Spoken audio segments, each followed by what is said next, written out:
Zhang Yang acquired a peculiar village-building decree. He initially believed he would embark on a victorious path of agricultural dominance, ultimately becoming a king or emperor. However, to his astonishment, he had mistakenly entered the wrong map, finding himself in a realm of unfathomable mystery, teeming with malevolent creatures and extraordinary combat prowess. Casting a glance back at the 10 human spearmen he had just recruited, Zhang Yang felt an overwhelming urge to weep. Dear customer service lady, would you kindly return me to the game channel? Chapter 1. The Monsters. I am Zhang Yang, with the bold Zhang and the illustrious Yang. Yet I am, in truth, a lover of peace. Having just arrived in this esteemed land, I humbly request your guidance. Zhang Yang clasped his hands and spoke with forced composure, yet his pallid complexion, trembling legs, and nearly uncontrollable urge to relieve himself betrayed his true state. For merely 3 meters before him stood a colossal azure wolf, locking eyes with him. Zhang Yang had seen wolves at the zoo and had raised both huskies and feisty little teddy dogs.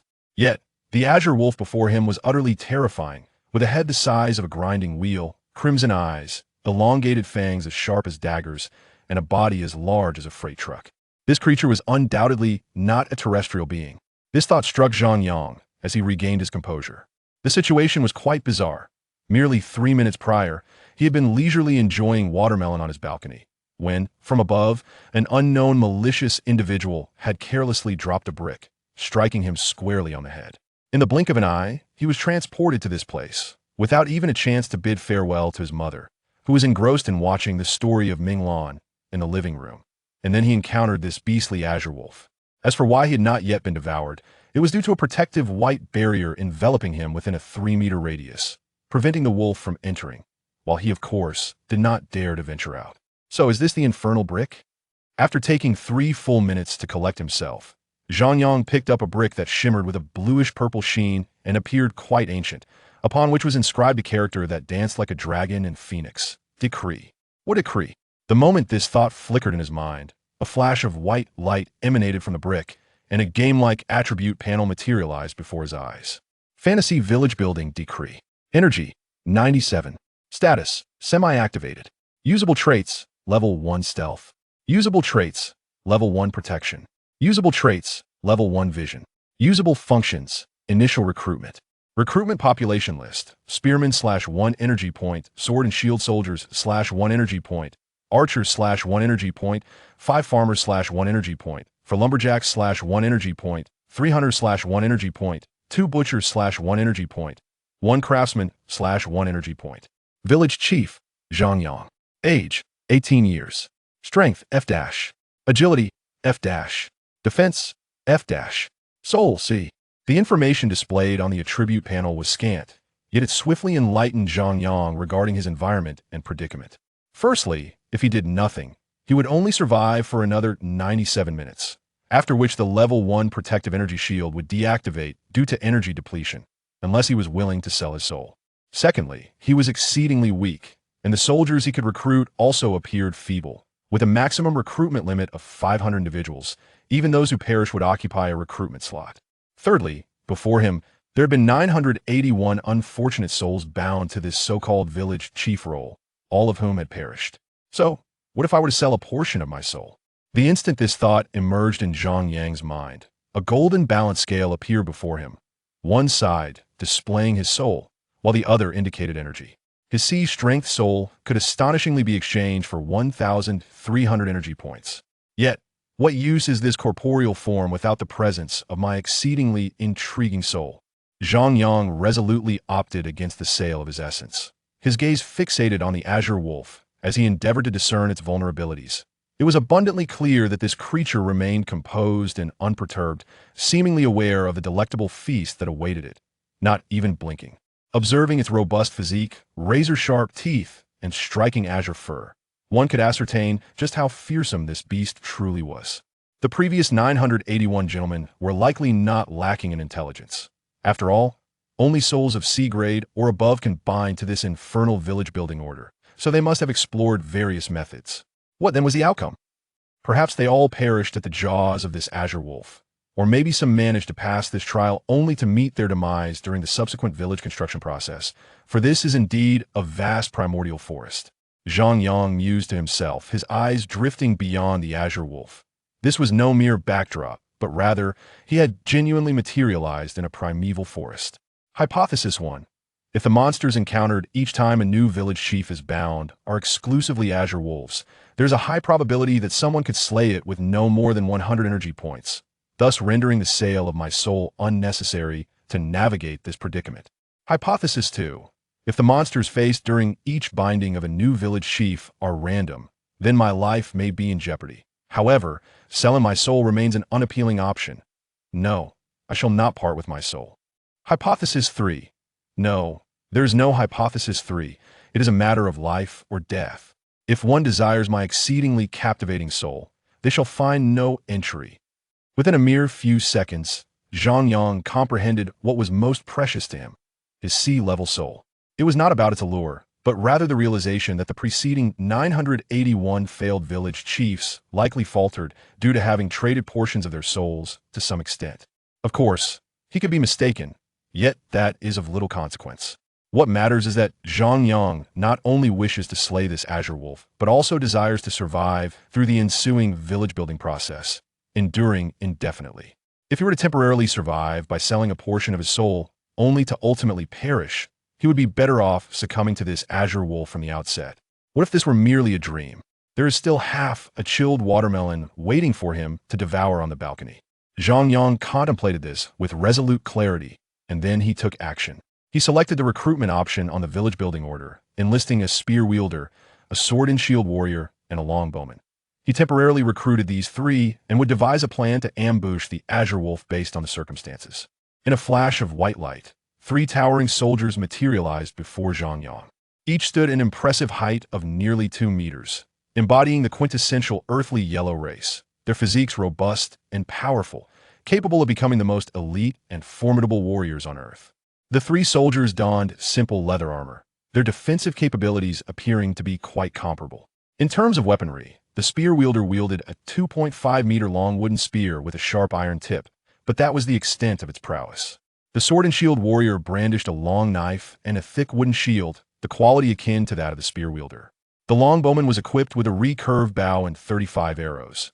Zhang Yang lacked expertise in this area, but assumed their quality was similar. Finally, he examined their respective attributes. Regardless of whether it was the spear wielder, sword and shield warrior, or longbowman, their base attributes were all F, including their souls, with the distinction being that each possessed a unique military skill. The spear wielder mastered the skill of piercing, the sword and shield warrior specialized in cleaving, and the longbowman commanded the skill of triple shot. They appeared somewhat lacking in strength. Triple shot.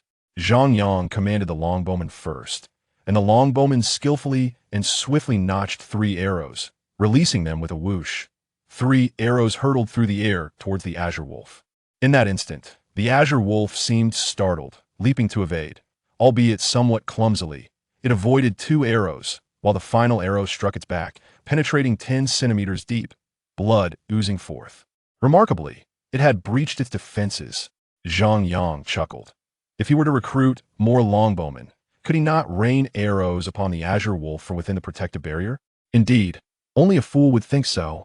Thus, Zhang Yang promptly recruited 90 spear wielders and issued a command for an all-out assault. For among the 3 types of weaponry, arrows inflicted the least damage, followed by blades, while spears delivered the most potent strikes. Given their identical attributes, it was only logical to choose the spear wielders. As for the combination of military types, any suggestion of minimizing effort was nonsensical. Zhang Yang was deeply concerned that these feeble first-level soldiers would yield little effect against the formidable azure wolf. Rather than that, it would be more prudent to charge headlong, compressing the wolf's movement space with sheer numbers. Kill! The 91 spear wielders surged forth in an immediate and desperate charge towards the azure wolf, only for the leading 5 spear wielders to be effortlessly cleaved in 2 by a single swipe of the wolf's paw. The leather armor proved utterly useless.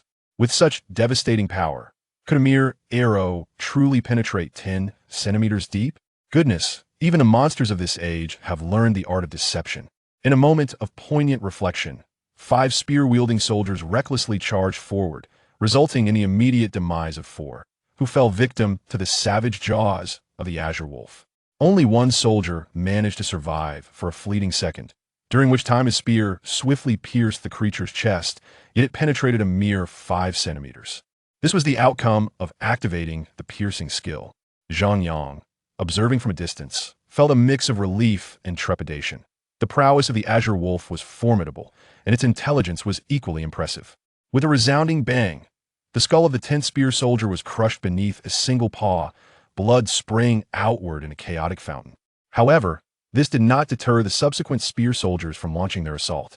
Just as Zhang Yang had anticipated, a sufficient number of soldiers quickly encroached upon the Azure Wolf's mobility, and despite its formidable strength, the proximity between them was undeniable.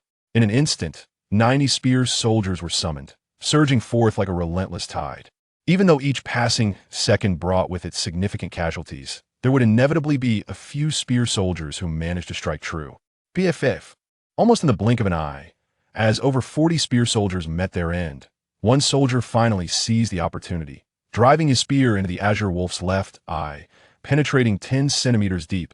Such a vital strike was indeed a mere 10 centimeters. A woo. The Azure Wolf howled in agony, finally succumbing to madness, launching itself in a frenzied assault. The spearmen surrounding it were ruthlessly slain in rapid succession, akin to wheat being harvested. Yet, such wild ferocity inevitably exposed more vulnerabilities. One after another, the spearmen relentlessly thrust their weapons, piercing the beast. Even as they were subsequently swatted away and bitten to death, there was no doubt that the Azure Wolf sustained grievous injuries. Longbowman, aim for its eyes. Zhang Yang, in this dire moment, managed to retain the last vestiges of his reason and lucidity, refusing to faint amidst the carnage before him. He couldn't help but reflect on the advantages of possessing a C-grade soul. It spared him from vomiting, collapsing, or soiling himself at the sight of death. He had once thought the purpose of a C-grade soul was merely to become an academic prodigy. Bang, bang, bang, with the longbowman's consecutive shots. The last eye of the rampaging Azure Wolf was pierced, yet only 9 spearmen remained. Undeterred, they continued to thrust their weapons forward. Kill, crack, crack, crack. 8 spearmen were struck down, but the last one managed to plunge his spear into the gaping wound of the Azure Wolf's heart, his body drenched in blood. The Azure Wolf perished, and he lived. In an instant, the mystic village building order illuminated, casting a beam of white light upon the wolf's corpse, seemingly retrieving something. Successfully annihilated a level 1 wolf demon. Successfully captured a fragment of a wolf demon's soul. Acquired 35 points of energy. Acquired 500 units of wolf meat. Acquired 28 wolf fangs. Acquired 50 units of wolf demon blood. Chapter 2. The Fragmented Soul. My goodness, now I understand why the 981 former village chiefs met their demise. The cost of battle and the spoils are utterly disproportionate, Zhang Yang mused, not forgetting to deactivate the first-level protection. For minutes, for points of energy. After deducting the 93 points spent on recruiting soldiers, he was left with 39 points. Should another Azure Wolf appear, he would undoubtedly perish. It had taken 91 spearmen to slay just one. Moreover, had that Azure Wolf not approached too closely, but rather had sufficient space to maneuver without being ensnared by the spearmen, Zhang Yang was convinced that even 900 spearmen would not suffice to defeat it. What manner of world is this? Swallowing hard, he endeavored to maintain his composure. Without the first-level protection, the overwhelming stench of blood and the scattered remains were truly horrific. It must be said that a C-grade soul is indeed formidable, allowing him to retain his capacity for rational thought. The pervasive miasma of blood would undoubtedly attract more beasts and demons. I must vacate this place immediately. Shouldn't these spearmen be data NPCs?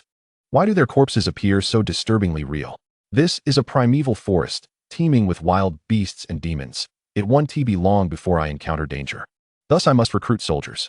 A flurry of thoughts surged chaotically through his mind, yet they served to remind Zhang Yang that he must make a swift decision. Recruit 9 sword and shield warriors and 9 longbowmen.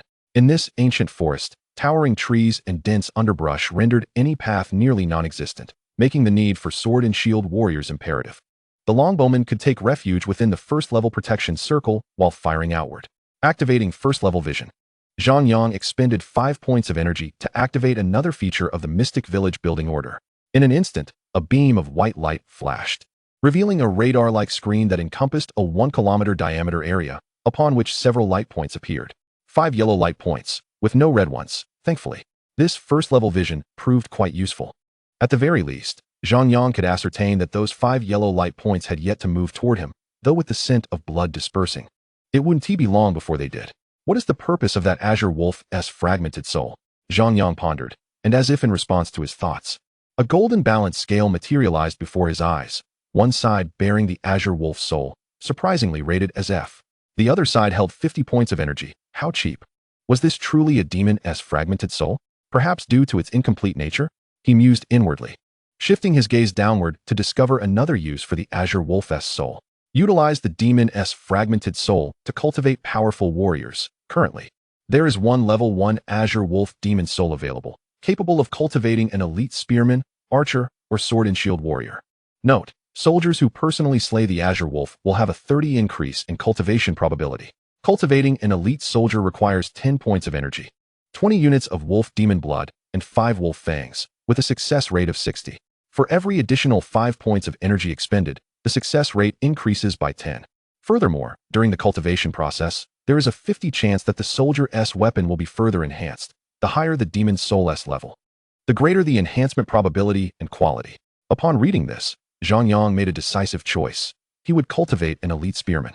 Although this equated to exchanging 65 level 1 spearmen for one, the recent battle environment was difficult to replicate, and luck played a significant role.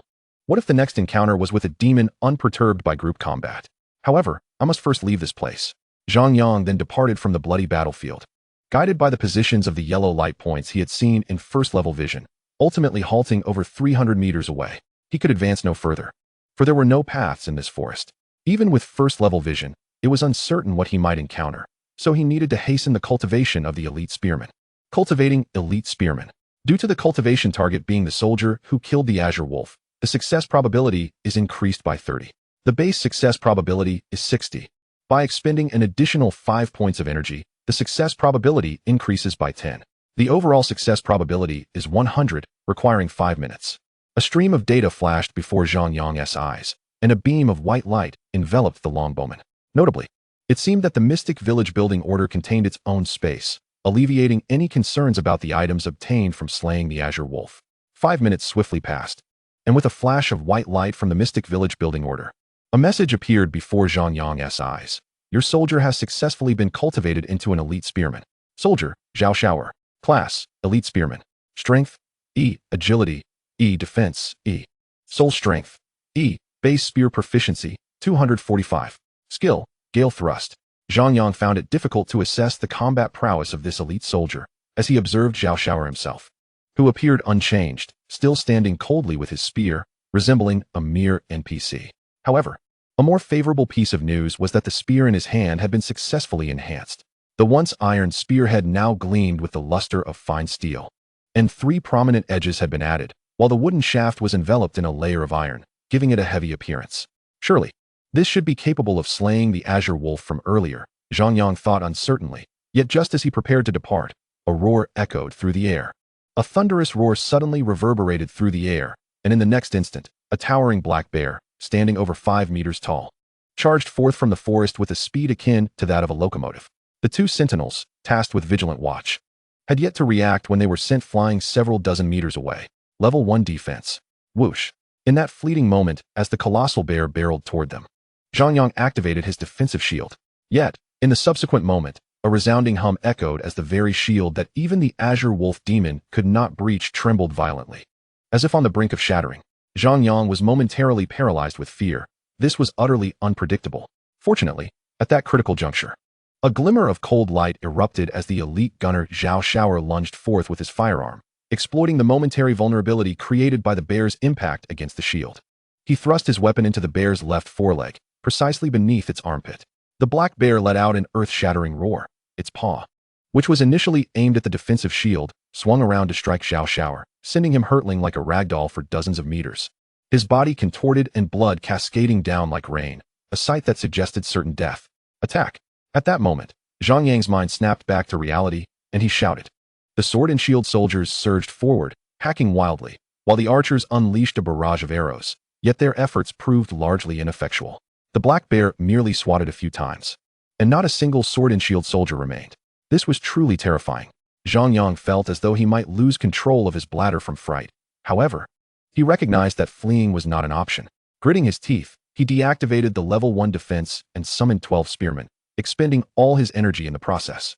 He commanded the archers to harass the beast while the spearmen advanced to attack. Clutching a spear himself, He hesitantly retreated a couple of steps. He did not wish to flee. He yearned to fight, yet he felt utterly immobilized. At that moment, he noticed the black bear's movements beginning to slow. With each strike it unleashed, torrents of blood erupted like a fountain, saturating half of its massive body. As a result, half of the 12 spearmen had already perished. Was it gravely wounded? Zhang Yang felt a surge of hope, as if awakening from a state of drowning. He recalled the elite gunner Zhao Shower's swift and precise thrust, which had undoubtedly pierced its heart. Kill it! Slay this bastard! A voice within him screamed, yet simultaneously, an overwhelming dread gripped him, rendering him paralyzed with fear even in the face of the mortally wounded bear. Meanwhile, the black bear roared again, having finally lost an eye to one of the archer's arrows. Yet its roars were futile, for its movements grew increasingly sluggish and feeble, clearly indicating its dire state. In this condition, the 3 surviving spearmen managed to strike and withdraw with agility, albeit their damage was minimal. Hold on. Archers, take aim at its eyes and fire. Zhang Yang ultimately relinquished his intent to engage directly. It was not out of cowardice, but rather a strategic consideration for the elite soldiers he sought to cultivate. It became evident that elite gunners dealt the most damage. Zhao Shower's swift strike had severely injured the black bear, yet it cost him his life. This situation was indeed lamentable. Thus, Zhang Yang realized he needed a soldier with high utility and survival potential. Otherwise, how could he hope to grow and thrive under such circumstances? Training an archer into an elite marksman, coupled with a level 1 defense, would allow for optimal performance against creatures like the Azure Wolf, provided luck was on his side. At that moment, 10 archers advanced, unleashing a flurry of arrows at the ailing black bear, and in a stroke of fortune, 1 archer succeeded in slaying the beast. However, there was no level up, as the mystical building order seemingly lacked an experience point system. In an instant, the mystical building order glowed anew, casting a white light upon the bear's carcass as it retrieved various items. Following this, information materialized before Zhang Yang's eyes. Successfully eliminated a level 2 bear demon. Successfully captured a fragment of bear demon soul. Obtained 55 energy points. Acquired 1,000 units of bear meat. Collected 28 bear fangs. Received 100 units of bear demon blood. Chapter 3. Unforeseen Dangers. The elite gunner Zhao Shower, upon whom Zhang Yang had placed great expectations, ultimately met his demise. His spine had been shattered, his organs reduced to pulp, and he had uttered not a single word of farewell. Zhang Yang took hold of the reinforced spear that Zhao Shower still clutched tightly, not bothering to linger on the battlefield, hastily retreating instead. This world was harsh and perilous. He had overestimated the combat prowess of elite soldiers. Engaging these monsters head-on yielded no favorable outcomes. After traversing 500 to 600 meters, Zhang Yang paused atop a hill. It was not that he wished to halt, but the dense primordial forest harbored too many dangers. He needed to expedite the training of an elite archer. Otherwise, should he encounter another monster, he would be utterly defenseless. The time required to cultivate an elite archer was still 5 minutes, consuming 15 energy points to ensure a 100 success rate. Zhang Yang had precisely 40 energy points remaining. Upon careful consideration, he decided to place the mystical building order on the ground. In the next moment, information flashed before him. Would you like to establish a village here? Establishment requires 108 hours of preparation and 500 energy points. Upon successful establishment, all functionalities of the building order will be available. With a disdainful smirk, Zhang Yang stowed the building order away again. The notion of spending 500 energy points was ludicrous. He would not sell his soul. Survival was paramount. Perhaps he would never succeed in establishing a village before his demise, rendering the so-called building order a mere joke. This was not a gaming channel. Activating level 1 vision. Recruiting 5 archers. Recruiting 10 sword and shield soldiers. Recruiting 10 spearmen. Remaining recruitment capacity of the building order, 352. After arranging these tasks, Zhang Yang retained 10 energy points, reserved for activating level 1 defense during his next encounter with a monster. In truth, Zhang Yang contemplated whether to activate another feature of the mystical building order, level 1 stealth. However, the 10 square meter area was too confined, and the stealth effect was not absolute. If a monster passed within 10 meters, it would be immediately detected. Rather than risk that, he preferred to activate level 1 vision to anticipate the direction of impending danger. The 5-minute wait was agonizing, yet fortunately, nothing transpired. The human archer successfully advanced to elite archer status, and his bow was successfully reinforced. The attributes were as follows: Soldier, Tang Dashin. Class, Elite Archer. Strength, E. Agility, E. Defense, E. Soul Strength, E. Archery Proficiency, 245. The description was indeed crude. It appeared that this world was far from a game, devoid of the rigor and balance one would expect in a gaming universe. Why should soldiers trained from a level 1 Azure Wolf Demon Soul and a level 2 Black Bear Demon Soul be equivalent?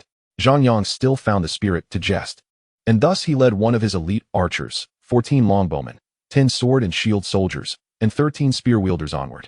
Remaining stationary offered no escape, and Zhang Yang was acutely aware that within this unfamiliar primordial forest, daylight was relatively safe, but the true peril lay in the darkness of night.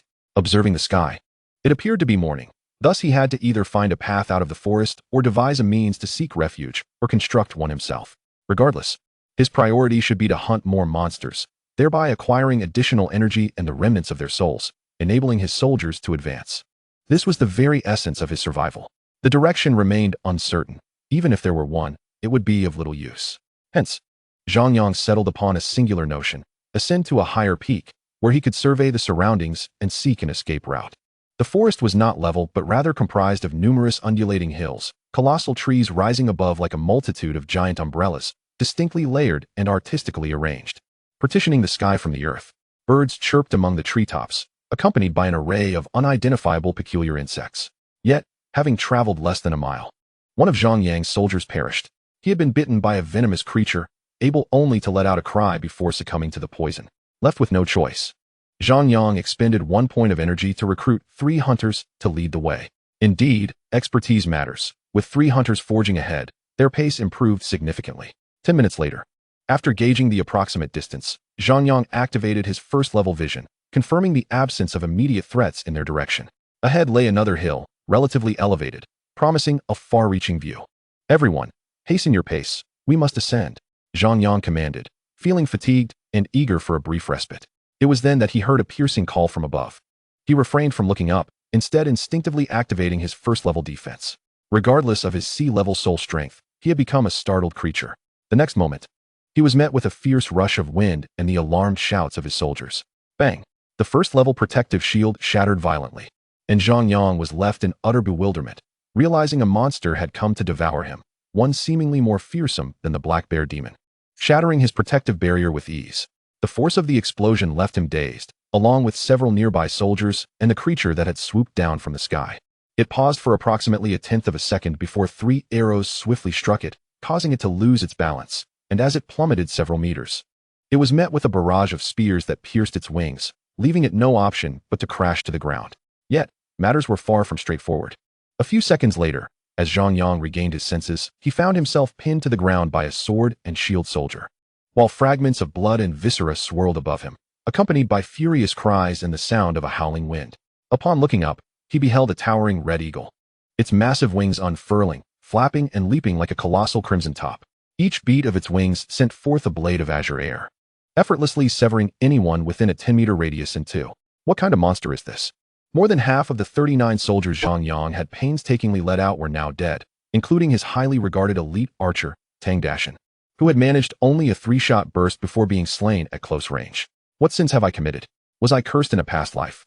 A formless fury ignited within him, as he leaped like a beast, disregarding everything. How can a fantastical world permit such capriciousness and cruelty? Damn it! Kill it! Grasping his reinforced spear, Zhang Yang charged towards the red eagle's rear. Yet, in the blink of an eye, the creature turned, its piercing gaze locking onto Zhang Yang, causing him to shudder. Kill! At that moment, a spear-wielding soldier charged from another direction, driving his weapon into the red eagle's back. With a screech, the eagle slashed its left wing back, its feathers slicing through the soldier's neck, decapitating him. Another sword and shield soldier rushed in, his blade still raised. But the eagle's right wing swept across, cleaving him in two, weapon and shield included. Nothing could withstand its sharpness. Crack! Another sword and shield soldier leaped up, striking the eagle's wing and leaving a gash, only to be met with a fatal peck that crushed his skull, brain matter and blood bursting forth like popcorn. This was an entirely asymmetric battle. One could only imagine the devastation had the red eagle not been briefly stunned by the explosion of the first-level protective barrier. Had it not been initially unbalanced by Tang Dashan's arrow, or had it remained airborne throughout. Kill! Zhang Yang charged anew, his voice a distorted cry. He understood his demise was inevitable, yet he yearned to conclude his life with a final, reckless charge, for the sake of his soul, irrespective of the outcome. Even in this moment, he harbored no intention of selling his soul. If death must come, then let it be. 3 surviving longbowmen desperately loosed arrows from a distance. Attempting to provide support, but their arrows could not breach the Red Eagle-less defenses, as the last two spear-wielders were cut to pieces. The barrier between Zhang Yang and the Red Eagle vanished, allowing him to see the cold, hungry madness in its eyes. A delectable morsel, indeed. With a flap, the Red Eagle ascended erratically, its claws reaching for Zhang Yang. It could no longer unleash those terrifying azure wind blades. Yet it retained sufficient strength to slay 100 of him. Just then, Zhang Yang activated his first-level defense. He had but a sliver of energy remaining. Bang! The shield did not shatter. After all, the Red Eagle was grievously wounded, and its assault lacked the force it would have had from thousands of meters above. Thus, it was thwarted by the barrier. In that brief delay, Zhang Yang, frantic, seized his reinforced spear and thrust it fiercely into the Red Eagle's chest. The sharpened spear pierced effortlessly through, and the Red Eagle let out a mournful cry, flapping its wings wildly before finally collapsing to the ground. Zhang Yang, too, fell to his knees, utterly spent, drenched in cold sweat, his face a blur of tears and perspiration. A beam of white light emanated from the fantasy village building order, enveloping the corpse of the Crimson Hawk. It successfully strangled a level 5 Scarlet Hawk demon, capturing an intact Scarlet Hawk soul. Zhang Yang received 150 points of energy, 500 Scarlet Hawk feathers imbued with wind attribute magic, suitable for weapon crafting, an unidentified Scarlet Hawk heart that can be sold, and 50 units of Scarlet Hawk blood. Chapter 4. A shift in strategy struggling to rise from the ground. Zhang Yang surprisingly refrained from immediately recruiting soldiers. Instead, he commanded the remaining few soldiers to gather usable weapons and leather armor before quietly departing from the bloody battlefield. After walking a few hundred meters, he discovered a massive stone and sat down, activating level 1 stealth. This ability, while offering a certain degree of safety, was exceedingly taxing, consuming 1 point of energy per minute, an unsustainable expenditure. However, Zhang Yang required this, as he needed a moment of respite in a secure environment to recuperate. After all, even though he possessed a C-grade powerful soul, he could hardly endure such relentless bloodshed. This was no mere game. It took a full 5 minutes before Zhang Yang began to recover. He pondered whether his current condition mirrored that of the 821 previous village chiefs, or if he had already embarked on the path to inevitable demise. With a self-deprecating smile, he began to assess the spoils of the last battle. What was the worth of a level 5 intact Scarlet Hawk soul? The thought flashed through his mind, and the golden scale reappeared.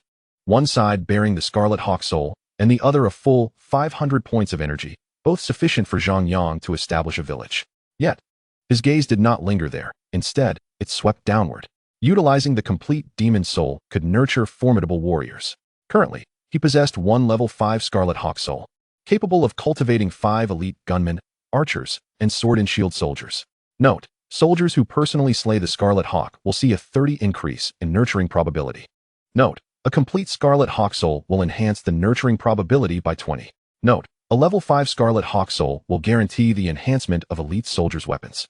Note: employing a higher grade, more complete demon soul may yield a chance to further enhance compatible troop types, manifesting battle markings on certain body parts.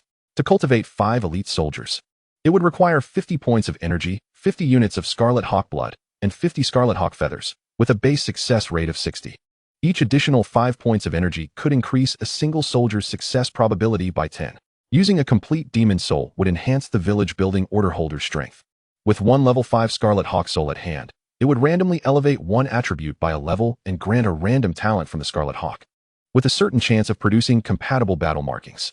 This would require 50 points of energy, 50 units of Scarlet Hawk blood, and 50 Scarlet Hawk feathers, with a 100 success rate. So how should I choose? Zhang Yang hesitated. The prospect of 5 elite gunmen, archers, and sword and shield soldiers was undeniably tempting.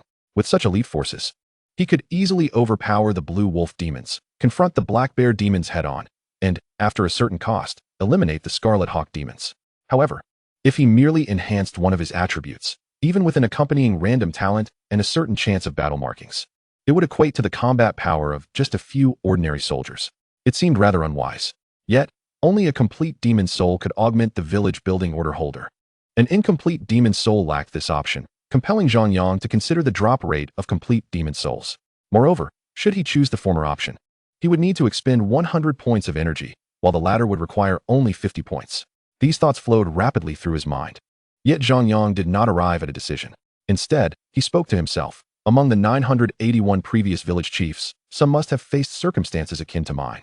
Thus, my choice is not as crucial as understanding how they chose and the reasons behind their failures.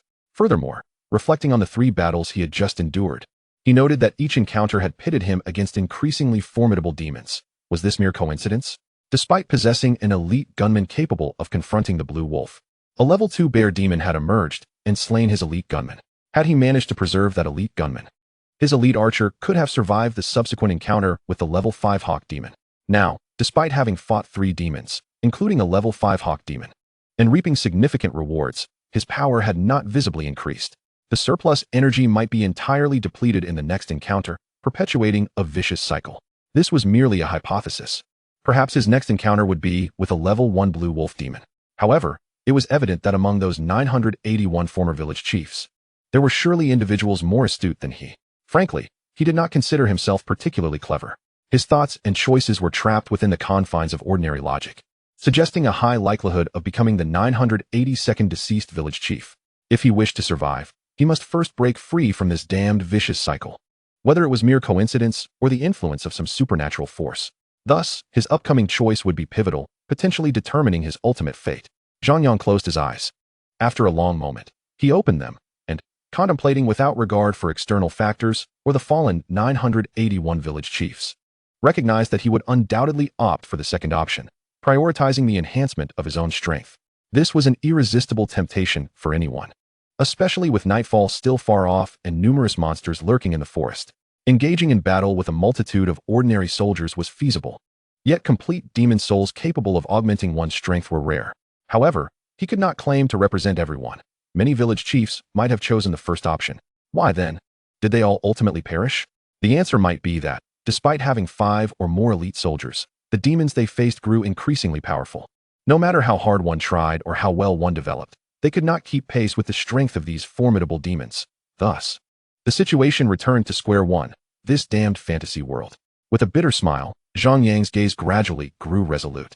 His previous musings were hypothetical and not necessarily accurate, yet they provided an alternative perspective. At the very least, he had now made a choice and understood what to do next. I will sell the Scarlet Hawk Heart, Zhang Yang silently affirmed. Instantly, the golden scale appeared, one side holding the Scarlet Hawk Heart, and the other a mere 50 points of energy. This was unexpected, but without hesitation, Zhang Yang chose to sell. In the current circumstances, aside from his own soul and demon soul, he could sell everything else. Unfortunately, the golden scale did not display any other items, including demon blood, demon meat, feathers, wolf fangs, or bear fangs. They likely lacked the requisite quality. At this moment, Zhang Yang possessed 195 points of energy. He first recruited a sword and shield soldier, followed by a lance soldier, and finally selected the remaining 3 archers from the previous battle. This is the elite soldier he intends to cultivate and strengthen. The reason for selecting 3 longbowmen is that Zhang Yang believes the Red Hawk Demon Soul should be more compatible with the longbowman class. At this moment, in accordance with the training and enhancement requirements, he instructs the 5 soldiers to stand in formation, each bearing their respective weapons, and then selects the Demon Soul for enhancement. In that fleeting instant, 100 points of energy are deducted, and 5 beams of white light emanate from the fantastical village-building decree, enveloping the 5 soldiers. However, in the next moment, an unexpected occurrence transpires. 3 faint, nearly imperceptible red beams emerge, each landing on one of the 3 longbowmen, evidently triggering the latent conditions of compatibility. Zhang Yang's heart swells with joy. Any additional strength is a boon, and perhaps this will secure their ultimate victory in fierce combat. Before long, 5 minutes elapse, and the cultivation and enhancement of these elite soldiers are complete. The elite sword and shield soldier and the elite spear soldier exhibit normal enhancements, while the 3 elite archers bear 3 faint red feathered war tattoos upon their bodies. From an attribute standpoint, the red feathered war tattoo appearing between the eyes of the elite archer grants an effect of precision amplification. The tattoo emerging between the hands of another elite archer enhances gravity shooting, while the last elite archer's tattoo manifests on the feet, bestowing an agility increase in movement. The specific values of these enhancements are not displayed on the village building decree, yet Zhang Yang pays no heed. After examining their enhanced weapons, he deactivates the first level of concealment and activates the first level of vision. Within this 10-second vision, he perceives 8 yellow points of light representing danger in a 1-kilometer radius, devoid of any green points or the ominous red points indicating extreme peril. To this destination, Zhang Yang selects the closest yellow point, intent on taking the initiative. The combat prowess of the 5 elite soldiers rivals that of 100 ordinary soldiers, and their smaller numbers afford greater stealth. With each 100 meters he traverses, he activates the first level of concealment, followed by the first level of vision, all in pursuit of accurately detecting the movements of nearby threats. Such precious energy is best utilized in this manner, rather than squandered on recruiting ordinary soldiers, who not only contribute little but may also attract the attention of aerial demons due to their sheer numbers. He proceeds with caution, stopping and starting, meticulously minimizing the chances of error. Finally, after approximately 10 minutes and 4 route corrections, Zhang Yang leads the 5 elite soldiers to ambush the target light point. At this juncture, merely activating the first level of concealment and the first level of vision has already consumed 45 points of energy, yet Zhang Yang deems this expenditure worthwhile. Half a minute later, a creature resembling a massive black leopard, 3 times the size of its smaller counterpart, appears 100 meters ahead of Zhang Yang. As the first level of concealment remains active, the creature remains oblivious, yet it gracefully leaps from tree to tree, ever vigilant. At this moment, Zhang Yang feels a twinge of trepidation, for he cannot gauge the creature's strength. Observing it leap onto a tree over 50 meters away and prepare to change direction, he grits his teeth and issues the command to attack. In an instant, the 3 elite archers draw their enhanced longbows, pulling the strings taut to form a crescent. At the moment the bowstrings resonate, 9 feathered arrows soar into the air, leaving ephemeral trails as they pursue their target. This is the skill known as wind chase triple shot, exclusive to elite archers. In the blink of an eye, all 9 arrows strike the creature, penetrating at least 10 centimeters deep. The creature emits a pained roar, leaping more than 10 meters into the air to a higher branch. And then it hurtles towards them like a streak of black lightning. Zhang Yang can scarcely discern its speed, realizing the grave danger. The creature's velocity is astounding, and the impact of the elite archer's wind chase triple shot has not delivered sufficient damage to incapacitate it. Without hesitation, he activates the first level of defense. The white protective shield flares to life just as the creature lunges from 50 meters away, colliding with a resounding thud that sends the shield quaking violently, on the brink of shattering. Yet, it is this very moment that saves their lives. In that instant, the elite spearman roars, thrusting his enhanced spear with lightning speed, driving it into the creature's throat as it recoils from the impact. Simultaneously, another elite sword and shield soldier steps forward, raising his shield to protect the spearman's flank.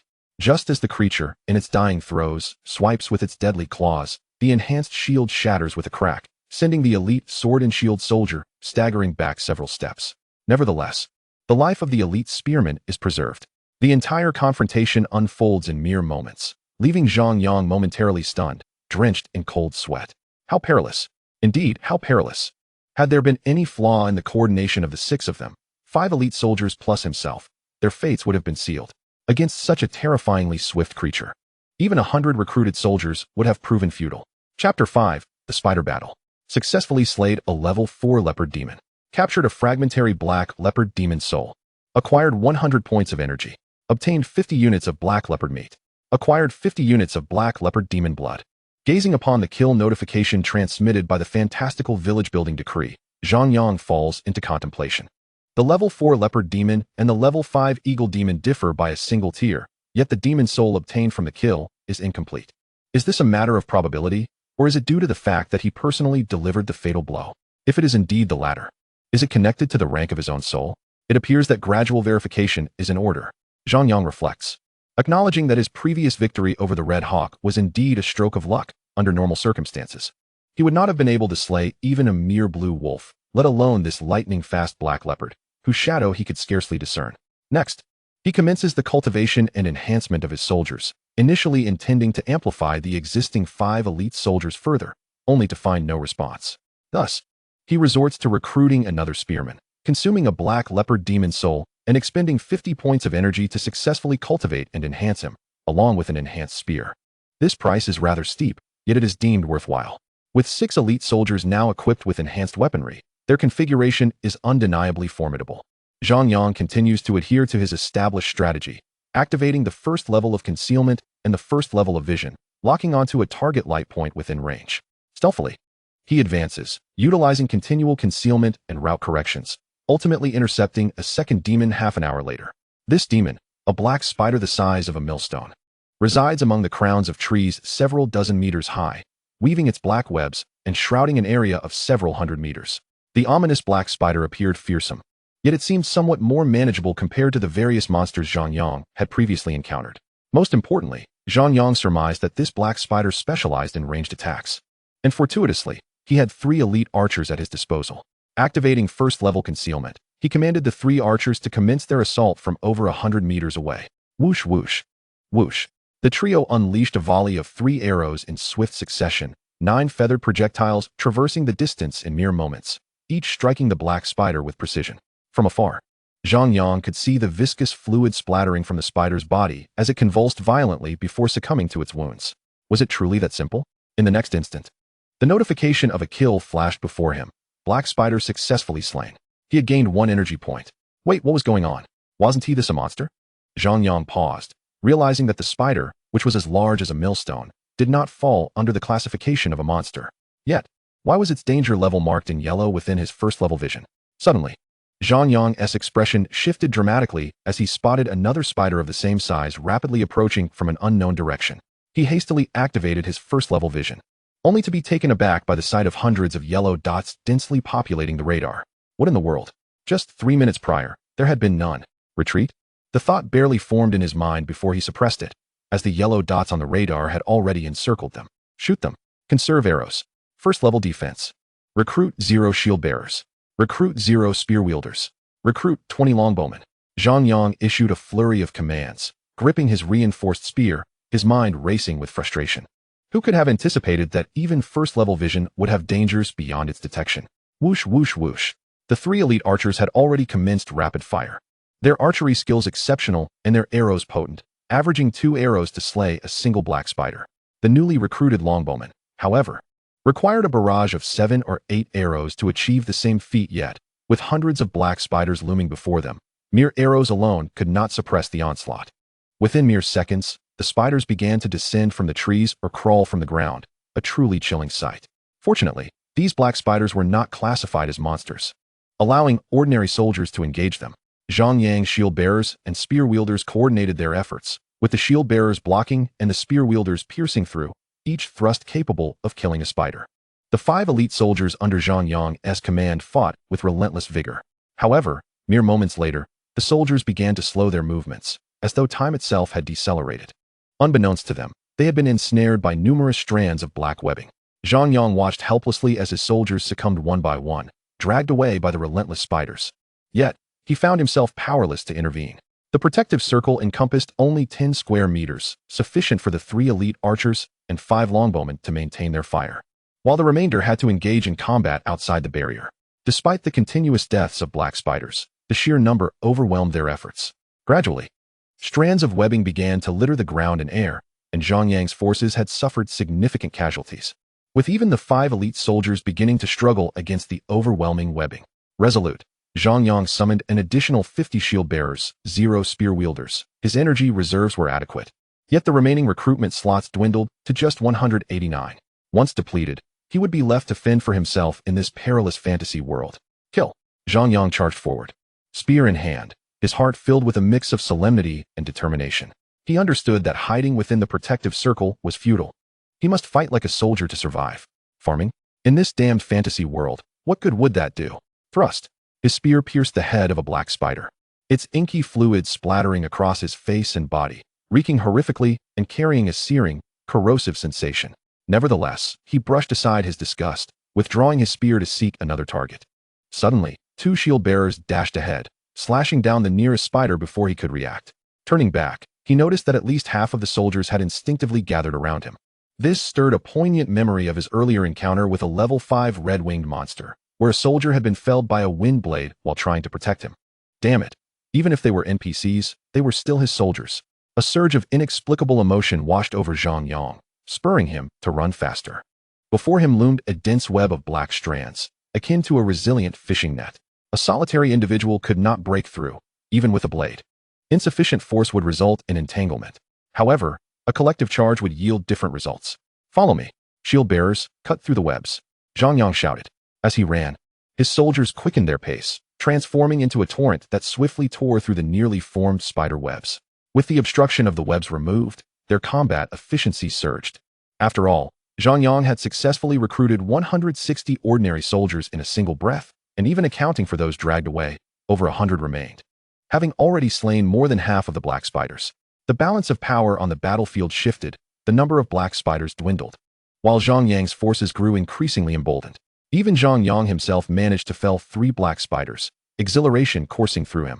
In the end, the remaining few dozen black spiders fled en masse, prompting Zhang Yang to regain his composure.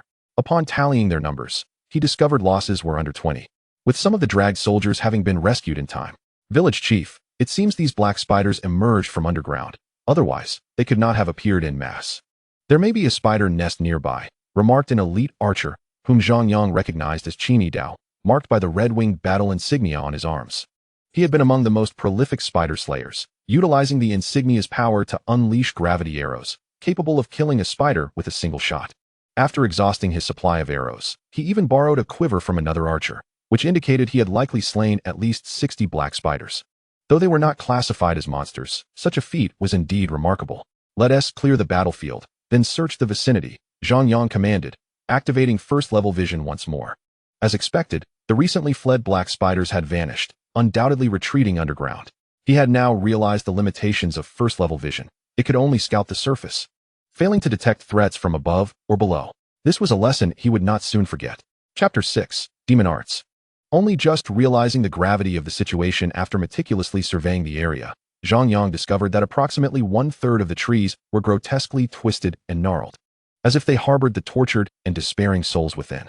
Even the wild grasses, which thrived abundantly in other regions, appeared contorted here, existing in a bizarre limbo of life and death. This unsettling phenomenon intensified as he approached the entrance of the underground lair of the black spiders. When Zhang Yang and his soldiers stumbled upon a vast pit concealed within the dense foliage, the entrance to the black spider's lair was laid bare before them. There was not a trace of greenery. All flora had succumbed to death, leaving behind a grim expanse of some rigid, black substance covering the ground.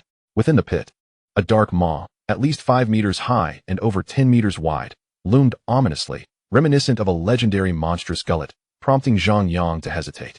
He had intended to eradicate the spider's lair, transforming it into a temporary campsite for the night. However, he now harbored profound doubts about the potential presence of even more formidable creatures or ancient spider demons lurking within. Taking unnecessary risks was ill-advised. He currently possessed only 27 points of energy, with 14 soldiers at his command and the capacity to recruit an additional 189. He could not afford significant losses, otherwise, he might find himself reduced to a mere figurehead. With these thoughts in mind, Zhang Yang resolved to abandon the search for the underground spider lair. Lacking even a single torch, there was no justification for an offensive. Instead, it would be wiser to hunt other solitary monsters. Retreat, Zhang Yang commanded. But as soon as the words left his lips, he felt a chilling sensation envelop him, as if he were being scrutinized by a malevolent, terrifying force capable of traversing the void and freezing him in place, rendering his thoughts stagnant. Fortunately, this state lasted but a fleeting moment, as he suddenly heard a crack, akin to ice fracturing, and it was as if a drowning man had gasped fresh air, breaking free from that sinister confinement. The price, however, was steep. He felt utterly drained, his mind a void, his body numb, with blood surging from his nostrils like serpents. At that moment, 2 crimson lines of information flashed before his eyes, projected by the village establishment order. You have been attacked by the binding demon technique. But due to your level of soul, the technique is ineffective, transforming instead into secondary mental impact damage. You have been attacked by the soul binding technique. But due to your level of soul, the technique is ineffective, transforming instead into secondary mental impact damage. What was happening? It took several seconds for Zhang Yang to recover from that horrifying state, only to see 2 colossal black spiders emerging from the pit. The one on the left continually spewed icy silk strands, each capable of instantly freezing an ordinary soldier, who would then shatter into fragments. The spider on the right belched forth fiery silk strands, which could ignite a soldier, reducing him to ashes. Indeed, they were ancient spider demons, wielding sorcery. One could only wonder what level of monstrosity they represented. Instinctively activating his level 1 vision, Zhang Yang immediately discerned 2 red points, sending a shiver down his spine, as they signified extreme danger. What to do? His mind raced. His first thought was to flee, leaving the ordinary soldiers behind to hold the line while he escaped with 6 elite soldiers. But could he truly escape? Or would it even matter? With 189 recruitment slots remaining, was he willing to abandon over 100 already recruited soldiers, allowing them to perish for his own chance at survival? What if he encountered such perilous monsters again? Desperation surged within him.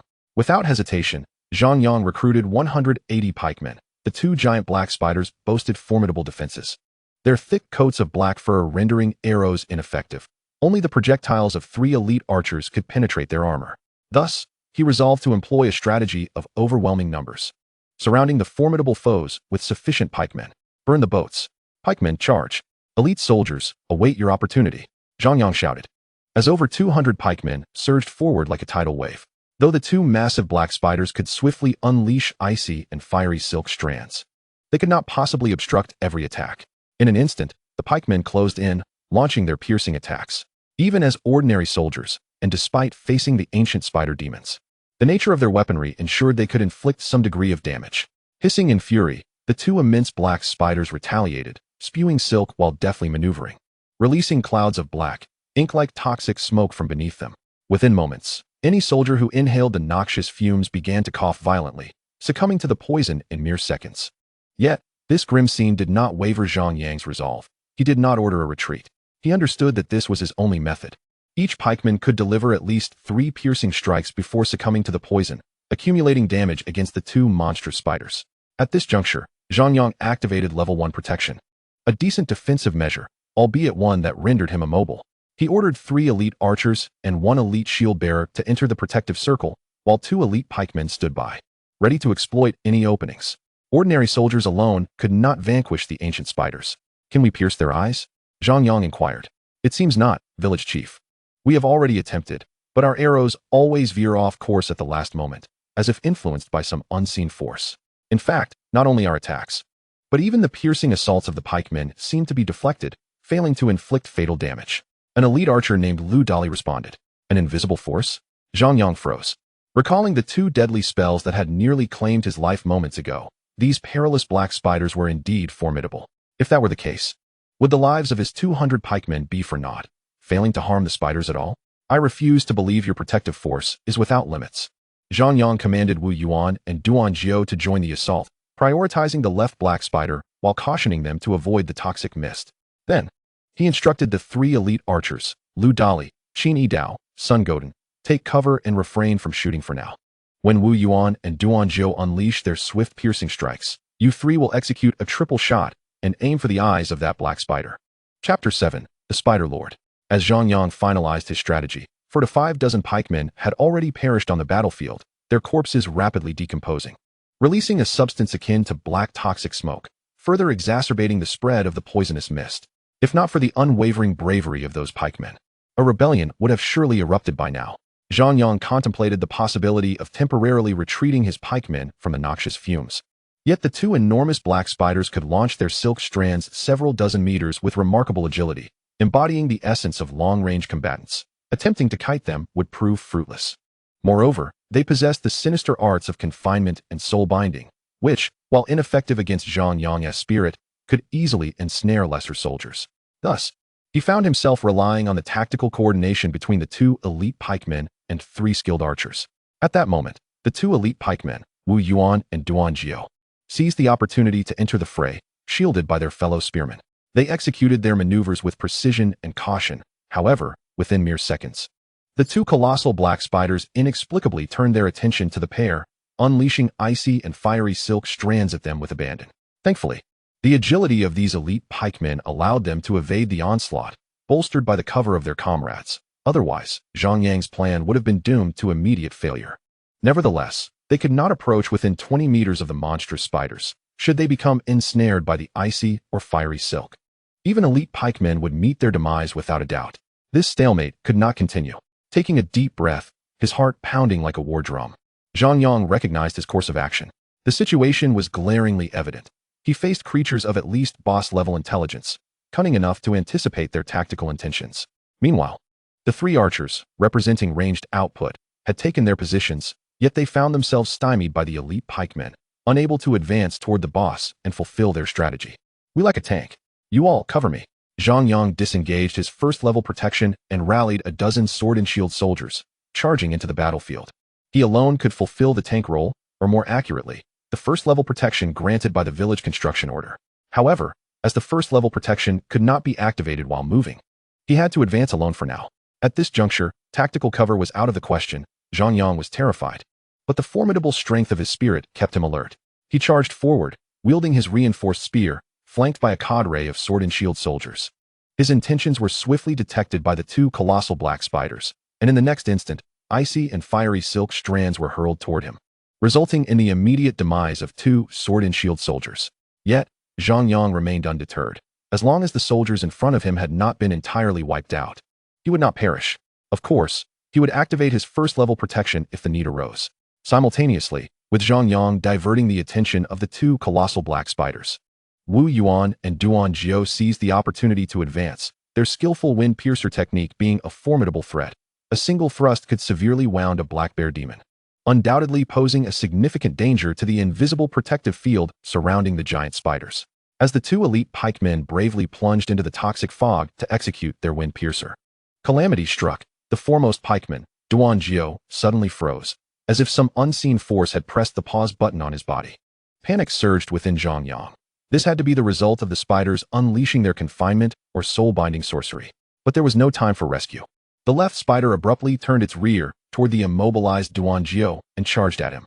With a sickening thud, countless black silk strands erupted like the hair of a vengeful spirit, enveloping Duan Jiao completely. And before the horrified eyes of his comrades, those strands appeared to come alive, mercilessly strangling him into a gruesome pulp.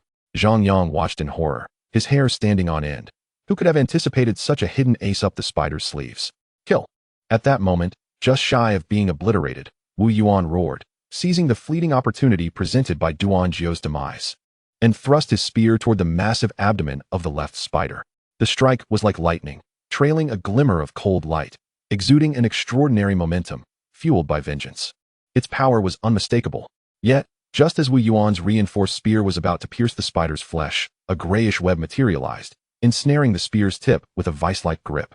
Now, Zhang Yang shouted, racing forward in a frenzy, for he knew this was his singular chance.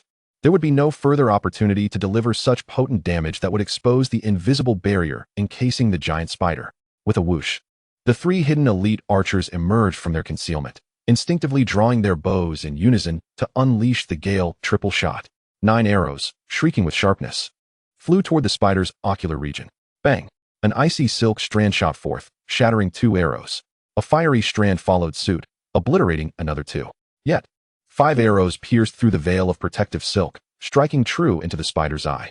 Black ichor erupted like a fountain, without the invisible barrier. The giant spider's defenses appeared woefully weakened, screeching in agony, its body convulsing as if gravely injured. At that moment, the other giant spider redirected its attention toward Wu Yuan. First-level protection. Zhang Yang arrived just in time, activating his shield to safeguard the remaining elite pikemen.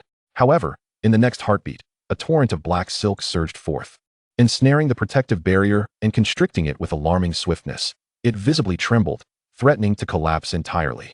Zhang Yang gasped in horror, instinctively covering his ears, knowing that should the barrier shatter, it would unleash a wave of stunning damage. Suddenly, the black strands outside dissipated as if losing control. A courageous sword and shield soldier leaped forward, executing a dazzling leap-in slice that severed a majority of the black silk. Yet, in the blink of an eye, a fiery strand lashed out, reducing him to charred remains. Zhang Yang could only catch a glimpse of his astonished expression before everything vanished. Damn it! Zhang Yang cursed vehemently, just as within the protective barrier, Wu Yuan charged forth again, racing to strike the giant spider before it could cast its sorcery. A blur of motion, he thrust his spear toward the creature's head, but fell agonizingly short, a gray web ensnaring his weapon at the last moment. However, due to the angle, the 3 elite archers were unable to target the vital point once more. The 9 arrows struck the spider's back instead, a clear indication that the damage was insufficient. Recognizing this, Zhang Yang hesitated not for a moment. Without disengaging his first-level protection, he grasped his reinforced spear and charged forth like a crazed beast, traversing the toxic mist, and thrusting his spear through the giant spider's head. In the following instant, he began to cough. He had been poisoned. Cough, retreat. Quickly retreat. Zhang Yang frantically backpedaled, fear finally gripping him as his legs grew unsteady. But it was Wu Yuan who pulled him back to safety. Cough, cough, cough. The air was thick with the cacophony of violent coughs. Scarcely 20 spearmen managed to retreat unscathed. Even the elite marksman Wu Yuan was coughing up blood, as was Zhang Yang. Yet he clung to a sliver of hope, for he had just vanquished 2 formidable monsters, higher-tier entities skilled in sorcery. Perhaps, just perhaps, there was a chance for salvation. With a swift motion, 2 beams of white light emanated from the village building decree, descending upon the carcasses of the colossal black spiders. In an instant, a flurry of kill notifications flashed before Zhang Yang's eyes. Successfully defeated a level 1 black spider tribe. Acquired a fragment of a mystical village building decree. Available for sale. Obtained a shard of hope. Available for sale. Acquired a fragment of the black spider tribe's civilization code blueprint. Available for sale. Successfully strangled 2 level 2 black spider lords. Captured a fragment of a spider lord's demon soul. Available for sale. Captured a complete spider lord's demon soul. Available for sale. Gained 800 energy points. Acquired 65 bundles of demonified black spider silk. Available for sale. Obtained 65 units of demonified spider venom. Available for sale. These revelations were both stunning and enticing, yet there was no indication of an antidote. As blood continued to pour from his mouth, and Wu Yuan gasped for breath beside him, desperation gripped Zhang Yang. He had no time to ponder the nature of the black spider tribe or why those 2 enormous spiders had dropped a mystical village building decree. His immediate focus was on the shard of hope. The golden balance appeared as ever, one side laden with 500 energy points, and the other with a gray, seemingly weightless shard resembling a leaf, shrouded in mystery, with scant explanation below. The hope shard, marked as gray, had an unknown origin and could be used to make a wish of equal measure, exceeding that would result in the shard's disappearance. Alternatively, one could amass 100 gray hope shards to fuse into a single white hope shard. This was indeed a valuable item. Zhang Yang felt a surge of relief. Believing his life was spared, yet he was determined to save Wu Yuan as well. He then turned his attention to the complete spider lord's demon soul, which was genuinely valuable. The golden scale indicated an astonishing 1,500 energy points, suggesting it was worth more than Zhang Yang's own soul of comparable strength. Truly, the Spider Lord was formidable. The complete Spider Lord's demon soul was not for sale, so Zhang Yang continued to explore its potential. Utilizing the complete Lord's soul would allow for the cultivation of powerful elite warriors or elevate elite soldiers to captain status. Currently, possessing 1 level 2 Spider Lord's demon soul, it could foster 10 elite spearmen, archers, swordsmen, or shield bearers, or upgrade 2 elite soldiers to captain level. Notably, soldiers who personally slayed the Spider Lord would see their cultivation chances increase by 0. The complete Spider Lord's soul would enhance cultivation chances by 20, guarantee the strengthening of the soldier's weapons, and using a higher tier, more complete soul would yield a chance to further enhance closely aligned units, imparting battle markings to specific body parts. Cultivating 10 elite soldiers required 100 energy points, while elevating a captain-level soldier demanded the same. Using the complete Lord's soul would also amplify the village decree holder's power.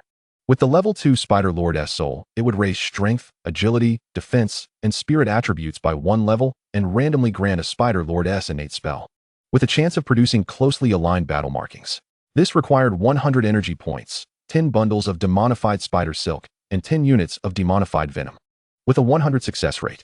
Chapter 8. The Shard of Hope. It appeared both of them could be saved. Zhang Yang finally exhaled in relief. The Hope Shard could be used to cure Wu Yuan's poisoning, while the complete Lord's soul was to be used by him alone, as he had truly benefited from the power of a sufficiently strong soul in this battle. Had it not been for the C-class soul, he would have perished instantly. Who could have anticipated that the 2 spiders would stealthily cast demonic magic? It was utterly terrifying. Glancing at the elite spearman Wu Yuan, who still managed to hold on for a moment longer, Zhang Yang seized the opportunity to inspect the incomplete Lord's soul. Due to its fragmented nature, it was valued at only 500 energy points on the golden scale. Yet, even in its incomplete form, it remained a Lord-level soul, thus its potential was significant. Utilizing the incomplete Lord-level soul could cultivate powerful warriors or elevate elite soldiers to captain level. Currently, possessing 1 level 2 incomplete Lord-level soul allowed for the cultivation of 5 elite spearmen, archers, swordsmen, or shield bearers, or the elevation of 1 elite soldier to captain level. Notably, soldiers who personally defeated the Spider Lord would see their cultivation chances increased by 30. Even the incomplete Lord-level soul would guarantee the strengthening of soldiers' weapons. This would consume 50 energy points, 5 bundles of demonified spider silk, and 5 units of demonified venom, with a base success rate of 60. Each increase of 10 success rate for elite soldiers required 5 energy points, while captain-level soldiers needed 20 energy points for every 5 increase. Decision made. Zhang Yang slapped his thigh, resolved that he would use the complete Lord-level soul for himself, as he needed to enhance his own strength and survival capabilities. Although he possessed the village decree, the world he inhabited was steeped in fantasy. Provoking it was simply unwise. The incomplete Lord-level soul was to be given to the elite spearman Wu Yuan, elevating him to captain status, thereby ensuring both of them would be freed from poisoning. As the cultivation process required venom, did it not? As for the Shard of Hope, Zhang Yang decided to hold on to it for the time being. He sensed it might serve a more significant purpose in the future, perhaps to wish for a windproof lighter. Suddenly, what was happening? Zhang Yang was bewildered, and even more so when he saw the Hope Shard had shattered, and in his hand appeared a windproof lighter. What the hell? He exclaimed, utterly dumbfounded. Realizing he could no longer act recklessly, he hastily upgraded the spearman Wu Yuan, and then proceeded to use the fusion of the demon's soul himself. There was no time to lose, for he felt that merely coughing blood could lead to his demise. A flash of white light enveloped them both. An experience akin to a dream.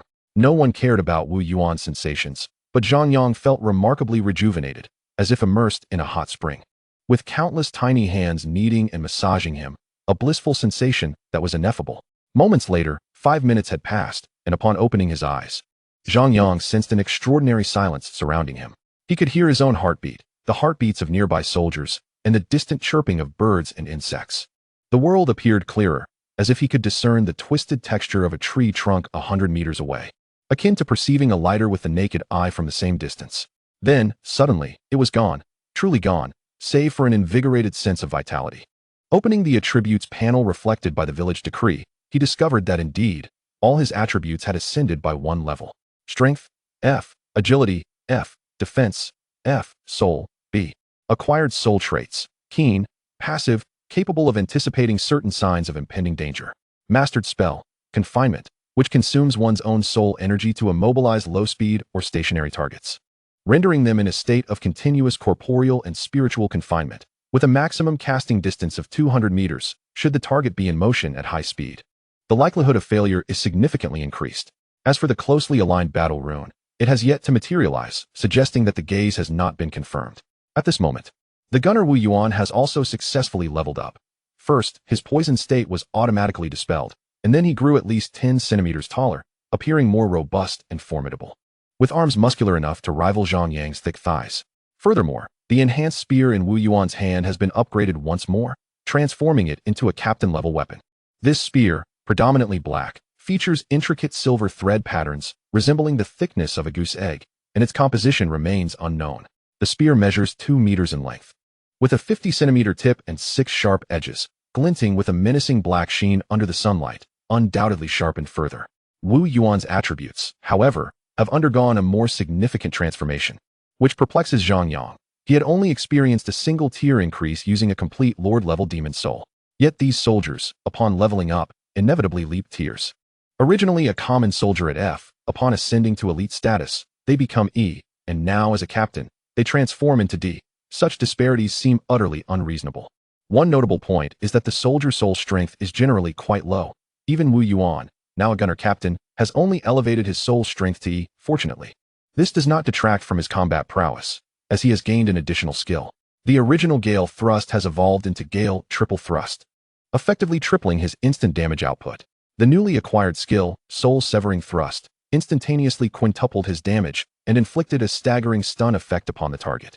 Zhang Yang estimates that Wu Yuan, as the gunner captain, could simultaneously challenge 10 level 1 blue wolves, 3 level 2 black bears, and a single level 5 red hawk. Yet against the aforementioned Spider Lord, even one would spell certain doom for him.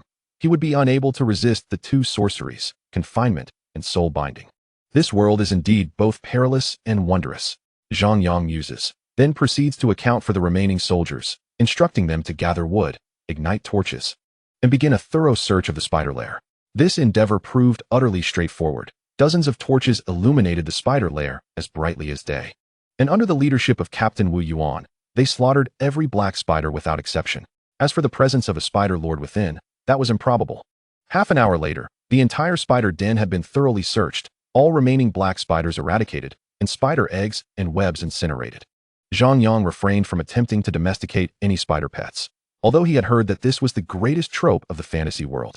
He still believed that those not of his kin would invariably harbor different intentions. Ultimately, Zhang Yang found no secret treasures, precious minerals, or human skeletal relics. He was left with merely a semi-enclosed subterranean space, the entrance blocked, making it an optimal location for an overnight stay. He even felt a momentary impulse to abandon the village construction decree there, but rationality prevailed. He now had, at best, a single gunner captain, 3 elite archers, 21 longbowmen, 45 sword and shield soldiers, and 12 spearmen, with all other soldiers perishing. His recruitment quota had dwindled to 9, even if he wished to farm or lumber. He lacked the necessary farmers and woodcutters. In essence, his role as village chief was rendered nearly moot. Were he in a gaming channel, he might whimsically refer to himself as Little Zhang and seek an audience with the queen, yet it was fortunate that this was a fantasy realm. As long as he remained alive, anything was possible. Now, he finally had the time and circumstances to meticulously examine this matter and enrich the background of this world. Zhang Yang settled upon a large stone, relaxing as he contemplated. The preceding urgency had left many spoils and details unattended, and it was time to reassess. A golden balance appeared before him, one side bearing a fragmentary fantasy village construction decree, resembling the one in Zhang Yang's possession but inscribed with unrecognizable characters, perhaps some form of spider script. On the opposite side of the golden balance rested precisely 300 energy points, indicating that this item was of lesser value than a Lord-level soul fragment or a complete level 5 demon soul. What, then, was its purpose? Utilizing the incomplete fantasy village construction decree could enhance the quality and tier of the decree in hand, currently possessing a 55 chance of upgrading. Note, using energy can increase the upgrade probability, with 100 energy points boosting it by 5. Zhang Yang smacked his lips, deciding to set this matter aside for now. He was loath to expend 1100 energy points to upgrade the decree, especially since he had only 650 energy points remaining. Next, he examined the following item, the Black Spider Tribe Civilization Code Blueprint, which sounded grandiose but was disappointingly cheap, yielding only 100 energy points upon sale. As for its function, it increased the village construction decree's upgrade probability by 10, which was worthwhile, effectively doubling its value. Moving on to the next item, the demonized Black Spider Silk, totaling 50 bundles, valued at 200 energy points. Its use was to create 3 enchanted bowstrings, requiring the prerequisite of an arrow-making workshop, a master craftsman, and 100 energy points. Next, the demonized Spider Venom, also 50 units, valued at 200 energy points. This could be directly applied to weapons, with the downside being that any monster meat killed using this venom would be inedible. After reviewing all the spoils, Zhang Yang's initially exhilarated heart gradually calmed. He understood that the world he would face in the future might be far more complex and perilous than he had anticipated. The root of it all lay in those 2 spider lords, who possessed fantasy village construction decrees akin to his own, indicating that they had indeed established a spider tribe. Thus, in a certain sense, could it not be said that he was not so different from those 2 spider lords? Therefore, what exactly is this fantasy village construction decree? Who is orchestrating this ruse? What manner of world is this? No one could answer Zhang Yang's questions, nor did he intend to seek answers, for he first needed to devise a way to survive. The 2 spider lords had proven quite formidable. Their failure was merely due to unfortunate luck, encountering someone with a soul strength surpassing their own, which led to them squandering 2 precious spell slots. Moreover, all their minions had been eliminated beforehand. Otherwise, should hundreds of black spiders have swarmed, no amount of struggle would have secured their victory. The question then arises, if they did not appear foolish, why engage in such folly? The answer may lie in their own fear of venturing into the forest, where a presence they dread even more lurks. Alternatively, they must remain at their lair, safeguarding their tribe, for significant events are unfolding here. In fact, the stark reality is that they did not discover me immediately, just as I failed to detect their presence within my primary field of vision. It matters not, they are as good as dead. Why dwell on it? Regardless, I shall not leave a village construction order here. Farming? I shan't toil in such triviality. I yearn for adventure. I shall cultivate my prowess. Chapter 9. The Worm of Fright. After a full hour of rest, Zhang Yang produced several units of wolf demon meat and bear demon meat, skewering them over the campfire until they were half-cooked, providing a hearty meal for all the soldiers. At that moment, he still contemplated recruiting a chef, but ultimately abandoned the idea, resolutely deciding not to expend his precious 9 recruitment slots, reserving them for unforeseen circumstances. Fortunately, the half-cooked barbecue did not detract from the exquisite flavor of the demon meat. It was rather delectable.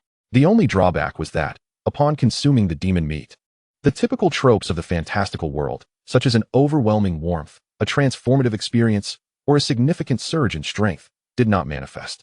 I truly wish I had entered a false fantastical realm.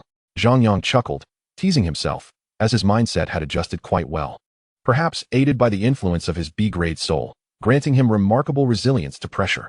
After satisfying their hunger, they set forth, with Zhang Yang accompanied solely by the rifleman Captain Wu Yuan, 3 elite archers, 5 sword and shield soldiers, and 5 spear soldiers, totaling 15 men. The remainder of the troops remained at this temporary base, where there was but a single entrance and exit. By barricading it with stones and logs, they could withstand any potential monster assaults for a while. They employed their previous strategy, activating primary concealment and primary vision, pinpointing the monsters' locations, and stealthily advancing to ambush and annihilate them, achieving astonishing results. After all, Zhang Yang now commanded a rifleman captain, an ace combatant, which was exceedingly gratifying. Within 2 hours, they had dispatched 4 level 3 bull demons, 2 level 2 wild boar demons, 1 level 4 black panther demon, and yet another level 1 azure wolf demon. It seemed fortune had finally smiled upon Zhang Yang, as they encountered only lesser demons. This could be attributed to the fact that the most formidable creatures in this area were the 2 spider lords.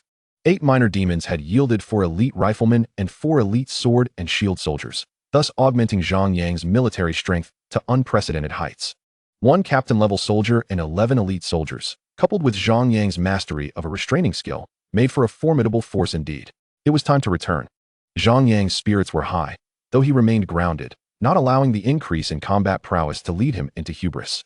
With dusk approaching in 2 or 3 hours and no yellow or red dots visible within primary vision, he resolved to conclude the day's hunt and fortify the temporary underground encampment before the sun set. The return journey was uneventful, but as they neared the underground camp, Zhang Yang glanced around at the trees, puzzled. If memory served him correctly, prior to his encounter with the Spider Lord that morning, at least a third of the trees here had appeared twisted and grotesque, with the wild grass barely clinging to life. Yet, inexplicably, after just half an afternoon, the trees and grass seemed to have flourished significantly. The vibrant vitality of the primordial forest is indeed capricious. Zhang Yang dismissed the thought, for they were merely plants. Chop down the trees. Seal off the entrance to this place.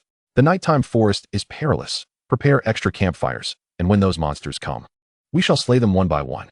Zhang Yang commanded loudly, directing all soldiers to fortify the underground camp to be as impregnable as a fortress. Subsequently, he activated primary vision every half hour, remaining vigilant. He had ample energy, and after accounting for the costs of training elite soldiers, he still possessed 850 points of energy. 2 hours later, the sun vanished, and the forest fell into darkness, enveloped in an eerie silence. For the last time, Zhang Yang emerged from the deep pit and activated primary vision. Curiously, there was nothing to be seen, as though all monsters had hidden away. At that moment, Zhang Yang sensed something amiss, for according to natural biological rhythms, nocturnal creatures should have been more active, yet not even the chirp of an insect could be heard. The entire forest was steeped in a deathly stillness. Village chief, it seems a fog has descended upon the forest. I feel as though something malevolent is watching us, said Rifleman Captain Wu Yuan, standing gravely beside Zhang Yang. At his words, a chill ran down Zhang Yang's spine. Retreat. Block the entrance. As they hurriedly scrambled into the underground camp, Zhang Yang thought he heard a distant creaking sound, but could not ascertain its source. This forest is truly sinister. Seal the entrance. Soldiers moved swiftly to barricade the entrance with heavy stones and logs, layer upon layer. Yet, Zhang Yang remained uneasy, feeling as though he had become a creature startled by a mere bowstring. No, I must upgrade the village construction order, he murmured to himself. One must never let down their guard. He had sufficient energy and an opportunity to upgrade the village construction order, so why not seize it? Holding onto a piece of the incomplete mystical village construction order dropped by the Spider Lord, which had a 55% chance of successful upgrade when used alone. He also possessed a fragment of the Spider Tribe civilization blueprint. Combining these items would enhance the success rate to 65. The remaining 35 would need to be bolstered by energy. Every 100 points of energy could increase the success rate by 5, necessitating a total of 700 points to guarantee a 100% chance of success. With 845 points of energy on hand, there was no reason to hesitate. Upgrade. A resonant hum echoed within Zhang Yang's heart, and in an extraordinary display, the 2 mystical village construction orders in his grasp began to levitate, intricate, winding lines emerging from them, resembling 2 tangled yarn balls at first glance. Zhang Yang stared in astonishment, hoping to discern some clue. However, mere seconds later, the lines enveloped his field of vision, and they began to connect and weave together. The myriad transformations were beyond his comprehension. In fact, they were too fast to follow. Within 10 seconds, all the lines vanished as if conjured by an illusion, and the mystical village construction order in Zhang Yang's hand successfully upgraded without him even noticing any changes. Blinking, Zhang Yang opened the attribute panel of his vision. Mystical village construction order. Energy, 145. Status, semi-activated. Usable traits, level 2 concealment. Usable traits, level 2 protection. Usable traits, Level 2 Vision. Recruitment of available functions. Other functionalities require the placement of the village creation order and the establishment of a village before they can be utilized. Overall, Zhang Yang is quite satisfied with the upgraded village creation order, particularly the level 2 concealment and level 2 defense, which has expanded from 10 square meters to 20. This signifies that he can now protect a greater number of ordinary soldiers during combat. After all, he currently has only 9 precious recruitment slots left, making each soldier his most invaluable asset, and he can no longer squander them as he did previously. He wonders if placing the village creation order and establishing a village could potentially increase his recruitment capacity. However, upon reflection, he realizes it would be futile. Even if he were to place the village creation order, he would never construct a village in this perilous forest. Such an action would be tantamount to seeking death. Thus, his immediate priority is to enhance the soldiers' strength and expedite their exit from this accursed primeval forest, after which he can deliberate on future plans. At this moment, with the village creation order upgraded, Zhang Yang feels a sense of security. He can advance or retreat, waiting for the monsters to come knocking, ready to deliver their own demise. Haha. Chapter 10, Midnight Terror. The underground camp is quite spacious. After a thorough cleanup, torches have been set up, illuminating the area brightly. With a bonfire in the center allowing smoke to escape from above, quite satisfactory. Zhang Yang first arranges the personnel for the night watch rotation and ensures that there are enough torches and firewood before allowing the soldiers to have their dinner. Once they are satiated, he instructs Captain Wu Yuan of the gunner team and 11 other elite soldiers to rest nearby. This is not due to cowardice. Indeed, he is small and fearful, particularly concerned about any unforeseen events during the night, as he can activate level 2 defense at a moment's notice. The death of ordinary soldiers is regrettable, but he cannot afford to lose elite soldiers. At this juncture, Zhang Yang is quite fatigued, so after making the necessary arrangements, he quickly drifts into slumber. Thanks to the robust nature of his soul, he does not even suffer nightmares, sleeping soundly. It is unclear how much time has passed when a piercing scream suddenly shatters the night, jolting Zhang Yang from his dreams. Reacting swiftly, he activates level 2 defense before investigating the source of the commotion. The underground space remains illuminated by the bonfire and torches, and the soldiers appear normal, save for one unfortunate soul, a recently slain ordinary soldier, his eyes wide with terror as a tree root pierces through his back. Aside from that, there are no other disturbances. Did anyone witness what transpired? Zhang Yang asks, swallowing hard. He had assigned 5 night watch teams, each comprising 5 members, which is a substantial number. Under the flickering firelight, they can see the cave's interior clearly. And no, village chief Zhao Shirtu just went to relieve himself and turned around only to be impaled by that thing. A pale-faced night watch soldier replies. But there is nothing behind the deceased soldier, just a tree root. Let a few of you check it out, Zhang Yang urges, his heart racing, unable to suppress the myriad of horror film images flashing through his mind. Damn it, I haven't even learned how to exorcise ghosts yet. A few brave soldiers venture closer, seemingly finding nothing amiss, save for the tree root that had just emerged from the earth. One soldier raises his blade, intending to sever the root. But at that very moment, a sudden rustling sound erupts as another tree root bursts forth, impaling this soldier's neck. Blood spurts forth as he collapses, mortally wounded. This horrifying scene unfolds right before everyone's eyes, a true nightmare. Due to the shock, Zhang Yang nearly screams. But it is Captain Wu Yuan's shout to retreat that jolts the soldiers back to reality. Meanwhile, all around them, roots from every direction emerge from the soil and rock, burrowing their way through. These roots seem almost alive, writhing and growing like countless monstrous tentacles. Damn it, fight! Fight! Cut them down! Zhang Yang shouts in rage, his frustration boiling over. What kind of misfortune is this? Why was there no trouble when the spider tribe resided here? Yet, he has barely spent a day here. No, not even half a day, and chaos erupts? This fantastical world can be so capricious, so cruel. Where are the rules? As the battle intensifies, the soldiers display remarkable bravery. But those malevolent, animated roots are more ferocious, attacking from every angle. Zhang Yang is compelled to deploy elite soldiers to temporarily stave off these root monsters. However, even when severed, the roots grow back with alarming speed, proving to be a relentless adversary. Eventually, Zhang Yang himself joins the fray, wildly hacking away.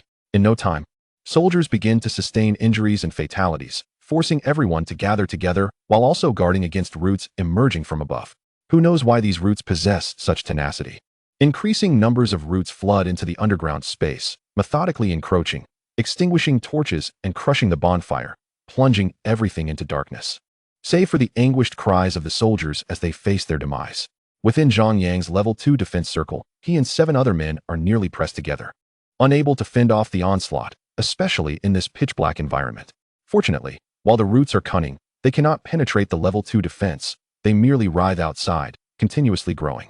When Zhang Yang uses a lighter to survey the situation, he finds himself ensnared in a dense, tangled web of roots, completely imprisoning them. With no escape in sight and the roots continuing to grow and constrict, it feels as though they are suffocating the very air. Without needing to breach the level 1 defense, the lack of oxygen will surely lead to their demise. Zhang Yang feels utterly despondent. What could be the cause? Why did the spiders live here without issue? Yet, despite his despair, he manages to retain a semblance of calmness, understanding that such occurrences must stem from some reason. The 2 spider lords must possess a means to repel these root monsters, a method that has been compromised since their arrival. Wait, could it be due to the spider's venom? As this thought flashes through Zhang Yang's mind like a shooting star, clarity dawns upon him. Indeed, the reason the spider lords could reside here so peacefully must be linked to their venom.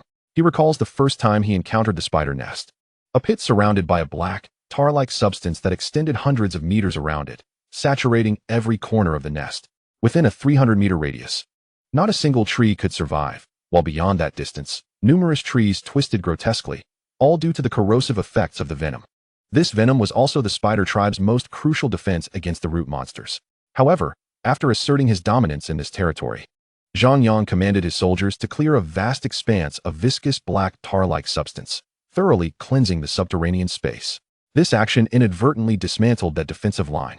Just a few hours later, upon concluding his hunt outside and leading his soldiers back, he was met with the sight of trees that had suddenly burgeoned with life. At that moment, they had already commenced their assault. This seemingly abrupt war was, in truth, not unexpected. Zhang Yang felt a pang of frustration for only now realizing this critical point, resulting in the loss of so many soldiers. What could be done now? Should they coat their long blades and spears with that venomous spider toxin? Such a notion was inconceivable. In a mere 20 square meter area, the 8 of them were crammed together like sardines, rendering the application of the toxin impossible. Should anyone suffer poisoning, the cost would be even greater. Excuse me. Let me through. In a flurry of thought, Zhang Yang devised a simple plan. Instead of applying the toxin, he would hurl all of it at once. With a secondary protective barrier in place, the venom posed no threat to them, yet it should suffice to deter those accursed root monsters. As they crowded the edge of the secondary protective barrier, Zhang Yang shifted his stance and retrieved all remaining 50 units of the enchanted toxin from the village construction Order S space. This substance was rather voluminous and soft, resembling a large balloon contained within a venom pouch, and he dared not delay. He promptly tossed it outward. The next instant, a deep, eerie sound echoed, followed by a rumbling tremor that shook the very earth, an earthquake of sorts, as countless clods of dirt and stone rained down, entombing them alive underground. The low, strange sound persisted, seemingly filled with anguish and fury, yet it proved futile. Minutes passed before the outside fell silent. The source of the sound appeared to have perished. Yet the village construction order did not register any captures or kill notifications. Zhang Yang could wait no longer. If they did not escape, they would suffocate underground. Dig out. Create a passage. Everyone set to work, frantically excavating upwards.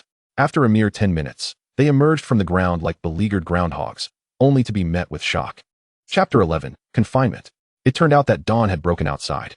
Within a radius of several hundred meters, all the trees that had revived the previous day had withered and died, their leaves stripped bare. And even a strike from a blade revealed the trunks to be entirely hollow, as if some vital essence had been extracted. As for the root monsters, not even a shadow remained. But this was peculiar. The night prior, Zhang Yang had distinctly heard a crackling sound emanating from afar, a clear indication that the root monster's aggression originated from a distance. Yet now, he received no kill notifications, leading to the unmistakable conclusion that either the fantastical village construction order had glitched, or the root monsters still lived. This was unacceptable. Those scoundrels had obliterated his temporary base overnight and claimed the lives of so many soldiers. He had to hunt them down. Zhang Yang activated his secondary vision search, only to be met with surprise and disbelief. Within a 2-kilometer diameter search area, not a single yellow light flickered. Was it even possible for such a vast expanse to harbor no monsters? The situation was exceedingly strange. Search for any clues nearby. With a wave of his hand, Zhang Yang led the remaining soldiers in pursuit, certain that the spider venom had severely wounded the root monsters. Otherwise, their escape would not have been so complete. Furthermore, examining the utterly lifeless, hollow trees, he suspected that the root monsters possessed some form of magic to animate the roots for their attacks. first endowing the trees with vitality before wielding them as instruments of assault. Soon, they traced the trail to 600 meters away. Throughout this process, he activated his secondary vision once more, keen to avoid a sudden ambush. However, this area was eerily silent. No insects, no birdsong, no ordinary monsters. As though something had frightened them all away. This unsettling atmosphere gnawed at Zhang Yang's resolve. Reason urged him that now was not the time for vengeance, but rather to escape this primordial forest and empower each soldier was of utmost importance. Forget the search, we retreat. Acting decisively, Zhang Yang led his soldiers back in the direction they had come. Yet, having walked barely a few dozen meters, he was suddenly gripped by a jarring sensation. A chill that prickled at his scalp. Instinctively, he activated the secondary protection, enveloping himself and the soldiers in proximity. Almost simultaneously, a cacophony of rustling erupted as countless sharp tree root spikes erupted from the earth, impaling 3 soldiers who had not managed to enter the protective barrier, skewering them like candied hawthorn fruits. The ground reverberated ominously, and in mere moments, before the astonished gaze of Zhang Yang and his comrades, a massive creature emerged from the soil, towering 5 stories high, its body composed of root-like appendages the thickness of arms, glistening with a dark sheen, writhing grotesquely. Yet, Zhang Yang noted that at least a third of the roots on the creature's body had rotted, rendered immobile, dragging uselessly upon the ground, as if corroded by the spider venom. Before they could mount an attack, the creature lunged forth, thousands upon thousands of roots obscuring the sky as they ensnared the secondary protective shield, relentlessly constricting their space. It was an old tactic from the underground, but still effective. Once Zhang Yang and his men were confined, even the secondary protective barrier would prove inadequate. Moreover, his energy reserves were dwindling. Attack its core, Zhang Yang bellowed, simultaneously unleashing the spell he had mastered, confinement. He had no way of knowing the strength of the root monster's soul, but at this juncture, he had no choice but to take the risk. In an instant, Zhang Yang felt his very core of soul power being siphoned away, transformed into countless strands of ethereal essence, as though he himself had become a myriad of tentacled monstrosities. Wrapping around the root monster while a peculiar symbol surged forth from his being, imprinting itself upon the creature. In that extraordinary moment, Zhang Yang felt as if he had touched the very depths of the root monster's soul. This sensation was profoundly clear, far surpassing mere visual perception. To put it bluntly, it was akin to an intertwining of spirit and flesh. Indeed, every facet of the root monster seemed to unfold before Zhang Yang's understanding, revealing its true vulnerabilities. However, he also sensed the creature's desperate thrashing, a frantic struggle, yet it was in vain. Zhang Yang's B-grade soul power bore down upon it, and within a second, the root monster ceased its resistance, the confinement spell achieving total success. In that moment, time appeared to freeze. The myriad of writhing roots that had once swarmed about were now rendered immobile. This was a tremendous boon for their side. Kill. Captain Wu Yuan of the gunner squad let out a thunderous roar as he charged forward, his spear slicing through the entangled roots like a dragon, directly striking the very essence of the root monster. Splintered fragments flew in all directions as dozens of roots were shattered, leaving a gaping wound the size of a bucket on the creature's body, demonstrating the sheer brutality of a captain-level warrior. Simultaneously, other soldiers rallied. 4 elite spear wielders following Wu Yuan to stab at the root monster's core, while 4 elite sword and shield soldiers swung their blades ferociously, hacking away at the immobile roots. The ordinary soldiers joined in the fray, though the archers found their impact minimal at this moment, as the root monster's defenses were exceedingly high. Even the elite sword and shield soldiers had to exert all their strength to sever the roots. Meanwhile, Zhang Yang found himself in an entirely different state. He had initially believed that once he successfully cast the binding spell, he could relax, akin to playing a game. However, the reality was far from it, as he had to remain utterly still to sustain the spell's operation. Any lapse in concentration would allow the root monster to escape its bindings. Thus, he was compelled to maintain his focus, a task that proved immensely exhausting and drained his soul energy. In what felt like mere seconds, Zhang Yang experienced a profound fatigue that seemed to stretch over days, a weariness that threatened to overwhelm him, making him want to surrender. Yet he persevered, or more accurately, his B-level soul intensity provided him the fortitude to continue. 3 seconds, 5 seconds, 10 seconds, 15 seconds, 20 seconds passed. He watched as the soldiers, in a frenzy, severed all the external roots of the monster. He saw Captain Wu Yuan forcefully carve a massive cavern into the root monster's body and yank out a green heart the size of a human head. Only then did Zhang Yang breathe a sigh of relief as the binding spell finally ceased. With a resounding thud, an indescribable fatigue erupted within him like a volcano. and Zhang Yang found himself unable to assess the battle's outcome, succumbing completely to unconsciousness. Chapter 12. The Tower of the Wood Demon. It was uncertain how long Zhang Yang had been in a deep slumber, but when he awoke, his head throbbed as if it might burst. He struggled to recall the events that transpired, but his thoughts were a muddled mess, his eyes unable to focus, as though he were on the verge of fainting again. After enduring this state for more than 10 minutes, he gradually regained his senses and recognized that he was in a dimly lit cave, which seemed somewhat familiar. Upon closer inspection, he realized he was indeed within the body of the root monster. Outside was eerily quiet, with soldiers patrolling and Captain Wu Yuan stationed at the cave's entrance. However, Zhang Yang had no time to inquire about what had transpired. He hastily felt for the village-building decree. Although it was the very reason for his arrival in this wretched world, without it, he would truly be unable to survive.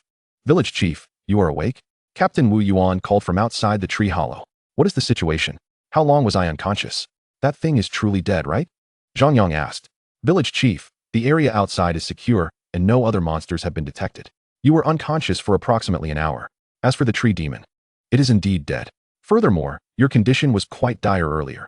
I placed you in this tree hollow, and it seemed to have a healing effect." As I noticed the demon's corpse appeared to possess some restorative properties, Wu Yuan replied earnestly.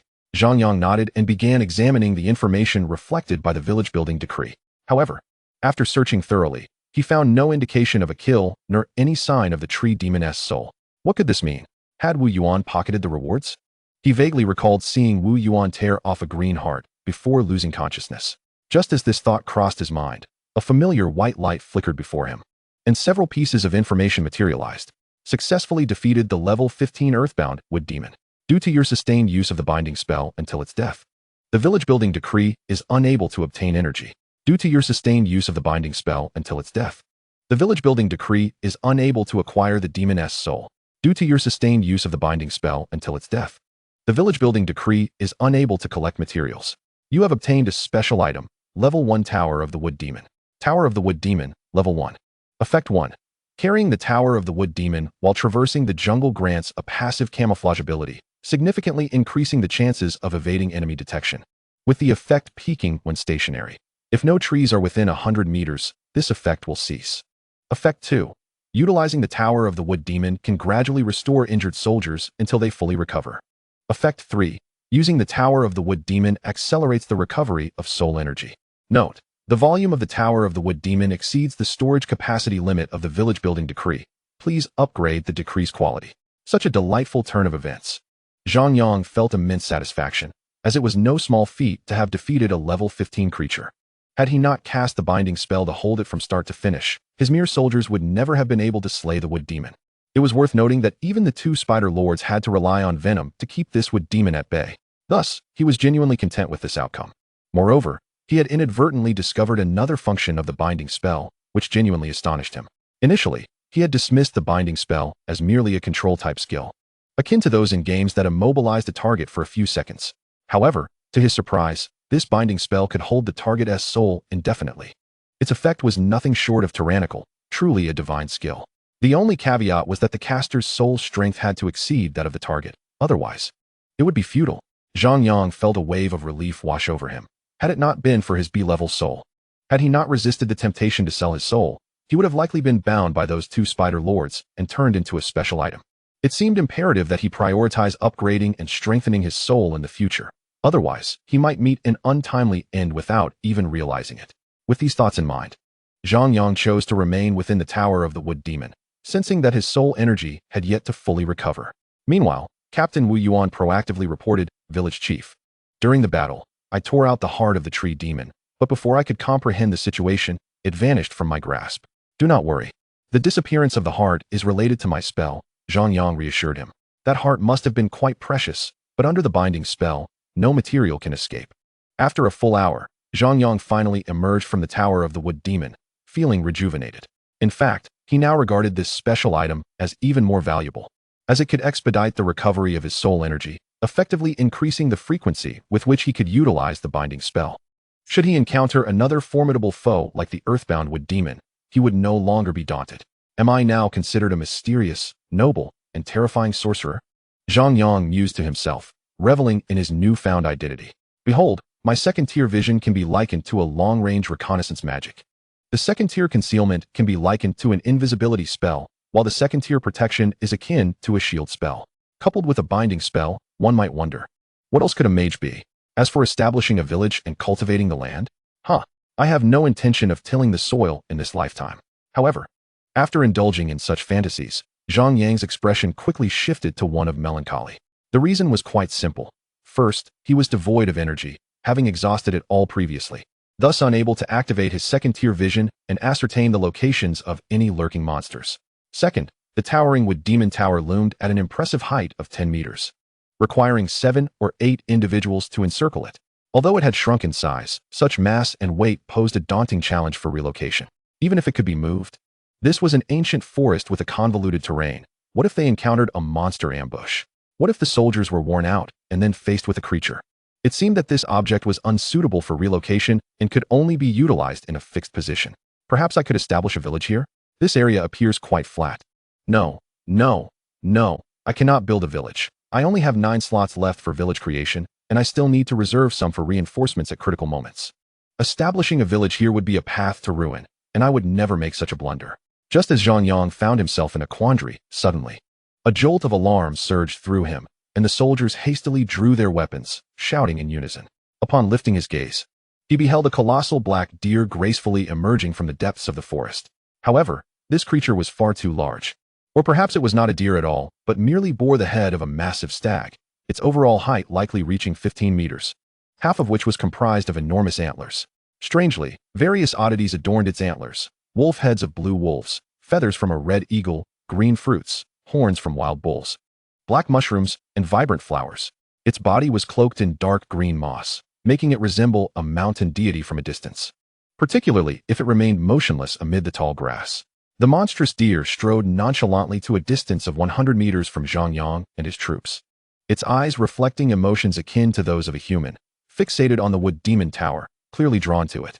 Lord Village Chief, this appears to be a lord-level monster.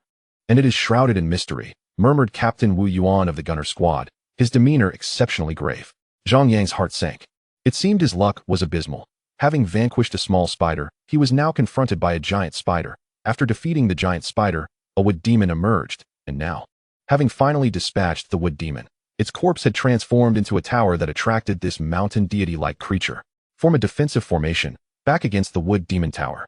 This foe is not to be trifled with, he commanded, for retreating and abandoning the wood demon tower was not an option. As Zhang Yang's troops assembled their defenses, the deer monster displayed a flicker of disdain in its eyes, then opened its mouth to emit a wolf howl. Simultaneously, the wolf head dangling from its antlers dissipated into a cloud of black smoke, as if invoking a more arcane form of sorcery. Zhang Yang was pondering this when, from all directions, the sounds of wolf howls erupted. In the blink of an eye, over 50 massive blue wolf monsters charged from the woods. Their target not the deer beast, but Zhang Yang and his comrades. Chapter 13. The Deer Demon Lord. By the heavens, Zhang Yang exclaimed, taken aback by the unexpected development. Was this even possible? However, retreat was no longer an option. In a moment of desperation, he gritted his teeth and sold the 50 bundles of demonized black spider silk he had intended to use for crafting arrows. With no second-tier protection, they were utterly incapable of contending with the onslaught of over 50 blue wolf monsters. Archers, do not shoot. Reserve all arrows for Qin Yi Dao and his companions. Elite blade shield soldiers, position yourselves at the perimeter of the protective circle, step forward, and raise your shields to mitigate the impact of the blue wolves against the barrier. Elite spearmen, stand behind the blade shield soldiers, ready to pierce at a moment's notice. Wu Yuan, you hold the center. Simultaneously, keep a watchful eye on that deer demon. This scoundrel may summon even more monsters. Just as Zhang Yang had sold the spider silk and activated the second-tier protection, he found that the deer monster seemed to comprehend his strategy. It let out a cry resembling an eagle's call, and instantly, a red feather from its antlers transformed into a cloud of black smoke and vanished. Within mere seconds, the sky echoed with the cries of red eagles, and 5 red eagle monsters were summoned. Witnessing this spectacle, Zhang Yang's heart plummeted. What on earth was happening? As 5 red eagles descended from the heavens, and over 50 blue wolves roared and attacked from the ground, the second-tier protection would undoubtedly shatter upon impact. In that critical moment, Zhang Yang instead found his composure, shouting, "Everyone, follow Wu Yuan and charge out." It was unclear whether Captain Wu Yuan fully grasped Zhang Yang's intent. Yet his speed was indeed remarkable.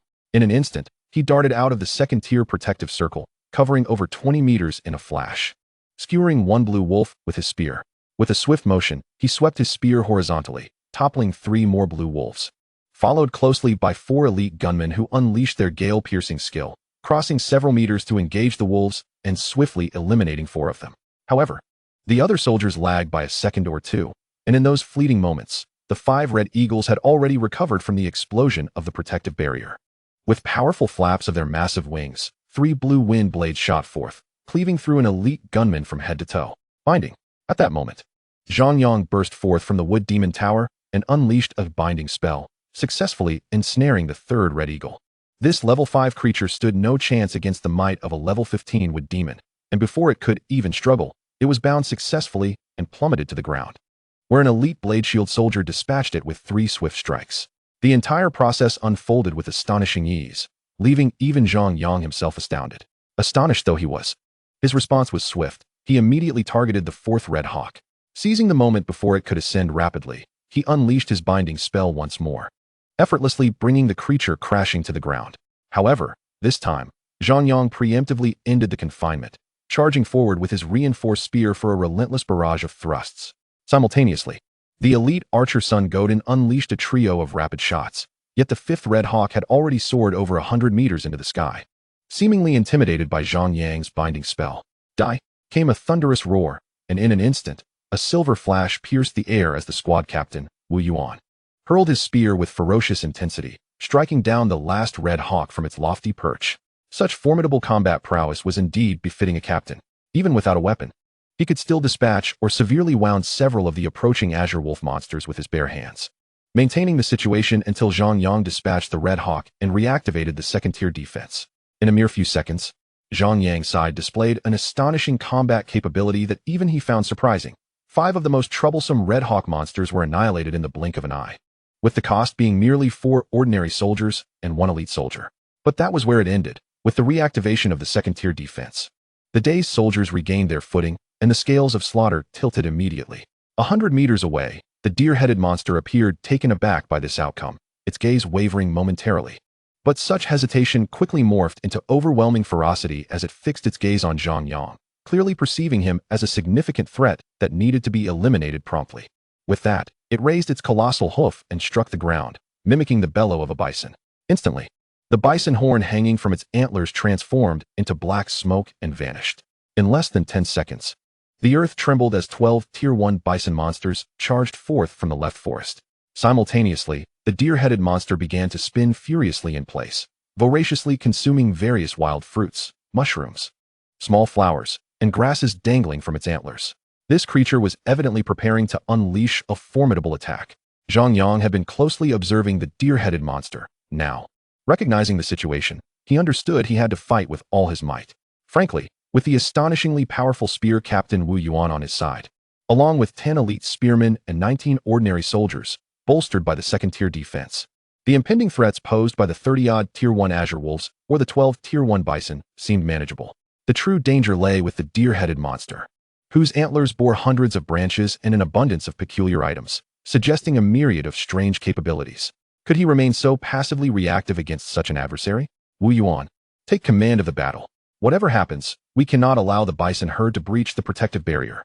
I will deal with that creature. Zhang Yang commanded as he ordered 10 ordinary soldiers to cease combat and take refuge behind the wood spirit tower. He then utilized the village construction decree to elevate their combat readiness. As long as the protective shield remained intact, they should face no significant issues. In just 5 minutes, they would become a new force to be reckoned with. Subsequently, Zhang Yang found a suitable position and directed his binding spell at the distant deer-headed monster. However, this time, as his soul thread made contact with its essence, the spell failed outright, transforming into a mental shock that merely caused the deer-headed monster to stagger, inflicting minimal damage. This is bad, Zhang Yang gasped, realizing that the deer-headed monster possessed a soul strength surpassing his own. Chapter 14, Building the Village. As Zhang Yang cast the binding spell, the deer-headed monster, equally astonished, felt a surge of intensity in its gaze. Yet, it refrained from countering with magic. Perhaps it lacked such capabilities, merely retreating a short distance while continuing to spin and unleash its ultimate attack. This unusual behavior only reinforced Zhang Yang's suspicions regarding its intentions. Assessing his own soul state, he resolutely cast the binding spell once more. Crack! Binding failed, mental shock. Once more, he attempted. Binding failed, mental shock. After interrupting the deer-headed monster's spinning for the fourth time, Zhang Yang was pleasantly surprised to observe the creature growing increasingly agitated and enraged. It had consumed a blue fruit dangling from its antlers, one it had already ingested previously. Could it be that I've inadvertently mastered a divine interruption technique?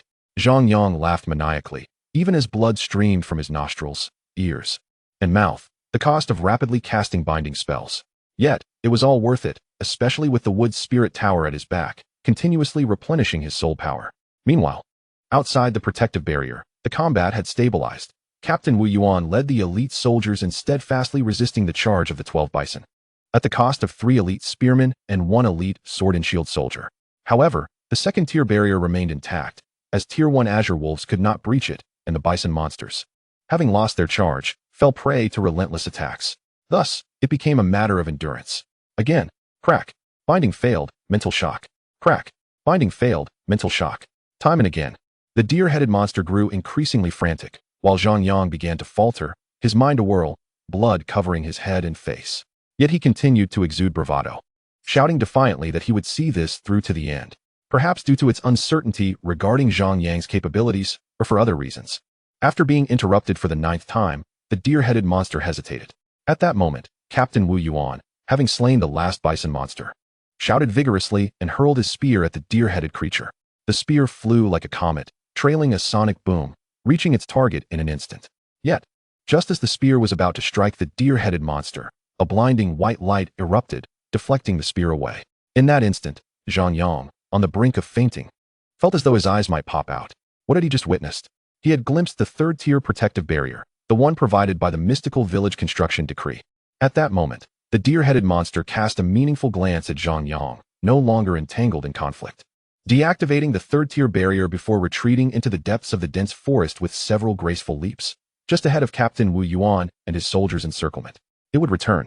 It and Zhang Yang were competitors. Realization dawned upon him as he collapsed to the ground. The sunset blazed like fire, transforming the canopy of the forest into a golden ocean, shimmering in the light. Zhang Yang sat upon the hillside, gazing aimlessly into the distance. Much like a lost mariner adrift in this golden sea, utterly melancholic and helpless. This was no longer the battlefield of before.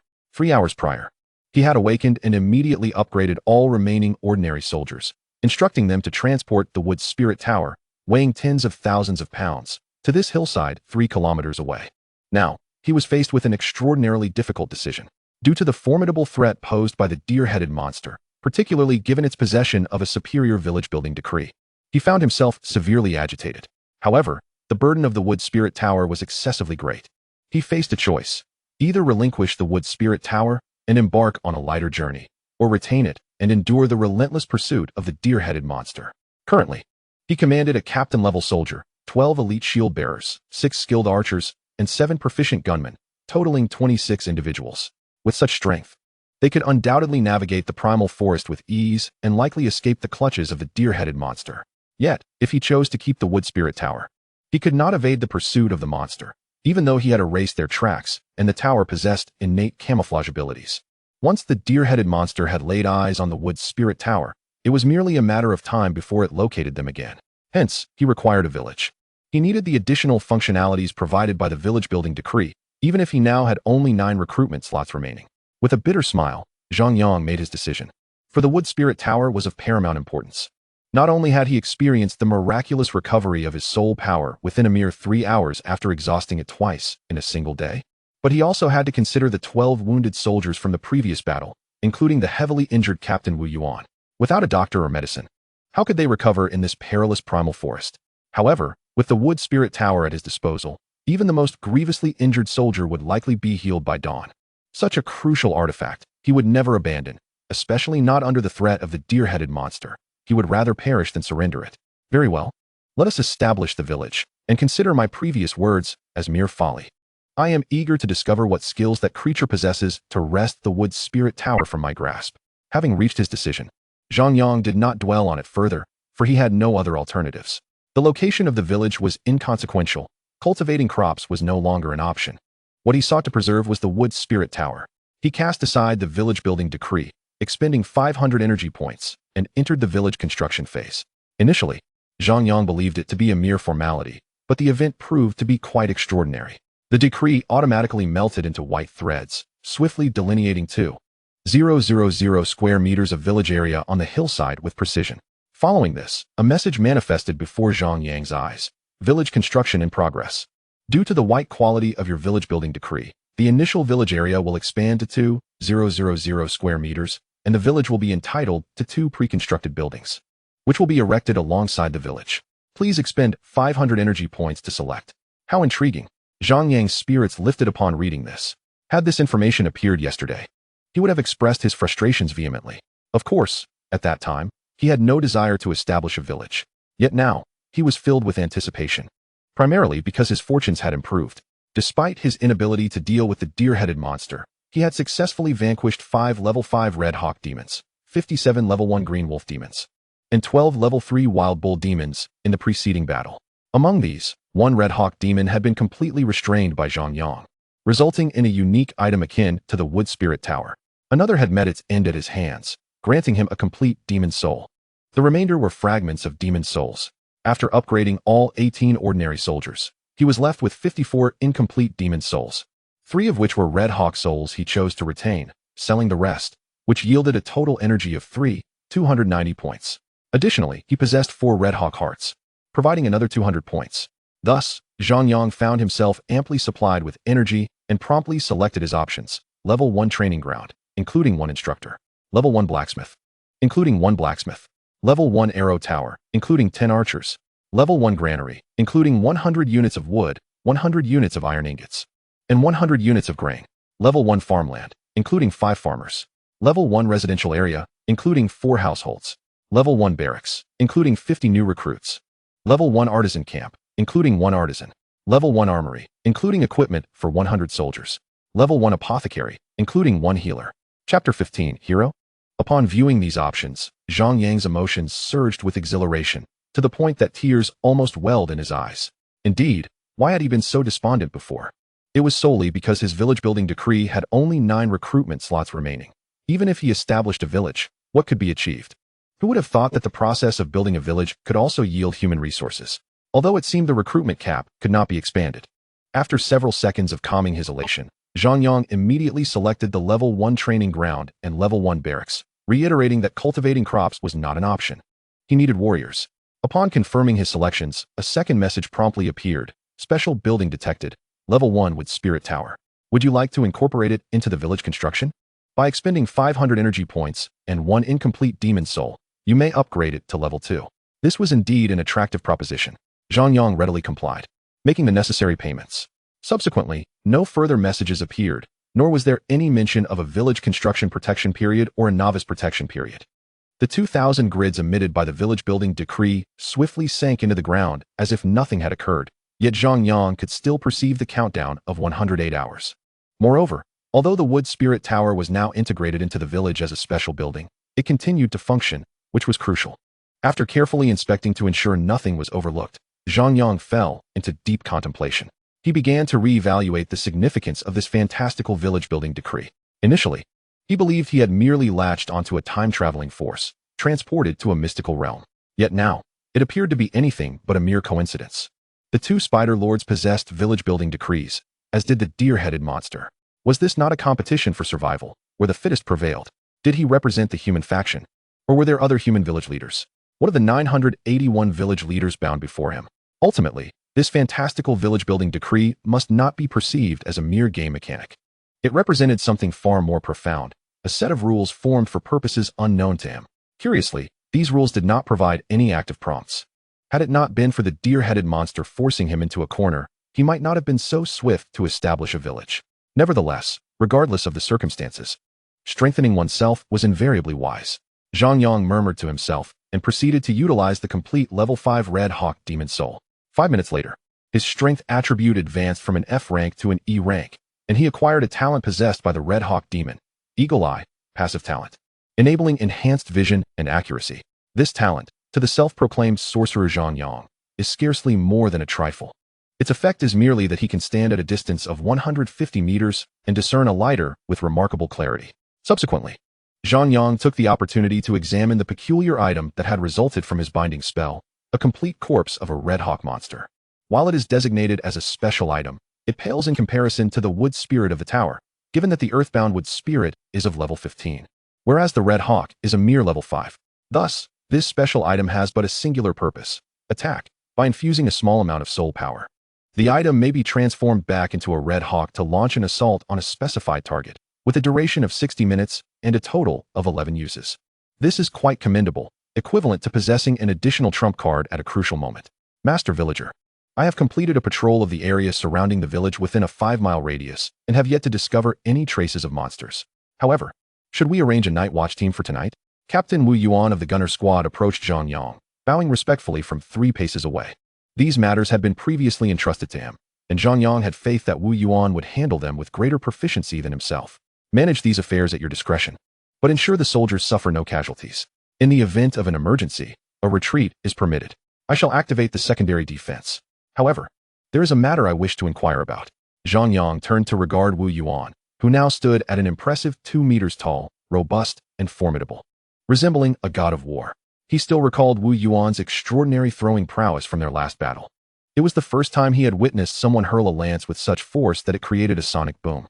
Yet, upon reviewing Wu Yuan's attribute information, there was no mention of throwing skills. Master Villager, please ask, and I shall share all that I know without reservation. Wu Yuan replied solemnly. Zhang Yang smiled silently. There is no need for you to be anxious. I am merely curious. Your lance throwing technique during today's battle was quite lethal. Could you perhaps impart this skill to others? Naturally, I am also quite interested. At this, Wu Yuan appeared somewhat taken aback before responding earnestly. Master Villager, I believe this is connected to the disappearance of the earthbound with spirit's heart. At that time, the heart was in my possession when it vanished, and I felt nothing unusual. However, later, during the battle with the deer monster, I instinctively threw my lance, as though it were an innate ability. I swear, I have never trained for this. Is that so? Zhang Yang nodded. You can still throw the lance at will, correct? Indeed, Master Villager. And I shall endeavor to teach this throwing technique to others, Wu Yuan replied with utmost seriousness. At that moment, a sudden notification appeared before Zhang Yang's eyes. Through your meticulous observation and patient inquiry, you have identified a soldier among your ranks who has the potential to grow into a hero. Would you like to initiate the hero's trial? Warning, the trial may result in the death of this soldier. It increasingly resembled a game. Yet Zhang Yang silently wished it were indeed mere play rather than the grim reality of this fantastical world. He dismissed the notification, as nightfall was imminent. Who would think of commencing a trial now? Very well, Wu Yuan, after you arrange the night watch team, ensure everyone has an early meal and rest. We know not what else may transpire tonight. Yes, Master Villager. As he watched Wu Yuan depart, Zhang Yang's brow furrowed slightly. He harbored another question.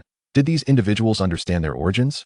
Surely, they could not be mere data constructs generated by energy. He was inclined to believe they were flesh and blood beings, bound by some force within the village creation decree until they were summoned forth. This would explain the recruitment limit of 500 individuals, serving as a compromise to discern whether this world was a void of a game or a realm of reality. However, if this theory held, how did the Spider Lord and the deer monster fit into the equation? It seemed overly complex. With a deep sigh, Zhang Yang cast aside these thoughts. Now was not the time for such contemplations. He needed to survive before pondering anything else. Chapter 16. The Reverence Between Life and Death. The night passed swiftly. Surprisingly, only 5 reckless little monsters had crashed into them, and besides that, there was no further commotion. The terrifying, torturous night Zhang Yang had envisioned failed to materialize. However, this was likely normal. A region could not harbor too many monsters, especially since he had already vanquished 3 bosses in the area. With this in mind, Zhang Yang retrieved 20 units of monster meat, instructing the soldiers to kindle a fire and prepare breakfast for the day. As the aroma of roasting meat wafted through the air, he saw Captain Wu Yuan returning with a patrol team, each member bearing a large bundle of wood. Initially, Zhang Yang assumed they had gathered firewood, but soon he realized that these so-called logs were remarkably uniform, approximately 2 meters in length, the thickness of an arm, with even ends and a finely crafted texture. It was evident they had been meticulously selected. Master Villager. Upon reaching Zhang Yang, Wu Yuan and his team unloaded the wood and bowed in unison, their reverence deeply ingrained. If Zhang Yang's previous assumptions were correct, these soldiers had once been bound within the village creation decree, and there must be some reason they dared not defy any orders from the holder of that decree. Of course, Zhang Yang merely contemplated this internally, maintaining an amiable demeanor as he even patted the dew from Wu Yuan's shoulder. You worked hard last night. Come, let us have breakfast. What do you intend to do with this wood? Master Villager, this is what I managed to collect during the early hours today. I plan to fashion them all into wooden spears, those that can be thrown. Your words yesterday reminded me that our soldiers' offensive capabilities are somewhat lacking against those fearsome monsters. If they all master the technique of throwing wooden spears, it will undoubtedly facilitate our efforts in dispatching those creatures. Wu Yuan stated with earnestness. Zhang Yang scrutinized him closely before bursting into laughter. Excellent. Let us proceed. Shall I recruit another craftsman? Master Villager, that will not be necessary. I firmly believe that a good soldier's foremost duty is to become familiar with their weapon. If one cannot even craft the weapon upon which their life depends, what right do they have to survive the battlefield? If they perish, it is simply their fate. Ah, how profound. Indeed, I have not misjudged you. At this moment, Zhang Yang found himself increasingly admiring Wu Yuan, as if this man were a born hero. So, shall we initiate the hero's trial? No. Perhaps it is best to wait a while longer. What followed was a delightful breakfast. After satisfying their hunger, Captain Wu Yuan officially began instructing the soldiers in the art of throwing, while 6 elite archers required no training, as they were tasked with daily vigilance. 12 elite sword and shield soldiers, 7 distinguished spearmen, and Zhang Yang also joined this training. Although Zhang Yang prides himself on being a magician, when faced with the specter of survival, all else pales in significance. As long as he can endure, he would not hesitate to learn the art of spear throwing, or even engage in petty theft, if it meant prolonging his existence. However, Wu Yuan's training approach was indeed unconventional.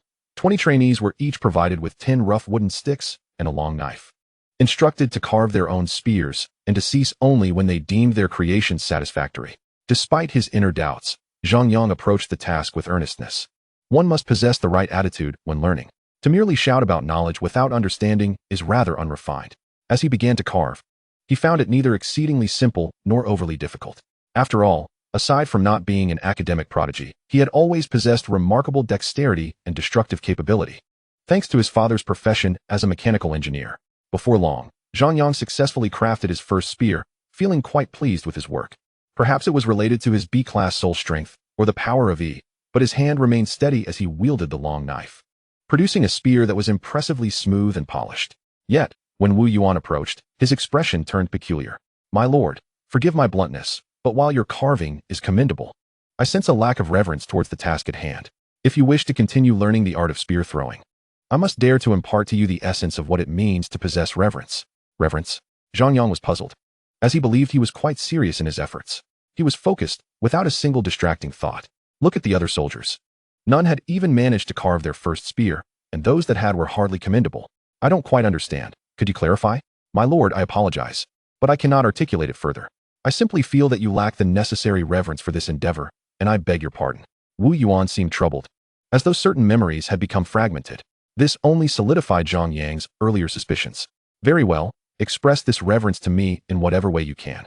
Zhang Yang chuckled, dismissing the notion. Thank you for your understanding. Please be cautious. Wu Yuan bowed respectfully and casually took the spear Zhang Yang had just carved, retreating about 100 meters before preparing to throw. To be honest, up until that moment, Zhang Yang hadn't paid much heed. He assumed Wu Yuan was merely demonstrating. But in the next instant, as Wu Yuan's body twisted at a seemingly inconsequential angle and he aimed the spear directly at Zhang Yang, everything changed. It was as if a great terror descended upon him. Zhang Yang felt every hair on his body stand on end. His heart raced with such intensity that it nearly halted, and all external sensations were abruptly severed by an invisible force. The word death vividly manifested within Zhang Yang's soul. He felt as though he were laid upon a searing anvil, exposed to the icy grasp of winter, cast into an endless abyss of darkness. He was unable even to cast a binding spell, let alone escape. All he could do was watch helplessly as Wu Yuan hurled the spear from 100 meters away. With a whoosh, the spear, despite not breaking the sound barrier, flew accurately between Zhang Yang's legs, embedding itself in the ground and trembling in place. He emerged unscathed. Yet it felt as though he had traversed the depths of hell, his spirit unnerved, his mind blank, and his body trembling, on the brink of losing control of his bladder. It took several seconds before Zhang Yang finally collapsed to the ground, feeling utterly drained, yet he felt no embarrassment, anger, or disgrace. He had finally grasped the meaning of Wu Yuan's words. He lacked reverence. It was a simple revelation. He lacked a profound respect for death. He had never faced death directly, at least not alone and utterly helpless. Even when he had slain his first red eagle, he had done so with the protection of a level 1 shield. He could argue that he had shown courage, but it was far from sufficient at that time. He had not truly encountered the terrifying specter of death. My lord, please punish me. Wu Yuan approached, kneeling in supplication. There's no need for that. I understand now. You did well. Zhang Yang struggled to articulate his thoughts, yet he truly comprehended. He gestured for Wu Yuan to rise and silently resumed carving his second spear. This time, he was still himself. The knife remained the same, and the wooden stick was unchanged, yet his attitude had transformed. Previously, while he had been wholly focused and dedicated, he had treated the task as a mere game, a job, at best a gratifying piece of art. Thus, Wu Yuan was correct in asserting that he lacked reverence. As the village leader, he possessed a level 2 shield, binding spells, and soldiers willing to fight for him. Even if he had once felt fear or anxiety, it had always been indirect. He had never faced the raw terror of life and death. But now, the wooden stick in his hand was no longer just a wooden stick, it was his life. On the battlefield, it was his only trusted companion, his weapon, and even a part of his very being. This act of carving transcended mere skill. It was a training of attitude, a profound interrogation of will, soul, and innermost self. Are you truly prepared to confront the reality of life and death? Chapter 17, The Marvelous Carpenter. Whoosh. Amidst the fierce sounds of slicing air, 19 wooden spears were simultaneously hurled, covering over 100 meters in merely 0.5 seconds, landing haphazardly on the ground, none striking the straw dummies set up as targets. Not even the spear closest to the target deviated by less than 2 meters. The farthest had strayed over 10 meters away. Excellent. Very well done. Continue training. Wu Yuan loudly encouraged, while behind the 19 soldiers lay over 1,000 meticulously carved spears. This was already the second day. Aside from a few hapless little monsters, nothing of note had occurred the previous day. The village construction continued apace. Zhang Yang and the 19 soldiers had transformed into carpenters, each crafting over 50 spears. To be fair, Wu Yuan's unconventional method proved effective. Now, each soldier could effortlessly carve a competent spear. On this day, Wu Yuan finally arranged for the 12 elite sword-and-shield soldiers and 7 distinguished spearmen to engage in spear throwing. Excluding Zhang Yang from this exercise, Wu Yuan's reasoning was clear. My lord, they must immediately engage in throwing practice, as they may soon find themselves on the battlefield, fighting for their lives. In that moment, they may only have time to hurl a single volley of spears, so my current training focuses on synchronized throwing, aiming to maximize enemy casualties with a concentrated barrage of spears. However, my lord, you are different. We will vow to protect your safety. And your role on the battlefield is not merely to throw a few spears. I understand your intentions, but please recognize that if you wish to master more advanced throwing techniques, there is no better method than to carve the spears yourself. To aim at an enemy with one's eyes can at best be deemed a third-rate skill. To aim with one's hands may be considered second-rate. Yet to aim with one's heart is the hallmark of a true master. Although Wu Yuan's words seemed somewhat esoteric, Zhang Yang resolved to heed his advice. Thus, he completely transformed into a carpenter, tirelessly whittling bundles of timber into wooden spears from dawn till dusk and beyond. He was uncertain whether he could truly sense the essence of the wooden spears with his heart. But Zhang Yang felt as though he was nearly mastering the art of blade work. Indeed, within his rudimentary attributes, a new line had emerged: Basic Blade Skill, 15. Well, I suppose I have come to understand what the most enigmatic profession in this world is, not that of a magician, but rather that of a carpenter. Zhang Yang laughed heartily, finding amusement in this serendipitous twist of fate, where intentional planting of flowers led to unintentional willows. As he calculated the passage of time, he realized that over 40 hours had elapsed, with 60 more hours remaining until the village construction would officially conclude. Yet, he harbored a lingering suspicion that the deer demon might appear before then, potentially delivering a grand surprise. Gazing into the pitch-black night, Zhang Yang flexed his slightly numb and fatigued arms before settling down to continue his work on the wooden spears. Thanks to his enhanced physical strength, he felt little exhaustion despite a full day's labor. Quite the contrary, the continuous act of whittling brought an unusual sense of relaxation to his soul. To be honest, with a soul of formidable strength, Zhang Yang found everything he engaged in remarkably soothing, as fatigue seemed a distant concept, much like playing video games for 3 days and nights. His mind remained as clear as ever. However, he could not confide this to Wu Yuan. After all, shouldn't he, the village chief, maintain a semblance of dignity? Thus, he clandestinely devised a different approach, attempting to cast a binding spell upon the wooden spear. As the spear was not a living entity, it would not succumb to the binding. However, upon the spell's failure, Zhang Yang distinctly sensed a fleeting moment when the spear seemed to come to life.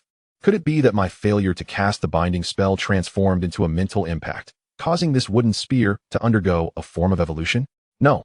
It must be that my residual mental energy lingered upon it, creating the illusion of animation.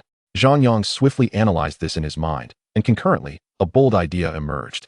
Could he perhaps imbue the binding spell onto the wooden spear? In gaming terms, this would be akin to enchanting. This audacious notion ignited a fervent motivation within Zhang Yang, and he began to repeatedly cast the binding spell upon the wooden spear, yet the outcomes were dismal. A spear that had been expertly whittled could withstand only 3 failed attempts of the binding spell before it crumbled into dust. Such repeated failures nearly compelled Zhang Yang to abandon his endeavor, until he procured a spear he had crafted himself from Wu Yuan. This spear, seemingly identical to the others, astonishingly endured 12 consecutive binding spells without shattering. It was only after Zhang Yang unleashed another binding spell that a miracle transpired. The spear underwent a transformative change, appearing as if it had truly come to life, though he could not articulate the specifics. Fortunately, Zhang Yang did not need to comprehend it fully, as several pieces of information began to manifest before his eyes. You have acquired a basic magical artifact, Binding Spear. Binding Spear, Gray Quality, Durability 11. Upon striking a target, it will ensnare them in a binding state for 1 second. Ha ha ha, I have succeeded. Zhang Yang leaped into the air, reveling in his triumph. He had indeed crafted a basic magical artifact. By the heavens above, it appeared he possessed not only the potential to become a magician, but also the potential to ascend as an immortal cultivator. Wait, is it already dawn? After the jubilation subsided, Zhang Yang was taken aback to discover that he had unwittingly toiled through the night, with soldiers nearby gazing at him in utter astonishment. Village Chief, have you perhaps grasped the technique of aiming wooden spears with your heart? Wu Yuan, the captain of the riflemen, inquired with astonishment, perplexed as to how one could attain such mastery without years of rigorous training. What did you say? Aiming with the heart. Listen closely. I have successfully enchanted a wooden spear. From this moment forth, it is an enchanted weapon. No, a magical artifact. Do you understand? I am an immortal cultivator. Zhang Yang shouted, spitting with excitement, disregarding his image, appearing quite mad with joy. No one understood better than he the significance of possessing such a basic magical artifact. It was akin to stumbling upon a mysterious door that had been tightly shut, freeing him from worry about the impending attack of the deer demon. Noticing Wu Yuan still wore a puzzled expression, Zhang Yang let out a mischievous chuckle and said, So, Wu Yuan, would you care to experience the awe that my spear brings? Before Wu Yuan could respond, Zhang Yang brandished the spear towards him, causing the captain to retreat several steps in fright, as he genuinely sensed the threat, albeit not a lethal one. Is it truly possible? Wu Yuan mused, recalling how he had instilled fear in Zhang Yang through his overwhelming strength and murderous aura concentrated within the spear. Now, however, he recognized that Zhang Yang's throwing technique was nearly non-existent, yet the formidable power emanated from the spear itself. Not simply that, but a balance of power within the spear had formed a connection with the village chief, which was the true source of the perceived danger. Indeed, Wu Yuan felt that the spear in Zhang Yang's hands could take flight like a bird at any moment. This concept was fundamentally different from the throwing techniques he had previously imparted. Surely, this is what they refer to as differing paths leading to conflicting goals. Wu Yuan murmured to himself, resolving never to instruct the village chief on throwing techniques again, as it was a futile endeavor. Here, Wu Yuan, this binding spear is yours. The binding spell affixed to it can only be used once, but coupled with your elusive throwing prowess, it will undoubtedly astonish our enemies. Oh, and by the way, once struck by this binding spear, the enemy will be ensnared for a duration of 1 to 3 seconds. Furthermore, select a few of our most skilled soldiers in throwing. I intend to equip them all with binding spears. What a shame it would be if I had mastered the explosion spell instead. By the way, from now on, you shall exclusively carve wooden spears for me, ensuring the finest quality. Start with 100 or 80 pieces, if you please. I must first take a nap. Summon me if anything arises. Having spoken in one breath, Zhang Yang departed in a whirlwind, leaving Wu Yuan in disarray. Sighing, Wu Yuan lamented, Village Chief. I meant to say. He exhaled deeply, contemplating that, based on his instincts, the artifact's potential in his hands might not surpass that of Zhang Yang's, as it was no longer merely a conventional weapon. Chapter 18, Possession. Awakening to the sun high in the sky, Zhang Yang felt invigorated beyond measure. He let out several boisterous roars towards the sun, believing he could resurrect himself fully 12 times. Yet today was destined to be exceedingly busy and of utmost importance.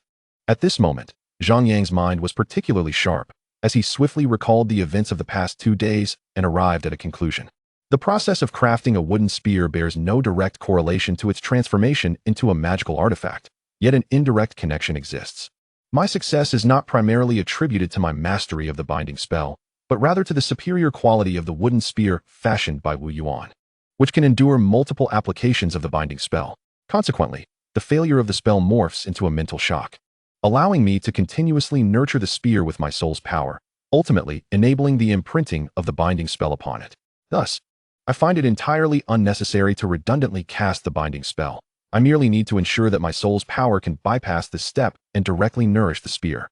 In essence, as long as one's soul power or mental strength is sufficiently formidable, it can alter the material reality.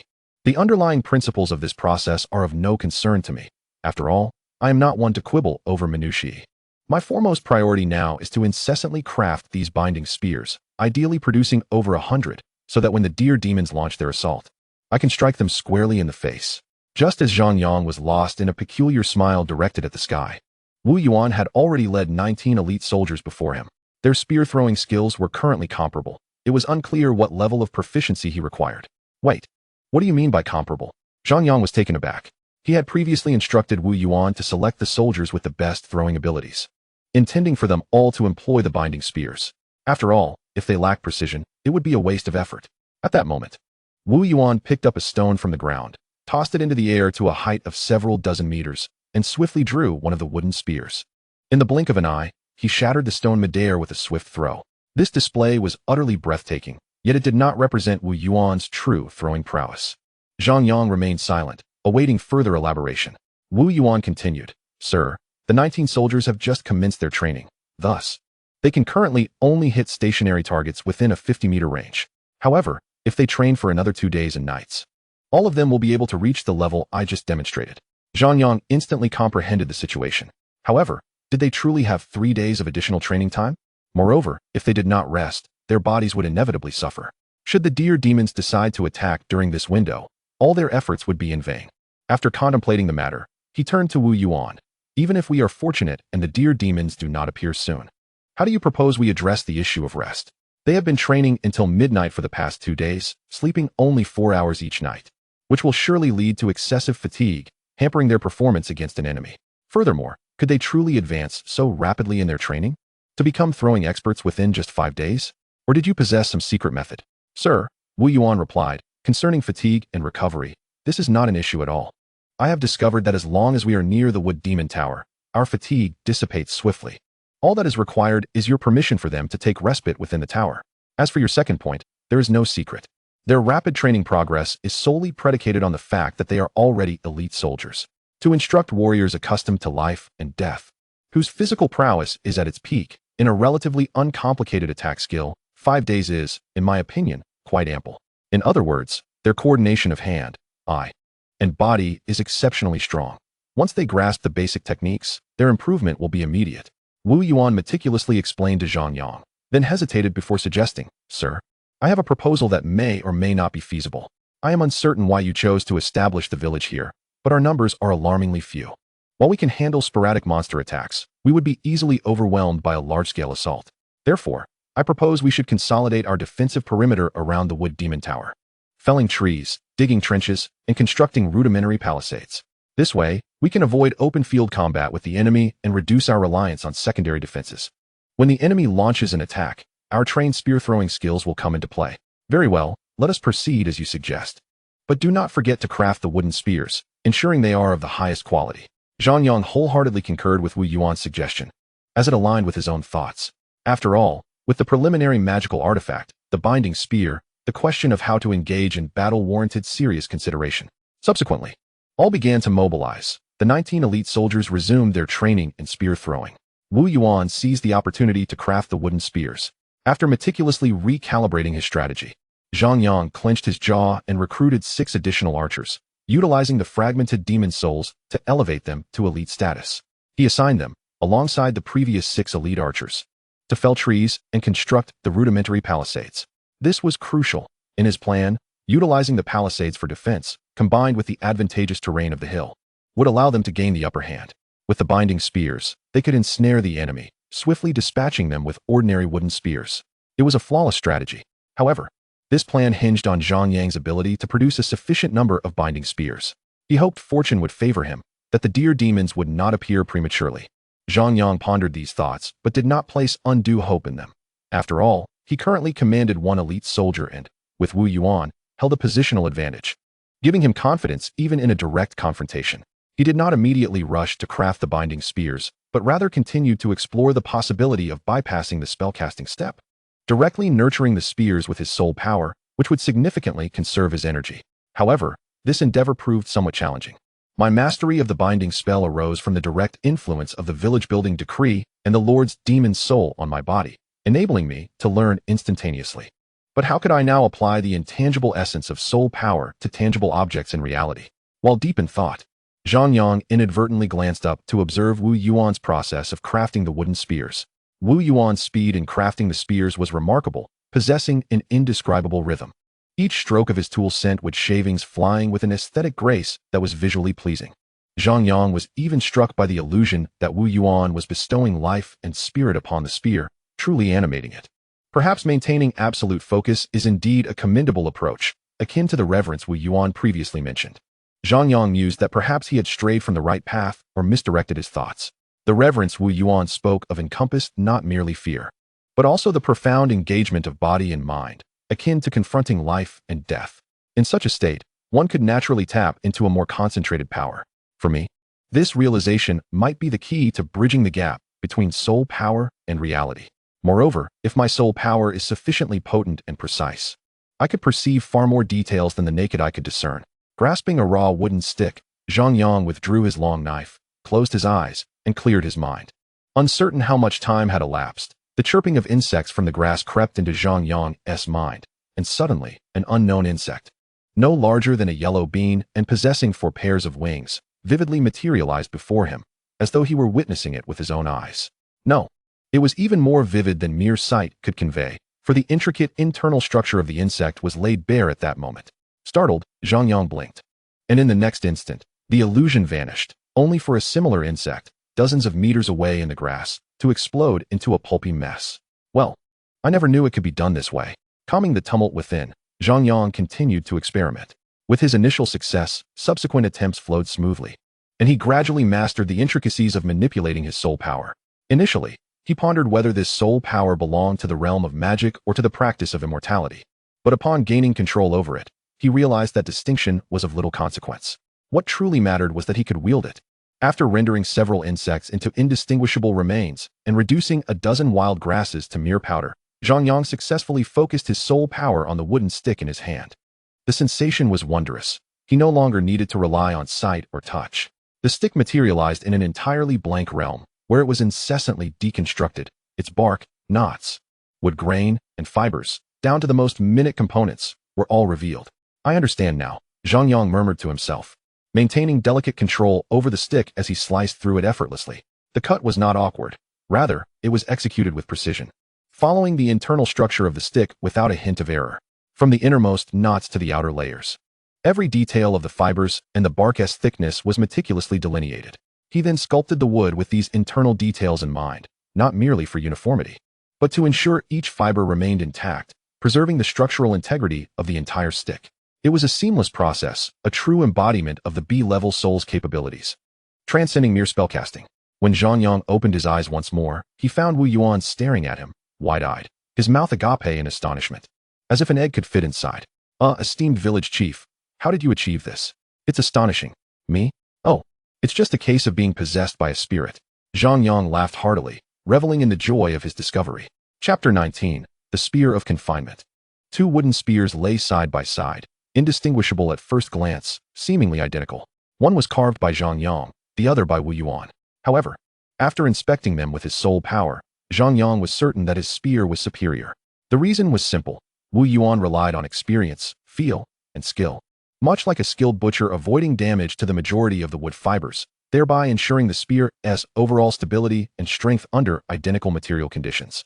In contrast, Zhang Yang harnessed his soul power, clearly perceiving the internal structure of the spear before executing precise cuts, ensuring every wood fiber remained intact and the internal structure was more stable.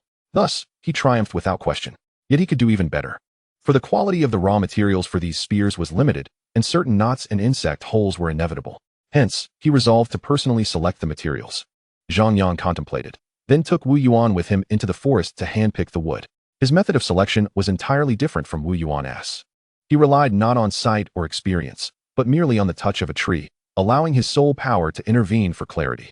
Truth be told, had it not been for the looming threat of the deer demon, Zhang Yang would have eagerly delved deeper into this avenue of exploration.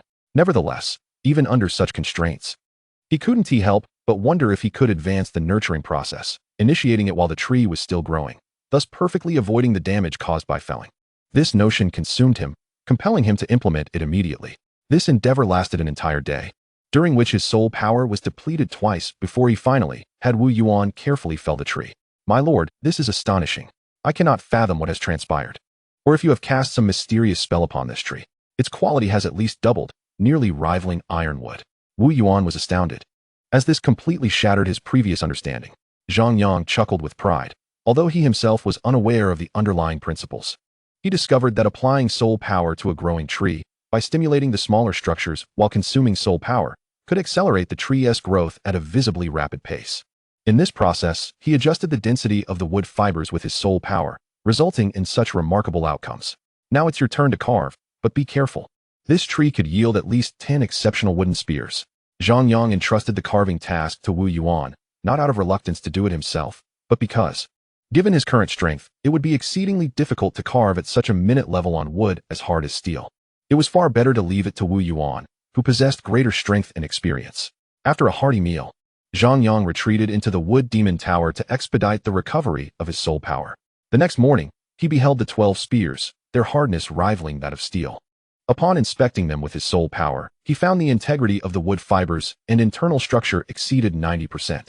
He couldn't help but marvel at Wu Yuan, who truly was a monster in his own right. Zhang Yang then began the formal process of soul nurturing, determined to strive for perfection, even if it required extra effort. The nurturing process was straightforward. He continuously used his soul power to wash and refine the spear until it felt as if it had become a part of his own body. Only when he could sense it without the need for soul communication would he consider it complete. At that moment, Zhang Yang felt an overwhelming urge to hurl the spear. Watching it soar through the air like a bird, he was confident that even without having learned specific throwing techniques, he could achieve a flawless hit. Skills were inconsequential. Yet, in the end, Zhang Yang restrained this impulse. He aimed to forge a more advanced magical artifact, one that would unleash its true potential in the hands of a formidable warrior like Wu Yuan, rather than himself. Confinement. Zhang Yang solemnly cast the spell, this time encountering no resistance as the spell successfully manifested. The force of confinement imbued the spear, accumulating within it. 1 second, 2 seconds, 3 seconds, 5 seconds. Until 10 seconds had passed, Zhang Yang sensed the spear's capacity reaching its limit. Any further would risk a detonation. At the moment he concluded the confinement spell, mysterious patterns emerged upon the once smooth surface of the spear, its weight doubling. Even an ordinary person would discern that this spear was extraordinary. Simultaneously, information began to manifest before Zhang Yang's eyes. You have successfully crafted a mid-tier magical artifact, the Spear of Binding. This spear, of white quality, possesses a durability of 11 and is characterized by its penetrating ability, inflicting substantial damage to the target's armor and shields while also dealing spell and weapon damage. Its unique feature, binding, ensures that upon striking a target, it forces them into a soul and corporeal confinement for a duration of 58 seconds, rendering them impervious to awakening from attacks, but susceptible to dispelling by spells of other categories. This time, Zhang Yang remained composed, merely smiling, as he had anticipated the outcome long beforehand. The power of this spear of binding eclipses that of the previous wooden spear tenfold, for it has the capacity to penetrate protective barriers. After a brief respite, Zhang Yang proceeded to nurture a second wooden spear. As the countdown to the establishment of the village dwindled to mere hours, yet the deer demon had yet to make an appearance. This prompted a bold thought. Could it be that the deer demon was waiting for the successful establishment of his village? Considering that 4 days had elapsed since their last encounter, it seemed implausible for the demon, given its intellect and strength, to remain absent. However, this remained mere conjecture, as Zhang Yang could not fathom the demon's motive for such behavior. Surely, it could not perceive this as a game, intentionally raising the stakes for amusement. Such a notion was utterly absurd. Having exhausted his thoughts on the matter, Zhang Yang chose to focus on the present, for his confidence was steadily growing. Presently, the rudimentary fortress constructed by the 12 archers had begun to take shape. Simultaneously, the 19 elite soldiers practicing with wooden spears were making impressive strides, achieving a perfect strike rate within 100 meters. Wu Yuan's assertions held true. These elite soldiers possessed an excellent foundation, enabling such miraculous results. As their average attributes were at level E, equating to 5 adult humans in terms of neural response speed, physical coordination, and naked eye vision. Coupled with the formidable weaponry Zhang Yang had prepared for Wu Yuan, he found himself rather anticipating the arrival of the deer demon. As the countdown to the village establishment entered its final hour, Zhang Yang completed the creation of his 5th spear of binding, growing increasingly adept and expeditious in his craft, requiring diminishing soul power for each spear. However, even with this proficiency, his soul power remained insufficient. Wu Yuan, what is the current situation? Zhang Yang inquired. Fatigue settling in as the extensive expenditure of soul power left him feeling lightheaded. Reporting to you, my lord, I found no traces of the enemy during today's reconnaissance. However, I believe your hypothesis to be correct. The deer demon is indeed awaiting the successful establishment of our village.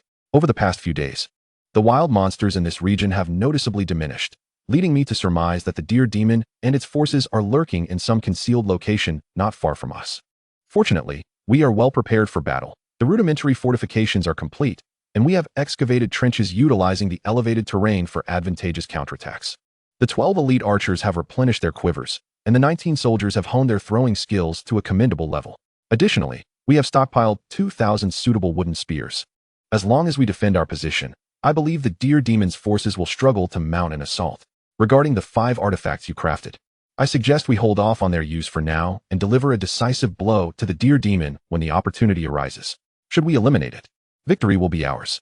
Wu Yuan articulated his thoughts methodically, having managed all affairs in and out over the past few days.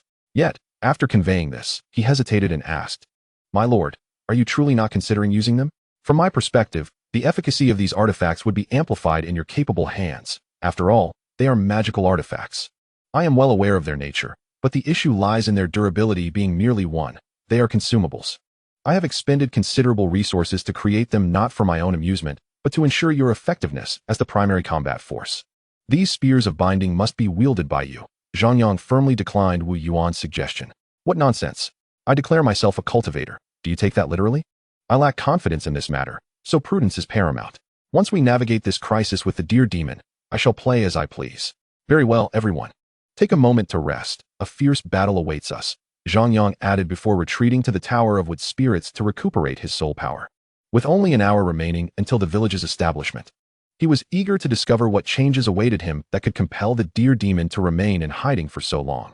Time flew swiftly, and as the countdown to the village establishment reached 0, the once pitch-black night was illuminated by countless white luminescences, revealing 2,000 white squares that flickered into existence for several seconds before vanishing. Following this, 2 structures emerged upon the hillside, a training ground and a barracks, while the Tower of Wood Spirits had successfully ascended to level 2. Concurrently, a cascade of information reflected in Zhang Yang's vision. Village establishment successful. Receiving a reward of 500 energy points. The village decree has perfectly integrated with the village and can no longer be carried. Village Task 01 initiated. Ensure your village persists for at least 300 years, but you have merely 20 years to develop your layout. Failure to complete this task will result in obliteration. Village Task 02 initiated. Recruit a minimum of 500 natives and seal them within the village decree. Village Task 03 initiated. Collect at least 10 complete fragments of White Hope. Note, this task is not mandatory, but neglecting to gather them may lead to dire consequences. Village Task 04 initiated. Defeat at least 15 foreign village decree binders within 20 years and elevate the village decree to blue quality to return. Otherwise, you shall remain here until the end of your days. Current progress, 115. Reminder, until the village decree is formally placed, should the holder be slain, the decree will not drop. It will be retained by another binder of this race. However, once the decree is successfully placed and the village established, any subsequent slaying will guarantee a drop unless a suitable heir who meets the binding conditions is designated in advance. Reminder, upon dropping the village decree, the civilization code of the race to which the holder belongs is also at substantial risk of dropping. If the civilization code is entirely deciphered, that race will become a target for invasions by other races, ultimately leading to extinction or becoming a feast for invaders. Current deciphering progress of Earth's civilization code, 17986. Reminder, do not treat this as a game. Do not be constrained by predictable patterns, as countless possibilities exist. Good luck. Zhang Yang opened his eyes. The surroundings still shrouded in darkness, yet the tumult of emotions within him could scarcely be encapsulated by mere exclamations. He swiftly quelled the tempest within his heart, for he recognized that there was no time left for doubt, anger, or complaint. Indeed, he had been outmaneuvered by the deer demon. With the information just revealed, the truth of the matter is now crystal clear. Regardless of the damned village construction task or the unheard concept of civilization wars, that deer demon is indeed his adversary, a relentless one at that. 5 days ago, the deer demon possessed the ability to annihilate Zhang Yang and his companions entirely. However, it refrained from doing so. Such an action would not yield the village construction decree. Instead, it feigned interest in the wood's spirit tower, thereby compelling Zhang Yang to hastily place the construction decree on a random hill to safeguard the tower. Over the subsequent 108 hours, the deer demon did not make an appearance. It is even likely that it drove away nearby monsters, all in anticipation of Zhang Yang's successful village establishment. For once that occurred, the decree would drop without fail upon Zhang Yang's defeat, akin to the way he vanquished the Spider Lord. If he could obliterate 15 villages and slay 15 village chiefs, he could return. Wait, return? Why this sudden shift in narrative? Could it be an infinite world? Nevertheless, as long as he could return to Earth, it would suffice. Moreover, what on earth is the progress on decrypting the Earth civilization code? How could it be so precise to 3 decimal places? Does one village construction decree equate to 0001? This implies that humanity on Earth possesses at least 100,000 such decrees. If one were to account for the former bound village chiefs who perished with each decree, wouldn't that amount to 80 million? Why do I suddenly feel that the narrative has shifted yet again? Is it a resurgence of spiritual energy or an apocalyptic collapse? Such a vast disappearance or death of individuals must have been known and intervened by the government long ago, right? Or is it possible that the village construction decree was concocted by the government itself, aimed at invading other civilizations, breaking free of the galaxy, and contending for supremacy in the universe? This would indeed shift the narrative to a cosmic science fiction theme. Zhang Yang's mind raced with various peculiar scenarios, yet he chose not to be overly alarmed. Regardless of the secrets behind the fantastical village construction decree, his foremost priority remains to survive in this world. And he must establish a village that endures for at least 3 centuries, all within a mere 20 years of operation. This narrative certainly resembles a grand tale. With a long sigh, Zhang Yang collected his thoughts and began to examine the newly updated attributes of the village construction decree. Fantastical village construction decree. Status: fully activated. All functions available. Energy possessed: 3,027 points. Usable traits: level 2 stealth. Usable traits: level 2 protection. Usable traits: level 2 vision. Usable functions: initial recruitment. Recruitment population list: spearmen 1 energy point, swordsman 1 energy point, longbowman 1 energy point, 5 farmers 1 energy point, for lumberjacks 1 energy point, 3 hunters 1 energy point, 2 butchers 1 energy point, 1 artisan 1 energy point. Usable functions: civilization conquest rankings. Usable functions: hero trial dungeon. Usable functions: physical attribute data visualization. Note: this function has no additional effects and is merely for personal preference. Existing buildings: level 1 training ground. Existing buildings: level 1 barracks. Existing temporary building: level 1 fortress. Existing special building: level 2 wood spirit tower. Upon reviewing the newly updated attributes of the village construction decree, Zhang Yang felt considerably more at ease, and his confidence in the impending battle surged. Although the deer demon was indeed cunning and treacherous, having set a trap for him to fall into, his current trump card was equally formidable.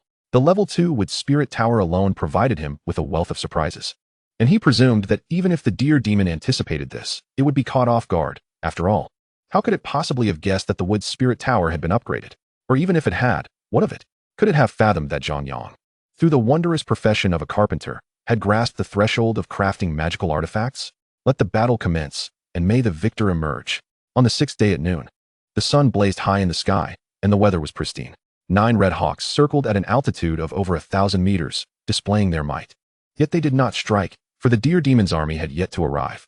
Thus, Zhang Yang had miscalculated slightly, believing that the deer demon would know precisely when he began constructing the village, given the commotion it entailed.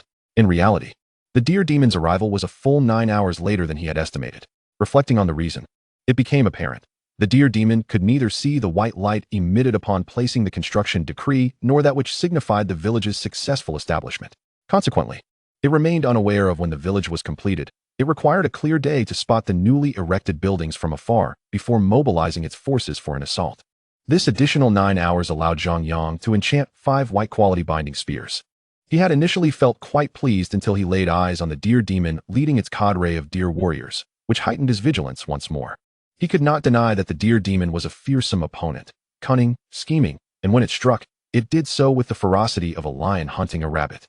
Had Zhang Yang not possessed an even stronger trump card, he might have chosen to flee immediately, for the power the deer demon commanded was formidable. First, there were 200 blue wolf demons, followed by 100 deer demon warriors clad in specially crafted armor, standing 5 meters tall with enormous antlers, their sharp tips resembling a forest of spears. These deer demons were also adorned in iron armor, wearing iron deer helmets, each exuding an air of superiority as they stomped about, their cries echoing continuously, making them akin to indomitable heavy cavalry on the battlefield. However, what alarmed Zhang Yang the most was a giant creature, towering over 15 meters, whose footsteps shook the very ground beneath him. Armed with a wolf-toothed club over 10 meters long and 2 meters in diameter, it could fell a towering tree with a single kick. Such a monster would easily obliterate the hastily constructed fortress Zhang Yang and his companions had erected. Wu Yuan, can you deal with this giant creature? Zhang Yang inquired. Village chief, I am no match for this giant. However, the magical artifact you crafted could certainly inflict severe damage upon it. The only complication is that we would lose the means to defeat the deer demon, Wu Yuan pondered. His assessment was astute. The deer demon's methods were inscrutable, and its soul strength surpassed Zhang Yang's. Should it command some terrifying spell, the absence of a swift means to eliminate it would undoubtedly dictate the outcome of the conflict.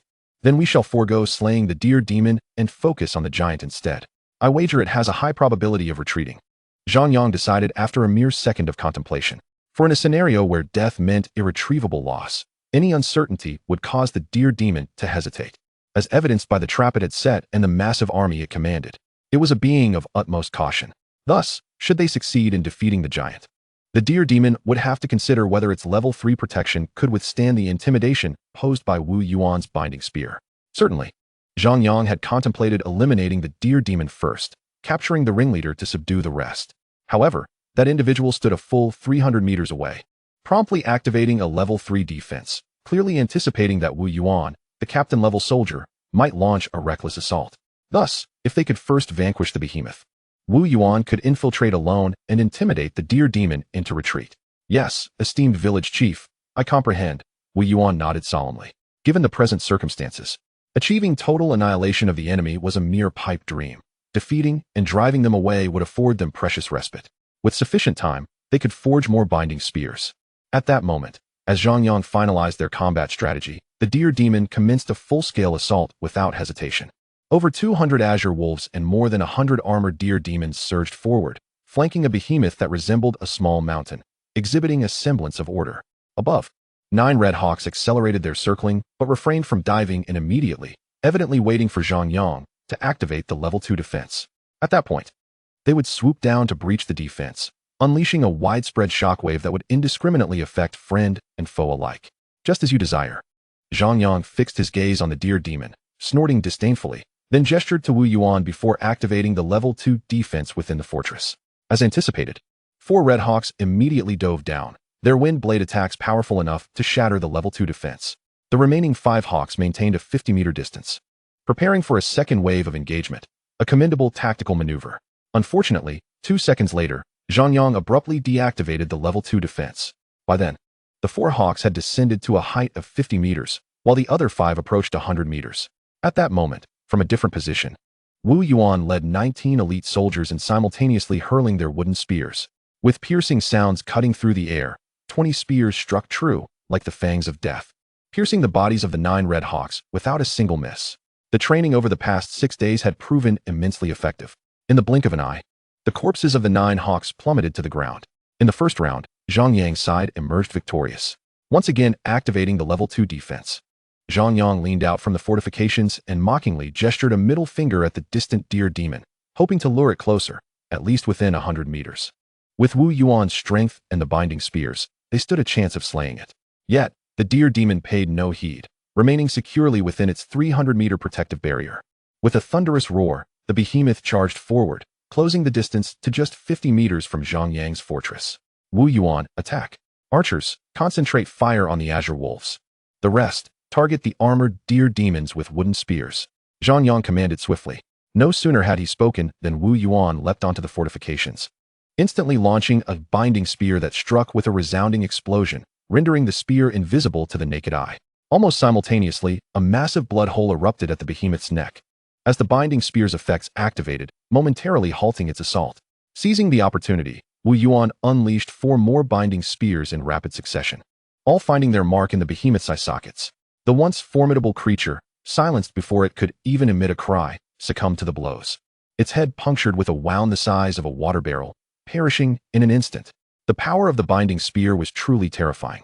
However, it was only to be expected, as this was a white-quality artifact, expertly hurled by Wu Yuan, a near-heroic figure. At that moment, Zhang Yang was filled with astonishment and joy. He marveled at the might of the binding spear while relishing the immense gains reaped right at the onset of battle. The remnants of the 9 Red Hawks were merely the beginning. The behemoth they had just slain yielded a complete demon soul. They had successfully eliminated the enemy village's hero, a level 19 black-skinned mountain monster. As it was a village hero, capturing the complete mountain monster soul was possible for sale. They obtained 600 points of energy, a fragment of hope for sale, a mountain monster heart for sale, and 200 units of mountain monster essence, rich in demon power, suitable for crafting battle runes or refining artifacts. Additionally, they acquired a hero-grade weapon, the giant wolf's mace. Chapter 22, The Soul Force Field.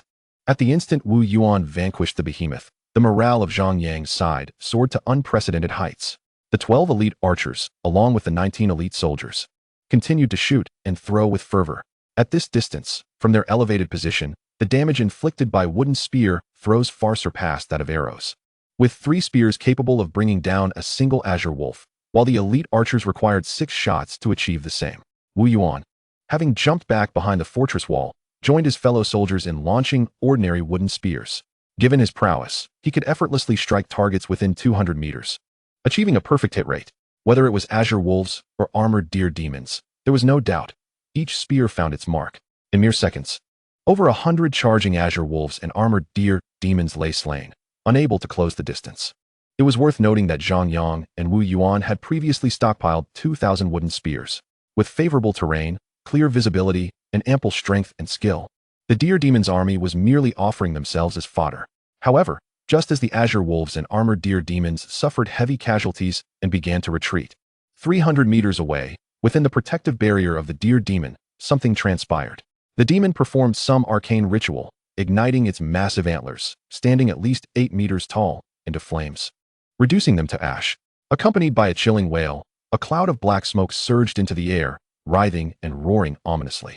This monstrous entity, born from the sacrificial antlers of the deer demon, was exceedingly brutal. Upon manifestation, it instantly devoured 3 azure wolves, who stood no chance of resistance, leaving nothing but bones in its wake. Subsequently, the colossal black smoke monster let out a fierce rush, traversing the 300 meters to engulf Wu Yuan in one swift movement, leaving no opportunity for escape. The turn of events was so rapid that Zhang Yang was left dumbfounded. Was this even possible? The deer demon indeed had a formidable trump card. What to do? Some soldiers attempted to rescue Wu Yuan, but as they approached the black smoke monster, they collapsed as though ensnared in a nightmare. Chaos ensued. In this moment of turmoil, the deer demon's side seized the opportunity to counterattack. Even the deer demon, now reduced to a height of 7 meters after losing its antlers, charged fiercely, its massive stature and powerful hooves striking the ground with a force that rivaled that of the mountain monster. Binding spell.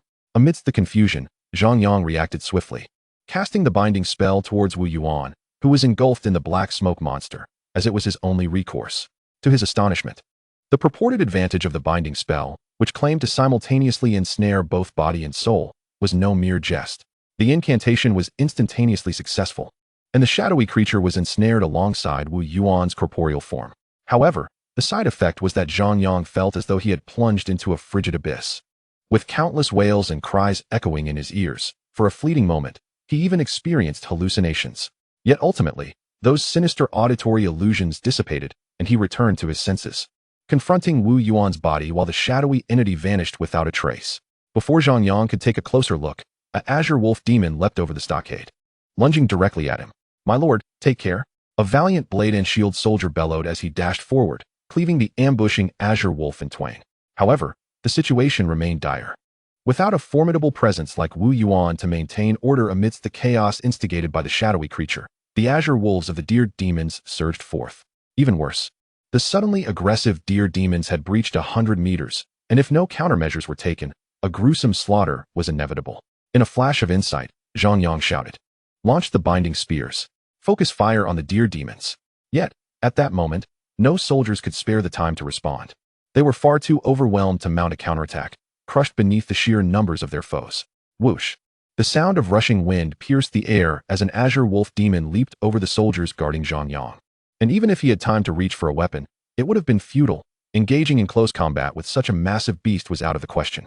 In that critical instant, Zhang Yang inexplicably recalled the small insect he had previously crushed while attempting to project his soul's power. Yes, the external projection of the soul. In an instant, the chaotic battlefield around him slowed to a crawl, even the battle cries distant and muted. This was not a deceleration of time, but rather an amplification of his senses, enhanced by the projection of his soul. At this moment, amidst the decelerated chaos, he sensed the remaining 5 binding spears merely 5 meters away. They were extensions of his own arm, his flesh and blood, a part of his very being. With but a thought, he commanded, "Arise." One spear shot forth suddenly, flitting through the air like a nimble bird or fish. Weaving effortlessly within the realm of his projected soul, everything felt remarkably natural, yet profoundly mystical. Wherever Zhang Yang directed his thoughts, the binding spear would instantaneously appear, gently passing through the bodies of azure wolves and armored deer demons alike, bursts of blood and viscera erupting like romantic fireworks igniting the night sky. The moment everything returned to normal and the spear's power waned, 13 azure wolves and 2 armored deer demons had been annihilated in an instant, drastically shifting the tide of battle. Everyone stood in stunned silence, for it was utterly inconceivable. The monsters they had been risking their lives against had suddenly perished. What sorcery was this? Yet, Zhang Yang paid no heed, overwhelmed with elation, nearly bursting into a triumphant howl. He had been mistaken. Wu Yuan had been right. This was the proper way to wield such artifacts, not as mere thrown weapons. That would be a travesty. The realm of his soul's power once again enveloped a 50-meter radius, and the second binding spear soared up like a specter, clearing all azure wolves and armored deer demons within the area in a mere second. They were utterly oblivious to their demise. However, at that moment, the deer demon leader charged into Zhang Yang's realm of soul power. For reasons unknown, perhaps due to its superior soul strength, it severed the tendrils of Zhang Yang's external projection as it passed. Even before the second binding spear could approach, it fell from the air, rendering Zhang Yang's spell ineffective. Just then, the allied soldiers, having regained their composure, began to unleash their own assaults on the deer demon. In an instant, dozens of arrows and numerous wooden spears rained down like a tempest, barely registering as a nuisance to the deer demon. Even the elite archer's arrows merely left minor marks, while the wooden spears penetrated only a few centimeters, utterly failing to breach its defenses. "My lord, hand me one." At that moment, an elite blade and shield soldier rushed forward, seizing a binding spear and hurling it toward the deer demon. This fellow was truly impressive and astute. Zhang Yang felt an overwhelming urge to embrace him in gratitude. Indeed, due to his lower soul strength compared to the deer demon, he could not harness the soul power to propel the binding spear against it. However, with the other soldiers' attacks proving futile, this elite soldier's use of a thrown weapon naturally bypassed the deer demon's soul strength, posing a lethal threat. In a heartbeat, the binding spear shot forth like lightning. The deer demon, without hesitation, activated its third-tier defense. Yet how could such a barrier withstand a binding spear powerful enough to fell mountain monsters? Boom! A tremendous sound erupted, akin to thunderclaps in clear skies, as the third-tier protection shattered, stunning the nearby azure wolves and momentarily disorienting the deer demon itself. One must acknowledge the creature's formidable prowess. Yet, that brief moment of disorientation was more than sufficient. Zhang Yang's realm of soul power swiftly enveloped the area, and under his desperate urging, 2 binding spears shot forward like bolts of lightning, piercing through the deer demon's chest in rapid succession. 2 strikes created a single wound. Despite the deer demon's dual mastery in martial and magical arts, its high defenses, and its cunning tactics, it was powerless to avert its fate at that moment. A gaping hole, the size of a face, was torn open, obliterating its internal organs and abdominal cavity. In the end, the deer demon merely widened its eyes in disbelief before collapsing to the ground with a resounding thud. A moment later, a dazzling, larger-than-life white light surged into the sky, as if fearing the deer demon's soul might escape, enveloping its corpse. It was not until 5 seconds had passed that the kill notification finally appeared. Successfully slain a level 15 Great Horned Deer Lord. Successfully captured a complete Great Horned Deer Soul. Successfully obtained a fragment of a village building decree. Successfully acquired a Shard of Hope. Gained 3,000 energy points. Obtained a fragment of the Great Horned Deer Civilization Blueprint. Acquired an unknown object. Requires identification. Received 300 units of Great Horned Deer Essence Blood. Available for sale. Received 500 units of Great Horned Deer Vital Essence, available for sale. Chapter 23, Abyssal Ghost Clan. With the death of the Deer Demon, its subordinates scattered in all directions. However, at that moment, Zhang Yang had no interest in pursuing them. He needed to rescue Wu Yuan first, for he was the only true hero among his ranks. At this moment, Wu Yuan lay on the ground like a corpse, devoid of breath or heartbeat, and the previous shadowy creature had vanished without a trace. Yet, Zhang Yang was certain he was not dead. "Stand guard," he commanded, swiftly transporting Wu Yuan into the wood spirit tower. He then placed his hand upon Wu Yuan's head, and his realm of soul power expanded outward, locking onto Wu Yuan. After the battle, Zhang Yang's control over his soul power had become more adept, and he was confident he could locate the shadowy creature hiding within Wu Yuan's body. On the surface, Wu Yuan appeared entirely normal. Yet under the influence of his spiritual power, he swiftly discerned that the ominous black smoke creature lay dormant within the very depths of Wu Yuan's internal organs and bloodstream, with the only untouched area being his head. This predicament was rather troublesome. I cannot simply extract that entity as one would carve a wooden spear. Zhang Yang felt a slight headache. The intricacies of the human body far surpassed the structure of a mere wooden spear. He dared not take any risks. Just as he was consumed by worry, Wu Yuan, who had seemed lifeless, suddenly opened his eyes, his facial muscles contorting into a rigid grin, and emitted a bizarre tone. "Damn little cultivator, you cannot save him. He is destined to become my vessel, and you are utterly powerless. However, I can offer you a chance to collaborate. Deliver his body to me, and I shall grant you an immense favor. To hell with you, be quiet." Zhang Yang unleashed another binding spell, and Wu Yuan instantly reverted to his lifeless state. "Do you think that this will enable me to deal with you?" Zhang Yang hesitated. Yet he could not bring himself to utilize that fragment of white hope. Although he was confident that the white quality hope fragment would suffice, he thought, "Hey, it's not that I'm stingy. I'll use the gray hope fragment first. If all else fails, I'll have no choice but to employ the white hope fragment to save him." With this in mind, Zhang Yang retrieved the gray hope fragment dropped by the mountain monster and gently placed it atop Wu Yuan's head. "My demands are modest. Simply extract that black smoke creature from Wu Yuan's body for a second." The moment he made his wish, the hope fragment ignited, instantly reducing to powder. Following this, Wu Yuan suddenly seemed to acquire sufficient strength to resist, his face aglow with a crimson light as he erupted into a frenzy, forcefully expelling the mass of black smoke from his body. Anticipating this, Zhang Yang lunged forward, casting a binding spell to ensnare the black smoke creature. However, to his astonishment, the creature struggled with formidable might. Although the binding spell succeeded, it nearly broke free on several occasions. "Village chief?" As the black smoke detached, Wu Yuan immediately regained consciousness. "Get out. Everyone, stay away from the wood demon tower. No matter what happens, do not approach," Zhang Yang shouted, sensing the dire situation as his spiritual power plummeted. Having already been significantly depleted during the previous battle, he feared he would be unable to contain the black smoke creature.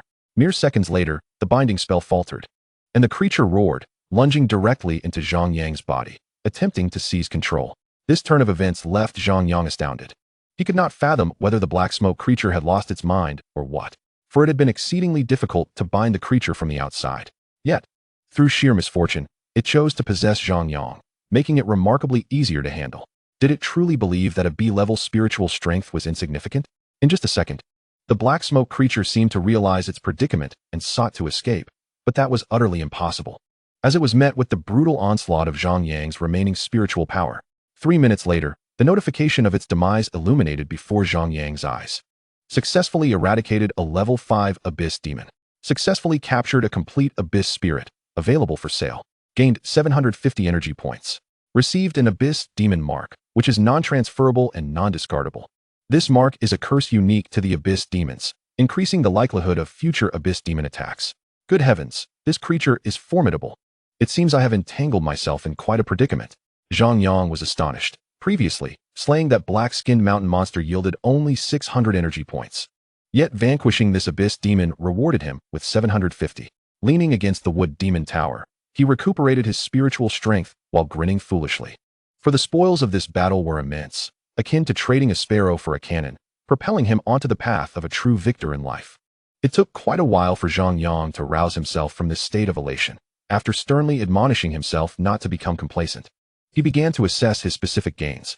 First, in terms of energy, prior to this battle, his village boasted an energy total of 3,027 points, but after this encounter, the village's energy had surpassed the 10,000 point threshold, currently standing at 10,380 points. Merely the Great Horned Stag Lord contributed 3,000 points. Next was the aspect of Demon Souls. A complete level 15 Lord Demon Soul was appraised at 12,000 points on the golden scale. Goodness, that is exorbitant. This Lord Demon Soul could simultaneously cultivate 50 elite soldiers, elevate 10 elite soldiers to captain level, and if Zhang Yang were to utilize it himself, it would provide full attributes of one, along with a random talent skill and a randomly matched battle pattern. A complete level 19 Hero Demon Soul was valued at 1,900 points on the golden scale, capable of cultivating 20 elite soldiers and promoting 4 elite soldiers to captain level. If Zhang Yang were to use it, it would also yield full attributes of one, a random talent skill, and a randomly matched battle pattern. A complete level 5 Abyss Spirit was appraised at 2,500 points on the golden scale, capable of cultivating a village mage, village priest, or village imp, evidently indicating the opening of a magic-oriented profession. These were the most valuable gains. Additionally, Zhang Yang acquired 9 remnants of the Red Eagle Soul, 76 remnants of the Blue Wolf Soul, 79 remnants of the Deer Demon Soul, 20 complete Blue Wolf Demons, and 6 complete Deer Demons. He sold off the incomplete Demon Souls, netting 17,500 energy points, thus experiencing an extraordinary windfall. Chapter 24. New Recruits of the Demon Clan. The feeling of wealth was delightful, yet the realization of his dwindling number of soldiers cast a pall over Zhang Yang's spirits. The previous loss of several hundred soldiers had been devastating. If only he could have enhanced them with demon souls. Alas, there are no ifs. Prioritize the enhancement of soldiers. I can no longer endure such losses and wastage. Zhang Yang thought gloomily. The mountain monster Demon Soul could elevate 4 captain-level soldiers, while the Great Horned Stag Lord Demon Soul could enhance 10 captain-level soldiers. With Wu Yuan as a quasi-hero, the village effectively possessed 15 formidable combatants, sufficient to face even a fully powered Great Horned Stag Lord. Moreover, should Wu Yuan undergo the hero trial, the village would require sufficient military strength to safeguard against any formidable monster attacks. Otherwise, they would surely face obliteration. Indeed, this is the course to follow. One must not be overly selfish. It is essential to consider the greater picture and undertake unified deployments. If you are destined to cultivate crops, the Great Horned Stag, despite its formidable strength and powerful ability to summon abyss demons, was still slain. Had it possessed even a few captain-level soldiers, it would not have perished, resulting in a failure of monumental proportions. As the village chief, to charge into battle is sheer folly. Zhang Yang muttered to himself, resolutely fortifying his confidence, fearing that in a moment of weakness he might unwittingly use the Great Horned Stag Lord Demon Soul for himself. This dilemma was truly unbearable. Let us first cultivate a magic-oriented profession. After solidifying his stance, Zhang Yang began to examine the characteristics and distinctions of the village's mage, priest, and goblin units. It appeared that nurturing a village mage or a village priest required a new recruit, while cultivating a village goblin necessitated 5 complete demon souls. This endeavor demanded the expenditure of 1,000 energy points, with a success rate of 100%. Thus, he resolved to nurture a village goblin. Given the scarcity of new recruits, Zhang Yang made an immediate decision. After consuming 5 complete wolf demon souls, a surge of black light ascended. In a mere 5 seconds, a village goblin was successfully cultivated. Instantly, the surrounding temperature plummeted by several degrees, yet Zhang Yang could not discern the goblin's true form. He could only observe through the village's attribute template. Village Goblin. Owner, Zhang Yang. Level 1 Goblin Recruit. Status, fully bound to the village establishment decree. Capable of communication through it. Talent, invisibility. Talent, negative energy. Talent, earth burrowing. Skill, possession level 1. Skill, ghostly wall level 1. Indeed, a rather feeble creature. But the earth burrowing talent is commendable. It would facilitate mining endeavors effortlessly. Zhang Yang felt a sense of satisfaction. For being a goblin recruit implied the potential for future upgrades. Village Chief, may I take refuge here? At that moment, a line of text suddenly appeared before Zhang Yang's eyes, as the village goblin began to converse with him. Are you referring to this Wood Demon Tower? Zhang Yang inquired tentatively. Indeed, Village Chief, my current strength is too weak to manifest during the day, and many warriors in the village can inflict significant harm upon me. Thus, until you construct a dwelling for me, my only sanctuary is here. Will your daily presence affect the Wood Demon Tower in any way? Zhang Yang asked meticulously, aware of the tower's undeniable significance. Rest assured, Village Chief, it will not. My talent for negative energy can actually nourish the Wood Demon Tower, thereby extending its effective lifespan. Without my presence, a level 2 Wood Demon Tower would only last for 20 years before becoming depleted. My existence could prolong its usage by at least 10 years. Assuming I do not upgrade. I see. Very well. You may temporarily reside in the Wood Demon Tower. By the way, how can you continue to upgrade? Zhang Yang continued his inquiry, unperturbed by the goblin's honesty, as its fate was irrevocably intertwined with the village establishment decree from the moment it was created. Village Chief. As a goblin, there are several methods for upgrading. The most effective is through incense offerings, followed by sources of negative energy, then through devouring and plundering, and lastly, through self-cultivation. Currently, I can only cultivate myself. Furthermore, if you could provide me with some residual souls to consume, my upgrading speed would be significantly accelerated. However, this method carries considerable risks. A rapid increase in power might lead to a future where I become tyrannical, potentially endangering or even destroying the village. Therefore, I would not recommend it. Upon hearing this, Zhang Yang quickly dismissed the idea of using demon residuals to elevate the goblin's level and curiously asked, "What is your name?" Village Chief. Among the abyssal goblins, only those of the rank of Goblin General or higher possess names. As I am merely a goblin recruit and formless, I cannot have a name, as it would become a burden. Zhang Yang nodded, initially contemplating bestowing a name upon the goblin. Very well, you shall stay here temporarily. Please refrain from frightening anyone at night. Once you have rested, assist me in exploring the underground areas surrounding the village for any valuable ores. As you wish, Village Chief. After the goblin's information faded, Zhang Yang pondered for a moment before stepping outside to inform Wu Yuan and others to lift the alert, clean the battlefield, and tend to their injuries. He then resolved to upgrade the village establishment decree, a matter of utmost importance. Currently known, the village establishment decree comes in gray, white, black, and blue qualities. According to his conjecture, there should also be green and golden tiers above those. Zhang Yang's current decree is white, and one of his village tasks requires upgrading it to blue at the very least. Opening the village panel, he selected the fragmented village establishment decree dropped by the Great Horned Deer Lord, and several lines of information emerged. Using the fragmented mystical village decree can enhance the quality and level of the village decree. Currently, possessing a fragment grants a 45% chance of upgrading the decree based on the kill count. Note, using energy can increase the upgrade probability, as a higher level of the village decree requires 1,000 energy to elevate by 5. Utilizing the fragmented Great Horned Deer civilization blueprint will add a 10 increase to the upgrade probability. How intriguing. Fortunately, I just acquired a fortune, otherwise, I would lack the means to upgrade. Zhang Yang mused. If he were to use the Great Horned Deer civilization blueprint, it would cost 9,000 energy points. While opting not to use it would require 11,000 points to upgrade. Then I shall conserve this civilization blueprint. Who knows when I might have the opportunity to invade the Great Horned Deer civilization. Zhang Yang chuckled, for energy was currently in no short supply for him. Confirm upgrade. With a resonating hum, the fragmented village decree in Zhang Yang's possession vanished, and a flurry of white light burst forth throughout the village, maintaining a neat and orderly form. Soon, additional white threads began to intertwine, causing the village area to expand to a full square kilometer, an impressive feat indeed. The Black Village decree was truly remarkable. Following this, more lines of information rapidly appeared. Upgrading the village decree. Upgrade time is 82 hours. Due to your village decree's upgraded quality being black, the initial village area will expand to 1 square kilometer, and the village will qualify for 2 additional level 5 buildings. Please spend 3,000 energy to select. A fragmented Great Horned Deer civilization blueprint has been detected. Would you like to use it? If used, you will randomly acquire a foundational building from the Great Horned Deer civilization. Level 5 blacksmith shop, accompanied by 1 blacksmith. Level 5 arrow tower, accompanied by 20 archers. Level 5 granary, accompanied by 1,000 units of wood, 1,000 units of iron ingots, and 1,000 units of food. Level 5 farmland, accompanied by 25 farmers. Level 5 residence, accompanied by 20 households. Level 5 artisan camp, accompanied by 5 artisans. Level 5 armory, accompanied by equipment for 500 soldiers.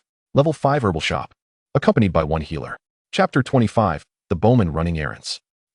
So every time the village decree is upgraded, it comes with buildings and population. I am finally saved. Zhang Yang was overjoyed, nearly moved to tears. How challenging it had been to gather enough population to cultivate crops. However, this time he chose to proceed with caution. For he must consider the future development of the entire village. After all, that 300-year village task was truly daunting, especially since he could only personally oversee matters for 20 years. The subsequent 280 years would likely be mere cutscenes. During that time, if the successor village chief made foolish decisions, he would be left helplessly watching.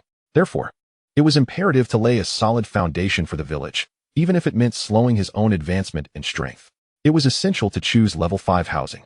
With 20 households, assuming 4 members per family, that would yield a population of 80. The herbal shop, arrow tower, armory, and warehouse could all be discarded, as he had an abundance of monster meat at his disposal. Now, the question remained, should he opt for a blacksmith, a craftsman camp, or farmland? Zhang Yang found himself in a quandary. He had suffered greatly from the lack of population before, and naturally desired more inhabitants now. However, the other two options were equally significant. Very well, farmland it is. Having 25 farmers included is essential. As for craftsmen, he still had 3 recruitment slots available, and he could always step in himself if necessary. After a few moments of deliberation, Zhang Yang gritted his teeth and made his decision. He could no longer afford to make mistakes regarding population. A sense of finality washed over him as the upgrade for the village construction order automatically faded, leaving only a countdown. At this juncture, Zhang Yang found the time to exit the wood spirit tower and inspect the spoils from the previous battle, specifically the heroic grade weapon, the giant wolf fawn club. Unfortunately, this formidable item could not be accommodated within the village construction order's confines and remained outside. After a brief glance, he resolved to ignore it. It was simply too cumbersome, 10 meters in length and 2 meters in diameter, with at least half of it forged from steel. In any case, this heroic grade weapon disappointed him, as none of his subordinates could wield it. Observing its attributes, he noted, giant wolf fawn club, heroic grade weapon, quality, white, weapon damage, 3,900. Weapon requirements, strength attribute, must be B or above. He decided to keep it for future smelting once the blacksmith shop was completed. Zhang Yang grimaced. It was clear that such a clumsy weapon would never summon a golden scale. Turning around, Zhang Yang commanded all soldiers to assemble, for he intended to enhance their strength using monster souls. There were a total of 14 candidates, and he currently had 12 elite archers, 8 elite spear wielders, and 7 elite sword and shield soldiers, thus requiring thoughtful consideration. Greetings, village chief. The soldiers quickly gathered, respectfully bowing to Zhang Yang. Song Dazhuang, Lu Dali, Qin Yidao, Sun Guden, Wang Mumu, step forward. Zhang Yang called out 5 individuals who had performed exceptionally well in the last battle. Song Dazhuang, for instance, had rushed over at the last moment to assist him with the binding spear, helping to secure a decisive victory against the deer monster. Therefore, he deserved focused cultivation. Wang Mumu, the elite sword and shield soldier who saved his life during the chaos and sustained injuries in the process, also warranted special attention. As for the remaining 3, they were elite archers adorned with the Crimson Eagle battle mark, so they too would be prioritized for advancement to captain rank. Wu Yuan, come here and advise me. I currently possess a complete mountain monster soul and a complete lord monster soul. Which type of soldier do you believe I should primarily enhance? Zhang Yang inquired, placing great value on Wu Yuan's counsel, especially since he had previously recommended the use of the binding spear, which had proven invaluable. Wu Yuan was taken aback. And indeed, all the soldiers were stunned, their expressions incredulous. They clearly understood the significance and potency of monster souls. Village chief, this matter is of utmost importance. I am not worthy to advise. Stop with the nonsense. When you previously had me experience that sense of awe, you didn't mention unworthiness. Speak based on your knowledge. Or if anyone else has better suggestions, share them as well. No need to act like a coward, Zhang Yang retorted, finding Wu Yuan overly cunning. Without waiting for Wu Yuan to respond, Song Dazhuang chimed in excitedly. Village chief, can I use that wolf fawn club? Silence. The chances of you being able to wield it are pitifully slim, Wu Yuan interjected, calming the excited soldiers. Even NPCs feared for their lives. Why would anyone refuse a chance to increase their strength? Moreover, they were not NPCs. Clearing his throat, Wu Yuan solemnly said, Village chief, from my perspective, the mountain monster's soul should be entirely used to enhance sword and shield soldiers like Song Dazhuang. Additionally, during the enhancement, the wolf fawn club should be incorporated as well. If any among them has a high affinity with that mountain monster, perhaps the club could be strengthened, although the odds are quite low. As for the Deer Lord's soul, Village chief, are you certain you do not wish to use it yourself? The Deer Lord is confirmed to possess several powerful summoning spells. Wu Yuan asked earnestly. Enough with the chatter. If I had decided to use it myself, why would I be asking you? Zhang Yang replied irritably, waving his hand. Ugh, don't mention the population. Given that, I suggest utilizing the Deer Lord's soul entirely to enhance the elite archers, as I believe elite archers are more compatible with the Deer Lord's essence. And you merely believe this? Zhang Yang questioned. Yes, village chief.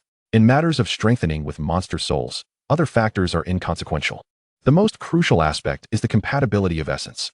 If you doubt, just present those 2 monster souls and let them sense. It will be evident, Wu Yuan asserted confidently. No need for that. Zhang Yang waved his hand decisively. He had sought Wu Yuan's counsel for a reason. Song Dazhuang, Wang Mumu, Duan Quan, Zhou Datu. You 4 elite sword and shield soldiers, go fetch that Wolf Fang club. Soon we shall see which of you possesses the fortune to wield it. Regarding the dear Lord's soul, it can enhance a total of 10 individuals. I shall reserve 6 slots for elite archers and 4 for elite spear wielders.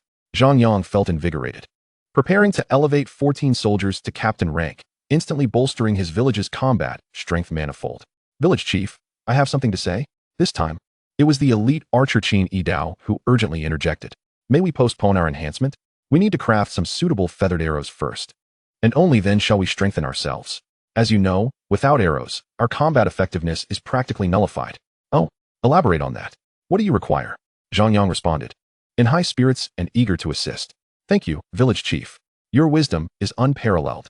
Qin Yidao flattered him, but his next words revealed his ulterior motive. We require all the crimson eagle feathers for arrow fletching, all the wolf fangs, bear fangs, and leopard fangs for arrowheads. And we need Wu Yuan to carve the most suitable arrow shafts.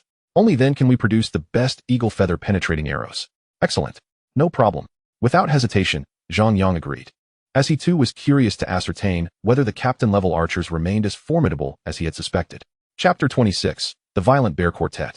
Due to the necessity of crafting at least 360 eagle feather penetrating arrows, the upgrade for the elite archers would have to be postponed until the following day. However, the upgrades for the 4 elite sword and shield soldiers could commence immediately. Boom. As Song Dazue and his companions hoisted the colossal Wolf Fang mace, Zhang Yang instructed them to take their positions at each corner and utilize the village establishment order to fuse the demon souls, thereby enhancing their capabilities. In an instant, 4 beams of white light surged skyward, subsequently enveloping the bodies of the 4 soldiers and the immense Wolf Fang mace. At that moment, everyone heard the furious roar of a mountain beast, and astonishingly, the ethereal silhouette of the creature emerged within the white light, howling in defiance. This was an unprecedented phenomenon, heralding auspicious tidings. Zhang Yang then received a projection notification. During the fusion of the demon souls for the 4 soldiers, a change occurred, with compatibility exceeding 50. Would he like to add 5,000 energy points to ensure a flawless fusion enhancement within the upper limits? Although Zhang Yang was taken aback, he acted decisively and immediately allocated the additional 5,000 energy points, inwardly grateful that he had previously sold all the residual souls. Otherwise, he would have truly missed this moment. In fact, he had just upgraded the village establishment order and cultivated village spirits, depleting 15,000 energy points. And after accounting for this additional 5,000 plus the 300 points required for each individual S enhancement, his resources had once again dwindled. If any unforeseen complications arose while upgrading the elite archers the following day, he would likely find himself impoverished again. As these thoughts raced through Zhang Yang's mind, the white light shifted again, and the mountain beast's demon soul was inexplicably divided into 4 parts, each one directly infusing into the bodies of the elite sword and shield soldiers. Even the hero-grade weapon, the colossal Wolf Fang mace, was similarly divided. Moments later, a more brilliant white light enveloped everything, obscuring all vision. However, there was no doubt that this enhancement would be highly anticipated. 5 minutes later, the white light dissipated, revealing 4 hulking figures resembling ferocious bears. Indeed, they were true giants. Originally, Song Dazue and his 3 comrades stood at a standard height of 9 meters, but after being infused with the mountain beast's demon soul, they had all transformed into towering figures of 4 meters, boasting shoulders broad enough for horseback riding and chests as robust as rock. Their imposing physique alone commanded attention. Yet, what truly captivated onlookers was the mountain beast's battle markings that adorned their bodies, covering 2/3 of their forms, a testament to their compatibility. The leather armor they had previously worn had long since burst, leaving only the successfully enhanced weaponry in their grasp. However, the weapons and equipment of the 4 were markedly different. For instance, Song Dazue's enhanced longsword had vanished, along with his shield, leaving him with merely a massive iron hammer, its handle forged from fine steel, and a hammerhead the size of 4 basketballs. Adorned with mountain beast battle markings, his aspiration had truly come to fruition. Meanwhile, Wang Mumu was left with just one item, a towering steel tower shield, 2 meters high, 5 meters wide, and 30 centimeters thick, which, when placed on the ground, created a deep pit. Duan Quan was the only one who retained the essence of a sword and shield soldier. His previously 60-centimeter diameter reinforced wooden shield had transformed into a 90-centimeter diameter reinforced steel shield. and his 1-meter-long enhanced longsword had grown to a length of 1.5 meters, capable of being wielded one-handed or two-handed, allowing for a fiercely aggressive approach. Lastly, Zhou Dato's shield had also morphed into a tower shield, albeit not as exaggerated as Wang Mumu's, measuring 1.6 by 1 meters, while his weapon had become 9 formidable steel javelins, ominously slung across his back. For individuals, each with distinct developmental paths, yet perfectly capable of collaborating in both offense and defense. This was nothing short of a flawless mixed elite squad. In that moment, not only was Zhang Yang elated beyond measure, but even Wu Yuan, standing nearby, gasped in envy. Turning to their attributes, unsurprisingly, due to their high compatibility, their key attributes surpassed those of ordinary captain-level soldiers. For instance, focusing on brute strength, Song Duzue's strength attribute was rated C, with the rest at D. His talent was Fury, and his skill was Skull Crusher, with proficiency in one-handed, two-handed, and blocking all at 345. Wang Mumu, the defense-oriented soldier, had a defense attribute of C, with the rest at D. His talent was Iron Wall, and his skill was Shield Bash, with proficiency in one-handed and blocking also at 345. Duan Quan, emphasizing offense with supplementary defense, had an agility attribute of C, with the rest at D. He had no talent, but possessed 3 skills: Cleave, Combo Slash, and Gale Slash, with one-handed and two-handed proficiency both at 400. Lastly, Zhou Datu, who excelled in defense with decent mid to long-range fire support, had a strength attribute of C. With the rest at D, his talent was stability, and he wielded skills like Pursuit, Shield Bash, and Throwing, with blocking proficiency at 345. Now, the quartet merely lacked 4 sets of combined armor, after which they would undoubtedly become a nightmare for their enemies. From now on, you 4 will form a unit, replacing Wu Yuan, responsible for the village's daily patrol and vigilance tasks. I will expedite the acquisition of a set of leather armor for you, Zhang Yang commanded. Then turned to Wu Yuan, instructing him, you need to hurry and assist Qini Dao with crafting arrow shafts to produce eagle feather-piercing arrows. Once they have all been enhanced, we must turn our attention to the village's construction. First, we'll erect a castle and then build a wall. Defense will be paramount for the village's future development. The group dispersed to carry out their orders, while Zhang Yang hurried to the barracks, having not forgotten that there were still 50 new soldiers awaiting recruitment. With the population now becoming a bottleneck for village development, every soldier was a precious asset, especially as they could also serve as builders in the forthcoming construction frenzy. What? This doesn't comply with the rules? Rules be damned. As the esteemed village chief, I too must vow to become a craftsman. What do you think your tree felling and stone gathering tasks are? After recruiting 50 new soldiers from the barracks, Zhang Yang led them directly to the training ground. The training ground was located 200 meters northwest of the Wood Spirit Tower, at the base of a hill, relatively flat, measuring 25 meters in length and 20 meters in width, rather small, resembling a quaint courtyard. In the northeast corner of the training ground stood a modest hut, the residence of the junior instructor.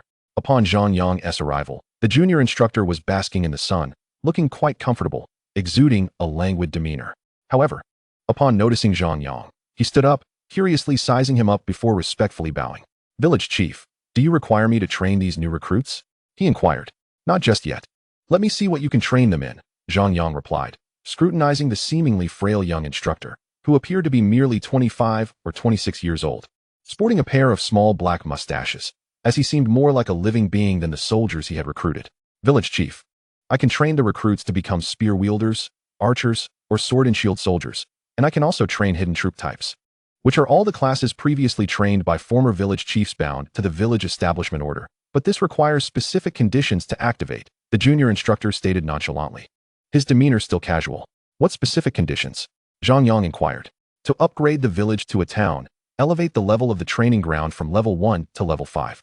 Promote me to a level 5 instructor, and ensure the town's population does not fall below 1,000. Upon hearing these conditions, Zhang Yang let out an awkward chuckle, realizing that it was an impossible endeavor, especially with the requirement of 1,000 inhabitants. Was this a jest? Perhaps it was best to abandon the idea. Train me 20 shield bearers, 20 spear wielders, and 10 archers. As you wish, esteemed village chief. All new recruits will complete their training in 3 days, retaining all new soldiers at the training grounds. Zhang Yang proceeded to examine the village attributes, specifically the section pertaining to the training instructor. There, he found the complete profile and basic information of the young instructor. Name, Qin Ge. Age, 24. Occupation, training instructor. Level, 1. Strength, E. Agility, E. Defense, E. Archery, 200. Longsword, 200. Spear, 200. Salary, 1 energy point per day. Could it be that I have fortuitously encountered a unique NPC? Salary, huh? Chapter 27. On the importance of proficiency. As evening descended, a gentle breeze wafted through the air, the sky shimmering with tranquility, while the last vestiges of the setting sun lingered on the horizon, resembling a corner of a legendary tapestry, imbued with mystery and evoking a sense of reverie. Within the forest, not a single minor creature was in sight for several kilometers, casting doubt on whether this was indeed the perilous fantasy realm. The reason was simple. The great horned deer lord, prior to its demise, had been the sovereign of this territory. Now that Zhang Yang had vanquished it, it was likely that no monsters would dare trouble him for some time, barring any reckless fools. Yet, Zhang Yang was acutely aware that the current tranquility was merely an illusion. Even though he was on the verge of acquiring 14 captain-level soldiers, it had little bearing on his overall strength. Thus, he felt an urgent yet restrained anticipation, fearful of overlooking something critical.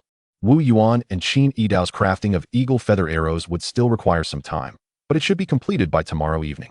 The training of the new recruits would take 3 days. Once completed, he intended to elevate them to elite status using a complete demon soul, ensuring that they could defend the village alongside captain-level soldiers in case of unforeseen events.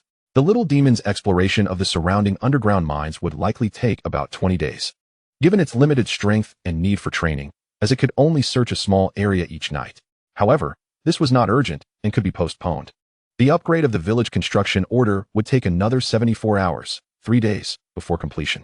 Yet, the foremost task at hand was to construct a temple dedicated to any faith, as such a temple would enable the exchange of level 3 stealth, protection, and reconnaissance talismans, significantly enhancing the soldier survival rates in the wild. The castle and the walls were imperative as well. Without them, the villager's safety could not be guaranteed. Moreover, he needed to bolster aerial defenses, for creatures like the red eagle could inflict substantial casualties upon his farmers. Thus, the construction of arrow towers was necessary, which required craftsmen, as did the temple. Alas, he was left with only 3 potential recruits, assuming that the temple did not demand a priest. Well, I suppose I shall recruit 2. No, just 1 craftsman for now. After careful consideration, Zhang Yang solemnly utilized 1 recruitment quota. In a flash of white light, a robust man materialized before him, appearing to be around 25 or 26 years of age, standing upright, healthy in complexion, with lively eyes, dressed in a burlap tunic, wielding an axe, and displaying a curious demeanor, completely devoid of any timidness. This marked the first time Zhang Yang had recruited a craftsman since binding the village construction order. So rather than engaging in conversation, he opened the village interface to inspect the craftsman's attributes. Name, Zhao Taizhu. Level, apprentice craftsman. Strength, F. Agility, F. Defense, F. Spirit, E. Talent, none. Craftsman equipment slot. Main skill, repair 50, with a minuscule chance of restoring basic items. Main skill, manufacture 50, with a minuscule chance of creating attribute-enhanced gray items. Secondary skills, bow and crossbow manufacture and repair 10. Secondary skills, cold weapon manufacture and repair 10. Secondary skills, tool and machinery manufacture and repair 10. Secondary skills, building manufacture and repair 10. Secondary skills, herbal manufacture 10. Secondary skills, mining and smelting 10. Description: the proficiency of the main skill requires support from secondary skills. Specifically, at least 2 secondary skills must each achieve a proficiency increase of 5 points before the main skill can improve by 1 point. This craftsman was indeed quite elementary. Yet his attributes were intriguing, as he possessed a minuscule chance of creating attribute-enhanced gray items. What did this signify? A treasure had been discovered. It was well known that elite-level soldiers wielded gray-quality weapons devoid of attributes, the lowest tier available, while only captain-level weapons boasted attribute-enhanced white quality. In that fleeting moment, Zhang Yang resolved to invest every ounce of effort into training this craftsman, aspiring to cultivate him into an all-encompassing master craftsman. There was no other choice. In other villages, craftsmen numbered in the dozens or even hundreds, but here he stood alone. At that moment, Zhang Yang was filled with fervor. For to ensure the village's survival for at least 3 centuries, he could not afford to be complacent. What if there were no inhabitants? What if there were no farmers to till the land? He refused to be deterred by such obstacles. Henceforth, not only would he cultivate crops, but he would also embark on foundational construction, starting with the creation of a grand castle. At this juncture, Zhang Yang donned a charming smile and kindly inquired of the apprentice craftsman Zhao Taizhu, "Have you eaten? Are you hungry?" Esteemed village chief, I'm not hungry yet," Zhao Taizhu responded, somewhat astonished by the chief's kindness. "Not hungry. Good." Zhang Yang chuckled. then turned to a nearby group busily crafting feathered arrows. Wu Yuan, come here and take this brother to make bows and arrows. Teach him everything you know, and when he tires, let him rest at the wood spirit tower. If he gets hungry, let him feast on roasted meat, and if he is thirsty, provide him the sweetest spring water. He shall be treated like royalty. But the arrow production must not cease. Let him craft 10,000 arrows first. As Zhao Taizhu, still somewhat bewildered, was enthusiastically led away by Wu Yuan and the others.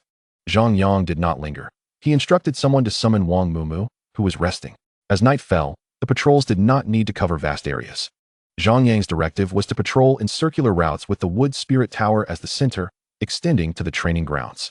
The Song Dahu and his trio led the patrol, splitting into two small teams for the night. Song Dahu and Zhou Dada formed one team, accompanied by 4 soldiers, while Wang Mumu and Duan Quan comprised the other, also with 4 soldiers. Soon, like a small mountain, Wang Mumu approached, carrying his massive tower shield with a resounding thud, causing the ground to tremble with each step. Esteemed village chief, did you summon me? He asked, standing beside the fire and bowing respectfully. I wish to inscribe a battle rune using the essence of a monster's blood. The rune you bear, which symbolizes the mountain beast, likely emphasizes defense, possibly akin to your innate ability, the Iron Wall. Therefore, might you share your insights regarding this rune or any knowledge you possess about it? Zhang Yang inquired patiently. Having amassed a considerable collection of monster blood and materials, he realized that these precious resources could neither be sold nor consumed, and discarding them would be a waste. Hence, he believed it prudent to utilize these materials effectively. For instance, if he could successfully inscribe the Iron Wall rune onto a piece of leather armor that Wang Mumu possesses, it would significantly enhance the defensive capabilities of that armor.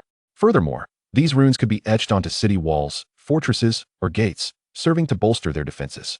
It is said that scientific advancement is the greatest productivity, and once Zhang Yang resolves the matter of the runes, boundless opportunities await him. Upon hearing Zhang Yang's query, Wang Mumu did not display any confusion. After a moment's contemplation, he replied, Esteemed village chief, this endeavor may prove quite challenging. Do you believe that merely replicating the runes upon my body and employing monster blood will suffice to reproduce them? Is it not so?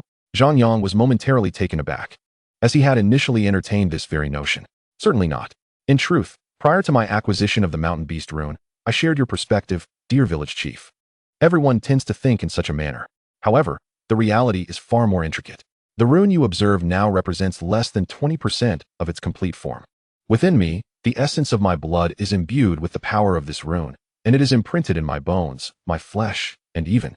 Wang Mumu gestured toward his head, within my very mind. I may never fully comprehend its secrets, yet this will not hinder my ability to unleash them flawlessly. It is a power beyond my capacity for description. Thus, esteemed village chief, I trust you now grasp that these runes cannot simply be inscribed at will. Wang Mumu's words left Zhang Yang in stunned silence for a considerable time, eventually leading him to concede that he had underestimated the complexity of the situation. At first glance, it appeared simple for Wang Mumu and his companions to acquire the runes. Compatibility alone seemed sufficient. Yet, this process was profoundly influenced by the village edict. If replicating runes were so straightforward, the cunning deer demon would have resolved it long ago. Please return to rest. I shall contemplate this matter further, he instructed, closing his eyes to reflect. He would not so easily relinquish this challenge, for even a fool could perceive the significance of the runes and sigils. Everything he possessed had been forged through the sacrifice of countless lives and was irreplaceable. The future remained an enigma, with fewer than 80 individuals in his command, including the new recruits. Should he continue to risk lives in search of a path forward? Or could he hope that future adversaries would be merely first-level blue wolves, fifth-level red eagles, or spider lords and stag lords? Such expectations were unfounded. In this fantastical realm, there would be countless individuals bound to village edicts, and each village chief would initially encounter only low-level monsters. As they expanded their territories over time, it was inevitable that these chiefs would eventually clash, with the fallen returning to the earth and the survivors growing ever stronger. This is the most straightforward of truths. Moreover, it is unlikely that this fantastical world is entirely shrouded in endless primordial forests. What if this seemingly perilous wilderness is merely a novice village? Ultimately, what if each village chief bound to an edict does not appear in this world simultaneously, perhaps due to the demise of some chiefs along the way? Scenarios could arise where one chief has operated for 20 years, while another has only 10, and yet another has just begun. This would be a terrifying prospect, as it would engender a brutally ruthless conflict between man and machine. Therefore, Zhang Yang must devise a means to accumulate at least tenfold, if not hundreds of times. The advantage necessary for his village to survive the 280-year prologue. Based on these considerations, and in light of the 981 predecessors who met gruesome ends, as well as the fact that nearly a quarter of Earth's civilization's codes have been deciphered, he could assert with absolute certainty just how brutal and terrifying the world, or rather the myriad worlds shaped by the village edicts, would be. He could not afford to develop under conventional paradigms, nor could he rely on the unknown enemies to grant him ample time for gradual growth. He must seize every opportunity to strengthen and solidify his foundation, sparing no effort, except when it comes to selling his soul. After a prolonged moment, Zhang Yang suddenly opened his eyes and retrieved a unit of wolf demon blood from the village edict space, approximately 100 milliliters, encased in an invisible membrane, a feature of the village edict space that ensured the materials would not deteriorate. The description provided by the village edict states that wolf demon blood contains a faint trace of demon power, suitable for inscribing sigils and runes. From this statement, I can derive 3 hypotheses. Hypothesis 1. If sigils and runes are manifestations of a certain power, and this power originates from the demon energy contained within the blood, then I could endeavor to purify this energy and randomly inscribe symbols on various objects, thus creating sigils and runes. Clearly, this hypothesis fails. Hypothesis 2.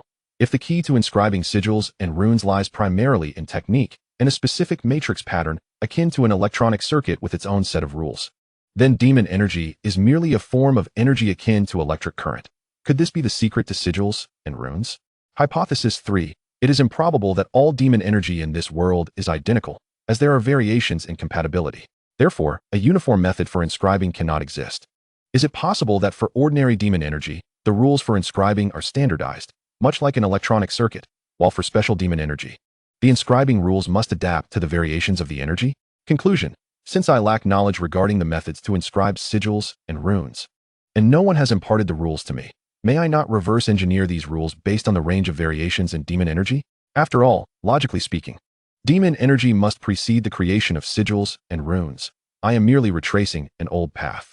Thus, the only challenge before me is how to purify demon energy from the monster blood and fully comprehend its variations and properties. Zhang Yang asked himself, and the answer was self-evident: the soul force field. Within this field, he felt as though he existed in a world entirely under his control. Even if he were not a god, he would certainly be a demigod. Resolute in his thoughts, he sprang into action, an attribute typically foreign to him. Yet he felt as if wound up like a clock, dismissing the notion of pausing for a moment's respite, and immediately commenced his experiments. The soul force field was instantaneously unleashed, maintaining a stable diameter of 3 meters. Zhang Yang now wielded greater command over this force field. Though regrettably, this soul force field did not display any proficiency level, leaving him uncertain whether such adept control might lead to an advancement. Upon extracting a unit of wolf demon blood, it was confirmed that the village construction order would no longer provide support for its containment. A message materialized, serving as a prompt from the construction order, and Zhang Yang chose to confirm it. In an instant, the wolf demon blood, seemingly enveloped in an invisible airbag, fell away. Yet within a mere 0.1 seconds, his soul force field flawlessly encapsulated it. This was hardly a challenge, for he had previously managed to propel a spear weighing 5 kilograms through his soul force field at supersonic speeds. Once the wolf demon blood was enveloped, Zhang Yang immediately sensed the peculiar metallic tang and viscosity of the demon blood within his soul, a sensation not achieved through the nose or touch, a marvel in itself. However, he did not dwell on this phenomenon. Instead, he employed strands of his soul to meticulously separate the demon blood, akin to untangling wooden fibers. In the blink of an eye, the 100 milliliters of demon blood were divided into 10,000 minuscule droplets within his soul force field, an achievement that represented the pinnacle of his capabilities. Fortunately, this was sufficient to fulfill Zhang Yang's earlier analysis, as his soul strands began to reach a remarkably vibrant essence. Despite having no prior experience or any materials informing him about demonic power, Zhang Yang was unequivocally certain this was indeed demonic energy. To describe it vividly, it resembled an unceasingly bouncing ball or a robust heart. When he attempted to capture this boundless vitality with his soul strands, he soon realized the task was more formidable than anticipated. Even with half of his soul strands dedicated to the endeavor, he ultimately achieved nothing. The essence was far too lively, bouncing around in such a manner that it infuriated him. In desperation, Zhang Yang resorted to employing all of his soul strands, relinquishing any hope of capturing the entirety of the demonic energy, and instead focusing on ensnaring just a small wisp. After several attempts, he successfully captured a fragment, only to find that his soul force field could no longer sustain itself, dissipating entirely. Zhang Yang collapsed to the ground, and the remaining demon blood was wasted, spilling onto the earth, quickly returning to dust. At this juncture, unexpectedly, a message from the village construction order materialized. Successfully purified 0.1 units of low-level demonic energy. Available for sale. Quality, trash. Would you like to further purify it into usable magical energy via the golden balance for a fee of 1,000 energy points? Chapter 29. The Spirit of the Blue Wolf. How intriguing, yet I find it hard to believe. Zhang Yang lay on the ground, gazing up at the resplendent night sky. Though utterly exhausted, he could not suppress the smile at the corner of his mouth. He had indeed succeeded. Moreover, the surprises did not end there. In addition to validating his previous hypotheses, he had also encountered the concept of magical energy for the first time. Finally, a hint of the essence of cultivation. However, the cost of purifying through the golden balance was exorbitant. 0.1 units of low-level demonic energy demanded a staggering 1,000 energy points. I detest unscrupulous merchants. For the time being, he had no aspirations for magical energy. His immediate priority remained the crafting of battle runes and talismans. With great care, Zhang Yang wrapped the unruly wisp of demonic energy in strands of his soul, casting aside distractions and focusing on recovery. He could not help but be grateful for the benefits of the Wood Demon Tower. That dear demon had truly been blind. Merely 2 hours later, Zhang Yang had fully restored his soul power. Yet instead of hastily attempting to inscribe runes, he reopened his soul force field to examine the small wisp of demonic energy once more. More precisely, he aimed to dissect the internal layers of this energy using his soul strands. This was an inevitable step. How could one hope to conquer an adversary without understanding them? In a moment of renewed vigor, Zhang Yang unleashed a fervent assault. Within his soul force field, the strands sliced through the demon energy like blades, densely swirling around it. Engaging in a meticulous analysis. At that moment, something extraordinary transpired. He felt as if he had transformed into a blue wolf. Racing through the forest with the swiftness of the wind, the primal ferocity nearly consuming him. Though he regained control in an instant, he remained profoundly astonished. He sensed that he had inadvertently trespassed into a forbidden domain. The wolf's demon blood contained demonic energy, which intriguingly harbored the essence of the blue wolf spirit. Or perhaps it was not a spirit in the traditional sense, but undeniably pure, a manifestation of something akin to a person's essence, the noble spirit of a scholar, the gallantry of a warrior, the free-spiritedness of a rogue, the tranquility of a recluse. Zhang Yang acknowledged that every individual possesses a soul. Yet he also recognized the disparity in the nobility of souls. Thus, by extension, the essence that nearly ensnared him in the wildness of the blue wolf's spirit must belong to the loftiest and most metaphysical aspect of their wolf lineage. He savored this moment, akin to relishing a classic poem, an exquisite prose piece, or a timeless masterpiece. He could liken the blue wolf spirit to these somewhat devalued treasures. Yet he had to concede that the wildness experienced in that fleeting moment genuinely moved him. At this moment, he even momentarily forgot his initial purpose. Simply savoring the tranquility of the night, listening intently, as if he had morphed into a blue wolf, reveling under the starlight. The wind tousled his fur. The night darkened his gaze. The blood gushing from the prey's neck ignited the fire of his proud existence. Unbeknownst to him, the soul force field had ceased, and the wisp of demonic energy had vanished. Yet Zhang Yang paid it no mind, preferring to immerse himself in the serene night, quietly mourning the wildness it embodied. As dawn broke and the night faded, Zhang Yang pondered thoughtfully as he departed the confines of the Wood Demon Tower. Standing at the mountain's edge and gazing into the still dark expanse of the primordial forest, for a fleeting moment, he yearned to howl like a blue wolf, yet ultimately, he merely smiled silently. No one knew the extent of his gains from the previous night. It was not merely the purification of demonic energy, nor the acquisition of a blue wolf essence. Most importantly, he had finally discerned what was more precious than an intriguing soul. Indeed, it was the essence. Every human possesses a soul, encompassing their memories, emotions, and various personality shifts. Yet, most of it is merely dross, worthless impurities. Only the genuine brilliance represents the essence. This brilliance does not necessarily signify justice or kindness, but rather a steadfast, enduring belief. It is akin to the stars in the night sky. Even when the body decays and the soul perishes, this essence remains, indelible and everlasting. Just like this blue wolf. Though its soul revolves solely around hunting, it still possesses a wild spark that transforms into its essence. Such a thing is immensely valuable. Zhang Yang believed that if he delved deeper into his studies, he might proudly proclaim to the heavens, "From the mortal realm I have come. Can I attain immortality?" Beyond this, there was another intriguing aspect. Zhang Yang had obtained a blue wolf's wild essence, yet the village construction order had not reflected this information. This was indeed amusing. As for the utility of the blue wolf essence, it was straightforward. In the future, when Zhang Yang refined blue wolf demon blood and purified demonic energy, he would expend only 10% of the effort, surely a treasure in its own right. In relative terms, the magical power refined from the demonic essence, quantified at 0.001 units, is indeed negligible. However, this meager amount of mana gives him a fleeting sense of being one step closer to becoming a great immortal cultivator. Village chief, you are awake. Wu Yuan approached from a distance, his brow furrowed with a hint of vexation, indicating he had encountered some troubling matters. What seems to be the issue? Has there been a problem with the production of the eagle-feathered armor-piercing arrows? Zhang Yang inquired with a smile, his mood buoyant after spending the night resolving the intricacies of refining demonic energy. Yes, esteemed village chief, in our ignorance. We prepared the arrow shafts and gathered the eagle feathers along with various arrowheads yesterday. However, when we attempted to bind them together, we found it exceedingly difficult to achieve a satisfactory result. If we are dealing with a reinforced bow of at least 300 strength, these inferior arrows would only lead the archer to self-destruction. Wu Yuan expressed his frustration, implicitly suggesting that their technical skills and material preparations were inadequate. After all, a poorly forced fruit is never sweet, my lord. Zhang Yang immediately grasped the situation. The reason he had issued those orders the previous day was to take advantage of the demonic soul enhancement to fortify these arrows collectively. Yet, it appeared that even with the combined efforts of Wu Yuan, Qin Yidao, and Zhao Taizhu, mere craftsmen, they were indeed powerless. Fortunately, he had already devised an impeccable solution: mana.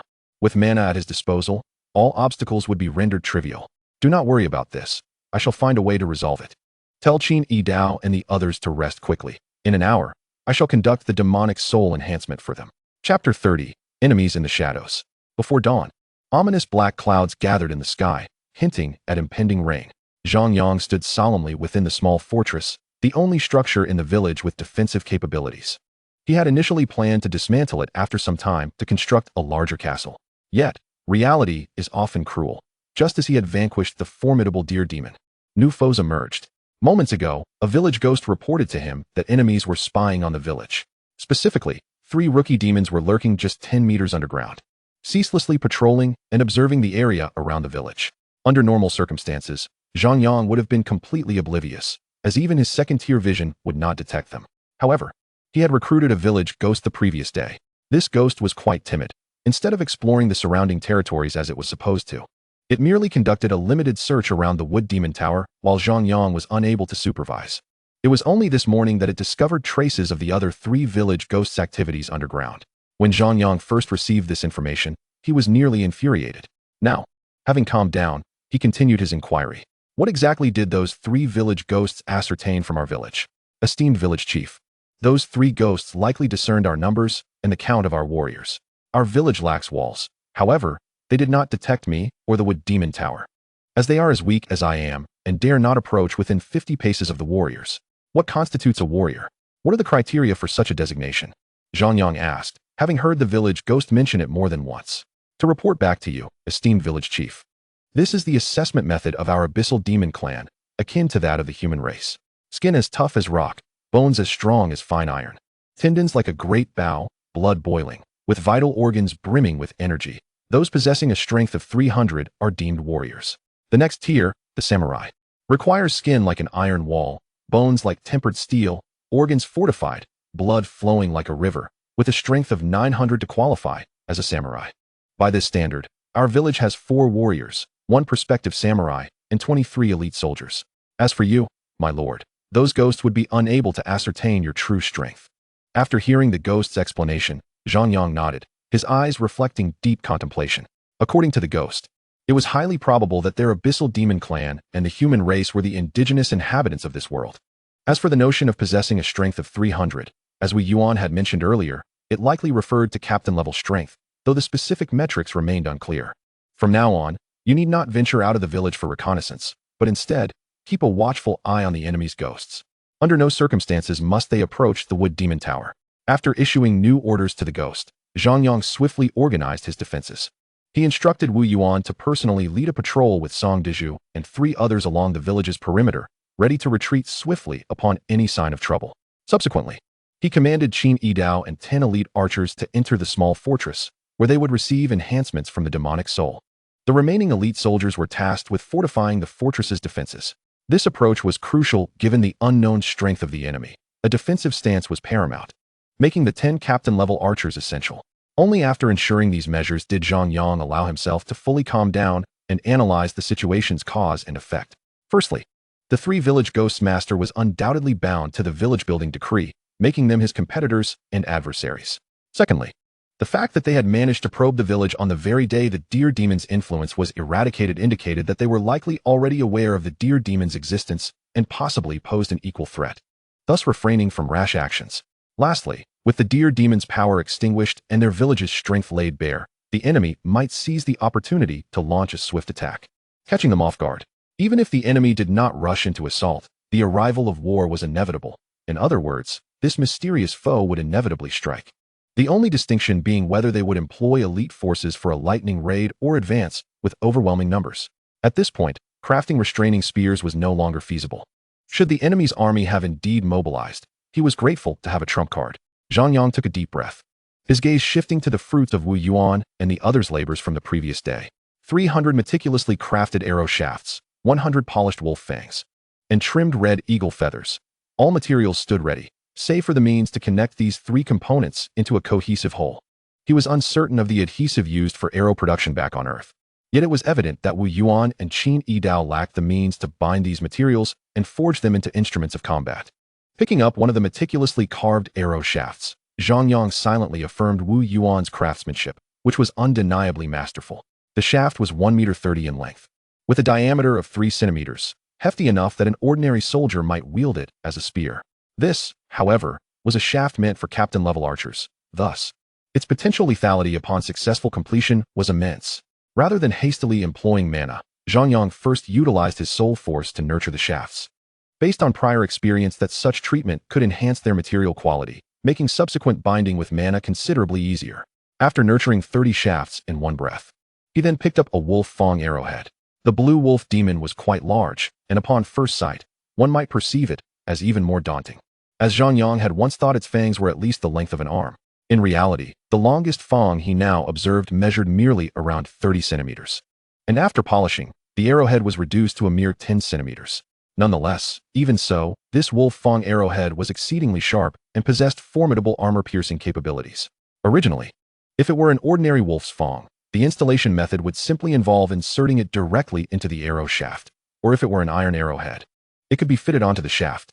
However, the fangs of this wolf demon exceed 5 centimeters in diameter. Merely shaping them into form was an arduous task.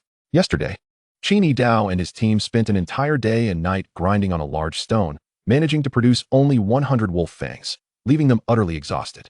It is noteworthy that their physical prowess is equivalent to that of 5 or 6 adult earthlings, so one cannot expect finer craftsmanship. The arrow shafts can be nurtured with soul energy, but the arrowheads require magical incisions. With my minuscule 0.01 units of magical power, I estimate I can only create 10 wolf fang arrows. Zhang Yang quickly pondered, and the soul energy field swiftly expanded. A thread of magical power adhered to one end of the arrow shaft, and with a gentle press, the hard wolf fang yielded as if it were mere tofu. Once he withdrew the soul energy field and retracted his magical power, the wolf fang arrowhead had seamlessly fused with the shaft. Zhang Yang then retrieved a piece of red hawk feather. Even after being trimmed, it was still the size of 2 human palms, with a faint crimson glow circulating upon it. This inherent demonic power makes it an exquisite material for crafting arrow fletchings. To be frank, the true might of this wolf fang arrow, its speed and precision, hinges entirely on this fletching. Therefore, Zhang Yang did not dare to be careless. Enveloping it with the soul energy field, he grasped the arrow shaft in one hand and the red hawk feather in the other, allowing a subtle release of magical power as the feather pierced into the shaft. Finally, with a meticulous inspection through the soul threads, finding no flaws, the wolf fang arrow was deemed complete. As for the quantity, whatever can be made will have to suffice. Zhang Yang lifted his gaze to the sky, then glanced at the 10 elite archers in the small fort, who were on the verge of completing their enhancements. Each needed to be allocated 3 wolf fang arrows. Chapter 31, Troublesome Spirits. As Zhang Yang expended his magical energy to forge 10 wolf fang arrows, Qin Yidao and the other 9 elite archers finally ascended to the rank of captain-level archers. The compatibility did not trigger, indicating that Wu Yuan was also prone to misjudgment. Yet, this was of little consequence, for the archers, who had previously been relegated to mere bystanders in battles, had now truly erupted into formidable forces upon reaching captain level. They were indeed a more technically proficient class of troops. At this moment, Qin Yi Dao and his comrades had all grown to a height of 2 meters. Their arms extraordinarily robust, extending down past their knees, a clear indication of their specialized physique as archers. In terms of attributes, all except for their soul rating, which stood at E, were uniformly rated at D. Their archery proficiency surged from 245 to 355. Lacking innate talent, they possessed 2 skills, both of which were exceptional. One was the wind chaser arrow, not merely fast, but capable of hitting swiftly moving targets with pinpoint accuracy. The other was the armor-piercing arrow, specifically designed to breach defenses. However, the situation regarding their weapons was somewhat awkward. Each archer, upon recruitment, was equipped with 35 arrows, which could not be replenished once exhausted. Therefore, Qin Yi Dao and his companions currently found themselves without a single arrow, effectively squandering their opportunity for enhancement at the captain level. Nonetheless, their longbows had transformed significantly. Initially just ordinary longbows, after their first enhancement, they became iron-bodied longbows, and after this third enhancement, they had evolved into captain-level great bows, truly fearsome instruments. This bow measured an imposing 8 meters in length, its limbs heavy and as unyielding as steel, with a bowstring thicker than a thumb. Emanating an aura that was utterly captivating, Zhang Yang, with his E-level strength, approached to give it a try, only to find himself utterly defeated. He was unable to draw it back. Qin Yi Dao, standing nearby, explained with a grin, "Village head, this is a 300-strength great bow, without 30,000 pounds of force. It cannot be drawn. Would you like me to demonstrate with one of the arrows you just crafted?" Clearly, he had his eyes set on the wolf fang arrows. In fact, not only he but the others too looked on with eager eyes. After all, as captain-level archers, it was truly pitiful to possess the skill to shoot eagles yet lack the matching arrows. Enough of the banter. For now, we have 10 matching wolf fang arrows. One for each of you. From this moment on, I want you to remain hidden within the small fort. The enemy could strike at any time. And we shall see if you possess the skill to eliminate them, Zhang Yang declared with a cold huff. Nonetheless, he felt a sense of relief. His heart finally at ease. He could have also upgraded 10 shield and sword soldiers or gunmen to captain level, with no loss in strength. However, he believed that given the mysterious and unknown nature of this enemy, where even their tactics were unclear, caution was paramount. With 10 captain-level archers positioned advantageously, they would undoubtedly secure an invincible stance. Next, Zhang Yang continued to activate the soul energy field, extracting demonic power from the wolf demon's blood. Currently, with the blue wolf essence in his possession, capturing and breaking down the demonic energy became significantly easier. Unfortunately, the blue wolf was merely a level 1 demon, and its low rank meant that the demonic energy within its blood was sparse. Had he known this, he would have attempted to utilize the Red Hawk's blood from the outset. Being a level 5 demon, its blood would have contained a far greater amount of energy. Of course, the difficulty would have been considerably higher. 3 full hours passed, and even with the blue wolf essence assisting him, Zhang Yang managed to extract only 0.03 units of magical power, successfully crafting 30 wolf fang arrows. At that moment, the small spirits of the village frantically alerted him. "Village head, trouble is brewing. The enemy is coming again, at least 5 spirits. No, 6. They want to kill me. They've known I've been hiding here from the very beginning." Shortly thereafter, the spirits ceased communication, not due to being slain, but rather retreating directly into the wood demon tower. Yet, outside, an eerie silence prevailed. Within the village's domain, with visibility at level 2, no enemies were in sight. "Sound the alarm. Notify Wu Yuan and the others to retreat," Zhang Yang commanded, instructing the soldiers to strike their iron shields while sending someone to the training grounds where 50 new recruits were stationed, urging them to hastily relocate. Just as he issued the command, Zhang Yang caught sight of Wu Yuan and his group stumbling back, clearly having encountered the enemy, and some had even sustained injuries. What happened? Suppressing his anxiety, Zhang Yang gazed into the distance, but the ancient trees of the forest obscured his view. "Village head, the enemy has archers, and they are captain level. Song Dazue has been injured, struck by 5 arrows, but at ISNT fatal." Lu Dali shouted suddenly, having the keenest sight, able to discern details even from a kilometer away.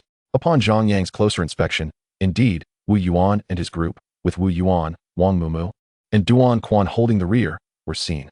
Wu Yuan was persistently waving his long spear, warding off something, while Wang Mumu and Duan Quan utilized their shields to provide cover on either side. Yet still, the enemy remained hidden from view. indicating that their archers' range exceeded 400 meters. Village head, should we not assist them? Qin Yidao offered to fight. No, you all stay hidden. They are not yet in dire straits.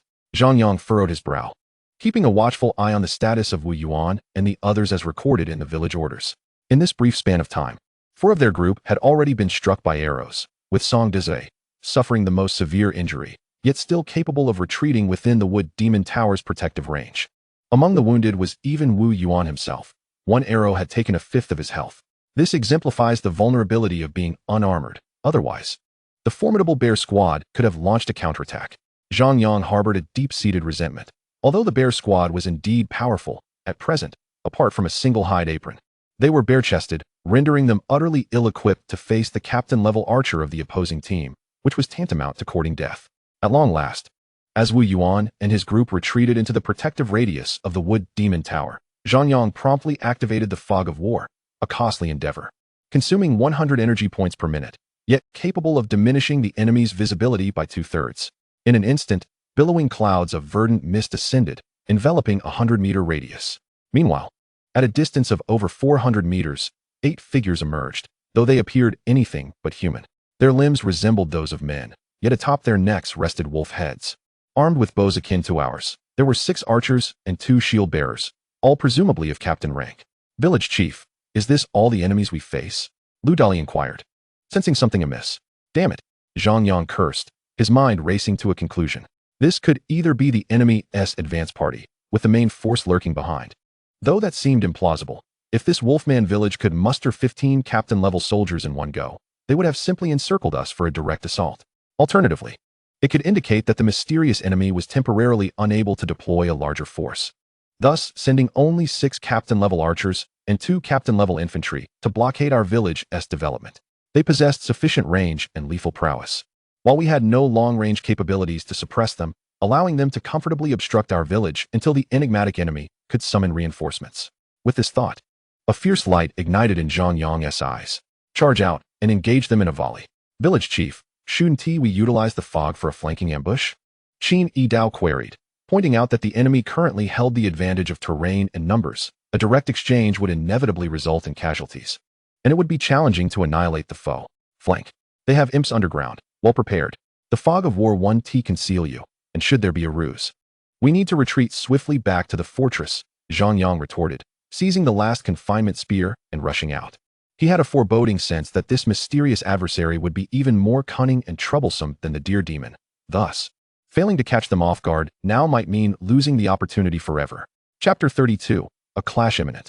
Upon seeing Zhang Yang charge out, Lu Dali, Qin Yidao, Sun Goten, and the other 10 captain-level archers dared not hesitate, swiftly leaping out of the small fortress, colliding head-on with the retreating Wu Yuan and his companions. No time for chatter. Wang Mumu, Duan Quan, Zhou Datu fall in line. The rest stay put and guard the fortress. Even if I perish, do not rush out, Zhang Yang commanded, his focus unwavering. He understood that this was a rare opportunity. He and the mysterious enemy still had an information gap. The enemy was unaware of the 10 captain-level archers he had hidden, nor did they know that each archer possessed only 3 wolf-tooth arrows. Should time drag on, and the enemy's imps fully comprehended their personnel status, it would spell doom for them.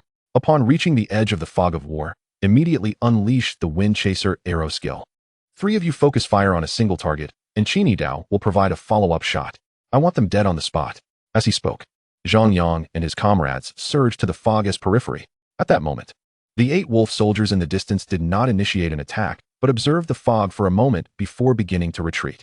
Just a few more seconds of delay, and they would vanish into the forest, rendering even the greatest number of archers incapable of threatening them. However, at that critical juncture, the 9 captain-level archers swiftly pulled back their bows, activating the Wind Chaser arrow skill simultaneously. A cacophony of explosive sounds erupted as 9 wolf-tooth arrows, virtually invisible, traversed over 300 meters in the blink of an eye, striking down 3 wolfman archers on the spot. Yet, barely half a second later, a series of pained grunts echoed as 6 of their own captain-level archers fell victim to arrows. It turned out that when Lu Dali and the others reached the edge of the Fog of War, the 6 opposing wolfman archers had brazenly drawn their bows without hesitation. Whether they attempted to dodge or not was inconsequential, as the speed at which both sides released their arrows was too swift. The arrows flew faster than sound, making it impossible to see or even hear them before they struck. Thud. Trailing a few steps behind, Qin Dao released his bow. The sound of the bowstring vibrating was chilling, and the whistle of the wolf-tooth arrows slicing through the air was terrifying. Before the sound could dissipate, the head of the fourth wolf archer burst forth in a cloud of crimson mist. He had the advantage of timing, taking a brief moment to aim while another wolf archer was steadied, unleashing his armor-piercing arrow skill, combined with his own immense strength, allowing him to land a killing blow. Conversely, the reason the first round of 6 arrows from the opposing wolf archers only hit rather than delivering fatal blows was due to the distance, without activating skills. Merely hitting the target was a feat, and the time they had to aim was insufficient, almost a case of shooting as soon as they drew their bows. This was precisely why Zhang Yang ordered the remaining 9 archers to activate the Wind Chaser arrow skill, striving for a concentrated kill. The initial exchange between the two groups of archers lasted scarcely a second, after which Wang Mumu, Duan Quan, and Zhou Dadu swiftly moved forward, shielding the injured archers with their shields. Simultaneously, the 2 opposing wolf shield bearers quickly protected the last 2 wolf archers, disappearing into the forest in the blink of an eye. This was a clash that transpired in an instant. Those with poor eyesight or slow reflexes were utterly oblivious to what had just occurred.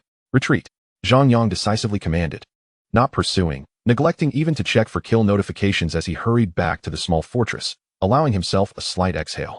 Heaven knows how tense he had been. The tenacity and decisiveness displayed by the enemy soldiers were a testament to their formidable nature. At that moment, a flurry of kill notifications flashed before his eyes.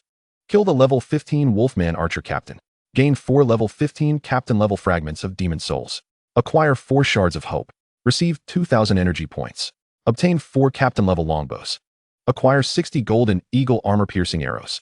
These spoils were quite substantial, particularly the 60 Golden Eagle armor-piercing arrows, which boasted even greater damage than the wolf-tooth arrows. Distributing them accordingly, each captain-level archer would receive 6 arrows, combined with the previous 2 wolf-tooth arrows. Each could unleash a total of 8 shots. Wu Yuan, how are your injuries?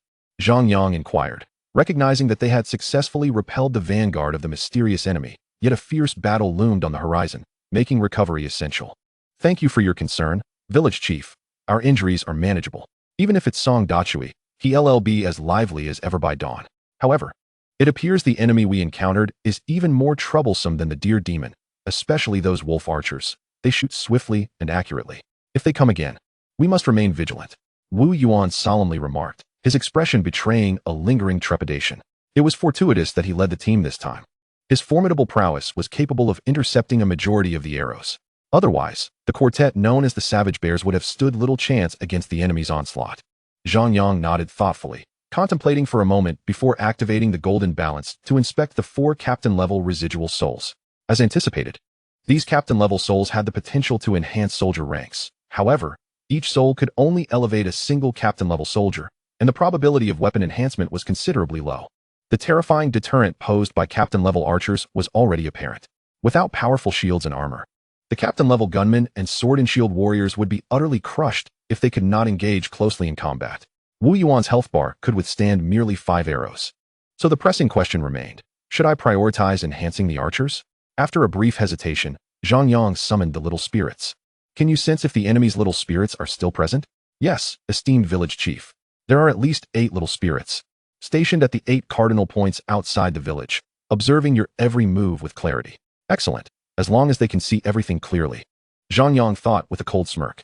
The presence of the little spirits undoubtedly rendered the battlefield more brutal and terrifying, significantly increasing the difficulty. After all, such entities, akin to ghostly eyes, served as the finest scouts. Nobody would refuse their assistance. However, it was not to be assumed that possessing little spirits guaranteed victory.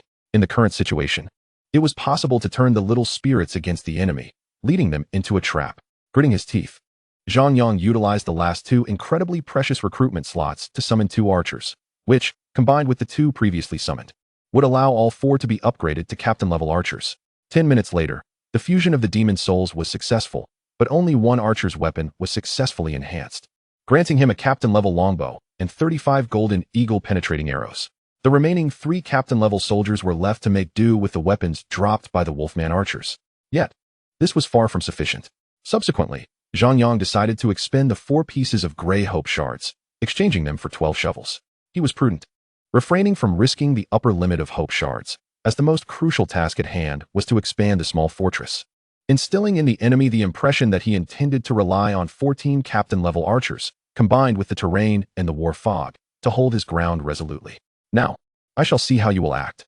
Taking a deep breath, Zhang Yang put on a facade of trepidation, loudly rallying the soldiers to commence their tasks, those who would chop trees, and those who would dig, all working to expand the small fortress in accordance with the terrain and the war fog spread from the wood demon tower. At this point, the war fog had dissipated, and Zhang Yang's performance was commendable. He continuously directed the construction of the small castle, entirely oblivious to the little spirits lurking underground. Nearly an hour later, drenched in sweat, he finally departed to find a large tree preserved within the fortress for his own use, leaning against it in an act that appeared fatigued. In truth, these trees had been deliberately left for him to nurture using his soul force. He was unperturbed by the mysterious enemy potentially blocking his village's entrance, unconcerned about a siege. The monsters within the village could sustain them for half a year. In that time, he was confident he could produce hundreds of binding spears, and he had even mastered the techniques for drawing talismans and battle runes. When the time came, he would have captain-level archers suppressing from a distance, binding spears eliminating threats at medium range, and up close, he still had his soul force. Chapter 33, The Fortress. The construction on the hill was in full swing, with the expansion of the small fortress visibly progressing at an astonishing rate. It was anticipated that by evening, this small castle, measuring 80 meters on each side and square in shape, would be completed. Why was it so swift? The answer was simple. Who had ever witnessed a single strike capable of felling a tree large enough for 3 men to embrace? And who could trim all the branches in under a minute?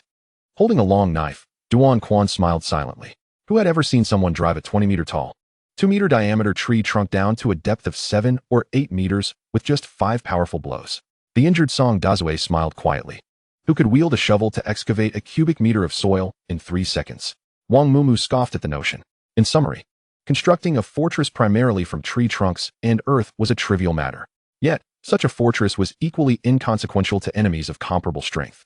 Therefore, what truly mattered were those 14 captain-level archers, who, even in their wounded state, stood vigil at the highest point, their keen gazes capturing every suspicious trace.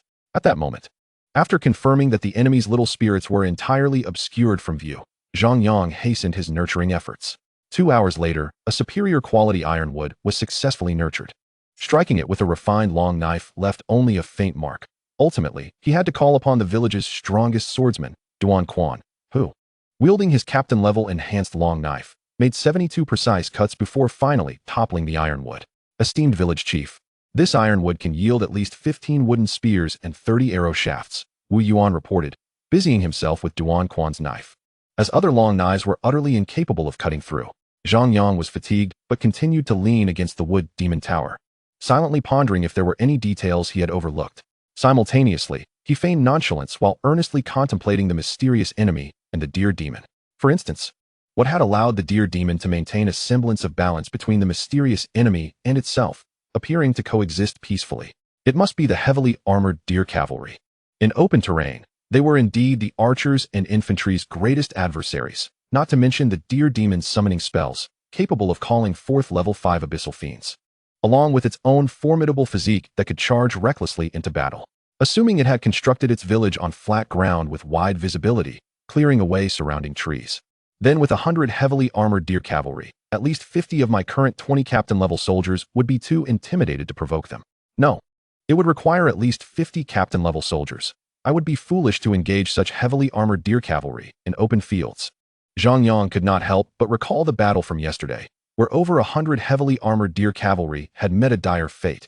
Here, on the hillside, with abundant trees, they could not charge effectively and were instead met with a barrage of wooden spears. However, on flat terrain, he was confident that the fortress he was currently expanding would not withstand their charge. Thus, this could also explain why the deer demon, fully aware of equally matched foes lurking nearby, still dared to lead its troops to attack. It had no fear of being ambushed in its lair. Similarly, it elucidated why the mysterious enemy dispatched little spirits to locate him on the very day the deer demon perished. This was certainly no coincidence. It indicated that the deer demon and the mysterious enemy had long been wary of each other, allowing for such swift intervention in this conflict.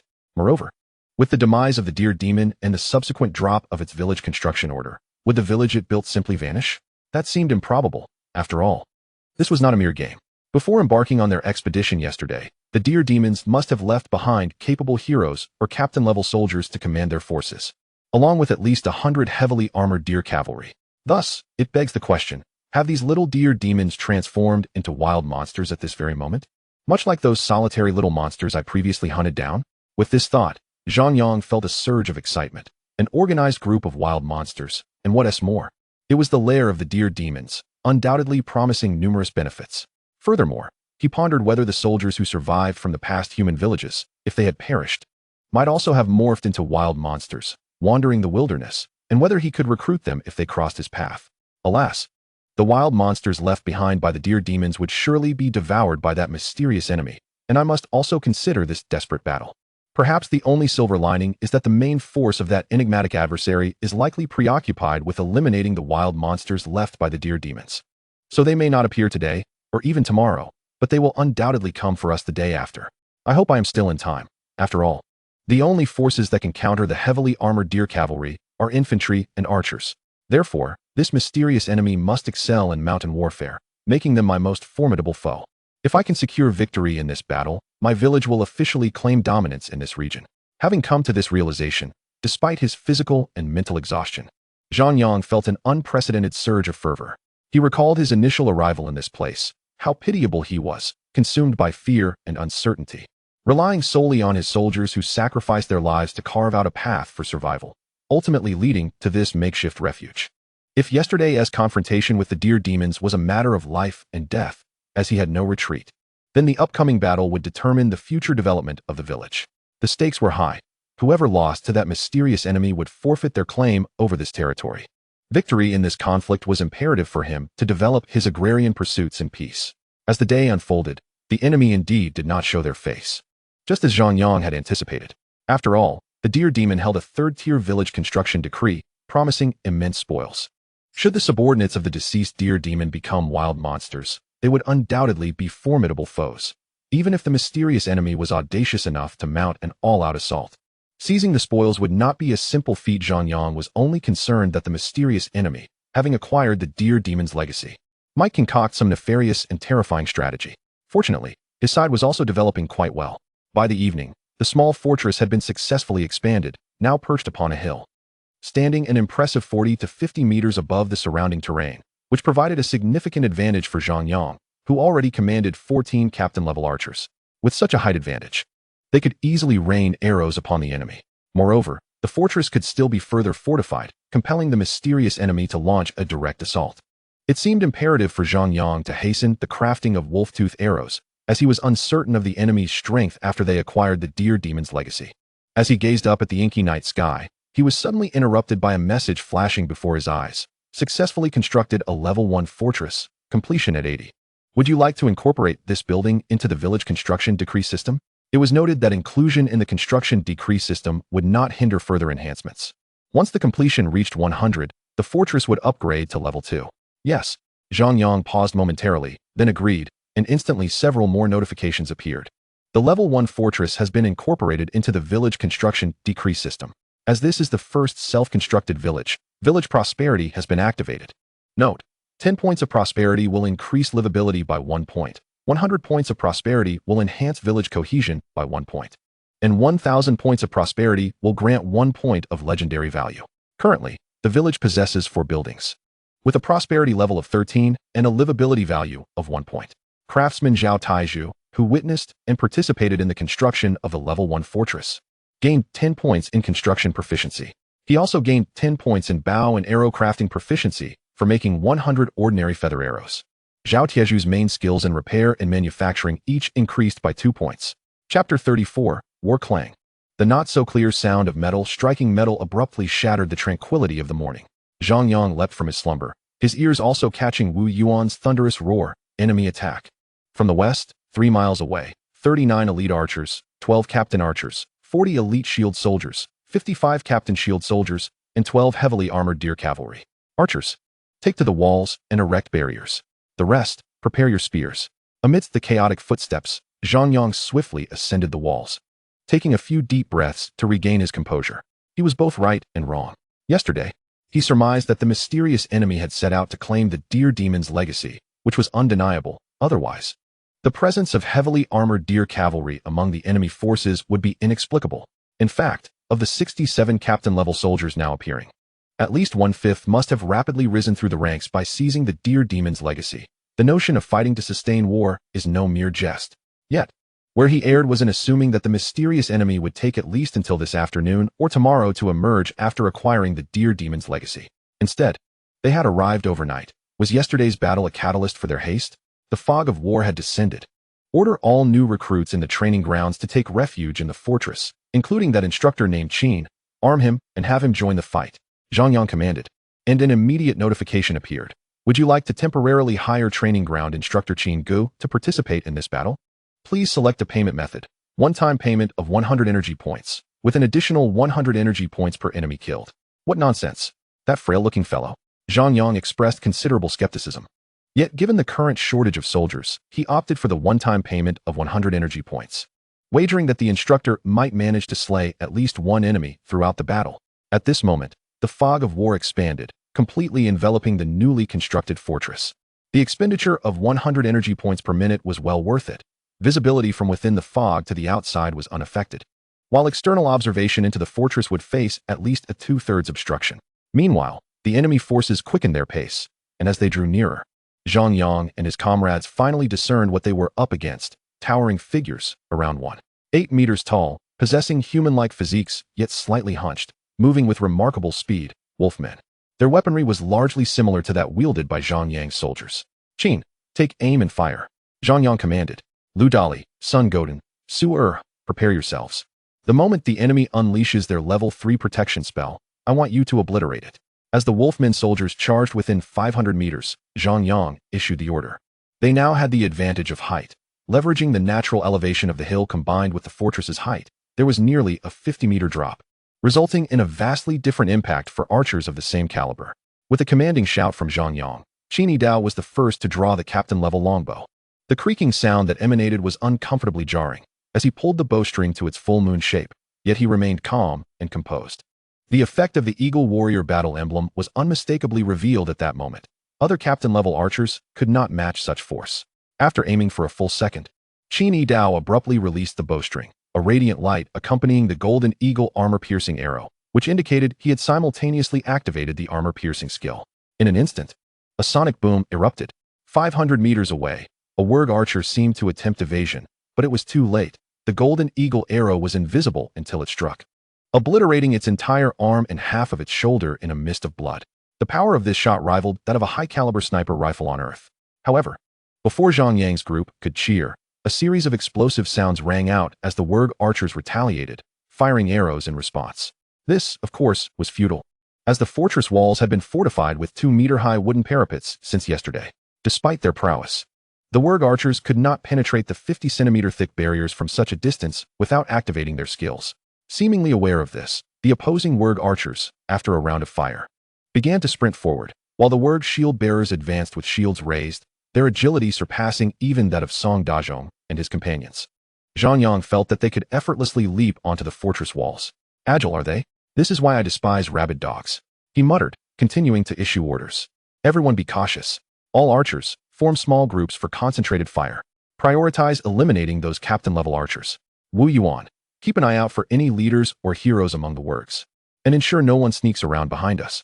Bang, bang, bang. At this moment, the other captain-level archers began to lock onto their targets, forming teams of 4.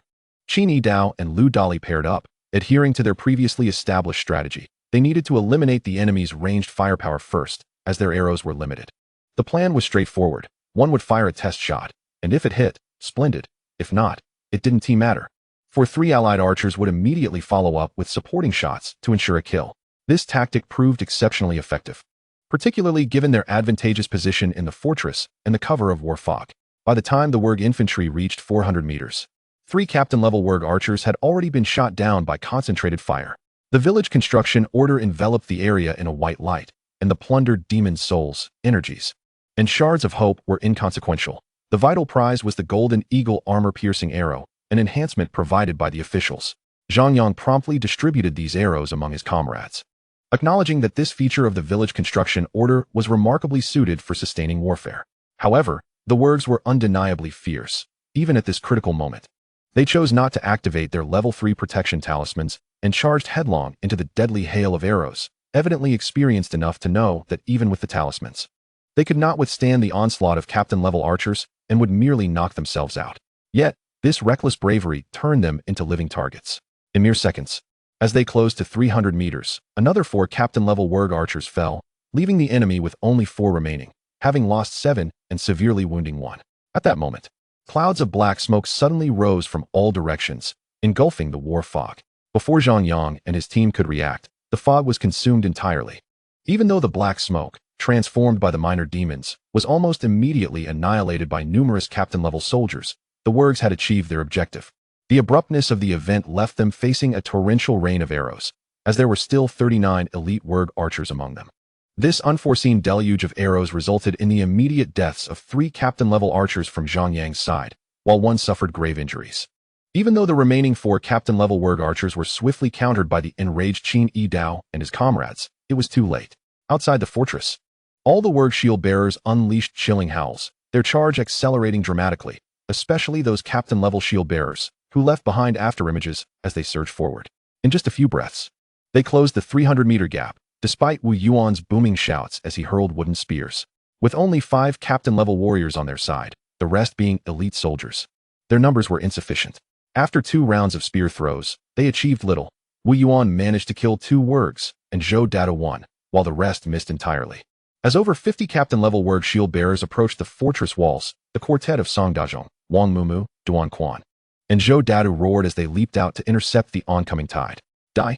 With a thunderous roar, Song Dazhong swung his iron hammer, launching the foremost warg shield-bearer. Shield and all, several dozen meters away, shield shattered, death assured. This outcome was hardly surprising. Despite being captain-level soldiers, the warg shield-bearers were evidently agile, easily overwhelmed by the brute force of the Berserk Bear Quartet. Boom! A captain-level warg suddenly appeared at Song Dazhong's side, but before it could strike, a massive tower shield collided with it, sending it flying. Wang Mumu had intervened. Swish! Swish! Swish! The glint of sharp blades flashed like cascading waves, and in an instant, blood danced in the air as Duan Quan, with blades in both hands, darted to Song Dazhong's right, dispatching 3 foes, shields and all, in quick succession. Whoosh! Whoosh! Whoosh! 3 iron spears flew through the air. Regardless of the warg captain's agility, it could not outpace Zhou Datu's spear throws. Clang! Clang! Clang! The 3 spears were deflected by shields, halting the charge of 3 warg captains, but before they could regroup, Song Dazhong grinned menacingly and swept his massive hammer, sending the 3 warg captains flying once more, their demise imminent. Before Song Dazhong could finish his assault, Wang Mumu on the left raised his shield, covering all vulnerabilities, while Duan Quan on the right followed suit, striking like a venomous snake, blade gliding along the edge, harvesting lives amid the chaos brought about by Song Dazhong's brutal charge. This was the Berserk Bear Quartet. All of this transpired in the blink of an eye. The 4 of them, having enhanced their abilities using the Mountain Ogre Demon Soul, achieved a compatibility level exceeding 50%, combined with Zhang Yang's investment of 5,000 energy points, resulting in their remarkable synergy. To be frank, if any of them had faced a warg captain one-on-one, the chances of victory would be evenly matched. However, when they combined their strengths, the resultant effect exceeded even Zhang Yang's expectations, as well as those of Wu Yuan. Chapter 35, The Charm of Strategic Command. The performance of the Berserk Bear Quartet was indeed astonishing, yet Zhang Yang was too preoccupied to take note. The enemy was simply too numerous. Even though the Berserk Bear Quartet had slain 9 captain-level wargs upon engagement, nearly 40 agile warg captains were still scaling and leaping onto the fortress walls. Regrettably, as of this moment, Zhang Yang and Wu Yuan have failed to locate the werewolf village chief and the hero. Such arrogance from the enemy, that they need not even lead the charge in person? Wu Yuan, cover me, Zhang Yang exclaimed, having initially reserved his ultimate skill for the werewolf village chief or hero. But now there was no time to wait any longer. The soul force field was activated instantaneously, enveloping a radius of 50 meters. All beings, objects, and even the flow of air and the dance of blood were under his meticulous control. This was his domain, his battlefield, and indeed, the greatest trump card in this confrontation. Spear after spear of confinement soared into the air, tracing perfect arcs as they flew. There was no beginning, no end. Everything transpired in an instant. The werewolf captains, armed with steel shields and long blades, donned in iron armor and exuding ferocity, leaped with unparalleled agility. Yet, the moment they stepped into this soul force field, they might as well have been corpses. Here, Time and space seemed to lose all meaning. Or perhaps, this was the essence of soul suppression. Only those possessing a soul strength equal to or greater than Zhang Yang's could disregard this soul force field. In a fleeting second, to the onlookers, the werewolf captains seemed as though they had just leapt onto the city wall, but the next moment brought a storm of bloodshed. In that split second, Zhang Yang unleashed 10 spears of confinement, instantaneously slaying 30 of the 38 werewolf captains who had ascended the wall. This was his limit. He had initially believed that manipulating the spears within the soul force field would not deplete too much energy, but in truth, the werewolf captains were significantly more formidable than the ordinary level 1 gray wolves or armored deer demons, thus requiring far more soul energy. Each spear could only fell 3 targets before its durability was exhausted, and it became ineffective. With a thud, Zhang Yang collapsed onto the ground, unable to even move a finger.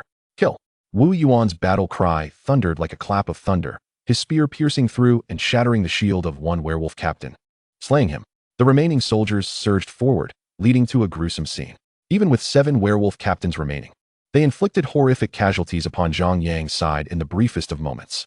2 captain-level archers were caught off guard and severed in 2.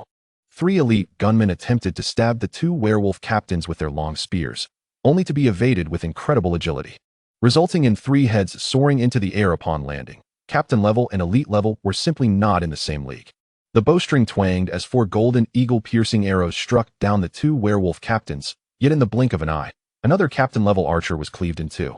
Wu Yuan roared in fury, his spear like a dragon, having just slain a werewolf captain, only to find himself beset by 2 more. One blade plunging into his abdomen and exiting through his back.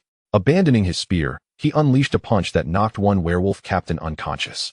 But another had already leapt into the air, bringing a blade down toward Wu Yuan's neck, leaving him with no means to evade. Suddenly, a crossbow bolt, shot from an unknown origin, exploded the werewolf captain's eye socket, dropping him dead on the spot. With his spear drawn anew, Wu Yuan struck down another foe. As the remaining soldiers encircled the last werewolf captain, joining forces with Qin Yidao and other archers to deliver a brutal flurry of blows. This entire sequence transpired in no more than 3 or 4 seconds. Under the leadership of the near-hero Wu Yuan, they still suffered the loss of 7 men and 6 severely wounded, particularly the 3 captain-level archers whose deaths were especially lamentable. At that moment, beneath the city wall, the 4 members of the Savage Bear team had already engaged in a melee with the lagging elite werewolf infantry, initiating a one-sided slaughter. The disparity between captain-level and elite-level soldiers was simply too vast. In no time, the remaining werewolf infantry and elite archers scattered in all directions, their speed remarkable, vanishing into the depths of the forest beyond pursuit. During this chaos, Zhang Yang was unable to dwell on the heavy losses suffered by his side. He was preoccupied with one thought. The battle had unfolded without the emergence of the werewolf village chief or any heroic units. Otherwise, the outcome would have been entirely different. Could it be that the werewolf lord was employing a strategy of cunning leadership? Zhang Yang could only arrive at this conclusion. Moreover, it seemed reasonable. If the werewolf village chief possessed combat prowess akin to that of the deer demons or commanded heroes as powerful as the mountain monsters, coupled with the 50 or 60 captain-level soldiers, their overall strength would undoubtedly crush the deer demons, sweeping through this territory. Why wait until now to engage? In reality, there existed a mutual restraint between the werewolf lord and the deer demons, neither able to best the other. This made sense. The deer demon had invested all resources into itself, adopting a strength and agility build, a solitary combat approach, rendering it formidable enough to initiate a hero trial and acquire a hero, yet it lacked captain-level soldiers, none at all, entirely relying on the advantages of its unit types to compensate. Consequently, when it encountered Zhang Yang, it fell due to its lack of powerful soldiers. Conversely, the werewolf village chief was a strategist, following a command-oriented route, channeling all resources into fortifying its soldiers, thus amassing numerous captain-level soldiers. However, due to its own weakness, it could not initiate a hero trial, and thus could not acquire a hero, ultimately leading to its defeat against Zhang Yang. Zhang Yang exhaled a sigh of relief and hurriedly sent the severely wounded Wu Yuan into the wood spirit tower, alongside the other injured soldiers. The lightly wounded, however, were to patrol the city walls on alert. Though this battle had been won, it had come at a grave cost, with 7 captain-level archers fallen, 2 severely wounded, 5 elite gunmen dead, 2 gravely injured, and 4 elite shield-bearers severely wounded. Furthermore, Song Dachui had been injured again, pierced by the arrows of those elite werewolf archers. Had it not been for the mountain monster's battle markings and Wang Mumu's cover, he surely would have perished. Interestingly, the new recruits had suffered no losses. and Zhang Yang promptly directed the instructor surnamed Qin to continue training. Once tomorrow's training was completed, he could amass 50 captain-level soldiers all at once. Notably, the crossbow bolt that had saved Wu Yuan earlier had indeed been shot by this very individual, resulting in the death of an enemy. However, at this moment, Zhang Yang had no time to ponder such matters. He needed to swiftly organize the spoils of war and expand his territory at the quickest pace possible. From this day forth, this land would bear the name Zhang. Chapter 36, Resurrection Dice. Slaying 30 level, 15 werewolf infantry captains. Acquiring 30 complete captain-level demon souls. Obtaining 30 fragments of hope. Gaining 15,000 energy points. Securing 30 captain-level werewolf long swords. Collecting 30 complete half-iron armors. Slaying 25 level, 15 werewolf infantry captains. Acquiring 25 incomplete captain-level demon souls. Obtaining 25 fragments of hope. Gaining 500 energy points. Securing 25 incomplete captain-level long swords. Collecting 20 incomplete half-iron armors. Slaying 12 level, 15 werewolf archer captains. Acquiring 12 incomplete captain-level demon souls. Acquiring 6,000 points of energy. Obtaining 9 captain-level great bows. Securing 128 golden eagle armor-piercing arrows. Slaying 9 soul hunters. Gaining 9 fragmented spirits. Receiving 900 points of energy. Acquiring 50 units of dark energy. A continuous stream of information flashed before Zhang Yang's eyes, stirring a tempest of emotions within him, even inciting a tinge of trepidation. In truth, the strength of the werewolf village chief's army was formidable. The sensation of being charged by 60 or 70 captain-level soldiers was truly overwhelming. Not even Wu Yuan or the Bear Quartet could withstand such a tide, had it not been for the werewolf village chief's misplaced trust in his underlings, which allowed Zhang Yang to deliberately deceive him. The outcome of this battle might have been drastically different. Thus, while it is essential to develop soldiers, the absence of heroes would be a grave mistake, and it is imperative to have a village chief with remarkable abilities. Both the deer demon and the werewolf village chief had strayed into extremes. However, following this battle, the werewolf chief would likely come to realize his errors. When he returns, no, I shall not grant him the opportunity for a resurgence. As for myself, it is time to elevate my own capabilities. With this thought, Zhang Yang activated the golden balance, intending to use a complete captain-level spirit to enhance himself, but was taken aback when he realized that one side of the scale held not one, but a total of 30 complete captain spirits, while the other side was no longer energy points, but a white die. This indicated that acquiring more than 10 complete white spirits at once would automatically activate a second trading mode. Note: this transaction is valid only this time. Oh! Zhang Yang marveled, intrigued by this novel mechanic. After careful consideration, he cautiously examined the die, which displayed a maximum of 9 dots. Upon removing 5 complete captain spirits, the die instantly flipped to reveal 6 dots. What could this possibly mean? He removed another 5 spirits, and the die changed to 3 dots. Removing another 5 reduced it to 1 dot. Once only 10 spirits remained, the die vanished, replaced by 20,000 energy points, indicating a return to the first trading mode. The fluctuations in pricing were indeed capricious. After contemplating, Zhang Yang placed all the complete spirits on the scale, causing the white die to revert to 9 dots. What a gamble! After a brief moment of hesitation, he made his decision. Primarily, his current wealth allowed him to take such risks, and acquiring complete spirits was straightforward, necessitating the direct involvement of the village decree holder to slay enemies.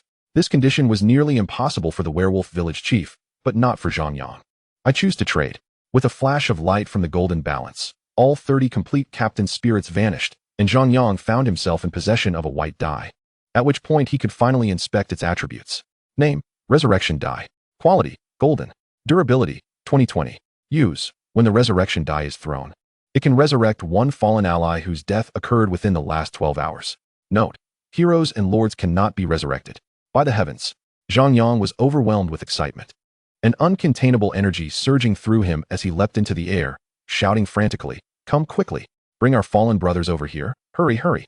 His exhilaration was palpable. The ability to resurrect 20 soldiers held immense significance for him, and it was undoubtedly worth it. At that moment, the battle had just concluded, and the fallen soldiers were laid aside, prepared for burial. Hearing Zhang Yang's urgent call, the soldiers were initially perplexed but complied. 12 corpses were arranged accordingly.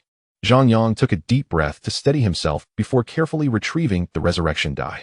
He gently cast it upon the first corpse, and instantly, a white light enveloped it, resembling a resurrection spell.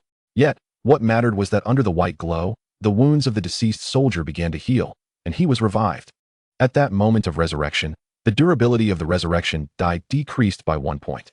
The miraculous scene left everyone in awe, and after a moment, a tremendous cheer erupted. Indeed, a miracle. Zhang Yang quickly examined the attributes of the resurrected soldier, and to his delight, the village decree had re-established his attributes. However, his current status was gravely injured and on the brink of death, not yet fully revived. Nonetheless, as long as he could return to life, all else was trivial. Zhang Yang continued to utilize the resurrection die, bringing one fallen soldier back after another, his spirits soaring with each revival. Alas, the die had only 20 points of durability. Reflecting on this, he solemnly stored the die away, having restored his ranks to pre-battle levels.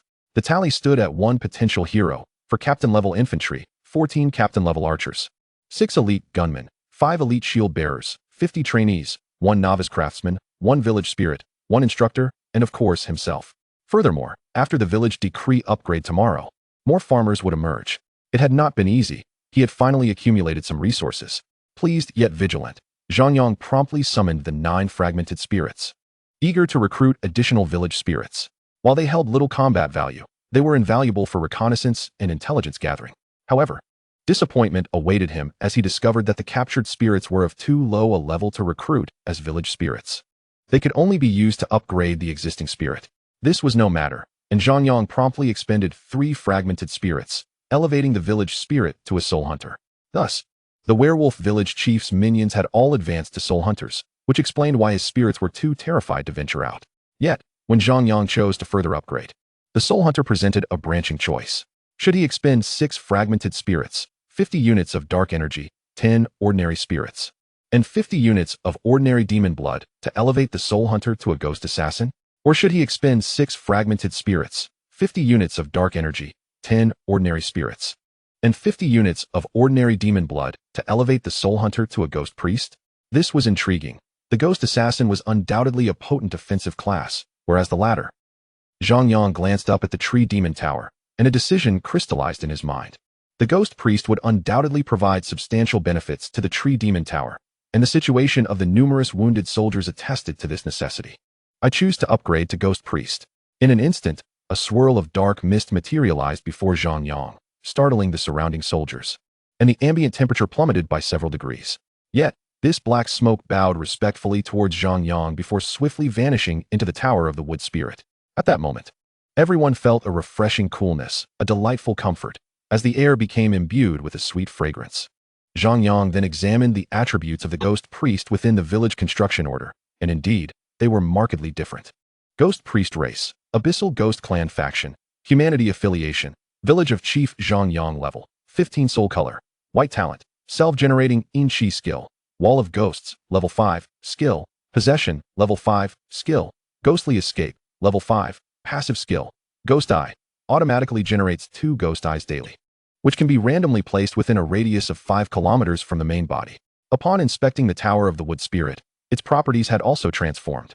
Tower of the Wood Spirit, level 2 quality, white durability, 958, 010, 000 function, within a 100-meter radius. Continuously restores up to 100 allied units' health by 10 points per hour. Function, within a 100-meter radius. Continuously restores up to 100 allied units' mental energy by 10 points per hour. Function, releases war fog, reducing enemy units' visibility by 30 within a 100-meter radius. Passive effect acquired, restores 1 durability point each day. Chapter 37, Level 5 Farmland. From the break of dawn, the sky had turned gloomy. Soon, a gentle drizzle began to fall, shrouding the forest in mist, blurring the line between sky and ground. This marked the 10th day since Zhang Yang had arrived in this fantastical world, coinciding with the successful 3rd upgrade of the village construction order. Within the fortress, Zhang Yang stood solemnly in the rain, his expression grave. Behind him stood Wu Yuan, the bear squad, 14 archers captains, and 6 newly ascended spear captains alongside 5 shield captains. Further afield, in the training grounds, 50 new recruits had completed their training and marched forth, for Zhang Yang was about to promote them. 20 spearmen would ascend to elite spearmen. 20 sword and shield warriors would become elite sword and shield warriors. 10 archers would elevate to elite archers. Finally, Zhang Yang would select 10 archers, 10 sword and shield warriors, and 7 spearmen to advance to captain level, for that was all the captain level souls he had remaining. Even so, Zhang Yang's forces would suddenly boast 66 captain level soldiers, 1 quasi-hero, and 1 ghost priest. Such strength, even when compared to the deer spirits and the jackal warriors, could be deemed formidable. Buzz. A burst of white light erupted suddenly, brilliant even amidst the rain and fog, signaling the successful upgrade of the village construction order. Countless white threads began to reorganize, expanding the village's territory from its original 1 square kilometer to 5 square kilometers. Simultaneously, 3 new buildings were completed. The Level 5 residence, situated on a flat expanse behind the training ground, covered an area of 500 square meters, styled in the familiar earthly fashion of a courtyard. However, there were some alterations. It was surrounded by tall walls, and within stood 2-story buildings that seemed rather compact, yet this was to be expected, as this Level 5 residence could accommodate 20 households. Next was the Level 5 farmland, which appeared directly in front of the fortress. This area had previously been cleared of trees, spanning approximately 10 acres, and the farmland itself perfectly matched this size, having already been cultivated. The edges of the farmland were adorned with 5 small wooden houses, serving as residences for the 20 farmers it housed. Lastly, the third building was a bonus from Zhang Yang's use of the Dajiao Deer Civilization blueprint fragment. The Level 5 Deerhorn Barracks would allow for the recruitment of new troops from the Dajiao Deer Civilization, with the recruitment requirements being 1 complete deer spirit soul and 50 units of deer essence blood, alongside 1,000 energy points. At that moment, Zhang Yang immediately thought of the heavy armored deer cavalry, for he currently possessed 6 complete deer spirit souls. However, there was no rush. He first upgraded all the trained soldiers to elite status, as he had ample souls for this stage, along with 20 complete wolf spirit souls and the elite souls of the jackal warriors he had slain the previous day. Then, he proceeded to upgrade 37 captains. Now, Zhang Yang began to reorganize the soldiers.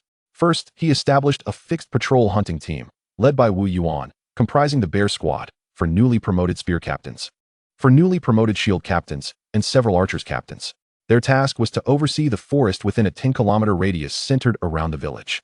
Wu Yuan would also carry 2 ghost eyes daily, placing them in strategically advantageous locations, effectively granting him additional visibility. Of course, the ghost eyes had a 6-hour effectiveness limit and could not be set more than 5 kilometers from the main body. Next, he set up a logging and clearing team, led by the newly promoted shield captain Liang Duantue, consisting of 5 new shield captains and 10 elite sword and shield warriors. They were tasked with cutting down most of the trees around the fortress, uprooting stumps, and clearing land for future construction of houses or farmland. Then, he established an air defense team, led by Qin Yidao, which included the original archers captains and the new archers captains for a total of 19 members. They would erect robust arrow towers at each corner of the fortress, towering at least 30 meters above it, taking turns to guard against aerial attacks that might arise from exposing the ground through extensive logging. Finally, he formed a construction team, overseen by the craftsman Zhao Taizhu, comprising the remaining soldiers. Their task was to continue expanding the fortress, solidifying its foundation, and building upon it. Once the personnel were allocated, Zhang Yang presented the half-body iron armor he had previously acquired for selection. This armor was not a product of upgrades, but rather crafted by the Jackal Warriors village, possessing a certain degree of defensive capability. This indicated that the Jackal Warriors village had developed quite rapidly.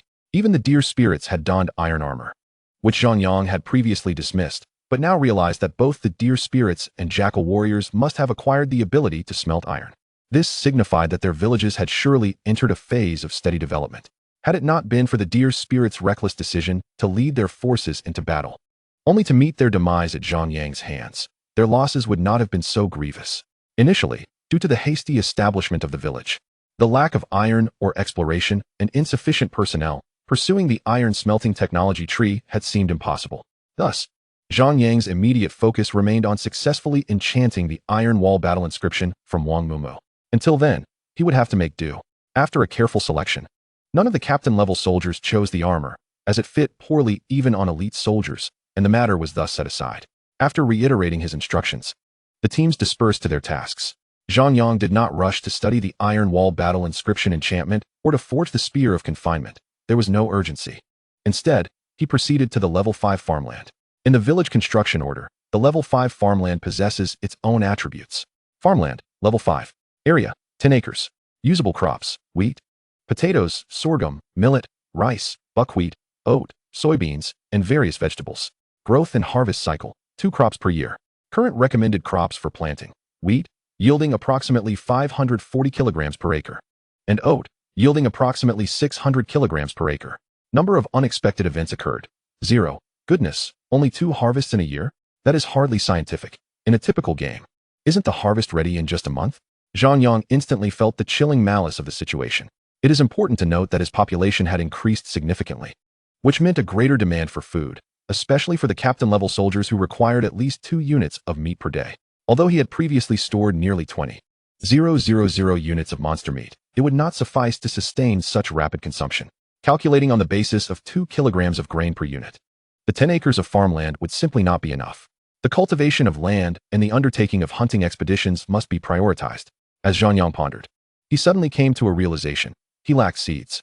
He hurried to the small wooden house next to the farmland, only to find the 20 farmers inside engaged in conversation.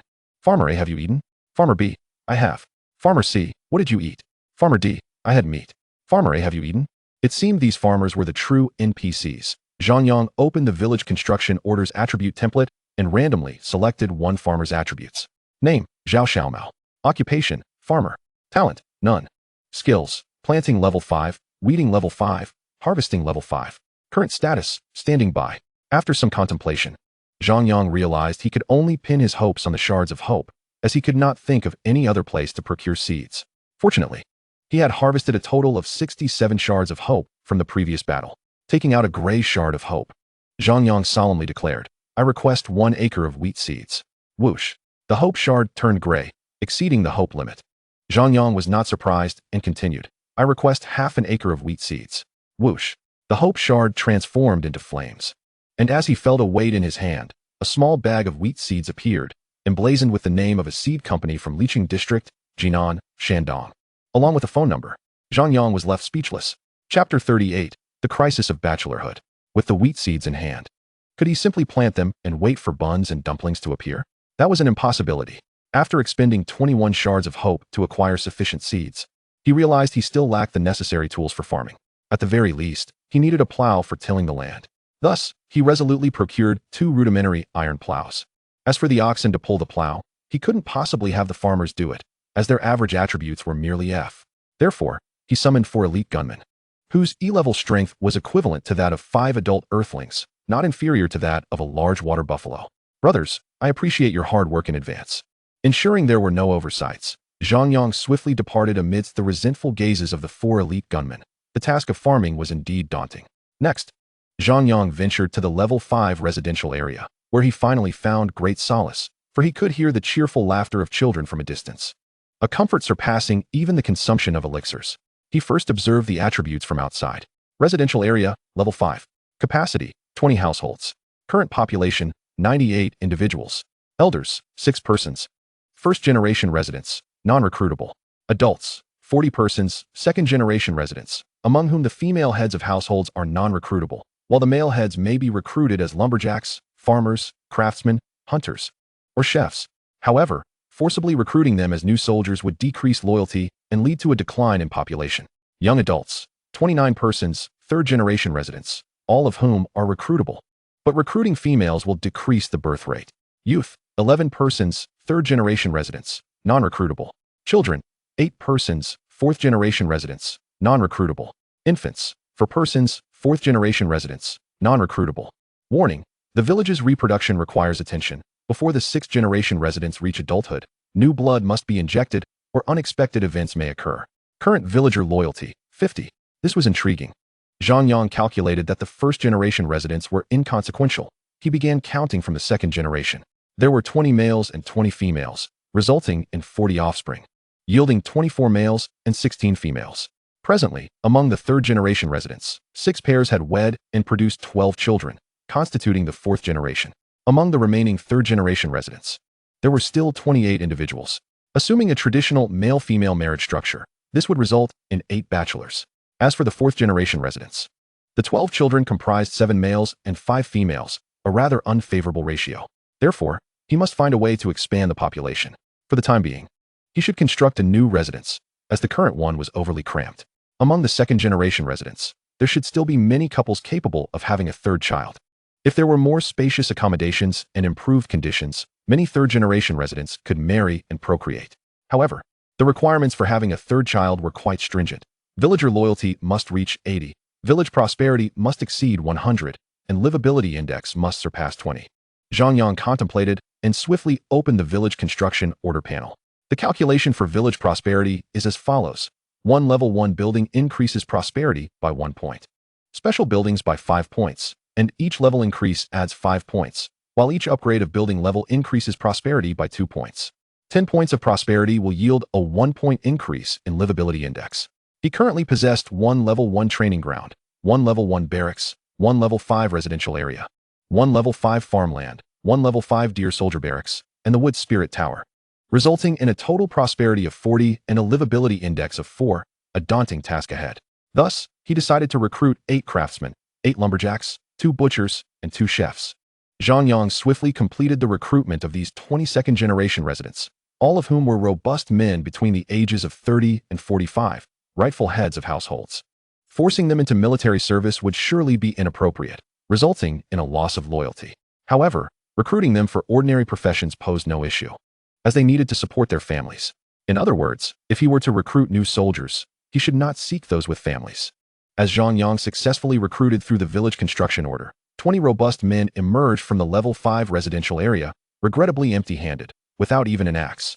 Fortunately, each of them came equipped with the basic skills of their respective professions. For instance, the lumberjacks possessed level 1 logging skills, butchers had level 1 slaughtering and skinning skills, and chefs had level 1 cooking skills.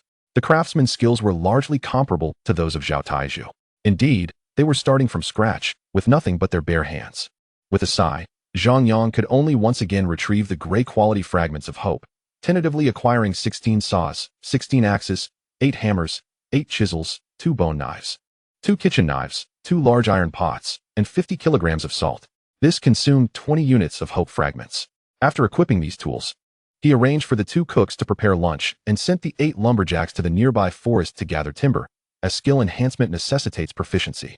Subsequently, Zhang Yang led the 8 junior craftsmen to seek out Zhao Taizhu. The expansion of the fortress could be temporarily halted, as the pressing matter was to erect another dwelling. After all, this was not a game. Childbirth, for instance, genuinely requires a gestation period of 10 months. Furthermore, these craftsmen could not construct buildings merely by tapping into resources as in a game. They first needed to be instructed on how to cut timber, lay a solid foundation, create wooden joints, and perform riveting. Zhang Yang had to personally navigate these aspects, which undoubtedly soured his mood. However, despite the gloom, he understood that each foundational element and detail of the village would determine its future success or failure, compelling him to remain vigilant. The new dwelling was strategically positioned on the western slope of a hill, 150 meters from the fortress and 100 meters from the training ground, adjacent to the first level 5 dwelling, with a 10-meter roadway gap in between. Yes, these details Zhang Yang could still manage. The foundation must be laid properly. You lot. Dig down directly along the line I've marked. The depth should be proportionate to your height, and remember to maintain standards. Zhang Yang delineated a large square, marking a 2-meter wide foundation beam area according to the specifications of the opposite 5-level dwelling. Then instructed 10 soldiers armed with shovels to dig vigorously. This speed surpassed that of an excavator, provided they did not dig incorrectly. All craftsmen, follow me. You lot come along too. First, gather some stones. Wait, should I burn bricks first? That's how those time travel novels describe it. A bead of sweat formed on Zhang Yang's forehead, revealing his genuine apprehension. Never mind, let us extract stones first. I understand the importance of a solid foundation. As they thundered past the training ground, Zhang Yang saw the instructor, surnamed Qin, leisurely watching the rain from his room, an image steeped in poetic serenity. This irked Zhang Yang, prompting him to ask, "Can you assist me in training the craftsmen?" "Village chief, I cannot. I am only able to train new recruits." Instructor Qin Gu replied with a smile, though Zhang Yang sensed a subtext in his words. "Then, who can train the craftsmen?" he inquired. In response, "Village chief. A more advanced craftsman can do so, but rather than seek one out, it would be prudent for you to cultivate them yourself." Instructor Qin Ji's precise manner and the inexplicable smile he wore felt off-putting, as if he found amusement in the situation. Thus, Zhang Yang cursed inwardly and chose a different approach. "I will offer you 1,000 points of energy if you can devise a method. After all, you could moonlight as a mercenary, so this minor issue should pose no challenge, right?" Upon hearing the figure, Instructor Qin Gu appeared invigorated. "Village chief, you are truly sagacious. My mother was once an exceptional craftsman apprentice, and I absorbed some rudimentary techniques from her. I might recall a few valuable tips. But may I ask, what are you planning to construct?" "A level 5 dwelling." "A level 5? Impossible. Village chief, I can only assist you in building a level 3 dwelling." As for whether they can learn, that is beyond my concern. You mean you will help me build? Zhang Yang was taken aback, expecting the man to produce a family blueprint. Indeed, aside from this method, I see no other means to instruct them. Knowledge is best acquired through practice. Instructor Qin Gu feigned innocence. Very well, it's a deal. Zhang Yang exhaled in relief. If he had to personally guide these craftsmen in constructing the building, it would take at least 10 days, and he needed to expedite the creation of the Iron Wall battle inscription. Chapter 39, The Quarry. Zhang Yang was eager to establish the Iron Wall battle inscription, driven by another significant reason. He intended to accompany Wu Yuan in undertaking the hero trial. However, the hero trial would be perilous, making additional life-preserving measures essential. Such measures could encompass a superior quality binding spear, armor and shields imbued with the Iron Wall spell, and an ample supply of mana. This mystical power lingered in Zhang Yang's thoughts. Village Chief, good news. We have discovered a stone mine. Just as Zhang Yang stood before the Tower of Wood Spirits, preparing to refine demon blood once more, a soldier excitedly rushed back with the report. What? In which direction? And how far? Overcome with enthusiasm, he momentarily neglected the refining process. The stone mine was crucial for constructing an actual castle, as opposed to the current fortress made of mud and massive timber. In response, Village Chief, it lies in the southeast, approximately 16 to 17 li away, nestled within a valley where there are traces of mining activity. Captain Wu Yuan instructed me to relay this information, as he suspects it may have been excavated by that large-horned deer. Upon hearing this, Zhang Yang immediately grasped the implications, rapidly conjuring a rudimentary topographical map in his mind. 10 days prior, he had first appeared in the forest about 5 kilometers south of the village, then veered northwest for around 2 kilometers before encountering the Spider Lord, spending a night there and facing the Earthbound Wood Spirit. The direction from which the Earthbound Wood Spirit approached was either northwest or directly north. The location where they battled and ultimately vanquished the Earthbound Wood Spirit was approximately 3 kilometers southwest of the village, where they encountered the Deer Spirit, eventually fleeing to establish this village. Now, the discovery of the Deer Spirit's stone quarry 6 to 7 kilometers southeast of the village suggested that the Deer Spirit's settlement might indeed lie directly east, southeast, or south of this quarry. Would the village of the Wolfmen also be within a radius of no more than 50 kilometers? I must personally investigate. This matter is of utmost importance. Although the Deer Spirit's village has already been ravaged by the Wolfmen, there may still be some spoils to be found. With this thought, Zhang Yang promptly summoned 4 archers captains and 4 shield bearers captains, additionally instructing Qin Yidao to lead the remaining 15 archers captains to secure the fortress. Outside the fortress, he further cautioned the lumberjack squad leader, Liang Duantue, who was accompanied by several shield bearers captains. Moreover, in the training ground and residential area, there were also over a dozen captain-level soldiers. With such martial strength, as long as they did not encounter formidable adversaries like the Deer Spirit or the Wolfman's chief, there was little to worry about.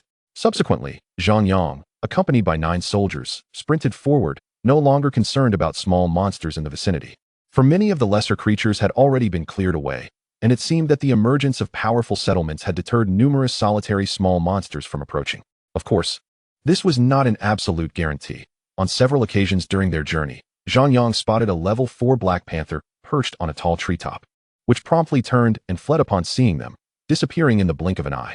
If all the creatures in this forest were merely remnants or descendants of those who had survived the failure or obliteration of settlement orders, then this situation would become quite amusing.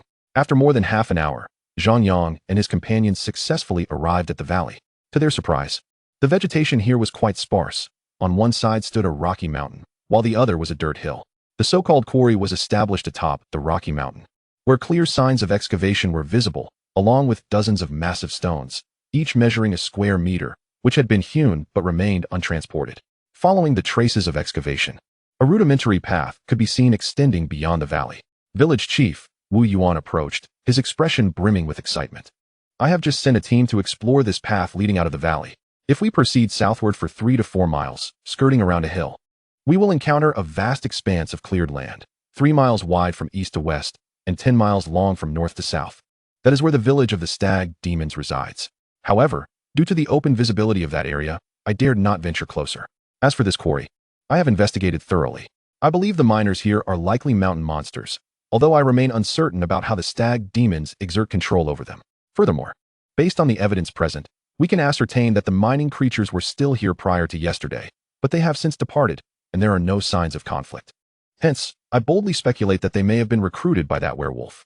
Upon hearing Wu Yuan's analysis, Zhang Yang nodded. Let us go and inspect the legacy left by the stag demons. Following the southern path of the valley, they indeed found a well-trodden trail, which bore the marks of at least a year's passage. After a short while, upon circumventing a small hill, they suddenly encountered a vast clearing, nearly 10 square kilometers in size. It was evident that this area had been artificially cleared, as traces of recently felled trees were visible along the forest's edge. At the center of this expanse stood an unfinished and peculiar castle, which starkly contrasted with human fortifications. While human castles were constructed for defense, characterized by robust and towering walls, the stag demon's castle was entirely different. It featured 3 tall towers at its center, surrounded by radiating stone walls, over a dozen in total. Viewed from above, and disregarding the 3 towers, it resembled a pattern of rays emanating from the sun, devoid of any defensive capabilities. However, considering the physical prowess of the stag demons and their singular combat approach, such a design appeared reasonable. Without any barriers, the heavily armored stag cavalry could surge forth like a tide, especially on such expansive plains where anyone who dared to approach would meet their demise. Zhang Yang carefully observed for several minutes, then rubbed his chin thoughtfully. From a human perspective, the village of the stag demons filled him with a profound sense of unease. In fact, he felt no inclination to approach for a closer inspection.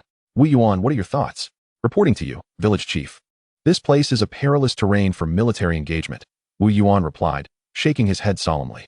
Then let us retreat, Zhang Yang decisively commanded. Yet, just as they turned to leave, a thunderous sound erupted from the dense woods several miles away, akin to an earthquake. Upon glancing back, dread washed over everyone. They witnessed a veritable tide of 200 to 300 heavily armored stag cavalry charging forth from the thick forest, a sight both awe-inspiring and terrifying. Run, Zhang Yang shouted, feeling immense relief for having restrained his curiosity. Had he encountered these heavily armored stag cavalry on the open expanse, not even 100 captain-level soldiers would stand a chance against them. There's no way to provoke them. The cavalry thundered to the forest's edge but halted their pursuit, triumphantly calling out in a manner that signaled their superiority. They were not foolish. Once they entered the woods, the dynamics of the confrontation would shift.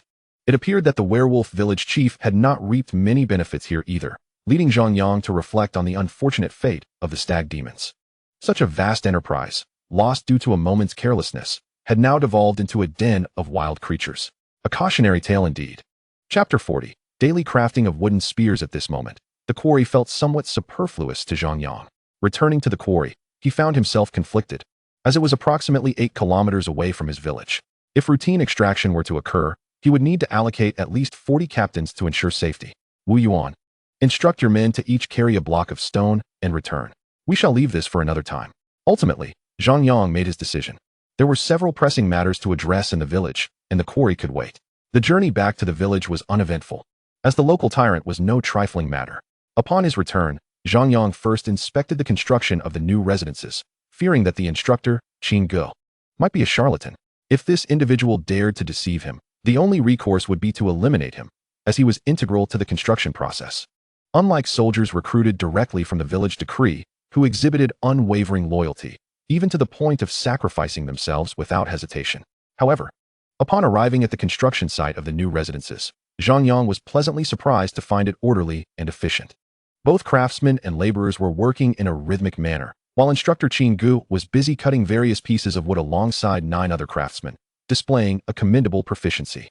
Turning away, Zhang Yang proceeded to the nearby level 5 residences and recruited 10 craftsmen from the 3rd generation of residents, dispatching them to assist.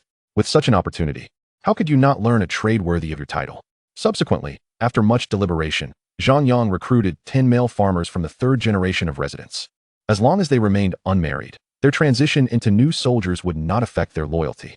However, once they became soldiers, they could not wed, at least for the time being. Thus, for the sake of future population growth and individual quality, he resolutely rejected the notion of simply amassing numbers. He was determined to pursue a path of elite soldiers, where each warrior could stand against 10, even 100 foes. The construction of the new residences would take no more than 5 days, after which they could commence the establishment of the Ancestral Hall. With the Ancestral Hall in place, they could procure level 3 concealment, protection, and visibility talismans, equipping the patrol teams accordingly.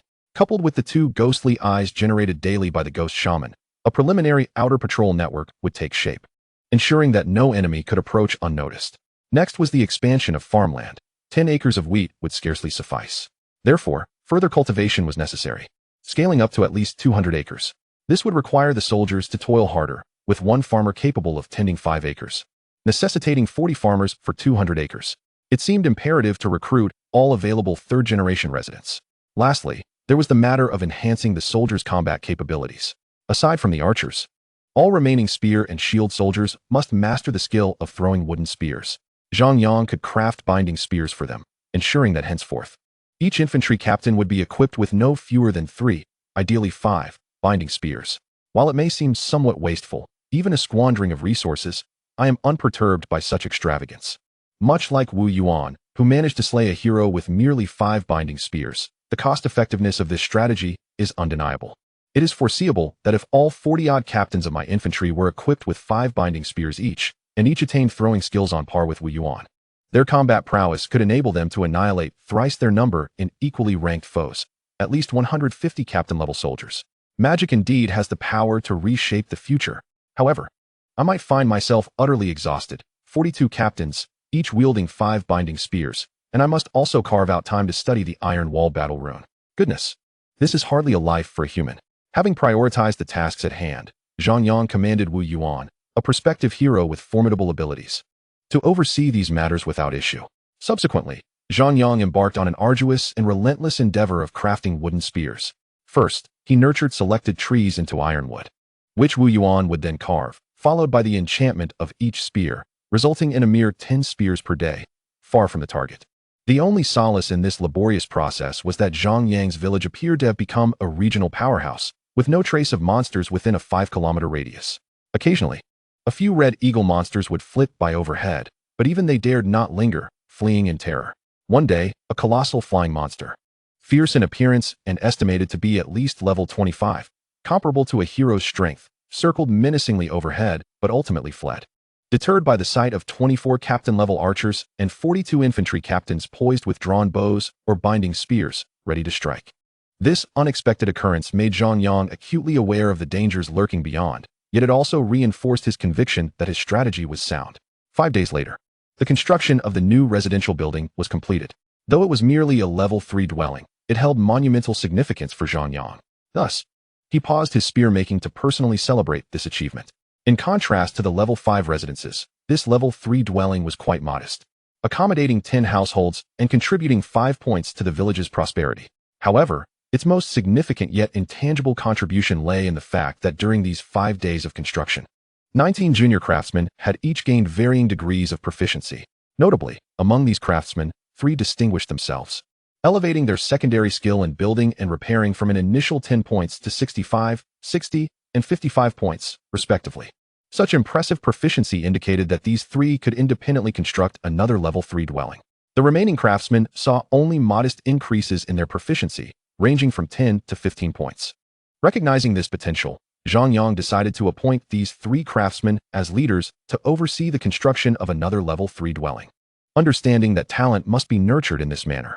As for the other 16 craftsmen, he resolved to have them continue producing feathered arrows and longbows for 5 days, after which he would evaluate their aptitude in this area.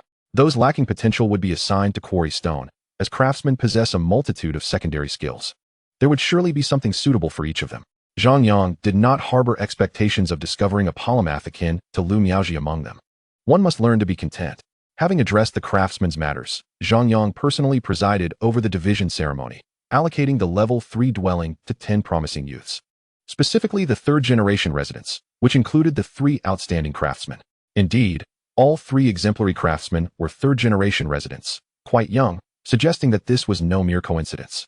The 2nd-generation residents were older and thus less receptive to new knowledge. This served as a lesson, highlighting Zhang Yang's oversight. He should have recruited craftsmen solely from the 3rd generation and assigned the 2nd-generation residents to other professions. Now, 8 2nd-generation resident craftsmen would likely become liabilities. Regrettably, it was too late to alter the situation, and the village decree contained no options for reclassifying professions.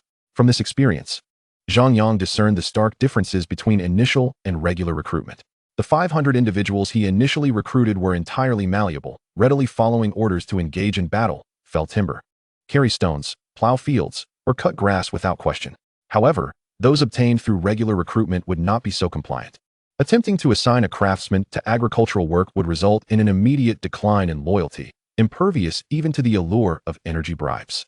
Instructor Qin Gu was a notable exception, at least amenable to bribery. Consequently, the memory of the soldiers who had perished weighed heavily on Zhang Yang's heart, rendering him breathless with sorrow. He became acutely aware of the arduous journey awaiting him over the next 3 centuries. Yes, the soldiers he would recruit from the residences would not be as amenable. They might even prove less reliable than the 50 new recruits from the barracks, exhibiting various temperaments, laziness, fear, and the propensity to desert. I suddenly comprehended the true purpose of a faith organization. It is not merely for exchanging and acquiring concealment, protection, and vision talismans. Furthermore, in 20 years, I must ensure that my skills are passed down. Zhang Yang resolved to contemplate deeply what kind of faith organization to establish. Chapter 41. The Mountain God Temple. The village decree did not provide detailed instructions or stipulations regarding the establishment of a faith organization, allowing Zhang Yang the freedom to act as he pleased, even to declare himself a deity for all to worship. Yet, he understood that if matters were so simple, it would be too fortuitous.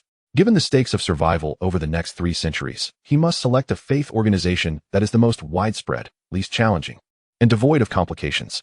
Initially, he considered ancestor worship or ancestral halls, a prevalent practice within the Huaxia civilization. However, upon further reflection, he opted to construct a mountain god temple. The rationale was straightforward. A person existing within this world must possess a sense of reverence, whether it be a reverence of spirit or thought. While fearlessness is often viewed positively, if a person were to become purely fearless, it would spell disaster for themselves, those around them, and society at large. Nevertheless, one must not be overly fearful, as timidity can bind oneself and others within rigid constraints, resulting in a stench akin to that of a zombie. These 2 criteria disqualified many religions Zhang Yang was familiar with. The mountain god temple, however, symbolizes a vast, mysterious, and ethereal pantheon of deities.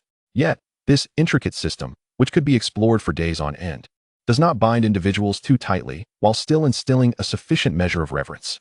Of course, Zhang Yang had no intention of delving into the larger pantheon. He merely wished for the people of his village to have something to respect, preventing them from becoming overly liberated and erratic. Additionally, the mountain god temple could easily be associated with his own ghostly priest, and if managed adeptly, the 2 could potentially complement each other splendidly. Indeed, Zhang Yang could establish a land temple or a city god temple, yet these 2 endeavors necessitate a greater number of people. In this desolate wilderness, a mountain god temple proves to be a more reliable option. The construction of a mountain god temple is remarkably simple, even more so than a level 1 dwelling. One merely needs to find a scenic spot on a hilltop, erect a modest structure, and Zhang Yang himself crafted a rather crude statue of the mountain god from wood. Placing it there, instantly, 2 messages emerged. Should a special village structure, the mountain god temple, be established? Please complete the mountain god's consecration by locating either a complete or fragmented demon soul, 50 units of demon blood, and 1,000 energy points to seal within the mountain god temple. It was noted that different demon souls would yield varying effects, and a complete demon soul, once consecrated as a mountain god, might rebel. However, the accompanying architectural traits of the mountain god temple would be significantly enhanced. This information momentarily astonished Zhang Yang, prompting him to think for a moment before he forcefully kicked over the rough mountain god temple, tossing the statue into the fire. He promptly halted the construction of the level 3 dwelling and summoned all craftsmen to focus on building the mountain god temple. Additionally, he called upon Wu Yuan to personally carve a statue of the mountain god. After a day of fervent labor, a strikingly unique mountain god temple was completed, sufficiently large to accommodate a dozen worshippers. Wu Yuan's handiwork on the mountain god, however, appeared strikingly familiar. It resembled Duan Jiao, who had perished at the hands of the Spider Lord, the very comrade who had fought alongside Wu Yuan, while Wu Yuan himself had survived. Zhang Yang did not intervene in Wu Yuan's act of reminiscing about his fallen comrade. When the statue, towering over a person, was erected, new messages indeed materialized. Should a special village structure, the mountain god temple, be established?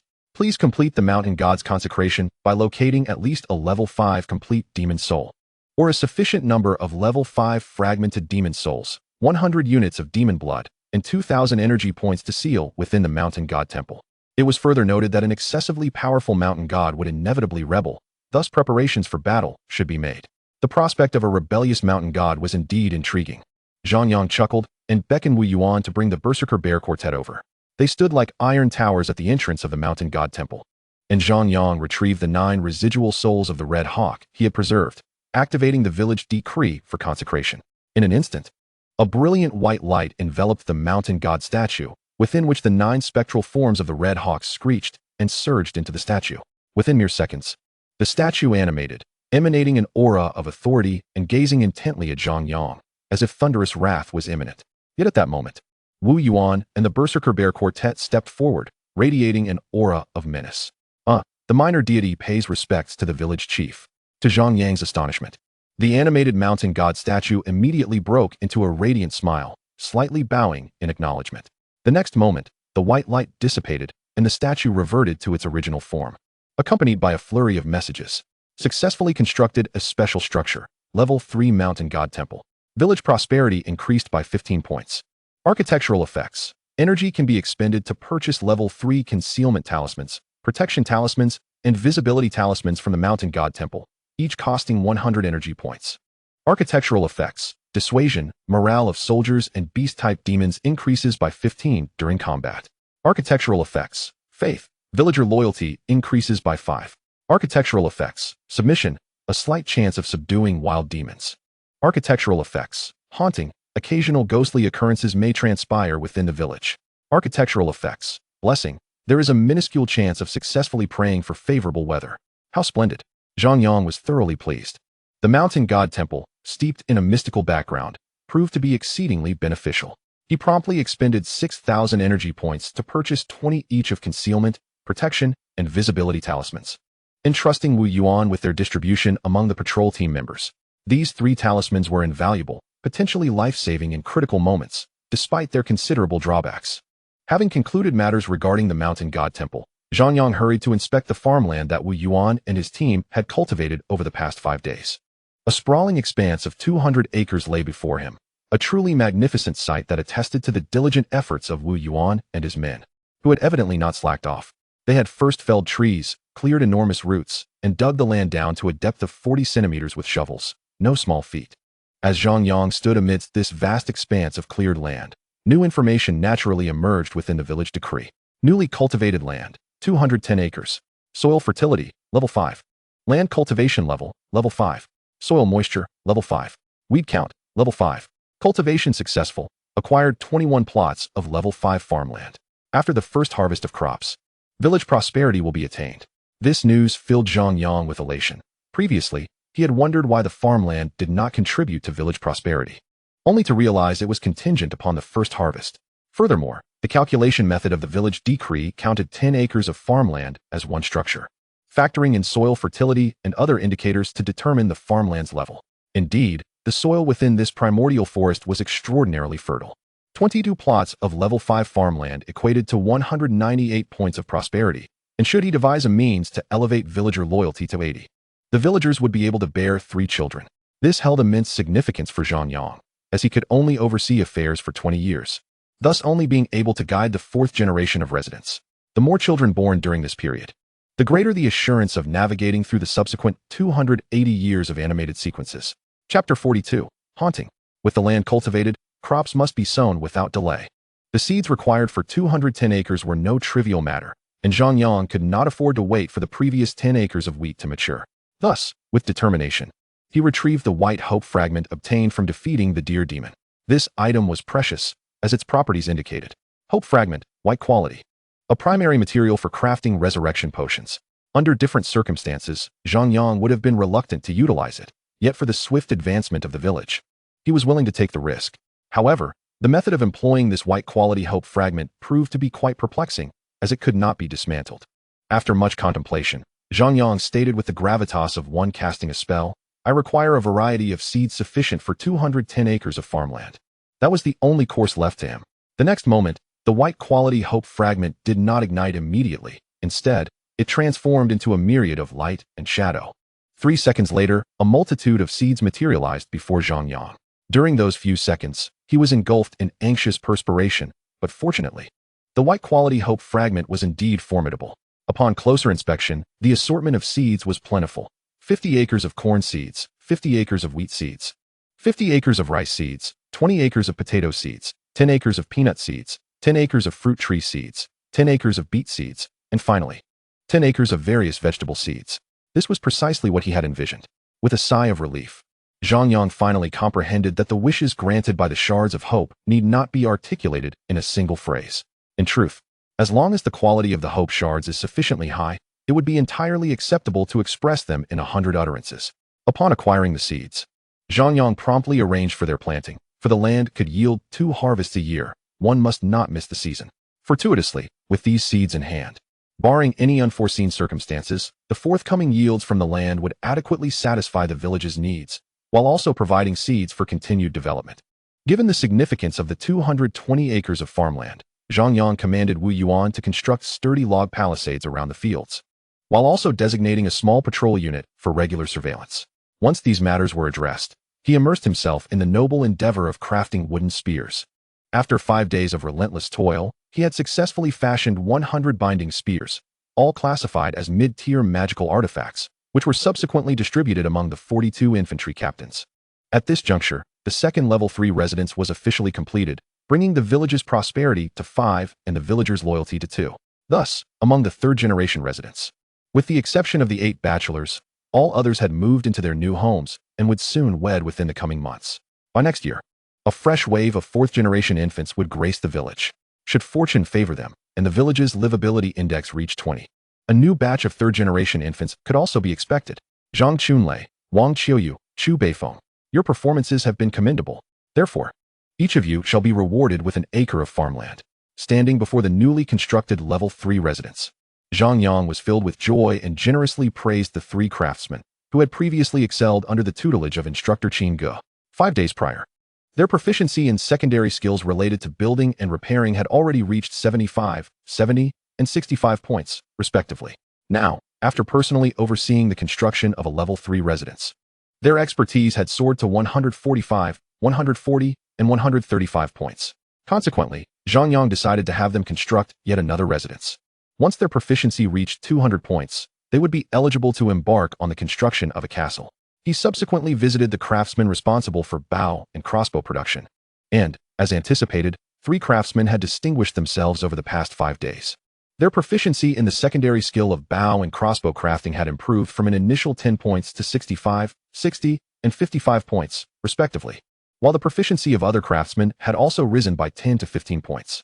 However, one craftsman stood out, Zhao Taizhu, whom Zhang Yang had recruited using the last precious slot from the village establishment decree. His performance, while not dazzling, was consistently reliable. During the construction of the level 3 residence, his proficiency in building and repairing increased by 25 points, surpassing the average yet trailing behind the top 3, which stood at 45 points. Over the past 5 days, his proficiency in the secondary skill of bow and crossbow crafting also ascended by 25 points, placing him above average but still below the leading trio, now at 45 points. Notably, due to the differentiation between primary and secondary skills, an increment of 5 points in either secondary skill would result in an increase of 1 point in the primary skill. Thus, even though Zhao Taizhu was not the most outstanding in either secondary skill, his primary skill proficiency was the highest among all craftsmen, standing at 59 points. This primary skill could potentially yield items with attributes, rendering it quite intriguing. Zhang Yang contemplated this development and instructed Zhao Taizhu along with the remaining 12 craftsmen to venture to the quarry for stone extraction. Now that all infantry captains were equipped with 2 or 3 binding spears, they possessed sufficient strength to mine stone from 8 kilometers away. This mining team was to be quite elite, personally led by Wu Yuan, comprising 10 archery captains, 10 spear captains, and 10 shield captains. Departing at dawn and returning at sunset, capable of extracting approximately 50 units of stone daily, which was essential for castle construction. Meanwhile, the formidable Bear Quartet, alongside Qini Dao, Lu Dali, and the remaining 35 captain-level soldiers, would remain behind to safeguard the farmland and the villagers. This was imperative. Although ordinary miner monsters had shown no inclination to approach during this period, and any that did were swiftly vanquished, Zhang Yang felt an unsettling anxiety. He sensed that this tranquil state of development must inevitably reach a critical juncture. His apprehensions were soon validated. On the 4th morning following the commencement of mining, as the team was preparing to set out, a woman's piercing scream echoed from the level 5 residence, swiftly attracting the cries of others, as if some horrific event had transpired. Startled, Zhang Yang hurried towards the commotion, only to find Wu Yuan and others already present, their expressions oddly grim. What has occurred? He inquired, relieved that it was not an external invasion. Village chief, one villager has died, and the circumstances are rather peculiar, Wu Yuan replied softly. Zhang Yang was taken aback. Upon entering the deceased's room, he was immediately assailed by a strong metallic scent of blood, and there lay the corpse, seemingly asleep, with a grotesque smile on its lips, yet its body had transformed into that of a scarecrow. The deceased was a second-generation resident, a craftsman who had accompanied Wu Yuan's team to the quarry just yesterday. His wife had slept beside him that night and heard no unusual sounds, only to awaken this morning to this eerie sight. Who was on night patrol last night? Zhang Yang stepped out of the room, already forming a judgment in his mind, but still posed the question. It was I and Zhou Datu. We split into 2 groups of 5, consisting of 2 archery captains and 3 infantry captains. Our patrol focused on these 2 residences and the farmland, for there was no need for frequent patrols near the fortress. I swear, last night everything was normal within this residence. I didn't even catch a whiff of blood until this morning when the stench seemed to flood out all at once. Outside the door, Duan Quan wore a solemn expression, perplexed, for with his strength, it was impossible for a murderer to evade his senses. Zhang Yang nodded and directly opened the village establishment decree to summon the ghost priest. How do you explain this matter? Don't tell me you were asleep last night, as you were less than 200 meters from the incident. Reporting to you, village chief, I assure you this matter bears no relation to me. It pertains to the mountain god temple. Yesterday, the villager Yu Dazhuang spat towards the temple, triggering this incident. I am not entirely clear on the specifics, but if you disapprove of this occurrence, I shall promptly capture this malevolent spirit. Upon hearing this, Zhang Yang understood that the mountain god temple he had constructed earlier was now beginning to manifest its influence. After all, this was a fantastical world, where faith could not be treated lightly. If he wished to foster the growth of this belief, he could not impose forcefully. After a moment of silence, Zhang Yang spoke. You shall oversee this matter. As long as that malevolent spirit refrains from further killings, do not interfere. The primary focus must remain outside the village. I do not wish for any enemy spirits to approach and spy. Chapter 43, Special Profession. Duan Quan, Zhou Datu. You 2 are responsible for investigating this incident and identifying the perpetrator. Zhang Yang, before a gathering of villagers, solemnly issued an order. Even though he was aware of the underlying reasons, it was imperative to adopt a proper demeanor. Subsequently, he departed, leaving the village to its usual routines.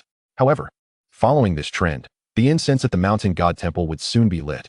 He merely needed to observe the unfolding events. After diligently crafting wooden spears for 2 more days, the rumors of hauntings in the village reached a fever pitch.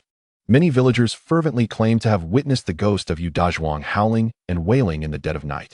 Others reported seeing the mountain god manifest, while an elderly resident in his 50s asserted that he had received a prophetic dream from the mountain god, who purportedly intended to impart to him the art of exorcising spirits. However, these peculiar occurrences had yet to be discovered by the patrol team.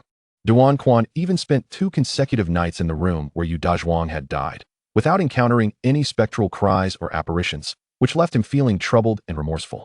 Zhang Yang, on the other hand, disregarded his concerns and allowed the haunting incidents to escalate. Finally, after 5 days, having crafted a total of 220 binding spears, enough for each infantry captain to possess 5, the haunting events reached their climax. On that fateful night, the elderly man who claimed to have received the mountain god's true teachings, with his son, daughter-in-law, grandchildren, and several villagers as witnesses, successfully subdued the malevolent spirit of Yu Dazhuang, using his incantations. The following day, the news swept through the village, and Zhang Yang approached with a mixture of skepticism and curiosity. The old man insisted that it was the mountain god's protection. Thus, in his capacity as village chief, Zhang Yang issued a command to honor the mountain god, requesting blessings upon the land. The villagers, though skeptical, were unable to dismiss the disturbances caused by Yu Dazhuang's ghost over the preceding days. Therefore, they decided to trust in the existence of the mountain god and willingly participated in the sacrificial ceremony. Honorable village chief, grant me a little more time. I believe I am on the verge of uncovering the truth. The culprit is likely among us. Duan Quan and Zhou Datu approached Zhang Yang at that moment. They had indeed endured considerable hardship, tirelessly hunting for spirits every night, almost causing more harm than good. With their formidable presence, they could easily overpower even the mountain god, let alone a spirit manipulated by him. Ahem, Duan Quan, Datu, this matter may indeed hold some supernatural significance. If the mountain god truly manifests tomorrow, do not concern yourselves with it. Rather, remain vigilant while patrolling the village. The wolfmen harbor a relentless desire for our downfall. Zhang Yang quickly halted his thoughts, and after a moment of reflection, he decided to have Duan Quan and Zhou Datu replace Wu Yuan in the quarrying task. If they could endure these next 2 days, the incense at the mountain god temple would be established, alleviating any concerns. On the day of the mountain god's sacrificial ceremony, Zhang Yang dutifully allowed all villagers a day of rest, though the soldiers were not permitted to join the festivities. As predicted, the mountain god manifested. And after a series of events, 80% of the villagers chose to believe. That day, the incense at the mountain god temple burned brightly, bringing joy to all. In summary, the situation concluded satisfactorily. Zhang Yang had lost a second-generation resident, but gained a second special profession for the village. The village officially established a faith. With 105 followers, a loyalty rating of 5, and an additional prosperity rating of 50. The mountain god accumulated 105 points of faith power and officially advanced to a special profession, achieving level 1 as the mountain god. Name: undetermined. Profession: mountain god. Level 1. Affiliation: Zhang Yang. Talents: incense. Talents: divinity. Skills: summon wind and rain LV1. Skills: dream infiltration LV1. Skills: possession of followers LV1. Skills: beast communication LV1. Skills: control of spirits LV1. Current villager loyalty 59. Current village prosperity 115. Current village livability index 115. Zhang Yang was quite satisfied with this outcome, as this special profession was of great significance, not merely in terms of combat prowess, for even 10 mountain gods combined may not rival a captain-level soldier. The true essence of the mountain god lay in faith, instilling a sense of reverence among the villagers while fostering hope for the future. Furthermore, upon this foundation of belief, customary moral standards could evolve, delineating notions of good and evil, which would be immensely beneficial for the village's future development. In simpler terms, it was about unifying the hearts of the people. Otherwise, a disbanded spirit would make leadership exceedingly challenging. As for the mountain goddess skills, they were somewhat superfluous. Unless one could elevate them to a high level, the summoned winds and rains would barely rustle a leaf. Moreover, the mountain god could not truly subdue malevolent spirits. That was the domain of the shaman. Now, with the villagers' hearts stabilized by the belief in the mountain god, any minor spirits threatening them could be detected in advance by the shamans.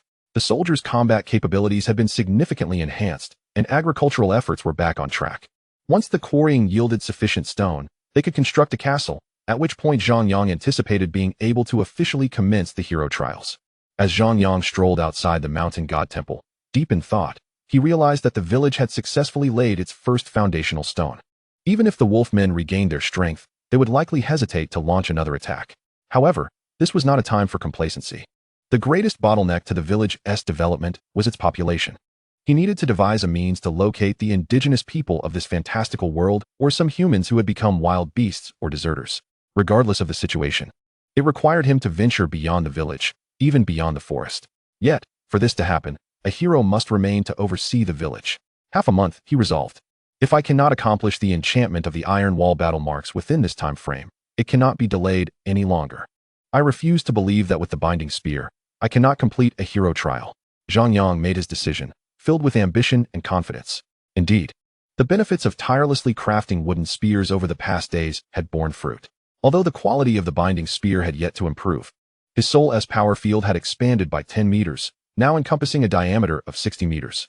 Additionally, his sensitivity to the binding spear had heightened, allowing for more adept control. By his own estimation, he could now consecutively activate 15 binding spears without any increase in soul strength, a marked improvement of 3 spears compared to 20 days prior. Thus, it could be said that crafting wooden spears was beneficial for both body and mind. Chapter 44, Duan Quan's Blade. In the early morning, sunlight bathed the land, heralding another clear day. After finishing breakfast, Zhang Yang solemnly announced his intention to construct a more formidable castle atop the original fortress. All conditions for building were now fully matured and prepared. Reflecting on his journey, he felt a sense of pride. Having arrived in this treacherous fantastical world just 37 days prior, he had already amassed a formidable force. 1 potential hero, 42 infantry captains, each equipped with 5 binding spears, 24 archery captains, each armed with 35 golden eagle piercing arrows or wolf fang arrows, 13 elite infantry, 1 special unit, 1 special profession, and 1 dedicated craftsman. 10 artisans have achieved a proficiency of 200 points in their secondary skills. 8 ordinary craftsmen have reached a proficiency of 80 points. There is 1 instructor. The village comprises 34 farmers, 2 chefs, 8 lumberjacks, 2 butchers, 1 priest of the mountain god shrine, and 55 common villagers. Additionally, the village boasts a level 2 wood spirit tower, a level 1 fortress, a level 3 mountain god shrine, 5 level 3 residences, 3 level 5 residences, 22 level 5 farmlands, 3 level 3 training grounds, 3 level 3 barracks, and 3 level 3 granaries. The reserve of building materials includes 5,000 logs and 1,500 units of stone. There are various tools at hand. Villager loyalty stands at 59, with the prosperity of the village at 125 and the livability index also at 125. The construction order is backed by a reserve of 16,000 units of monster meat and various other materials. Blood from various monsters exceeds 800 units. Alongside 100 units of essence-rich blood from mountain monsters, 200 units from large-horned deer, and 500 units of blood and flesh from large-horned deer. Finally, there is a reserve of 35,000 energy points, marking a considerable wealth. With a declaration from Zhang Yang, the construction of the castle officially commenced. For artisans were primarily responsible for the construction: Zhang Chunlei, Wang Qiyu, Chu Beifeng, and Zhao Taizhu. The first three had collectively built 3 level 3 residences, 1 level 3 granary, and expanded the training grounds and barracks over the past 22 days, resulting in their proficiency in the construction and repair secondary skill surpassing 200 points. Currently at 225, 220, and 215 points respectively, remarkably strong. Had it not been for material shortages, they could have constructed level 4 residences. As for Zhao Taizhu, Zhang Yang had been training him as a versatile worker, rotating his tasks every 5 days. Consequently, although his secondary skills were not exceptionally high, his average was the highest among them, with construction and repair at 125 points, crossbow crafting and repair at 125 points, and mining and smelting at 75 points. This has led to his main skill proficiency reaching 75 points, and it is likely that he will soon produce items imbued with attributes. Therefore, for this castle construction, Zhang Yang also included Zhao Taizhu to enhance his proficiency, which was of utmost importance. Aside from these 4 craftsmen, 10 soldiers were engaged in manual labor, with the remaining individuals maintaining their usual tasks, particularly the extraction of stone, which must not cease, as the construction of the castle heavily relies on this material. Village Chief? Just as Zhang Yang was preparing to find a place to study the Iron Wall battle rune, one of the members of the Bear Brigade, Duan Quan, approached with a furtive demeanor, appearing quite anxious and fidgety. "What's the matter?" Zhang Yang inquired promptly. Among all the soldiers, aside from the would-be hero Wu Yuan, he held the Bear Brigade in high regard. Although all 4 were classified as infantry captains, their individual combat prowess was approximately 20% superior to that of ordinary infantry captains. Moreover, in one-on-one combat, should they join forces, they could effortlessly overpower 10 infantry captains of equal rank without resorting to the spear of imprisonment. Even Wu Yuan himself admitted that facing the Bear Brigade would only lead to surrender or retreat. However, among the Bear Brigade, Zhang Yang valued Duan Quan the most, not the brawny Song Dachui, not the taciturn Wang Mumu, nor the sinister and malevolent Zhou Dadu, but Duan Quan. The reason for this was his sense of responsibility and intelligence. He had nearly uncovered the truth behind the mountain god haunting incident. Zhang Yang believed that among all captain-level soldiers, the Bear Brigade had the best chance of advancing to hero status, and Duan Quan was the most likely candidate to achieve this. "Forgive me, village chief." Duan Quan hesitated, finally unsheathing his long knife and presenting it to Zhang Yang with both hands. "I dare to request that you nurture my long knife, just as you nurture trees to transform ordinary wood into ironwood." At this point, Duan Quan's gaze was filled with fervor, and Zhang Yang immediately grasped his intentions. However, the creativity of this fellow was quite astounding, even beyond Zhang Yang's expectations. "Are you certain this is feasible? Your long knife is already of captain-level white quality and possesses a sharpness 3 attribute, which renders it incomparable to other captain-level long knives. What if I inadvertently damage it?" Zhang Yang inquired cautiously. Indeed, the weapons of the Bear Brigade had been enhanced from a mountain monster's massive hammer, making Duan Quan's knife the undisputed treasure of the village.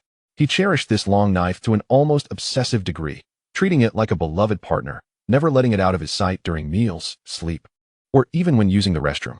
He often took it out to polish it repeatedly, his gentle and entranced expression causing others to feel a twinge of envy. What prompted him to take such a risk this time? "Village chief, I am certain. I have been observing the ironwood you have nurtured these days. You truly possess the ability to transform the mundane into the extraordinary. Therefore, I believe you can nurture my knife as well." Duan Quan boldly knelt, speaking with sincerity and earnestness, yet he refrained from stating that he would not blame Zhang Yang if the knife were to be damaged. Zhang Yang's lips twitched. He wanted to say, "What will you do if I break this long knife?" However, considering the harshness of that statement toward Duan Quan, he decided against it.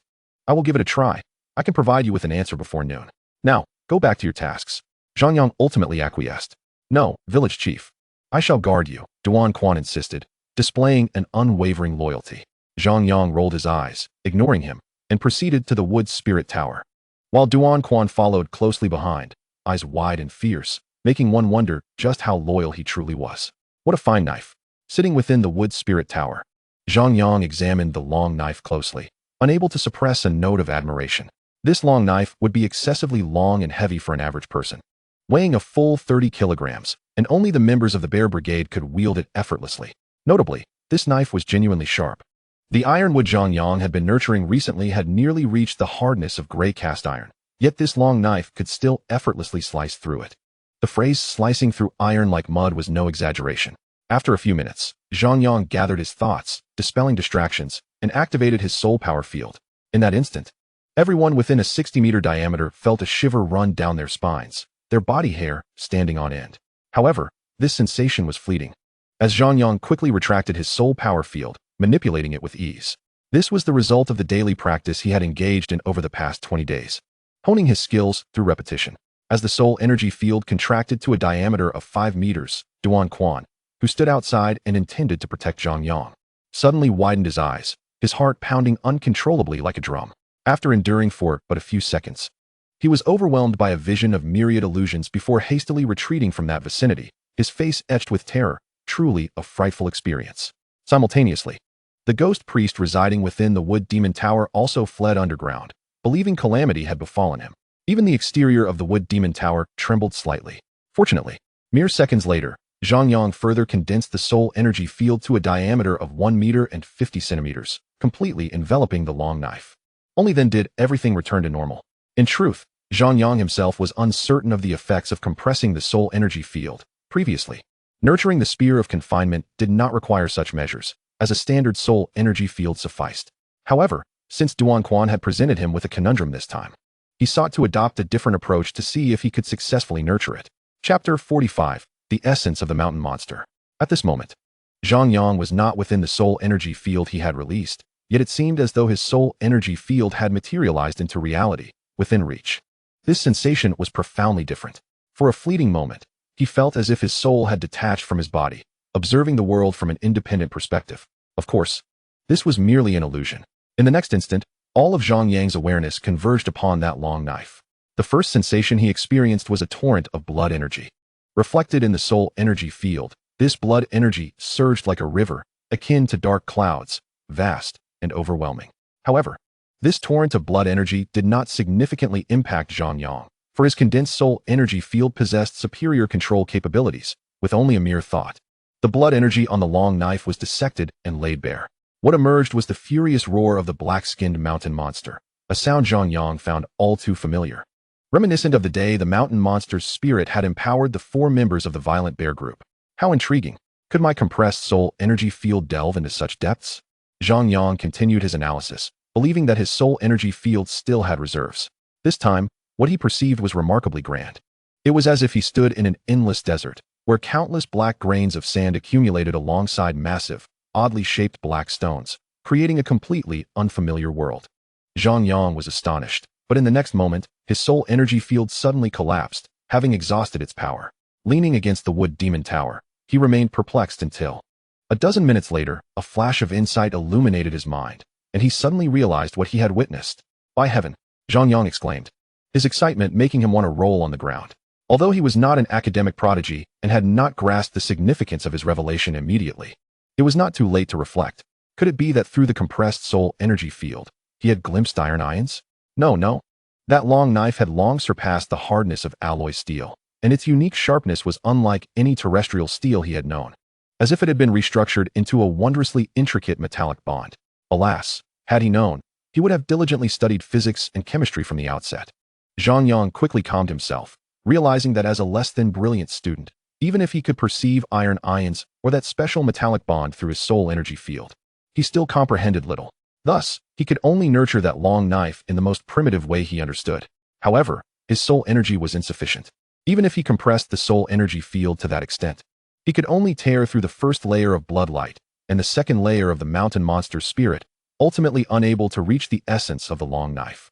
By that time, he would already be too drained to effect any change. It was far more challenging than nurturing the ironwood. It appeared he would have to devise alternative strategies, such as utilizing magical power or the essence blood of the mountain monster. Now intrigued, Zhang Yang cast aside his initial intent to study the iron wall battle pattern. An hour and a half later, having recuperated at the wood demon tower, Zhang Yang felt revitalized. This time, he placed the long knife aside and instead retrieved a unit of mountain monster essence blood. This unit weighed a full kilogram, and as Zhang Yang enveloped it with his soul energy field, he immediately sensed immense vitality, starkly different from the blue wolf monster blood. As it was of a significantly higher caliber, not only was there an 18-level disparity between them, but also a gap between the ordinary and the heroic. Were it not for Zhang Yang's exceptional control over the soul energy field, this unit of mountain monster essence blood would have certainly escaped, its demonic power fleeing uncontrollably. Indeed, this was a rare treasure. With a note of admiration, Zhang Yang continued to compress the soul energy field, curious about the nature of this mountain monster essence blood. After several seconds, as the soul energy field shrank to a diameter of 1 meter, the unit of mountain monster essence blood was likewise compressed to the size of a ping-pong ball, becoming increasingly wild and bouncing energetically within the soul energy field. This scene was exceedingly bizarre. Yet, at that moment, Zhang Yang remained composed, steadily intensifying the compression, intending to separate the mountain monster essence blood layer by layer, just as he had with the long knife. Finally, when the unit of mountain monster essence blood was reduced to the size of a button, a critical threshold was reached. Within Zhang Yang's perception, he could no longer see the button-sized blood orb, but rather a series of vivid images depicting the black-skinned mountain monster's growth from infancy to maturity. At this point, Zhang Yang was not surprised. Having experienced the essence of the blue wolf previously, he understood he was proceeding in the right direction. As seconds passed, the images grew increasingly vivid, and Zhang Yang found himself becoming ever more immersed until he suddenly realized he had assumed the form of the black-skinned mountain monster. He stood upon a dark and towering mountain, surrounded by jagged, black rocks, devoid of flora, devoid of trees. Even the sky was a dismal black, leaving only a world of gray and black. There was nothing around him, save for his own presence, as he relentlessly climbed. Why he climbed, he did not know. Why he did not stop, he still did not know. The only thought remaining in his mind was an overpowering obsession to continue ascending. However, the mountain was too steep. Even with his robust physique, he could not avoid tumbling repeatedly, rolling down time and again. His body was covered in scars, new wounds overlapping the old wounds burying the even older ones. Yet, he did not pause, nor did he glance back. Step by step, he pressed on, unyielding. Until the moment he reached the summit, he suddenly turned back. Not he, but the mountain monster turned back, unleashing a thunderous roar. At that very moment, the roar jolted Zhang Yang awake, and he soon realized he was in a perilous predicament. The will of the mountain monster, or rather, its essence, was fiercely vying for control over his soul. Naturally, Zhang Yang fought desperately against it, but the mountain monster's essence proved unexpectedly tenacious. Even Zhang Yang's formidable soul strength was nearly suppressed to the point of utter helplessness.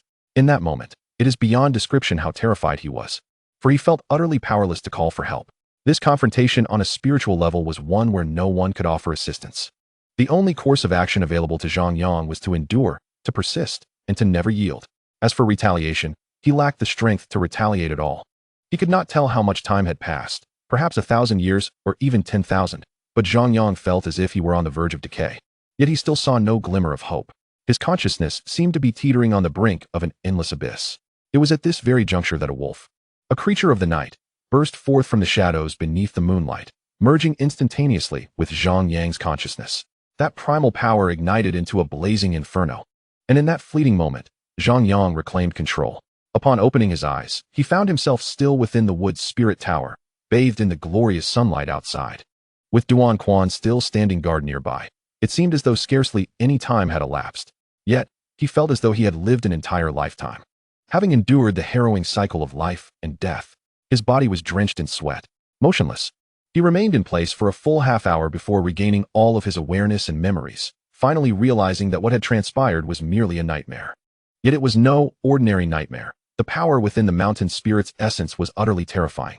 For the first time, Zhang Yang comprehended that dangers at the level of the soul were not any less formidable than physical confrontations. He resolved that he could not engage in such folly again. It was sheer ignorance and recklessness. How could the level 1 essence of a wolf possibly compare to that of a level 19 hero-class mountain spirit?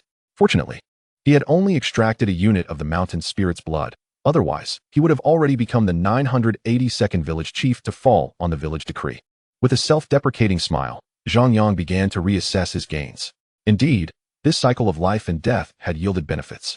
He had absorbed and integrated the essence of the wolf, while simultaneously assimilating the mountain spirit's essence, both of which had transformed into a source of soul power, thereby enhancing his soul strength by an invisible tier, elevating it from AB to AB. The attributes displayed on the village decree had also transformed. Name: Zhang Yang.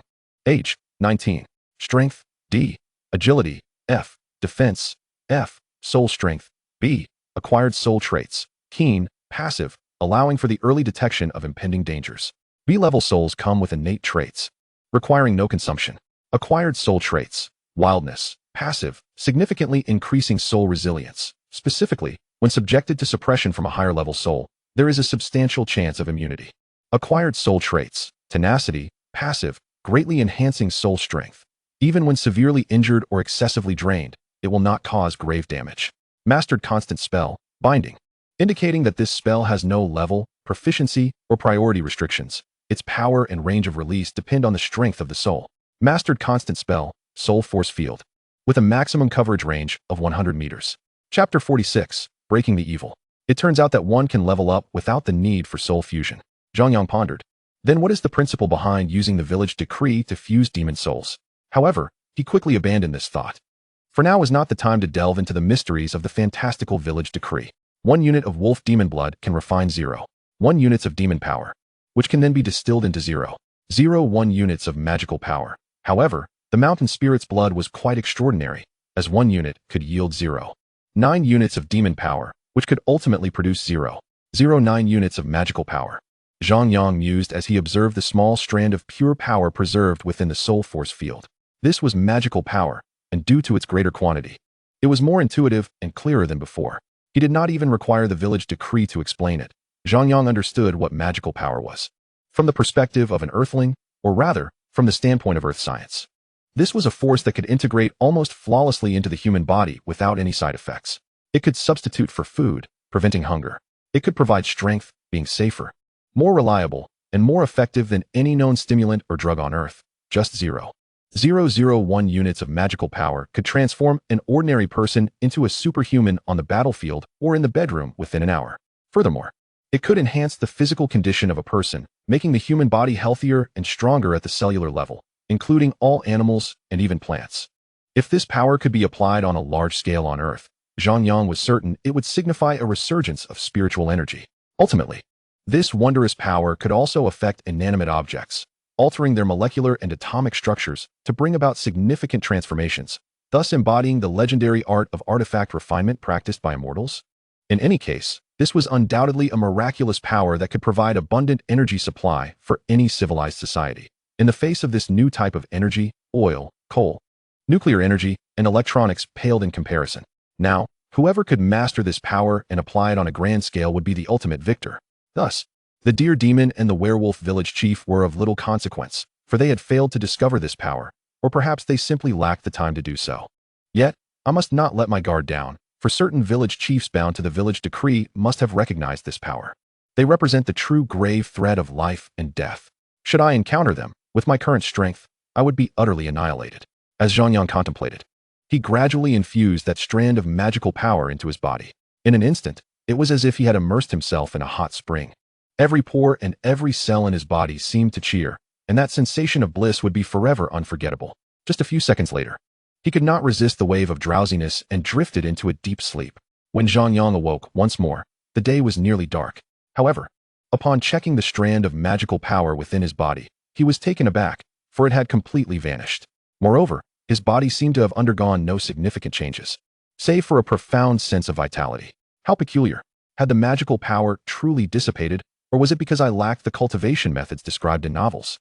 Nevertheless, if I were to assimilate such a strand of magical power daily, I could easily live to be 200 years old without a doubt. Zhang Yang felt no disappointment, for he had already grasped the method of refining magical power. Next, he extracted another unit of mountain spirit blood, beginning the process of refining demon power anew, ultimately distilling it into magical power. This time, it was considerably easier. The essence concealed within the mountain spirit's blood posed no threat to him. In merely half an hour, he successfully refined 0.09 units of magical power once more. Subsequently, he unleashed the soul force field again, enveloping Duan Quan's long sword, and commenced the transformation using this 0.09 units of magical power. This time, the process went smoothly. The soul force field acted as a guiding light, while the magical power served as a scalpel, effortlessly slicing through the first layer of blood energy surrounding the long sword, the second layer of the attached demon soul's will, and finally reaching the third layer. Here, the 0.09 units of magical power transformed into countless threads, meticulously cleansing away any obtrusive impurities and reconstructing the particles resembling iron atoms. The entire process lasted no more than 10 seconds. As Zhang Yang retracted the soul power field, he discovered that the long knife had inexplicably transformed into a vivid crimson hue, its length diminished by 10 centimeters, and its form slightly altered.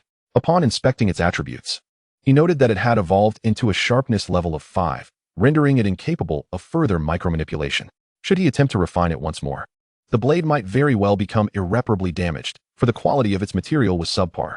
Zhang Yang was certain of this, having only purified the impurities detectable within the third layer of the long knife, which had already caused it to lighten by 5 kilograms and shorten by 10 centimeters.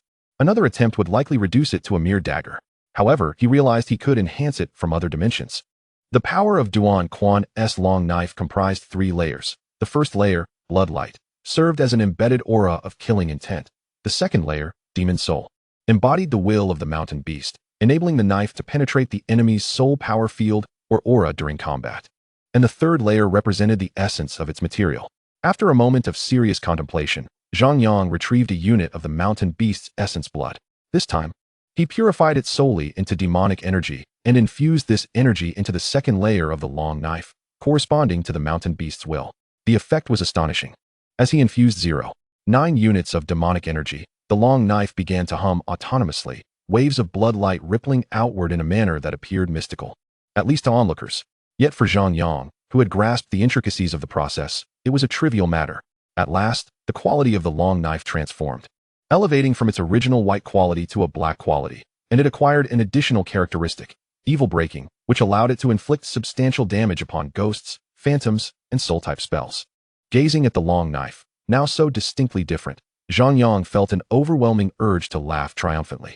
He summoned the anxious Duan Quan from outside, disregarding his exuberance, and called over Wu Yuan and others to hand over their weapons one by one. Now that he had mastered the method of weapon enhancement, it was only natural to expand the combat capabilities of his soldiers. That night, every infantry captain in the village became frenzied. For every half hour, Zhang Yang could enhance their weapons anew.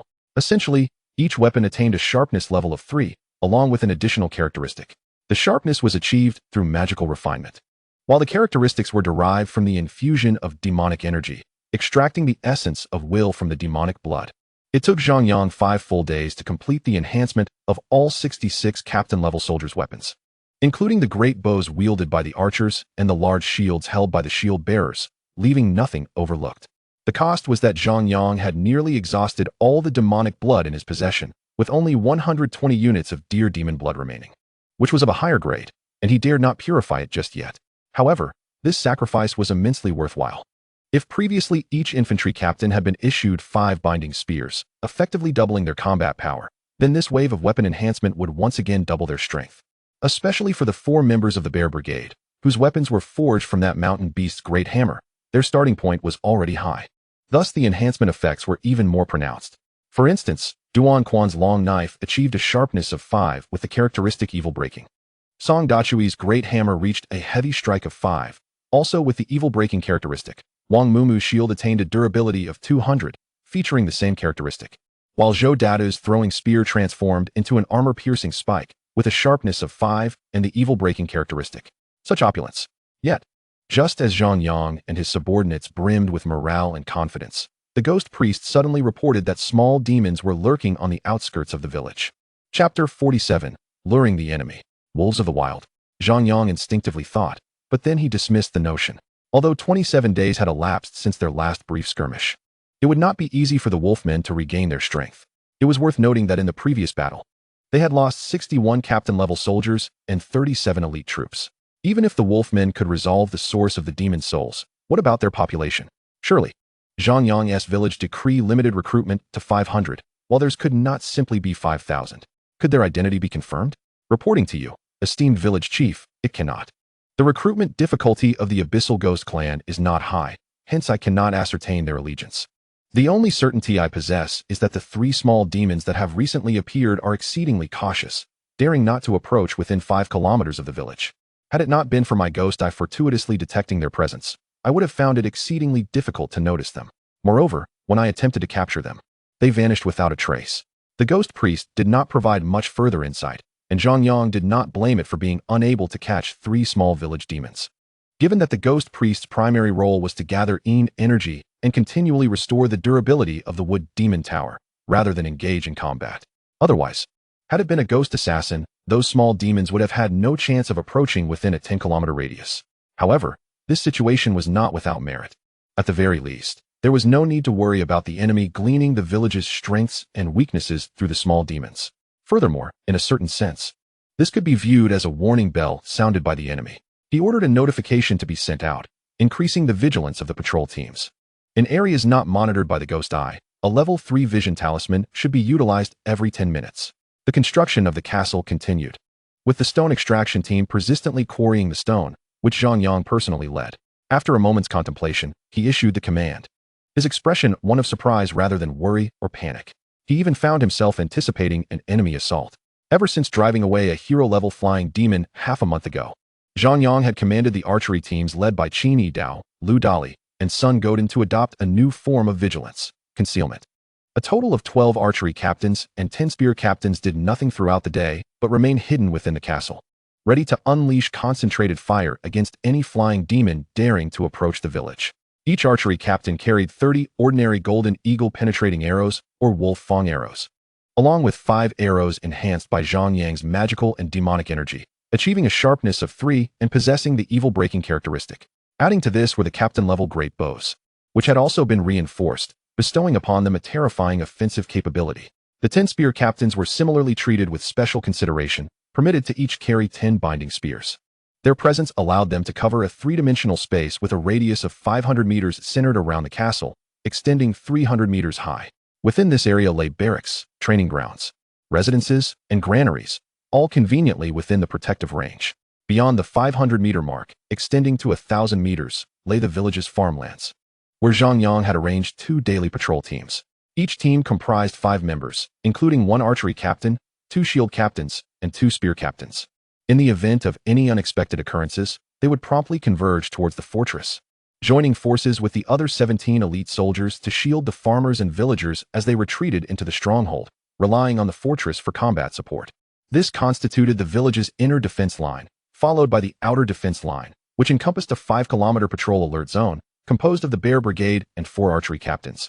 Alongside 6 shield captains, they would carry 2 ghost eyes and a plethora of level 3 vision talismans and protection talismans to patrol the 5-kilometer area. 5 days prior, the strength of their patrol squad seemed rather meager. However, after Zhang Yang had fortuitously enhanced their weaponry, claiming they could confront 100 captain-level soldiers would have been an exaggeration. Yet, should there be merely 50 captain-level foes, that would indeed be tantamount to courting death. The equipment of the 4 members of the Savage Bear Group was undeniably the most luxurious in the village, meticulously strengthened by Zhang Yang himself. Duan Quan's blade, Wang Mumu's shield, Song Dachui's hammer, and Zhou Dada's armor-piercing cone were each masterpieces in their own right. Even if they were to encounter a hero akin to the Black Skin Mountain monster, asserting they could dispatch it in an instant would not be an overstatement. Should they face numerous captain-level archers, they could form a shield wall and charge forward or retreat successfully under its protection. It was precisely for this reason that Zhang Yang felt emboldened to depart from the village, believing he might lure out the enemies lurking in the shadows, should they seek to swiftly annihilate this patrol squad. As for the quarry team led by Zhang Yang, their configuration was equally opulent. Wu Yuan, along with 6 captain-level archers, 11 captain-level shield bearers, 2 captain-level spearmen, and 7 craftsmen, totaling 28 individuals. They were to journey to the quarry 8 kilometers away, which could also be a prime target for enemy ambush. Am I perhaps getting a bit too carried away, daring to take such risks? Zhang Yang pondered before their departure, feeling somewhat peculiar. Nevertheless, he hesitated not for a moment, for he was quite clear-headed. Firstly, the construction of the castle was at a critical juncture and could not afford to be halted. It made no sense to cease operations due to the appearance of 3 small demons. Zhang Yang's subsequent plans hinged entirely upon this castle's completion. Secondly, during this time, Wu Yuan and the Savage Bear Quartet had thoroughly scouted the area, discovering that there was no other quarry within a radius of several kilometers. They had to proceed to the quarry 8 kilometers away. The construction of the castle absolutely could not be interrupted. Thirdly, since the quarry team needed to mobilize daily, Zhang Yang deemed it wiser to accompany them rather than cower in their stronghold worrying. He was no longer a weakling. If he possessed such a myriad of trump cards, yet still ended up surrounded and slain by enemies, then hiding in the castle would not alter the eventual outcome. Lastly, and most importantly, Zhang Yang did not wish to be merely a master strategist, commanding from behind the scenes. His frenzied efforts to develop the village were born of desperation. Now that the opportunity presented itself, why should he remain hidden in the village? Engaging in combat, confronting the very essence of life and death, was the most profound path to growth. There was no escaping it. In due time, he would need to embark on the hero trials. If he failed to seize the moment to hone his skills now, it would be just him and Wu Yuan standing alone. What then could he do? Chapter 48, Signal of Smoke. A plume of smoke rose high into the clear sky, conspicuously visible. At the quarry, Zhang Yang, Wu Yuan, and their companions were left in stunned silence. What on earth? Village chief, judging by the direction of that smoke, it should be about 40 to 50 miles southwest of the quarry. If we adhere to our previous conjectures, this should be related to the village of the Wolfmen. Wu Yuan was the first to speak. Is there some kind of conspiracy afoot? Inquired another captain-level shield bearer, Tao Yong, as their mission was to lure the enemy.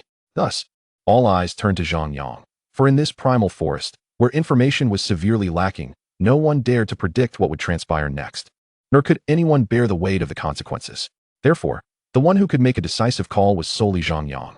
First, we can ascertain that following our previous battle, the Wolfman village lacks the strength to launch a new offensive against us in such a short time frame. Hence, the 3 scouting demons discovered by the ghost priest cannot have been dispatched by the Wolfman village, Zhang Yang mused. Secondly, that smoke is a good 40 to 50 miles away. At such a distance, I am inclined to believe it is some form of distress signal or signifies something else entirely. Regardless, the likelihood of it being a trap is minimal. Thirdly, we have been preoccupied with fortifying ourselves, which has left us lacking in exploration and understanding of this region. This could potentially lead to misjudgments when we encounter foes in the future. Thus, I have decided that change must commence at this very moment. We must ascertain what is occurring there. Tao Yong, take 2 men and escort the craftsmen back. The rest, accompany me on an expedition. Upon hearing Zhang Yang's decision, Wu Yuan interjected, Village chief, is it not a tad too perilous for you to go personally? Allow me to lead a team instead. What constitutes peril? From now on, more dangerous events will unfold daily. Should I forever hide in the fortress awaiting death? Our village requires development. Merely relying on the surrounding few kilometers is utterly insufficient. We must incorporate the territories of the deer demons and the wolfmen. Now that enemies appear on our future lands, how could you expect me to retreat? If I cower without even knowing who the enemy is, then I might as well concede defeat and surrender. Zhang Yang's resolute demeanor and impassioned rebuttal earned him the respect of the soldiers, though unbeknownst to them, these words were a form of self-encouragement. Indeed, he feared death. Yet, did fear serve any purpose? If they did not clarify the situation now, perhaps in a few days, even more formidable foes would be at their gates. Onward. With a wave of his hand, the quarry team transformed into a reconnaissance unit and dashed toward the direction of the rising smoke. Had they been on the plains, a distance of 40 to 50 miles could have been traversed in a mere matter of minutes. However, within the forest, Zhang Yang and his party took nearly an hour to arrive, having dispatched several level 10 or higher monsters that dared to provoke them along the way. Yet, upon reaching the site of the smoke, they collectively gasped in disbelief. Indeed, there lay the Wolfman village, far more expansive than Zhang Yang had envisioned. The village was established on a hill, with a small stream at its base. At the center stood a colossal stone fortress, over 500 meters in diameter. Surrounding the fortress, a 2-meter-high stone wall was constructed along the stream. Beyond the wall, at least 1,000 acres of farmland had been cultivated, with traces of mining operations visible further afield. Undoubtedly, the prosperity of this Wolfman village was at least 500 points, with a livability index exceeding 50 points. Yet, at this moment, such a thriving Wolfman village was under siege by even mightier foes. Not a single Wolfman farmer could be seen in the fields, and once bountiful crops lay trampled into the mud, while the seemingly sturdy stone walls had been violently breached in numerous places. Hundreds of green-skinned humanoid monsters were rampaging in an assault. Capturing this fortress was merely a matter of time. Village chief, these are creatures covered in green scales. Though they bear a human form, their features resemble those of beasts. They possess immense strength and high defenses. The arrows shot by those wolfman archers struggle to inflict fatal harm upon them. Moreover, among these green-skinned orcs, there should be 3 heroes overseeing the siege. Regarding the signal fire we previously observed, it must be attributed to some form of sorcery or a ritualistic belief of the wolfmen. I witnessed a relentless surge of blue wolves emerging from the forest, frantically tearing at the orcs, yet their efforts proved futile as the orcs dispatched them with ease. As he concealed himself at the forest's edge, Zhang Yang furrowed his brow while listening to the intelligence relayed by a scouting captain of the archers. As anticipated, the most dire scenario had unfolded, before he, the self-proclaimed tyrant of this territory, could assert control. A formidable force far surpassing that of the deer demons and wolfmen had forcefully intervened. The village of the wolfmen was destined for destruction today, and this fierce orc settlement would undoubtedly discover his village in the coming days, if they hadn't already. A new war was now unavoidable. Village chief, it's bad. We've been discovered. 2 orc squads are flanking us from the left and right, approximately 50 strong, and they are advancing swiftly.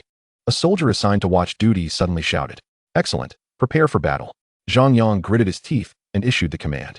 Since war was inevitable, he resolved to gauge the orc strength. Wu Yuan, take the lead and shatter the left flank of the orc squad. Do not allow them to encircle us. Yes, village chief. Wu Yuan replied solemnly. The soldiers were filled with fervor, for their recent duties had consisted solely of patrolling or guarding quarry teams, and the occasional monster encounters had proven insufficient to satiate their thirst for battle. Now, they relished the opportunity to confront these seemingly formidable orc warriors. At that moment, Wu Yuan surged forward, flanked by 2 captains of the pikemen and 6 captains of the archers, followed by 9 captains of the shield bearers, forming 2 neat lines akin to a flock of geese in flight. Zhang Yang moved with ease among them. This straightforward battle formation was Wu Yuan's design. Should they advance, they could launch a rapid assault with Wu Yuan leading the charge, the archers suppressing fire, and the shield bearers forming a wedge to crash into the enemy lines. Conversely, should they need to retreat, they could quickly form a shield wall, providing cover as they fell back. However, after merely a few dozen meters, they noticed another contingent of around 30 orcs break off from the besieging force, charging directly toward them. Village chief, there are lurking goblins nearby, observing our every move. Wu Yuan whispered urgently, for this was the only plausible explanation. Can we fight? Zhang Yang inquired softly, feeling a twinge of cowardice. He scorned himself for the thought, and, before Wu Yuan could respond, shouted fiercely, "Charge! Annihilate them! Let us make this swift." Fortunately, his soldiers would never mock Zhang Yang. They accelerated their pace, brimming with murderous intent. At that moment, the 3 orc squads positioned themselves to the north, west, and south, with distances of approximately 600, 800, and 1,000 meters, respectively. The northern and western squads charged straight toward them, while the southern squad executed a wide maneuver, aiming to cut off Zhang Yang's retreat. Their tactical execution was indeed impressive. At this juncture, to claim he was unafraid would be a blatant falsehood. The enemy forces outnumbered theirs 3-1, and the nature of this battle was entirely distinct from previous encounters. It was a genuine field engagement. Damn it, it's like my first visit to a brothel. How could I possibly be afraid? Zhang Yang's teeth ground together, yet he remained silent as he charged forward, his blood surging uncontrollably. Whether it was fear or a bloodlust he could not discern. In any case, he was all in, for there was no retreat. In the blink of an eye, the 2 sides rapidly closed the distance. The 6 captains of the archers abruptly halted mid-run, drawing their bows, nocking arrows, and unleashing a volley in perfect unison. 6 enhanced golden eagle-piercing arrows exploded forth at supersonic speed, traversing over 400 meters in an instant, striking down 3 of the orc warriors at the front. The rate of fire was astonishing, surpassing even that of the wolfmen's archers. For Zhang Yang had previously infused their bows with magical enhancement. An increase of even 10% in such a battlefield was lethally effective. They utilized sharp, level 3 golden eagle penetrating arrows. Though the orc warriors, covered in green scales, boasted formidable defenses, they were inevitably felled under such concentrated fire. With a swift motion, a white flash darted across the scene, precisely reclaiming the spoils of battle. This was yet another advantage of the village edict. No matter where they were, as long as the village soldiers defeated a monster, they possessed the ability to collect the spoils. Slain level 15 Berserker Commander. Captured 3 incomplete Commander-level Demon Souls. Gained 1,800 energy. Acquired 3 Shards of Hope. Chapter 49. Running is healthier. Boom, boom, boom. The resounding twang of enormous bowstrings and the piercing cries of arrows breaking the sound barrier echoed continuously.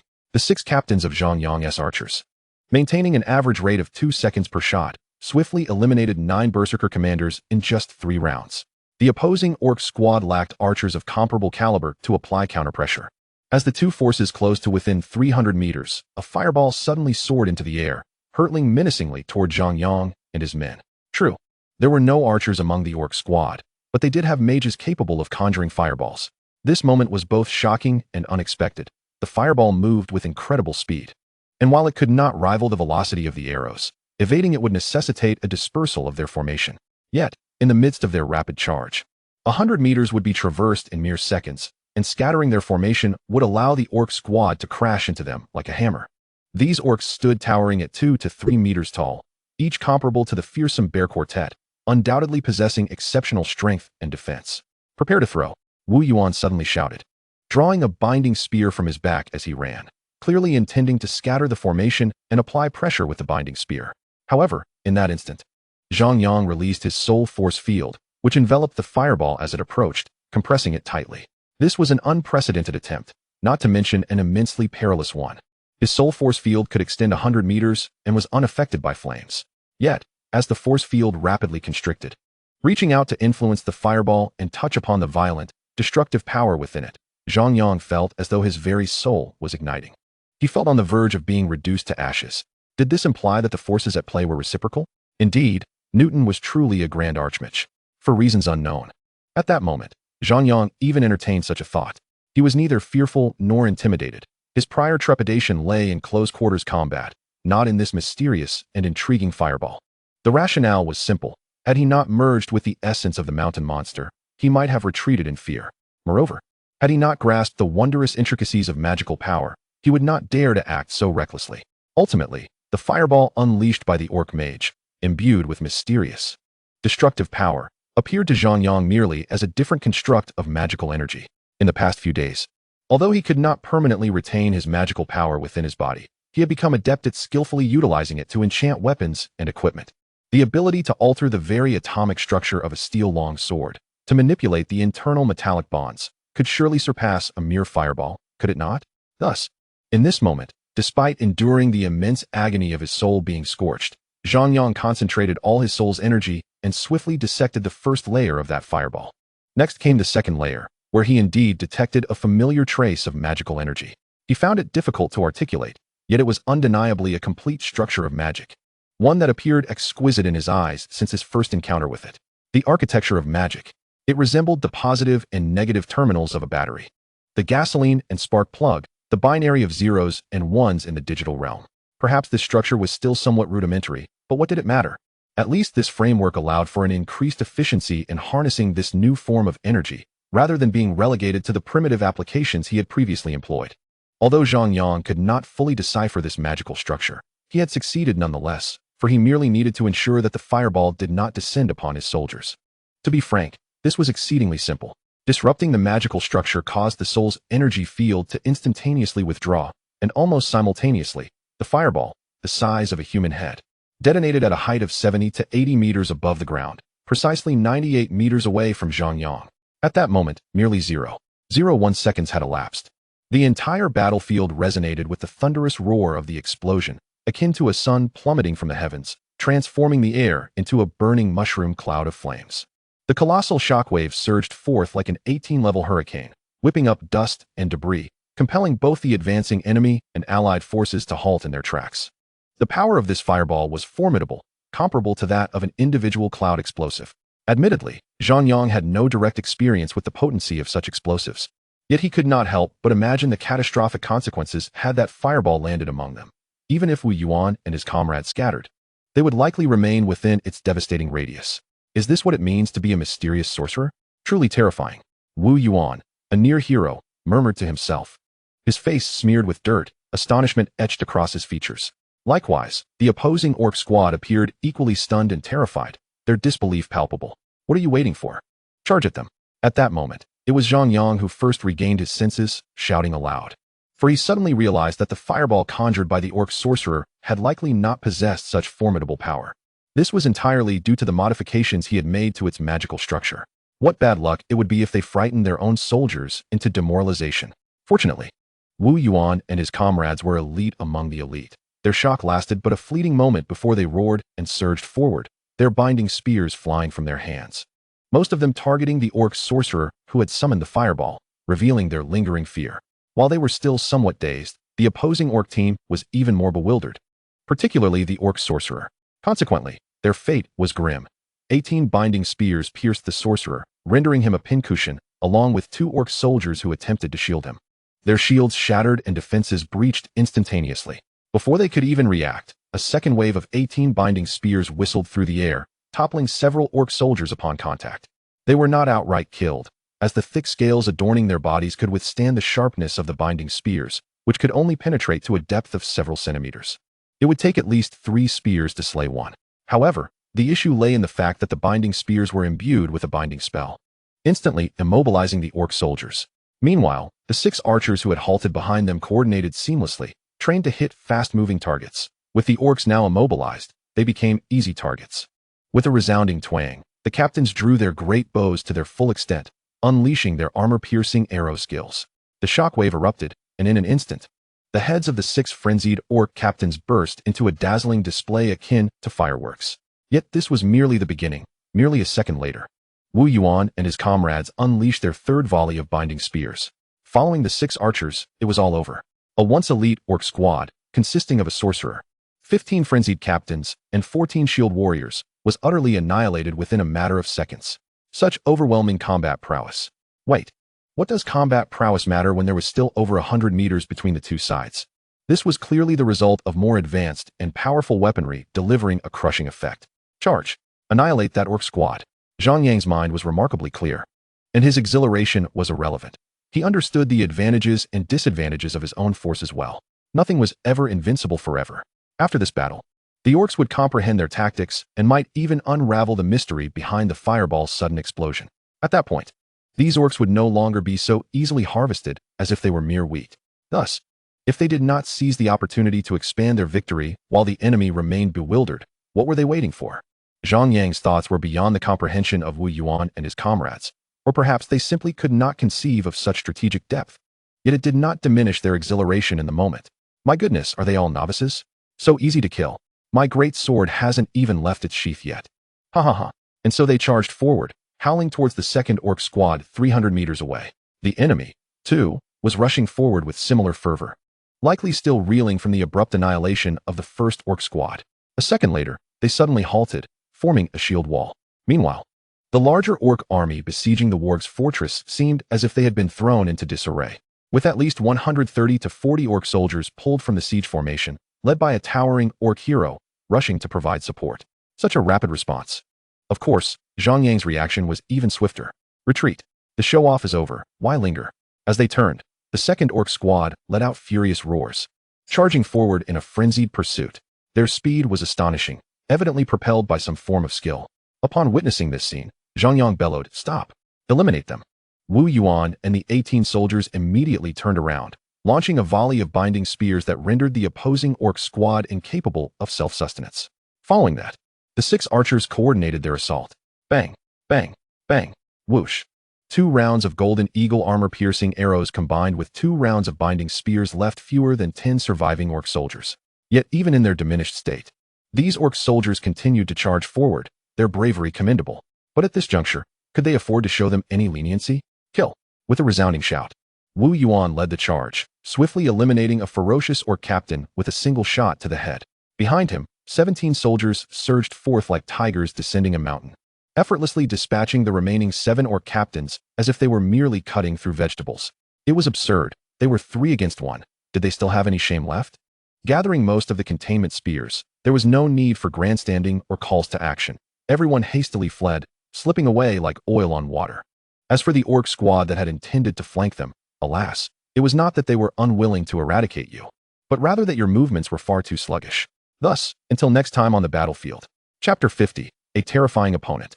Zhang Yang and his comrades had scarcely run 2 kilometers before halting, as the orc army ceased their pursuit, forming ranks to prevent any further incursions into the battlefield. "Villager lord, shall we charge again swiftly?" one soldier proposed. "Indeed, we have yet to satiate our thirst for blood." The captains of the soldiers were all aflame with morale and battle fervor. The brief skirmishes they had just experienced were both exhilarating and insufficient. leaving them eager to unleash their true combat prowess.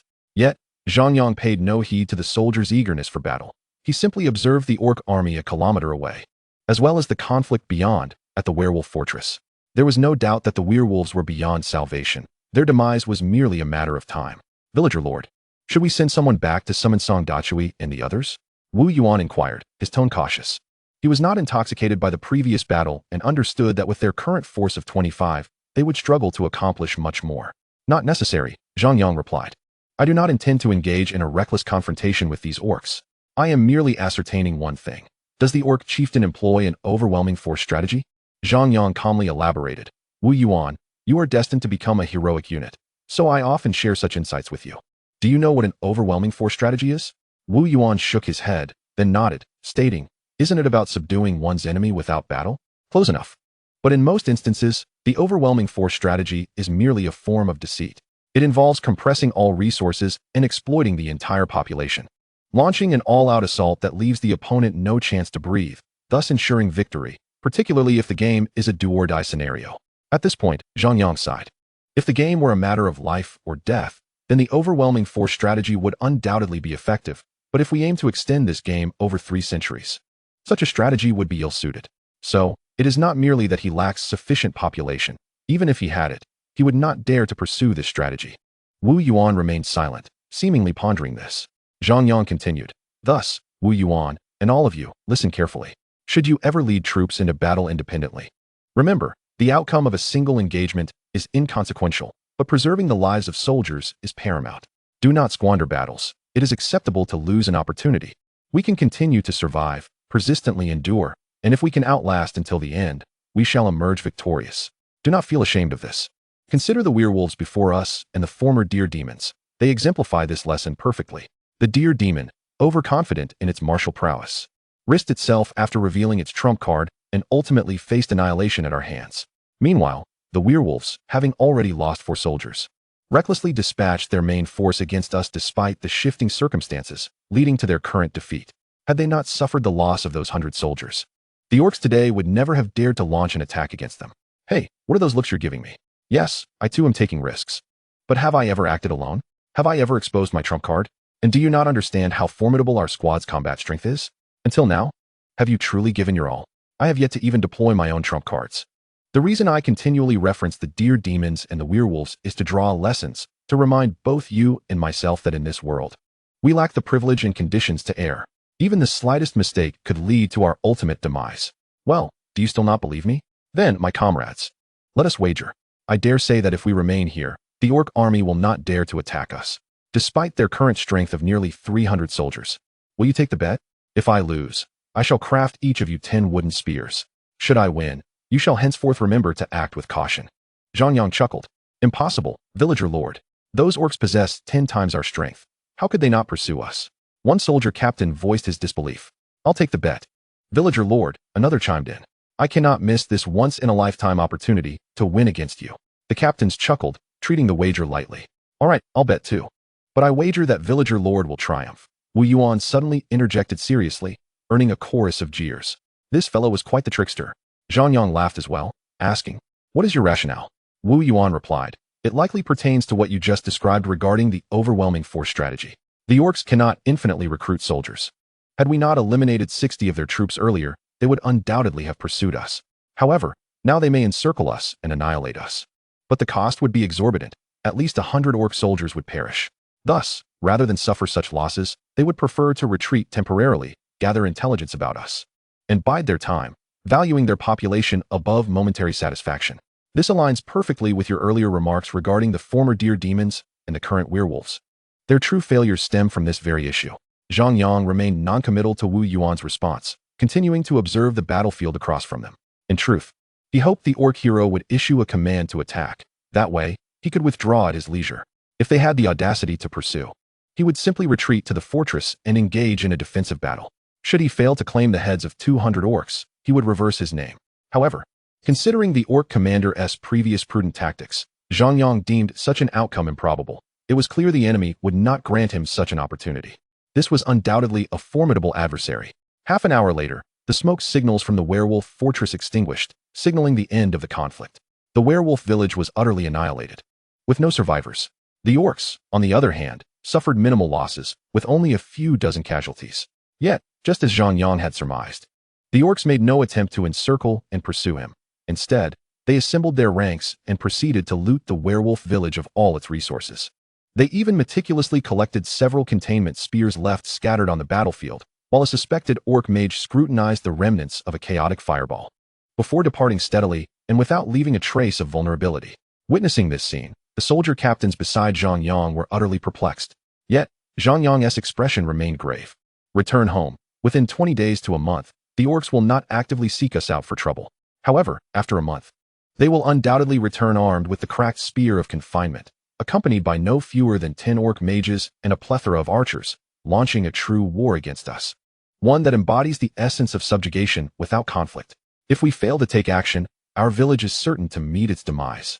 For this will be a grand and overwhelming battle, where luck is a futile hope, and any cunning stratagems will be in vain.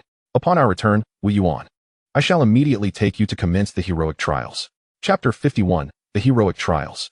A day later, Zhang Yang stood atop the nearly completed castle, gazing down upon the expanse of land, approximately 2 square kilometers, which constituted his village. The 220 acres of dark farmland were now a vibrant green, even without any fertilizer. The crops thrived splendidly. Yet, they were at great risk of being trampled and destroyed in the impending war, much like the flourishing crops of the Knoll village. This would be a true war. Taking a deep breath, he momentarily dispelled the heaviness in his heart and turned around. Behind him stood 83 soldiers, including Wu Yuan, all of whom had now advanced to the rank of captain. However, this was still far from sufficient. Thus, Wu Yuan's heroic trials represented his last glimmer of hope. He wished to say something, but the words caught in his throat.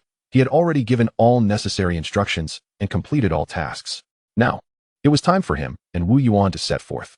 Would you like to initiate the heroic trials? A fee of 1,000 energy points is required. Yes, initiate. Please confirm the selection of the village chief heir. Ensure that there are at least 50 elite-level soldiers in the village. Please confirm once more. Do you wish to proceed with the heroic trials? A friendly reminder, while the heroic trials test the hero, they also serve as a trial for the binding of the village establishment decree. Village chief heir? Very well, I shall choose. Zhang Yang chuckled bitterly to himself. Just as he was about to designate a village chief heir, a long list of names suddenly appeared before him. These were not the names of soldiers or villagers from the settlement, but rather the names of his relatives from Earth. The selection of the village chief heir is underway.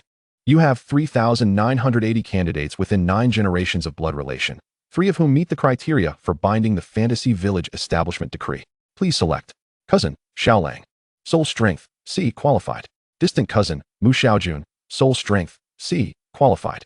Distant cousin, Mu Xiaoan. Soul strength, C, qualified. Zhang Yang was at a loss for words.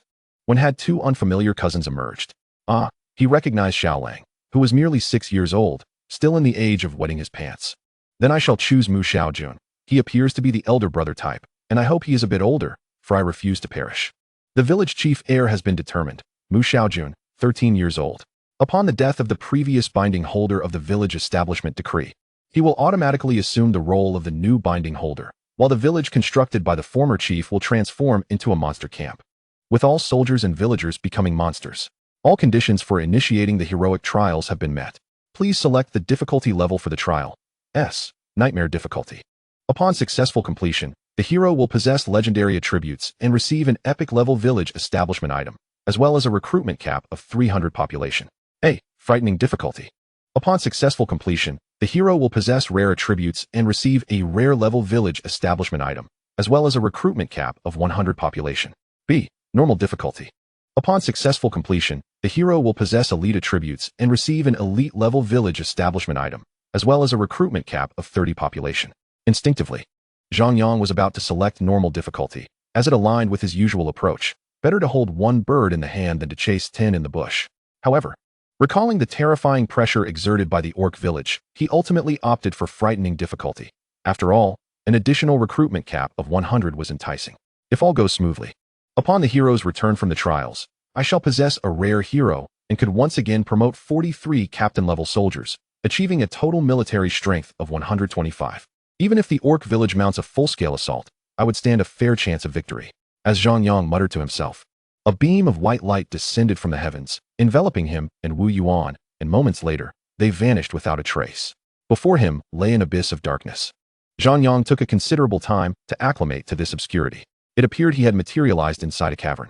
The surroundings damp and permeated with the acrid scent of smoke and fire, mingled with an indescribable stench that had festered for countless years, almost prompting him to retch. Desperately forcing himself to adapt to the odor, Zhang Yang began to assess his surroundings, noting the absence of Wu Yuan. After a few seconds, his brow furrowed. It felt as though he had stumbled into a caveman's lair.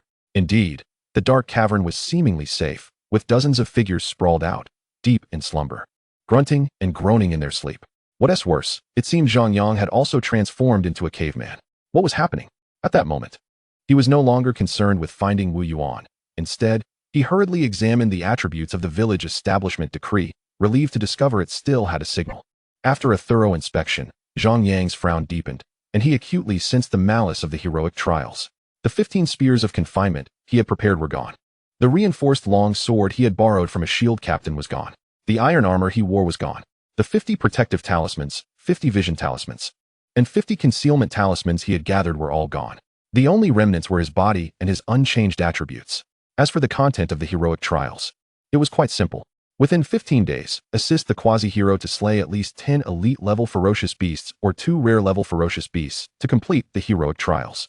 Of course, this is the minimum standard. If one can slay 10 rare-level ferocious beasts or 2 legendary-level ferocious beasts, the difficulty of the heroic trials automatically escalates to nightmare level. Additionally, the time in this location is perfectly synchronized with the time in the world of the village establishment decree. This is exceedingly unfriendly. I had thought the heroic trials would feature 3 different difficulties, each in separate instances. It appears they all occur within a single instance. Zhang Yang pondered. If only he had weapons, the heroic trials would not be too difficult. The critical issue was the lack of weaponry. If this truly is the caveman era, obtaining even bronze weapons would be a challenge. Moreover, why were the heroic trials set in a caveman-esque tribe? Were the other caveman NPCs? Or might they trigger some side quests? Contemplating this, Zhang Yang reclined once more, feigning sleep while attempting to project his soul energy field. Ultimately, after confirming that his soul energy field had not diminished in effect, he finally relaxed. 15 days is ample time. There is no need for haste. This tribe of cave dwellers comprises 38 individuals, yet given my physique, I am certainly not the leader. Therefore, I must not recklessly slip away or disturb the others. First, I shall blend into the environment, and once I locate Wu Yuan, I can begin crafting wooden spears. There is nothing a wooden spear cannot resolve, if one is insufficient. I shall craft several more. Chapter 52, The Frantic Primitive. Clack, clack. Oh howl, oh howl. With a series of distinct and rhythmically changing roars, dawn broke. The source of this cacophony was not a rooster, but the chief of the cave dwellers, a towering figure standing at least 2.5 meters tall. Soon, the entire cave was in disarray. First, the robust cave dwellers joined in the calling, followed by the strong female cave dwellers, and then the awakened children. The resonance of their cries was akin to a thunderous wave, leading Zhang Yang to question whether it might induce an earthquake. Of course, disregarding the embarrassment of participating in such antics, he resolutely refrained from mimicking them, until, after a considerable silence of several seconds, the cave fell suddenly quiet.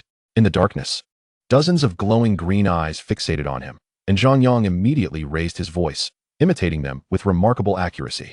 Clack, clack. Oh howl, oh howl. Curse it.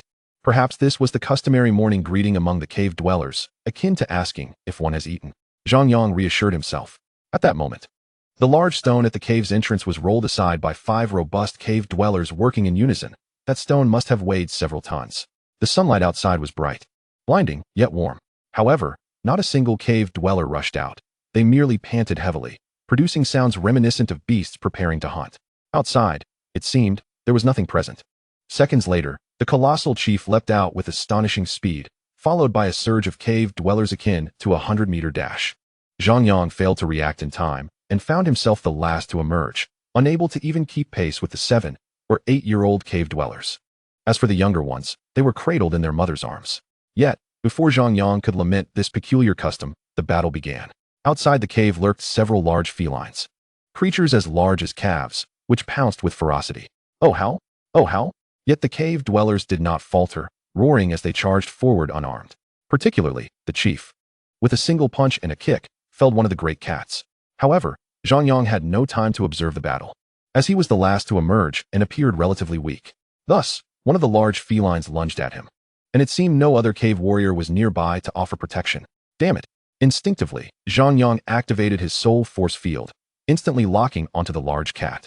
He remained confident. He had previously frightened formidable soldiers like Duan Quan using a rapidly compressed soul force field. Yet, he underestimated the ferocity of this beast. The instantaneous compression of the soul force field merely dulled the feline's senses briefly. It continued to charge with remarkable speed, defying the suppression of the soul force. Fortunately, just as the cat's claws were about to strike Zhang Yang's neck, he successfully unleashed a binding spell. This time, it proved effective. The feline became entirely immobilized.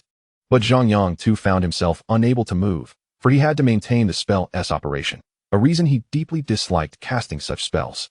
Thankfully, the number of great cats was few, and the allied cave dwellers proved formidable.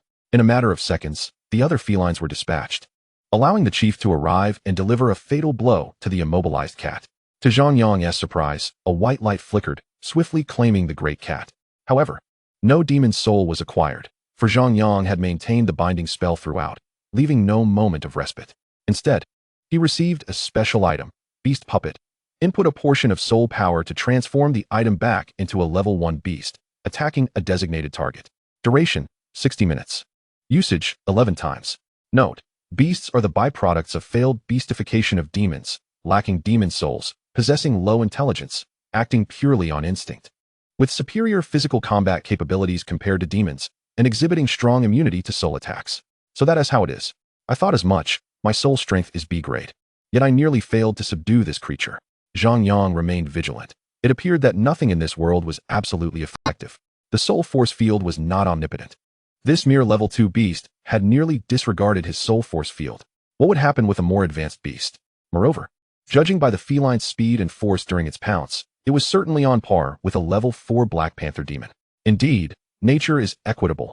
Both are beasts transformed. Yet demons gain intelligence while beasts receive enhanced physical prowess. Why does that sentiment sound so familiar? Clack, clack. Oh, howl, oh, howl. The cave dwellers resumed their calls. Remarkably, no one had perished in the recent assault, with only a few sustaining minor injuries. One must admit, these cave dwellers exhibited remarkable combat prowess. And to top it off, they had a hearty breakfast delivered at the crack of dawn.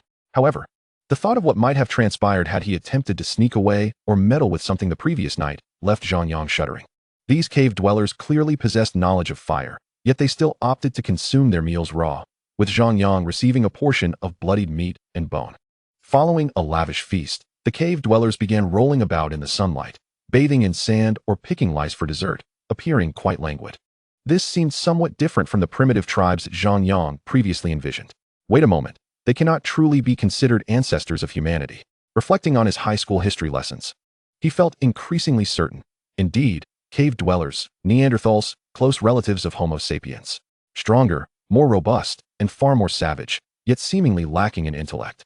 While Zhang Yang's mind wandered, the colossal chief suddenly approached him, causing a wave of anxiety to wash over him. Good grief. This fellow resembled a human berserker who could easily deliver a fatal blow with a single punch. Village chief, are you feeling somewhat out of place? Alas, how extraordinary. This giant cave chief could speak, and furthermore, are you Wu Yuan? Zhang Yang was overwhelmed with joy and a whirlwind of emotions, countless curses swirling in his mind. Yes, esteemed village chief, I have now become the leader of the Quack tribe and have undertaken a series of trial tasks. I can only say that we are in for a significant challenge this time.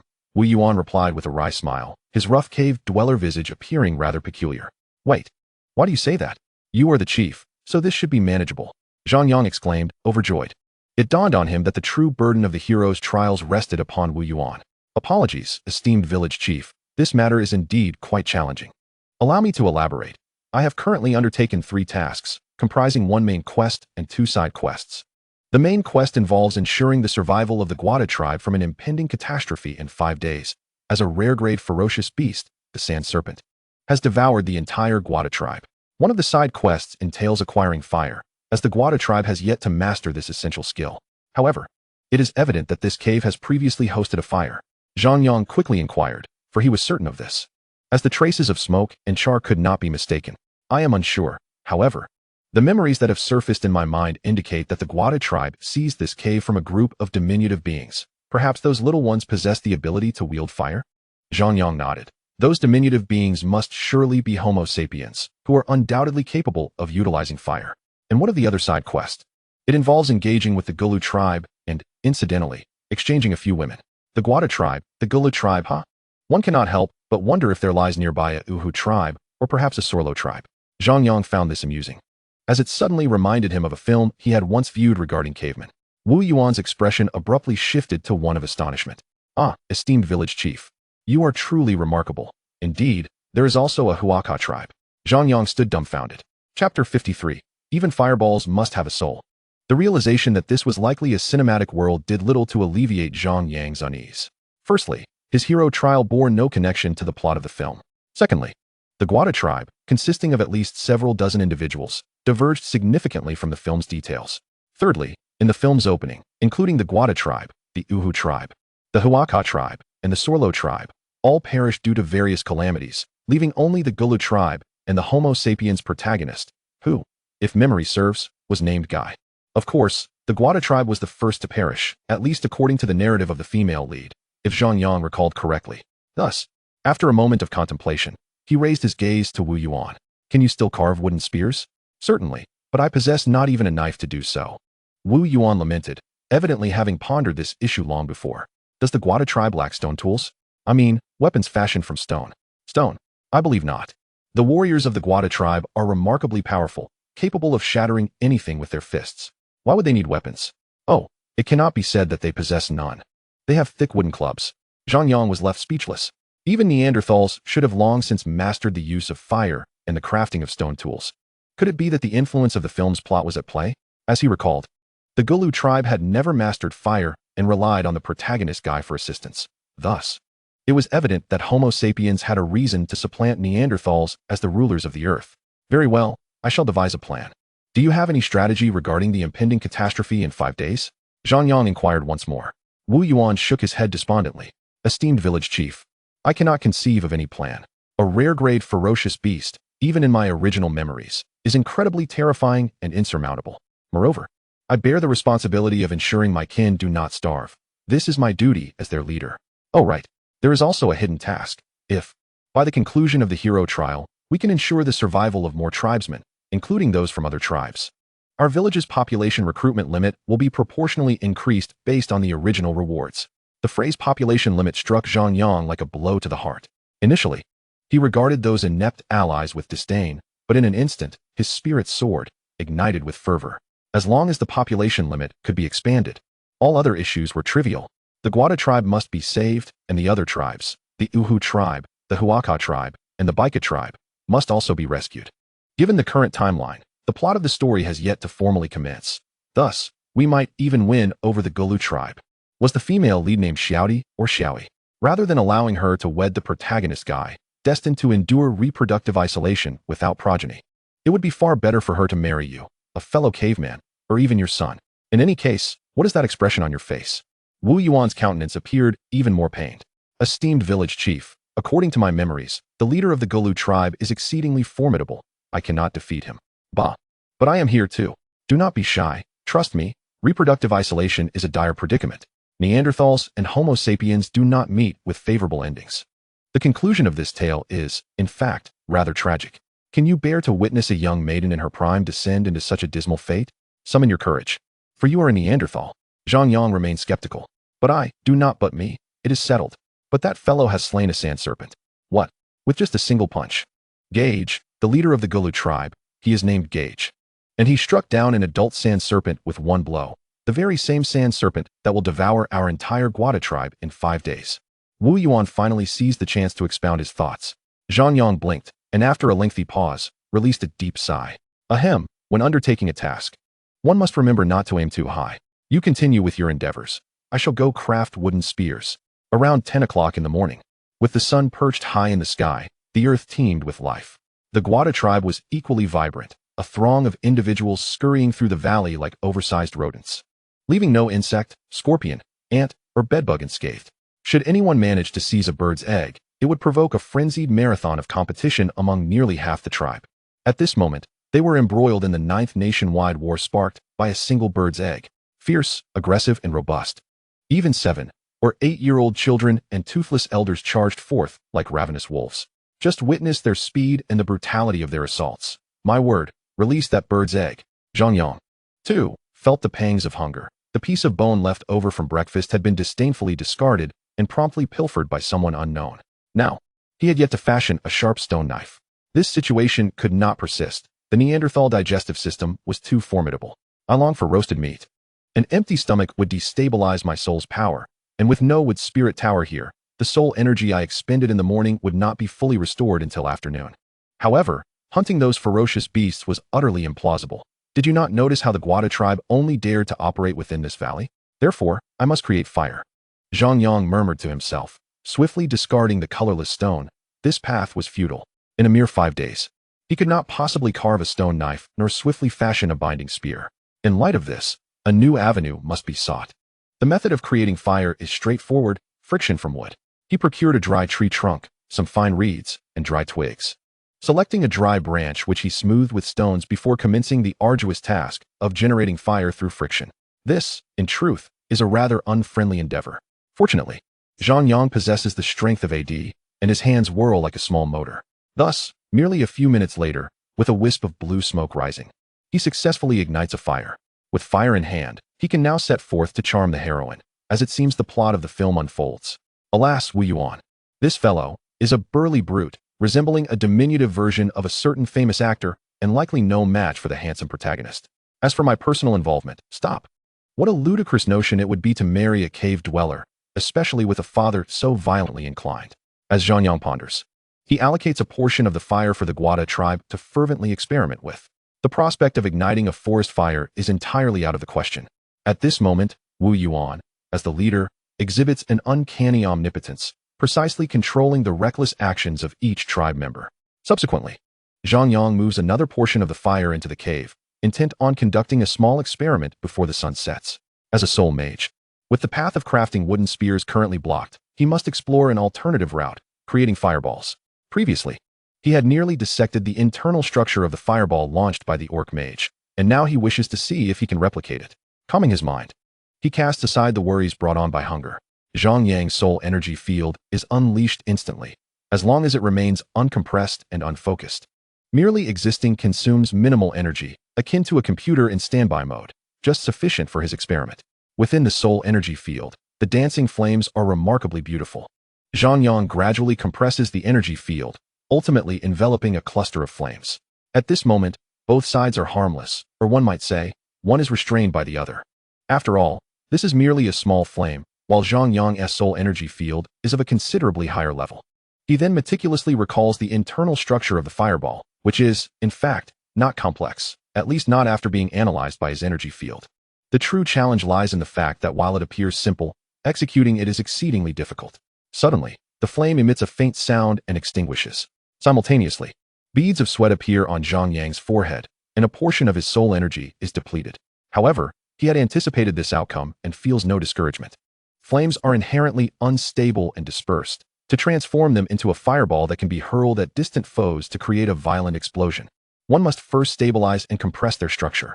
In other words, it is essential to ensure a constant supply of oxygen to sustain the combustion.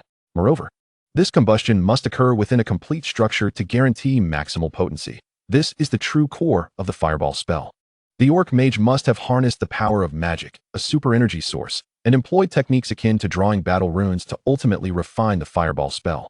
Lacking magic and the ability to draw runes myself, if I were to truly decipher these elements, it could fill several textbooks. Yet, I have only 5 days. Could I perhaps adopt a different approach, eliminating the need to conjure a fireball from thin air, and instead utilize a medium to generate the fireball and then throw it? Zhang Yang gazes at the flames before him, envisioning a scene, 5 days hence, when the rare sand serpent appears. With a massive bonfire to his left and another to his right, both ablaze, flames soaring skyward, while he manipulates the soul energy field to absorb the flames, compressing them into a fireball before casting it forth. Ah, young man, what a splendid idea. Chapter 54, Step Out of Your Cave. Around 2 or 3 in the afternoon. It is the most sweltering moment of the day. Even the most mischievous of children in the Guada tribe have learned to seek refuge in the shade of trees, while the women and the elderly continue their diligent foraging for wild vegetables and insects in the valley. Meanwhile, Wu Yuan has taken a dozen of the strongest warriors from the Guada tribe to hunt in the valley during the peak heat, as only at this time can they evade the malevolent and chilling sand serpents. At this moment, Zhang Yang, with an empty stomach, busies himself gathering firewood. Lacking a source of magic, he requires a substantial amount of wood. Of course, he has not forgotten the sacred task of crafting wooden spears, but thus far, he has yet to devise a method to do so. As the sun begins to dip behind the western hills, Wu Yuan finally returns. Bringing with him 2 unknown ferocious beasts, dinner is no longer a concern. Zhang Yang, having gathered 2 large piles of firewood, feels no weariness, only hunger. Thanks to Wu Yuan, he receives a share of meat and bones, which he hastily tosses onto the fire to cook, rushing to devour it lest this hard-won morsel be claimed by another. Chief, are you perhaps considering employing fire as a weapon against the sand serpent? After ensuring that all matters concerning the Guada tribe have been arranged and all members ushered into the cave, Wu Yuan approaches with this inquiry. What is wrong with that? Zhang Yang casually replies while pondering the internal structure of the fireball spell. Chief, if it's merely a common sand serpent, igniting this will certainly scare them away. However, what we are facing is likely the Sand Serpent King. Let us set aside such concerns. Do not barricade the cave tonight, as I intend to spend the night outside. At this proclamation, Wu Yuan jumps back in alarm, exclaiming, Chief, that is absolutely impossible. You cannot comprehend how terrifying the nights here are. Countless nocturnal beasts roam. Even lighting a bonfire would be of no avail. Zhang Yang gazes intently at Wu Yuan for a moment before suddenly stating, Has the memory left by this Guada tribe leader influenced you? No need to deny it. Soul memories are indeed wondrous, but we need not dwell on that. Wu Yuan, I simply ask you this. When you taught me to learn reverence, have you now forgotten the true purpose of our arrival in this world? Do you believe that the arrival of the Sand Serpent King in 5 days marks the beginning of the trial? Incorrect. The trial has long since commenced. You, Wu Yuan, must choose to be a leader of primitive people in this primeval era, or to follow me and become a hero, forging a grander, more magnificent age. An individual must continuously transcend their limits and potential, relentlessly pushing themselves to grow, in order to realize their value and shoulder greater responsibilities. This I know well. If one person requires such tenacity, then a tribe, a species, and even a civilization necessitate it even more. Do you know why Neanderthals are referred to as cave dwellers? Because they never learned to leave their caves until their race faced extinction. In contrast, our human ancestors, the wise ones, bravely ventured out of their caves early on. And thus we emerged victorious. Of course, you might not grasp all of this, but never mind. Now I ask you, will you retreat back into your cave, sealing it with stones, or will you boldly step outside? You are destined to be a hero, endowed with the courage and fortitude that sets you apart from the ordinary, rather than being soft-hearted and indecisive like a mother hen. Tell me, where's my king of spearmen? Where's the hero of the village? Zhang Yang nearly bellowed this proclamation, seizing upon a fleeting moment of confusion from Wu Yuan to envelop him in a force of spiritual energy, instantly compressing it. In that instant, Wu Yuan's robust physique trembled violently, as if struck by electricity, and it was not until a good 10 seconds later that he regained his composure. His eyes, once again sharp and profound, reflected the familiar essence of Wu Yuan. Village chief, I am deeply ashamed, Wu Yuan bowed respectfully. There is no cause for shame. This is merely a facet of the heroic trial. At the very least, you have surmounted this segment of the test, and it is thanks to your unwavering resolve. Otherwise, I would have struggled to rouse you with nothing but melodramatic words and a surge of spiritual force, Zhang Yang chuckled, dismissing the gravity of the situation. This morning, he had detected something amiss with Wu Yuan, but had thought little of it until the day wore on. When the severity of the problem dawned upon him, Wu Yuan's every action and utterance had begun to mirror that of the leader of the Guada tribe. This was unacceptable. They were here to endure the heroic trial, not to engage in role-playing. If Wu Yuan were not awakened immediately, he might indeed transform into the true chieftain of the Guada tribe, resulting in the failure of the heroic trial. Please wait a moment, village chief. Wu Yuan turned and summoned 5 adult males from the Guada tribe from the cave. Seizing the moment while they were distracted, he single-handedly pushed a large boulder to seal the cave entrance completely. Guada! Guada! Oh roar! Oh roar! The 5 men from the Guada tribe went wild, shouting and leaping, attempting to dislodge the boulder, but each was sent flying by a powerful kick from Wu Yuan. Ultimately, they sat in despair, weeping and huddling together like frightened cubs, no longer attempting to escape back into the cave. Not bad. Zhang Yang clapped Wu Yuan on the back. But are you certain that our 7 will survive the night? Pikemen know only advance, never retreat.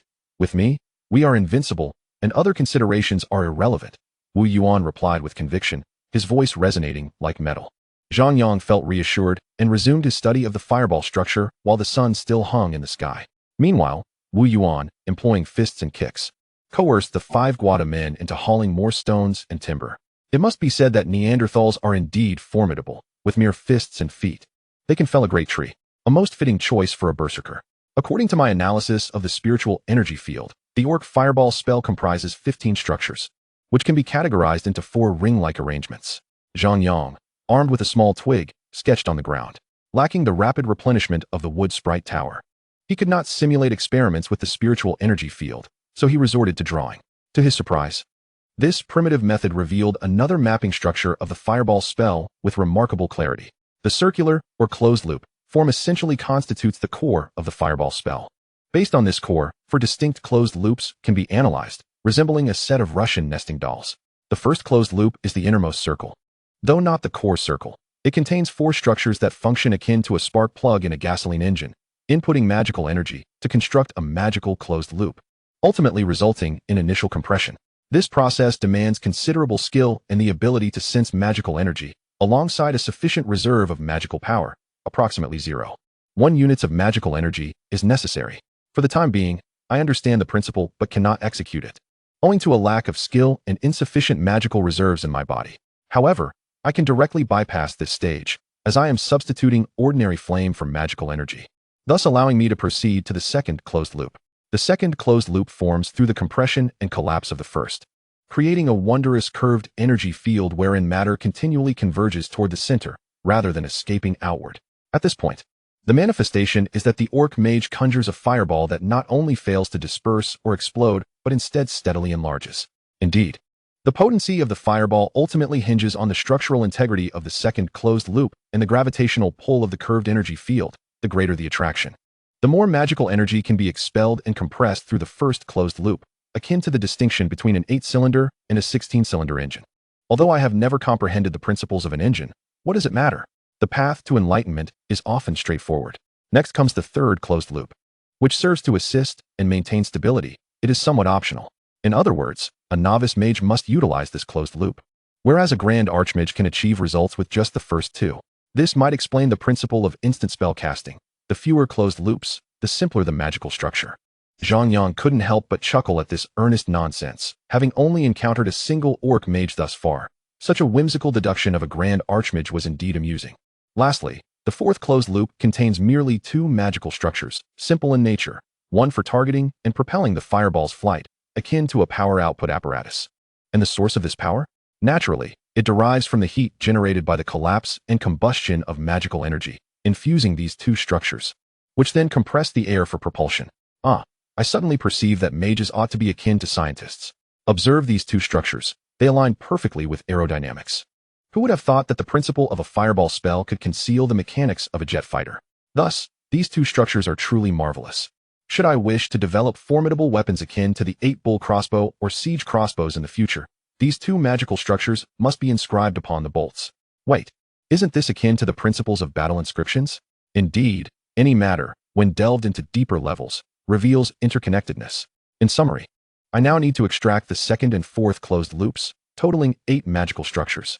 With the finesse of the spiritual energy field, I shall successfully unleash the fireball, which I shall name the Zhang clan's fiery blaze. Alas, I am hungry again. Chapter 55, A Gourmet of the Primitive Era. The sun has finally set. Beneath the indigo twilight, the mountains loom, and the creatures of the wild stir anxiously, enveloped in shadows. The 5 warriors of the Guada tribe had lost all semblance of courage, huddled at the cave's entrance, their fearful gazes cast upon the deepening darkness of their surroundings. For those who had spent their entire lives sheltered within the cave, this sense of despair was palpable. Wu Yuan, however, appeared unfazed.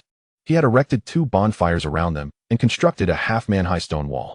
At this moment, he was skewering several thick logs over the flames, roasting them. After a period of roasting, he would pull them out and vigorously rub them against the stones. Yes, rub. Previously, Zhang Yang had been unable to fashion a wooden spear due to the constraints of their circumstances, and Wu Yuan, affected by the soul memories within his body, had been somewhat dazed. But now, fully revived, he knew exactly how to prepare his weapons. Even if these weapons remained rudimentary, they would suffice. This night was destined to be a massacre, and only through the warm, crimson blood could he prove that he remained the mightiest warrior, regardless of the time, place, or circumstances, Zhang Yang lay in deep slumber, his breath tranquil and his visage serene, akin to the gentle breeze of the night, blissfully at ease. As the final glimmer of twilight faded away and the surrounding darkness began to be illuminated by flickering flames, the distant mountains echoed with the roars of ferocious beasts, accompanied by an array of peculiar sounds. Soon, it seemed as though countless nocturnal birds were soaring overhead, stirring up gusts of wind and a foul stench. For a fleeting moment, even the stars in the night sky appeared to be frightened into obscurity, as shadows of death hovered like a razor's edge at the throat. Yet, the flames of the two bonfires ultimately kept the terrifying unknown at bay, forcing it to retreat. Throughout this ordeal, the 5 warriors of the Guada tribe had become paralyzed with fear. Wu Yuan merely glanced upwards before returning to his preoccupations. Meanwhile, Zhang Yang remained undisturbed in his peaceful slumber. The night grew ever quieter, with the roars of beasts and various strange sounds vanishing entirely. It was not until half an hour later that a faint rustling sound emerged. In the firelight, pairs of small, lantern-like eyes could be discerned in the darkness. They were silent, continuously flitting about, seemingly wary of the flames. Before one could tell, they had retreated into the shadows. The magical effect of the fire had finally instilled a modicum of courage in the 5 warriors of the Guada tribe. Yet, Wu Yuan continued to roast 5 wooden spears and a specially crafted lance, 20 centimeters in diameter and nearly 4 meters long, by the bonfire.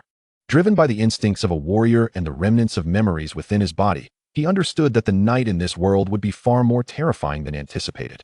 Although he did not know precisely what lurked in the darkness, the massive stone blocking the cave's entrance spoke volumes. The deep claw marks etched into it were undeniable evidence. The night deepened. Wu Yuan paused in his crafting of wooden spears, placing several weapons within easy reach, and emulating Zhang Yang. He steadied his breath and composed himself, as if he too had succumbed to sleep. Unbeknownst to him, the night breeze began to pick up, causing the flames to howl and the sparks to dance, as if demons were emerging from the depths. The wood in one of the bonfires finally burned down, reducing the flames significantly. The 5 warriors of the Guada tribe mustered their courage to gather more firewood, but before they could rise, Wu Yuan had already leapt up like a whirlwind, launching 2 wooden spears in quick succession. With a deft movement, he drew another spear into his hand, a fleeting shadow with spears as swift as shooting stars. In an instant, all that remained was the sound of wind, the whimper of the dying, and the splatter of blood. In the flickering firelight, 2 unknown beasts lay upon the ground, convulsing, while a third beast collided with Wu Yuan, its sharp claws mere centimeters from piercing his chest. Yet his wooden spear had pierced the beast front to back.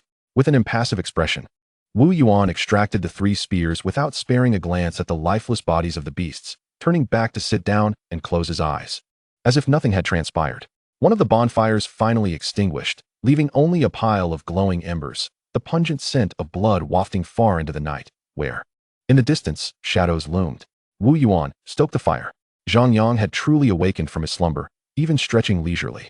For it was only through such means that he could swiftly replenish his spiritual energy, and thankfully, no beast had disturbed his dreams. Branches were tossed into the flames, and although they were mostly damp, it did not hinder the flames' ascent. Standing beside the bonfire, Zhang Yang gazed entranced at the dancing flames, while his spiritual energy field silently radiated, enveloping a radius of 100 meters, allowing him to comprehend everything around him. However, he did not direct his focus toward the beasts drawn by the scent of blood. Instead, he concentrated on the oxygen in the air, a substance that could intensify the flames. He had already resolved the 2nd and 4th circuits of the fireball spell's 8 magical structures, and he could manifest them with the subtle manipulation of his spiritual energy field. Yet, he still lacked one essential element, something that would enhance the ordinary flame, making it fiercer and more potent. Separating oxygen was beyond his capabilities, or rather, it was not cost-effective. Expending all his spiritual energy might not yield sufficient pure oxygen. However, compressing air was a far simpler endeavor. With a shift in thought, Zhang Yang discreetly compressed a ball of air the size of a fist, achieving a pressure of merely 3 times atmospheric pressure. Next, he enveloped the compressed air ball within his spiritual energy field and introduced it into the flames, contracting the field to achieve a form of materialization through compression. Of course, there was no need to truly materialize the spiritual energy field, as the cost would be far too great. Merely approaching that critical point sufficed. At that moment, Zhang Yang felt the searing heat of the flames, realizing they began to harm one another, which meant he had gained control over the fire. The first step was successful. Zhang Yang silently chanted, fully concentrating, enduring the pain of the flames, while commencing the construction of the 6 structures of the 2nd circuit. This structure could be intricately illustrated on paper or constructed using magical energy as an index. As long as the spiritual energy field reached a certain threshold of materialization, it could be formed. Indeed, if the manufacturing process were sufficiently precise, this architecture could be realized in steel, leading to the creation of enchanted machinery. It can be said that Zhang Yang's seemingly simple step had actually opened the door to an entirely new world. In the blink of an eye, the 6 structures, neither overly complex nor simplistic, were successfully constructed. In that moment, Zhang Yang felt as though a colossal vortex had emerged from thin air, voraciously consuming his spiritual energy until it had devoured approximately 1/6 of his total energy before ceasing. At this moment, the second circuit was fully constructed, propelled by spiritual energy, forming an enigmatic curved force field. It was also at this instant that Zhang Yang relinquished his control over the compressed air ball. However, rather than dissipating, the compressed air was absorbed directly into the curved force field. Simultaneously, a significant amount of flames were also drawn into the force field. From Wu Yuan and the other's perspective, it appeared as if the several meter-high flames had been swallowed whole by some monstrous entity, plunging the surroundings into darkness until new flames erupted a second later. At this moment, a wondrous sight unfolded. A fireball, the size of a fist, materialized in Zhang Yang's hand, spinning incessantly. A mysterious smile graced his face, and then, with a swift motion, he hurled the fireball like a shooting star, launching it nearly 100 meters to strike a towering beast standing over 3 meters tall. Boom.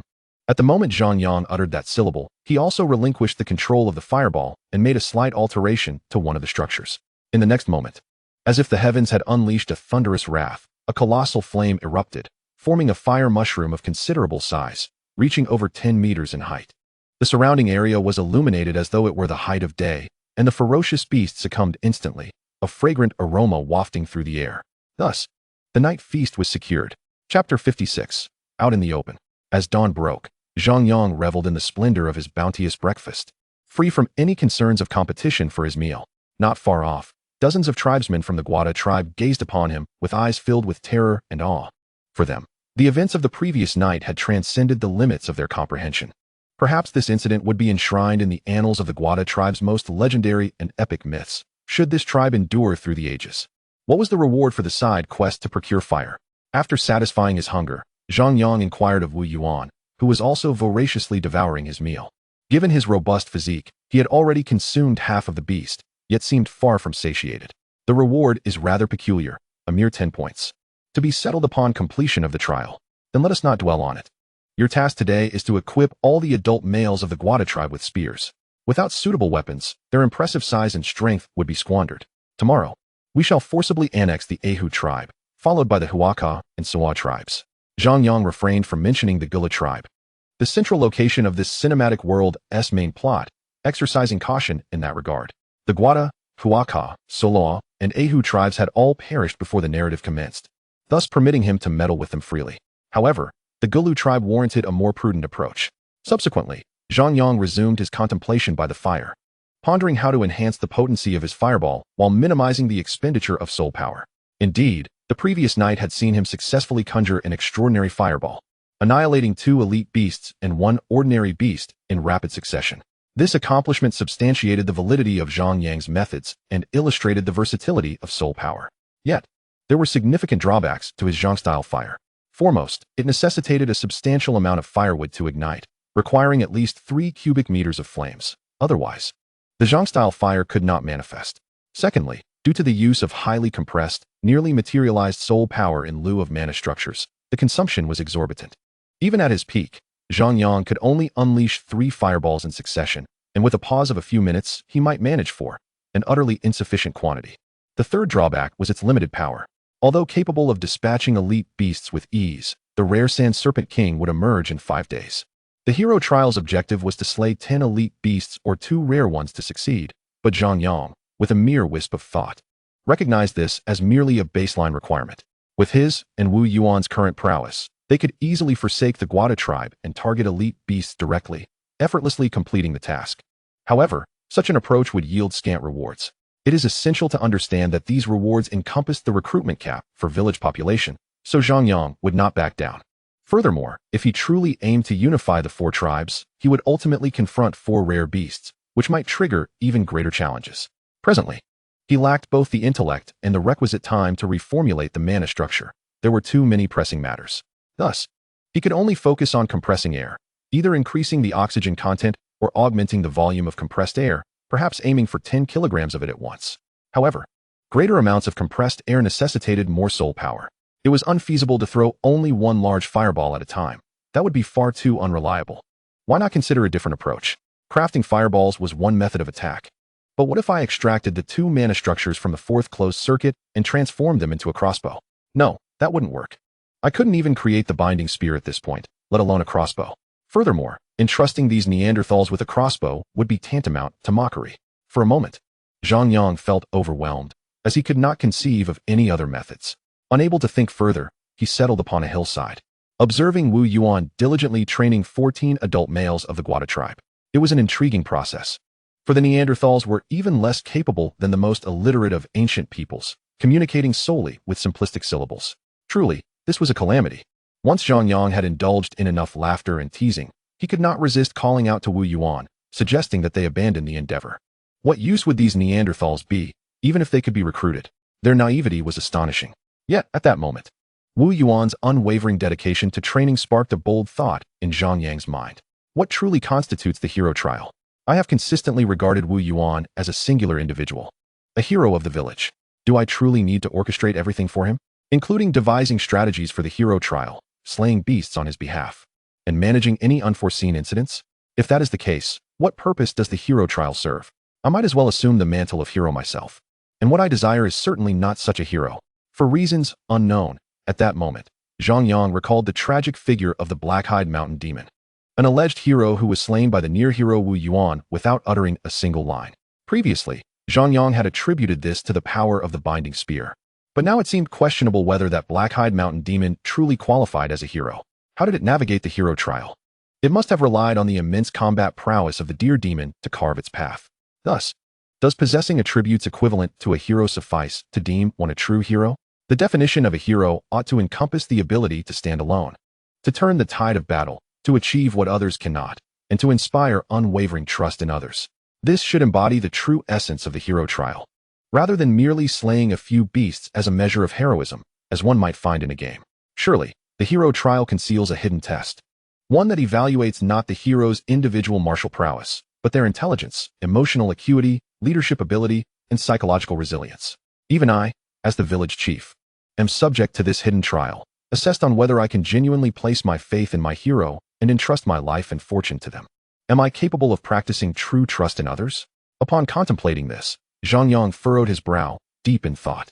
After a prolonged deliberation, he resolved with determination to attempt a new course of action. After all, how could a true hero rely on the assistance of others to attain heroism? This so-called hero trial is nothing but a grand trap, is it not? With that, Zhang Yang summoned Wu Yuan, stating plainly, I have made a significant discovery regarding the fireball spell. This is of utmost importance, so I shall enter seclusion for at least 13 days. The trial will be entrusted to you, and you will handle everything. As for my prior plans, abandon them entirely. Your only task is to ensure the completion of the fundamental trial. Upon hearing these words, Wu Yuan was momentarily taken aback and hurriedly exclaimed, Esteemed village chief, this matter is inappropriate. There is nothing inappropriate about it. I have faith in you. If you cannot even complete this trivial hero trial, it would only reflect my folly in believing you worthy of cultivation. Even if I assist you in passing this hero trial, I would inevitably be burdened by you upon your return, leading to my demise. If that is the case, it is better to perish sooner rather than later. After all, I have a chilled watermelon at home waiting for me to enjoy. With that, without caring for the astonished Wu Yuan, Zhang Yang turned and plunged into the cave, vowing not to emerge again. With such a lack of resolve, how could he possibly be deemed a village chief? Chapter 57. Gathering firewood and making charcoal in the southern mountains. While it is said that one should revel freely when away from home, Zhang Yang still felt a sense of unease. Alone in the cave, staring blankly, he was quite agitated. Were it not for the irresistible allure of the fragrant food, he might have faltered. All right, a man's word is his bond. Even 8 horses cannot retract it. After a moment of self-encouragement, Zhang Yang made his way to the innermost part of the cave. In truth, out of sight, out of mind, he intended to enter seclusion, and he was determined to do so. Ugh, what a foul odor. Mere seconds later, Zhang Yang bolted out of the cave. After all, he was not truly a practitioner of fasting and breath-holding. Don't look at me. I'm off to find a proper place for seclusion. Zhang Yang stormed off, resolute in his commitment to not interfere. The valley was flanked by stone walls and cliffs, so locating another cave should not prove difficult. He intended to ponder the intricacies of optimizing his magical structure there. Half an hour later, Zhang Yang returned, disheartened, for there was but this one cave in the valley. And it was of such remarkable quality, extending over 50 meters deep with winding paths leading to secluded corners, yet it was simply too foul-smelling. You primitive folk are ruthless. No, you Neanderthals are truly merciless. He muttered bitterly to himself, ignoring Wu Yuan's probing gaze. Don't try to build rapport with me. I am but air at this moment. After a long day of relentless work, he finally tidied up the cave's interior, and at this point, he felt as if he had become a piece of rotten meat himself. Ordinarily, he could command the members of the other tribes to assist with such tasks. But Zhang Yang had resolved to let Wu Yuan fend for himself, refusing to help, interfere, or hinder him. During this time, Zhang Yang personally hunted down an ordinary ferocious beast, not even sharing the food. By the time he had set up a small fire in the deepest part of the cave, the overwhelming smoke reminded him of something crucial. By Jove, I can turn wood into charcoal. The flames generated from burning simple timber do not reach the extreme temperatures of a plasma state. Even the outer flames, which come into the most thorough contact with oxygen, only achieve temperatures of 500 to 600 degrees. However, charcoal can easily reach temperatures exceeding 1000 degrees, sufficient to smelt steel. Wait a moment, let me recall how my chemistry class described it. When charcoal burns, it seems to emit light rather than flame, correct? This is because the essence of flame is a combustible gas that includes high-temperature steam and various solid particles, which undergo oxidation upon contact with air, resulting in light and heat, thus transforming into a plasma state. The flames I absorbed using the compressed soul force field to create the second closed-loop circle were not as terrifying or mysterious as one might think. They were merely a gas that could not burn thoroughly. Therefore, what I need to ascertain now is whether the light emitted by burning charcoal, and consequently its released heat, can substitute for flames when drawn into the second closed-loop circle. After all, heat is merely a process quantity, distinct from the nature of flames. Fire is tangible, whereas heat is intangible. Zhang Yang fell into deep contemplation, and after a long while, he chuckled to himself. Thinking this way is rather pedantic. I am not a theorist. The specifics will reveal themselves through experimentation. With renewed enthusiasm, Zhang Yang embarked on the process of making charcoal. Fortunately, despite being a mediocre student, he possessed some knowledge of charcoal production.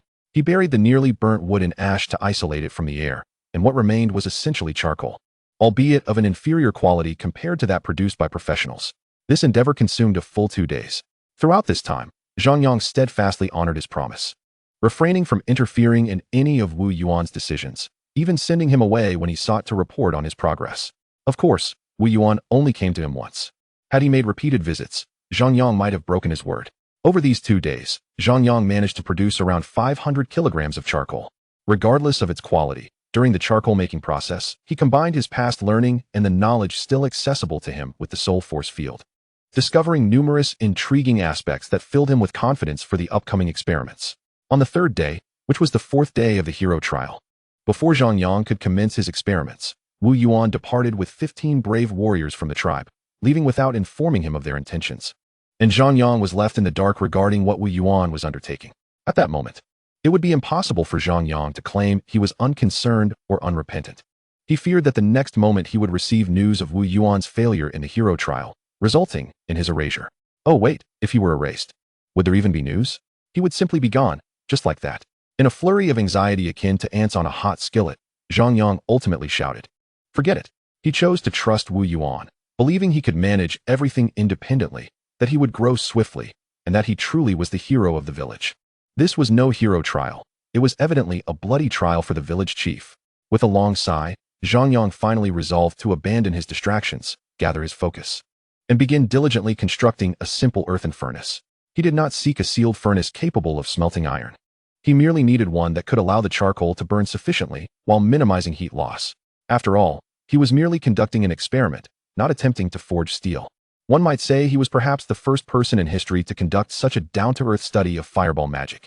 Once the earthen furnace had dried and taken shape, Zhang Yang carefully placed the charcoal inside and ignited it. He even covered the top with a stone slab, while he lacked a bellows. He could utilize the soul force field to compress air into balls, sending them continuously into the burning furnace, achieving remarkable results. In mere moments, a wave of heat surged forth. Zhang Yang dared not delay too long. His soul force field could manipulate flames purely due to insufficient temperature. And now the temperature in the earthen furnace was likely around 600 to 700 degrees.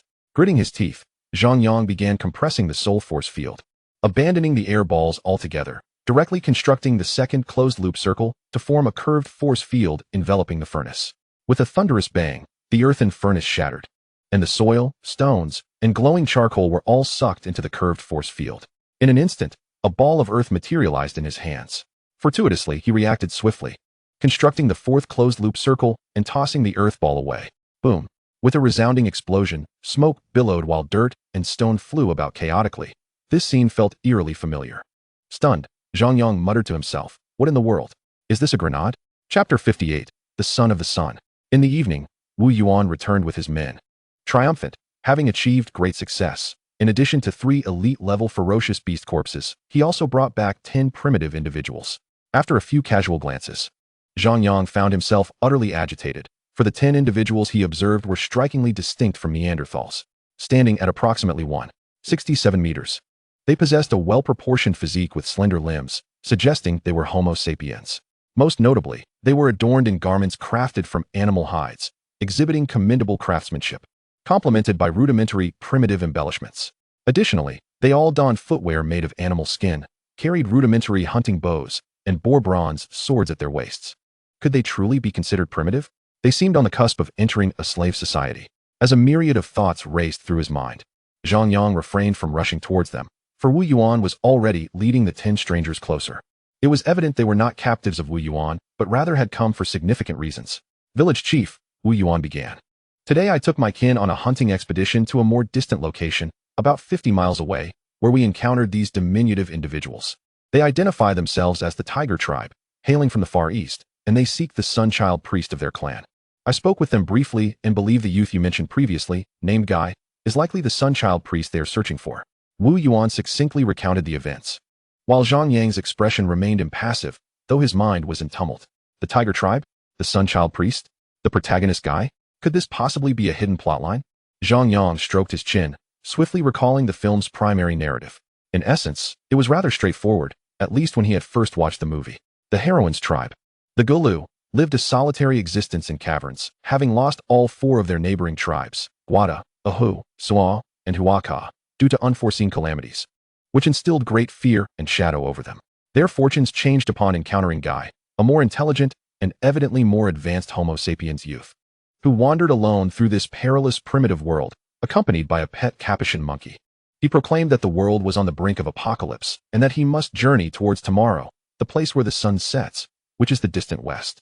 This so-called end of the world was characterized by cataclysmic earthquakes and volcanic eruptions. It was unclear how Guy had foreseen these impending disasters, but he was unwavering in his belief. Ultimately, after sparking various intriguing exchanges with the Gulu tribe, he successfully led them to a brighter tomorrow. The narrative abruptly concluded, depicting their newfound happiness, while behind them in the east, chaos reigned with billowing smoke and molten lava, reminiscent of hell. To be candid, Zhang Yang had harbored doubts while watching the film initially. For instance, how could a frail Homo sapiens youth traverse the treacherous wilderness unscathed? Merely holding a torch was insufficient. After all, just nights prior, ferocious beasts had charged at the campfire without hesitation. Moreover, how could a young Homo sapiens, however clever, be so certain of an impending apocalypse? Modern society, with its advanced technology, struggles to predict earthquakes and volcanic eruptions. Furthermore, Guy's demeanor and his finely crafted animal hide attire and footwear suggested he hailed from a tribe that was more advanced and culturally enriched. Why was there no sign of his kin? Even if his parents had perished, it was implausible, nay, unconscionable, for him to abandon his tribe in pursuit of tomorrow. What grievances could compel such a noble protagonist to forsake his people so heartlessly? After all, the cooperation and unity among primitive peoples were unquestionable. These queries, while perhaps acceptable in a children's animated film, took on a different weight now that Zhang Yang and his companions found themselves within this cinematic realm, particularly with tangible evidence at hand. Guy, the protagonist, undoubtedly belonged to the Tiger tribe, as evidenced by the tale he recounted to the heroine about a flying tiger, a clear indication this was no mere coincidence.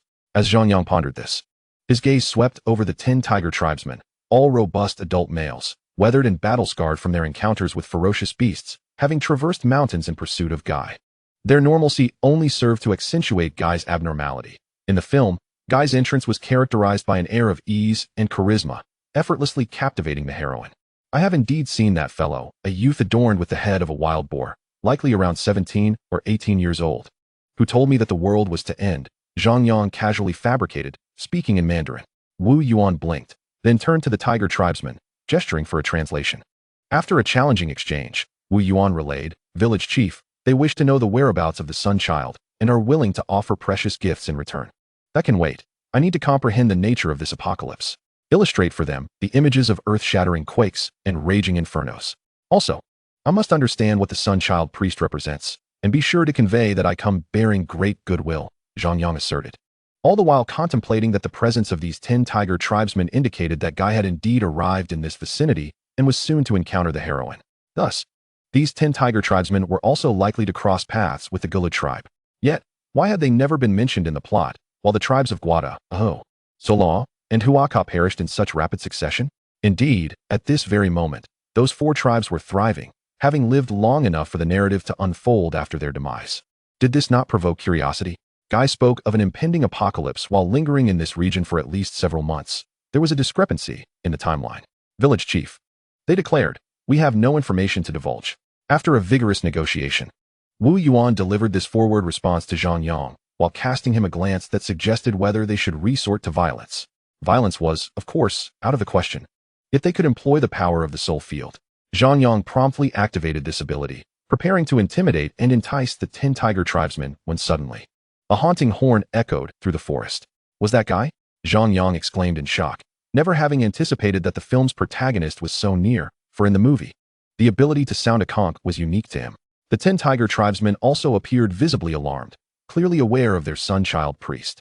However, before they could take action, a thunderous noise erupted, followed by the resounding call of massive mammoths. In an instant, over a dozen mammoths charged over the hills, barreling towards the territory of the Guada tribe. What on earth was happening? Zhang Yang was utterly bewildered. Was the Guada tribe's fate ticking down? In the film, the Guada tribe had been consumed by a rare sand snake. Well, this matter is of little consequence. What truly matters is that the Guada tribe is on the verge of annihilation. The cause of this impending doom is not merely a stroke of bad luck, but rather the actions of these 10 members of the Tiger clan.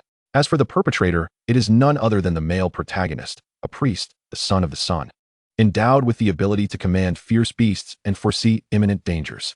At this moment, the 10 Tiger clan members are equally bewildered, confronted by a horde of mammoths, all of which are rare and formidable beasts. Can they prevail against such odds? Undoubtedly not. Flee. Zhang Yang reacts swiftly, but Wu Yuan's response is even quicker, as he seizes Zhang Yang and makes a hasty retreat. No, we must take them with us, Zhang Yang insists, referring to the 10 Tiger clan members. As for the remaining members of the Guada tribe, most are beyond saving. Caught in the valley and facing the onslaught of the mammoths, they are the first to fall. Only Zhang Yang, pondering the fireball spell, has managed to scale the eastern cliff, thus retaining a chance of escape. The 10 Tiger clan members, not lacking in wit, scramble up the cliff behind Zhang Yang and Wu Yuan, ultimately reaching the summit, only to look back and see that apart from a few swift warriors, the remaining members of the Guada tribe have been trampled into a gruesome paste. Thus, the cinematic narrative commences. The Guada tribe is doomed. Chapter 59, The Lord's Trial. The sound of the conch horn fades, and the mammoth herd resumes its normal demeanor, happily swishing their tails as they depart, as if nothing had transpired. However, atop the cliff, Zhang Yang's spiritual force suddenly erupts, simultaneously activating a binding spell that locks onto the most ferocious and powerful leader of the Tiger clan. In an instant, the brute collapses as if a fish out of water. Yet, this binding spell only lasts for a few fleeting seconds, with the final moment delivering a mental shockwave to all the Tiger clan members. The compressed spiritual force reaches a critical point of materialization, exuding an overwhelming aura that even Wu Yuan, the aspiring hero, cannot withstand. Observing the once arrogant Tiger clan members now sprawled on the ground, Zhang Yang promptly withdraws his spiritual force and, without hesitation, confiscates their weapons. Although such an act might tarnish the dignity of a soul sorcerer and mage. In this dire moment, who cares about identity? Wu Yuan, why do you hesitate? Find them all. Wu Yuan, shaken from his stupor, swiftly joins the fray. Minutes later, the 10 Tiger clan members are completely bound, transformed into helpless bundles. Recovering from the spiritual shock, they roar and curse, but their protests are in vain. Wu Yuan, repeat the previous inquiry. If they refuse to cooperate again, we shall bleed them one by one. Zhang Yang declares fiercely. This unexpected incident has cost him dearly. While he is indifferent to the demise of the Guada tribe, the implications for population recruitment post-hero trial are significant. Thus, Wu Yuan resumes negotiations with the Tiger Clan members. This time with greater cooperation, especially after Wu Yuan shatters the thigh of one member without a word. Village chief, their tribe is located far from here, requiring the crossing of 5 mountains. Their tribe is formidable, boasting hundreds of warriors, all under the protection of the Son of the Sun. As for the boy they are pursuing, Guy, he is the new priest of their tribe, the son of the previous priest. However, angering the Son of the Sun led to his parents being sacrificed, after which the tribe leader appointed Guy as the new priest. Unexpectedly, one night, the boy stole the tribe's sacred artifact and fled, which is why they have come to hunt him down. Yet, Guy is quite cunning. Of the 30 warriors in their party, only these remain alive. Upon hearing Wu Yuan's account, Zhang Yang nods thoughtfully. Fortunately, according to this narrative, the film's protagonist is not a darkened villain. He merely departed in anger after his parents were slain by the tribe leader. As for the obliteration of the Guada, Hu, Suo, and Hua clans, it is indeed regrettable, likely collateral damage. Inquire further. What exactly is the Son of the Sun? What artifact did the boy Guy steal? What is the nature of this apocalyptic scenario? Yes, village chief. Wu Yuan complies, and this time, his discussions with the Tiger Clan members take considerably longer, as they are rather uncooperative regarding matters of core belief. Ultimately, Wu Yuan is compelled to slay 2 Tiger Clan members to extract answers. Village chief. They say the Son of the Sun resides atop a high mountain, beneath which roils molten flames that provide light and warmth even in the darkest of nights. However, should any member of the tribe anger the Son of the Sun, it will unleash its wrath, casting down countless flames upon the tribe. In their tribe, the priest is responsible for communicating with the Son of the Sun, utilizing the conch horn, a sacred artifact capable of commanding ferocious beasts. We nearly fell victim to the mammoths, likely due to that boy Guy sounding the horn. At this revelation, Zhang Yang finally comprehends the situation. What in the world? The so-called Son of the Sun is evidently an active volcano. I now understand why the protagonist Guy is so certain of an impending apocalypse. His parents were the priests who communicated with the Son of the Sun, and he himself is a priest. Therefore, he understands the imminent eruption of the volcano. No, he may not comprehend it as a volcano, but he realizes that the Son of the Sun has become increasingly volatile and utterly unmanageable. Moreover, it appears that the boy Guy possesses multiple conch horns, which, while not particularly remarkable in the film's narrative, are undoubtedly magical artifacts as indicated by recent events. Should I attempt to acquire one for myself? Just as this thought crosses his mind, an abrupt message flashes before him. Hidden narrative triggered. Trial difficulty escalating. The hero trial has officially ascended to the Lord's trial. Will you proceed? Friendly reminder. This trial is not mandatory, but once accepted, it cannot be terminated. Countdown, 30 minutes. What the hell? Zhang Yang exclaims in astonishment, then contemplates gravely. If the hero trial has indeed upgraded to the Lord's trial, it is certain to be far more formidable, likely confronting not mere beasts, but directly facing that great volcano. Under normal circumstances, anyone who chooses to accept this would be courting death. However, based on the information gleaned from interrogating the Tiger Clan members, this volcano is no ordinary one. It can be communicated with via the conch horn. Is this transitioning into a fantastical realm? Are there monsters hidden within this volcano? I must continue to interrogate them. To discern the precise circumstances of how Guy's parents perished, were they cast directly into the fiery magma below the mountain, or were they consumed by something else? Every detail is critical. Zhang Yang refrains from hastily choosing to accept the trial, and instead opts to gather more fragments of information. Yes, he indeed feels a stirring within. Not out of recklessness, but because he has been diligently studying flames and fireball spells over the past 4 days and has gleaned some insights. Without this foundational knowledge, he would have outright refused. Soon, Wu Yuan reported. The youth, Guy's parents were the most distinguished priests of the Tiger tribe. For the past 15 springs, they had successfully appeased the Son of the Sun numerous times, and in return, the Son of the Sun had bestowed the greatest blessings upon the Tiger tribe, ensuring favorable weather and bountiful harvests year after year. However, last year, for reasons unknown, the Son of the Sun grew irritable, incessantly raining down punishments that inflicted significant losses upon the Tiger tribe. Despite their relentless efforts, Guy's parents could not placate the Son of the Sun. After enduring a succession of failures, they ultimately faced the skepticism of the Tiger tribe, leading the tribe's leader to bind them and place them upon the altar of the Son of the Sun, where they were scorched for 3 days and nights, ultimately consumed by a flickering flame. Wait, tell me more about that flickering flame. Was there volcanic ash present at the time? Oh, Perhaps black smoke or molten lava accompanied it. Zhang Yang's eyes lit up. He was familiar with volcanic eruptions, which could produce a variety of materials and types. Yet, the notion of pure, dancing flames was exceedingly rare. In response to the village chief's inquiry, they claimed not to have seen much black smoke, and indeed, the flames danced as if the son of the sun were present. Wu Yuan continued. Ah, I see your point, esteemed chief. The tiger tribe has never regarded the flames beneath that towering mountain as the son of the sun. They merely view it as his dwelling. I shall inquire further. At this moment, Wu Yuan's mind began to race, and soon he excitedly relayed. Indeed, esteemed chief, the tiger tribe has witnessed the son of the sun more than once. It manifests as a flickering flame, akin to the sun itself.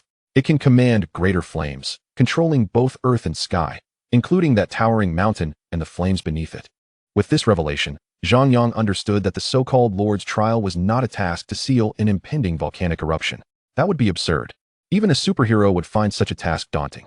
However, if this active volcano were under the control of some malevolent creature, let's assume a monster, then should this creature unleash its wrath, igniting the volcano, the nature and difficulty of the task would change entirely. After a moment of contemplative deliberation, Zhang Yang resolutely decided to accept the challenge. Let us take the plunge. If we succeed, we revel in victory. If we fail, we return home to enjoy the fruits of leisure. A series of notifications promptly appeared. The Lord's trial officially commenced. With a duration of 3 days that could not be altered. The trial task: please seal the low-level fire essence within the tiger tribe's territory within 72 hours to prevent the eruption of the active volcano. Failure to seal will result in volcanic eruption. The trial rewards: an increase of 500 in population recruitment limit, 2 2-star hero templates, 1 special building for the territory, 1 special construction item for the territory, and 3 shards of white hope. Upon meticulously reading through all the information 3 times, Zhang Yang exhaled deeply. Excellent. This aligns perfectly with my expertise. I have severed all escape routes and narrative developments. If the outcome were merely a dead end, that would indeed be tragic. Indeed, sealing the low-level fire essence is a task with clear parameters. If entrusted to any other village chief, they would likely find themselves at a complete loss.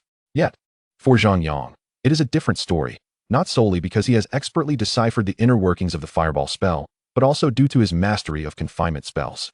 Let us abandon all others and set forth with light packs. We shall arrive at the tiger tribe by the morning after tomorrow. As long as I can witness that fire essence firsthand, I am confident in my ability to seal it. Zhang Yang expressed with notable excitement. However, Wu Yuan hesitated for a moment. Esteemed chief, I hope to have a day's grace, for it appears my task has also changed. Specifically, it is an optional task. A matter of life and death. The task's issuer is the youth guy. He has instructed me to slay all 10 of those tiger tribesmen and to survive until tomorrow morning by any means necessary. You have encountered that boy, Zhang Yang. Quick on the uptake, immediately recognized the implication. Earlier, he had suspected that the triggering of hidden plot lines was rather abrupt. Surely certain conditions must be met. One could not simply deduce and trigger hidden plots as if it were child's play. Wu Yuan nodded. Yes, my lord. 3 days prior, I encountered Guy. But at that time, you had instructed me to handle everything independently, so I did not inform you. Hold on. What have you been doing for the past 3 days? Zhang Yang exclaimed, incredulous. Have you truly dug your own grave? He had sensed that the progression of the plot seemed disjointed, as if a significant segment had been omitted. Why had the hero trial suddenly escalated to a lord's trial? Why had a hidden plotline been triggered so abruptly? It all related to what Wu Yuan had been up to in the preceding 3 days, during which he had been preoccupied with researching charcoal and grenades. It was undeniable that Wu Yuan was more industrious than himself. His efforts in advancing the tasks were akin to a human excavator of quests.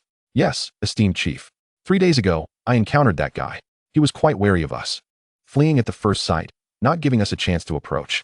However, once I discovered him, how could he possibly escape my grasp? So, I captured him. This boy is remarkable, exhibiting an intelligence that is almost infuriating. In a short span, he learned our language and nearly outsmarted me. He claimed that the apocalypse was imminent, and if we wished to avoid death, we should accompany him and his kin to a truly safe place. Of course, I did not believe him.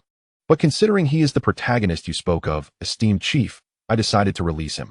Unexpectedly, this decision increased my favor with him by 10 points. I intended to report this to you, but seeing you preoccupied with seclusion, I refrained from disturbing you. Then today, I encountered the 10 tiger tribesmen, who inquired whether I had seen the boy. I initially had no intention of engaging them, yet I was quite envious of the bronze short swords they possessed, as acquiring such swords would allow us to craft superior wooden spears. However, these 10 tiger tribesmen were quite vigilant and dangerous, one of whom was likely a beast spirit communicator. I felt the odds were not in our favor and considered luring them back to leverage your strength against them. Yet, I had not anticipated that the youth guy was still nearby, perhaps believing I had betrayed him, causing my favor with him to drop by 5 points. He summoned a herd of mammoths, resulting in this calamity. Interestingly, while I was interrogating those tiger tribesmen, and even after killing 2 of them, Guy's favor with me increased once more. Indeed, he was watching us from a distance. Currently, my favor with Guy stands at 15, while with the tiger tribesmen, it is one of enmity. Coupled with the information gleaned from my interrogations, several conditions have been met, thus triggering the hidden plot. Esteemed Chief, I feel deeply ashamed.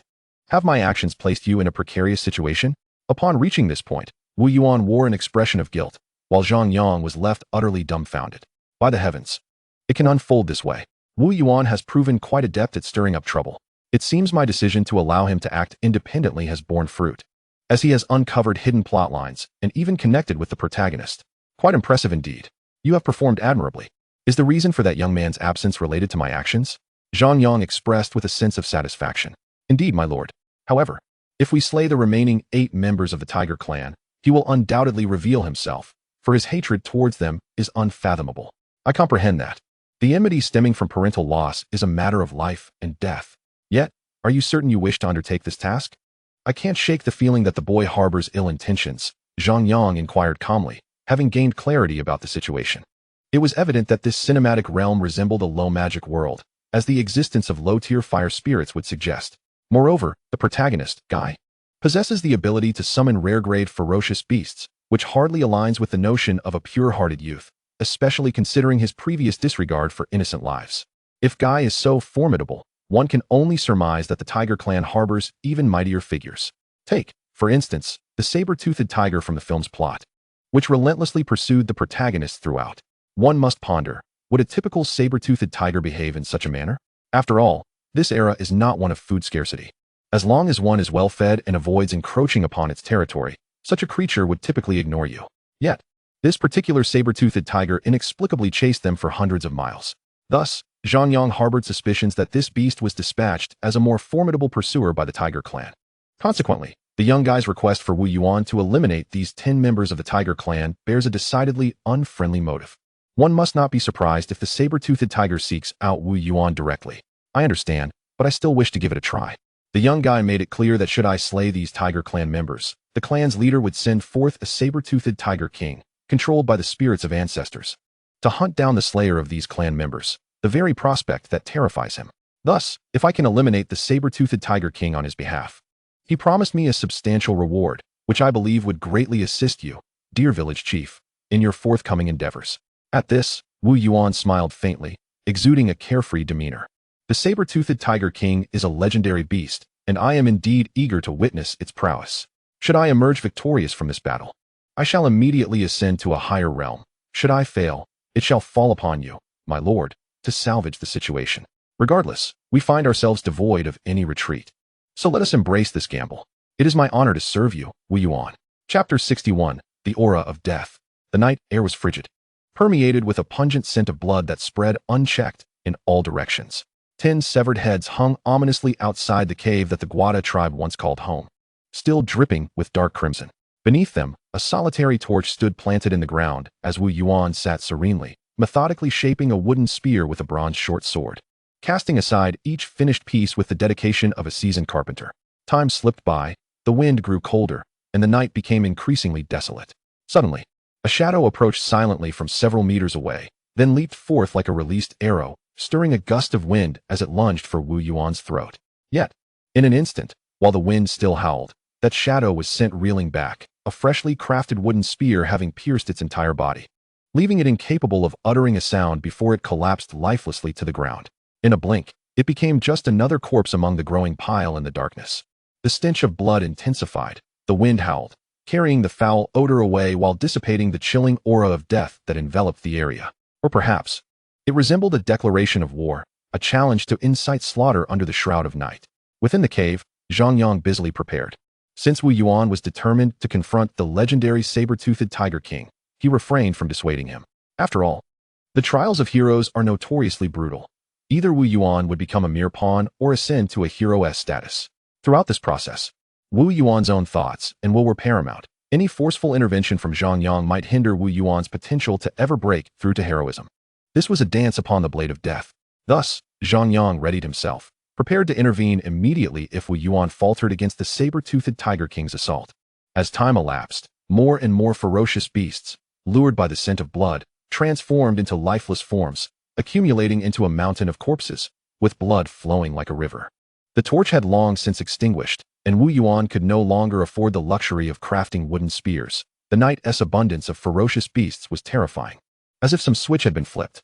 Yet, this was not entirely unfavorable. The multitude of beasts drawn here, including elite and even rare-grade creatures, now served as Wu Yuan's whetstone. Zhang Yang was astonished, for this defied all scientific understanding. Was Wu Yuan not fatigued? Did he not require bandaging for his wounds? Yet, at that moment, Zhang Yang hesitated to step outside the cave, not out of fear of the beasts, but of Wu Yuan himself. For in the darkness, Wu Yuan exuded a terrifying presence, which became even clearer under Zhang Yang's awakened soul power field. Initially, within his soul power field, Zhang Yang perceived Wu Yuan as a tranquil, ancient well, deep and restrained, seemingly devoid of life. However, with each beast he felt, Wu Yuan's vital energy surged like an underground river, calm on the surface yet tumultuous within. Eventually, this subterranean river accumulated enough force to break through the surface. It was at this moment that Zhang Yang was compelled to retract his soul power field, for he sensed a sharp power emanating from Wu Yuan. Indeed, ordinary individuals might remain oblivious to the change, but Zhang Yang's keen sensitivity within the soul power field detected this sharp force akin to a needle, unyielding and indomitable. Undoubtedly, this signified that Wu Yuan's murderous intent had surpassed a critical threshold, shifting from mere quantitative change to a qualitative transformation. It was this very metamorphosis of murderous intent that propelled Wu Yuan's combat prowess to unprecedented heights. Zhang Yang could clearly sense that this needle-like intent would preemptively strike at the ferocious beasts, often throwing them into disarray, thereby granting Wu Yuan the opportunity for effortless slaughters. Was this the fabled advancement of a melee profession? It was undeniably exhilarating, leaving Zhang Yang to lament his own misguided career choice, chuckling to himself. At that moment, the terrifying aura emanating from Wu Yuan in the darkness had reached the level of a rare-grade ferocious beast, rendering all creatures hesitant to approach. Despite the overpowering scent of blood surrounding them, Wu Yuan had truly attained the strength of a hero, comparable to the formidable presence of the black-skinned mountain beast under the command of the deer demon. Yet, evidently, this was not sufficient. Wu Yuan himself appeared unsatisfied. He continued to amass power, murderous intent, and battle fervor, standing there like a potent arrow poised to unleash its might, or a ferocious beast breaking free from its chains, ready to rebound with explosive force. It was terrifying, oppressive, and perilously dangerous. Zhang Yang had never considered that, beyond the soul power field, a melee profession could establish its own domain of strength through the sheer force of physical prowess and the murderous aura cultivated in close combat on the battlefield. What a fascinating power this is. If my soul's aura were to maintain such intensity, it would scarcely last half an hour. Yet, the murderous aura emanating from Wu Yuan sharpens like a whetstone, honing the blade to an even keener edge, propelling it forward with relentless determination. However, I fear that Wu Yuan remains no match for the saber-toothed Tiger King.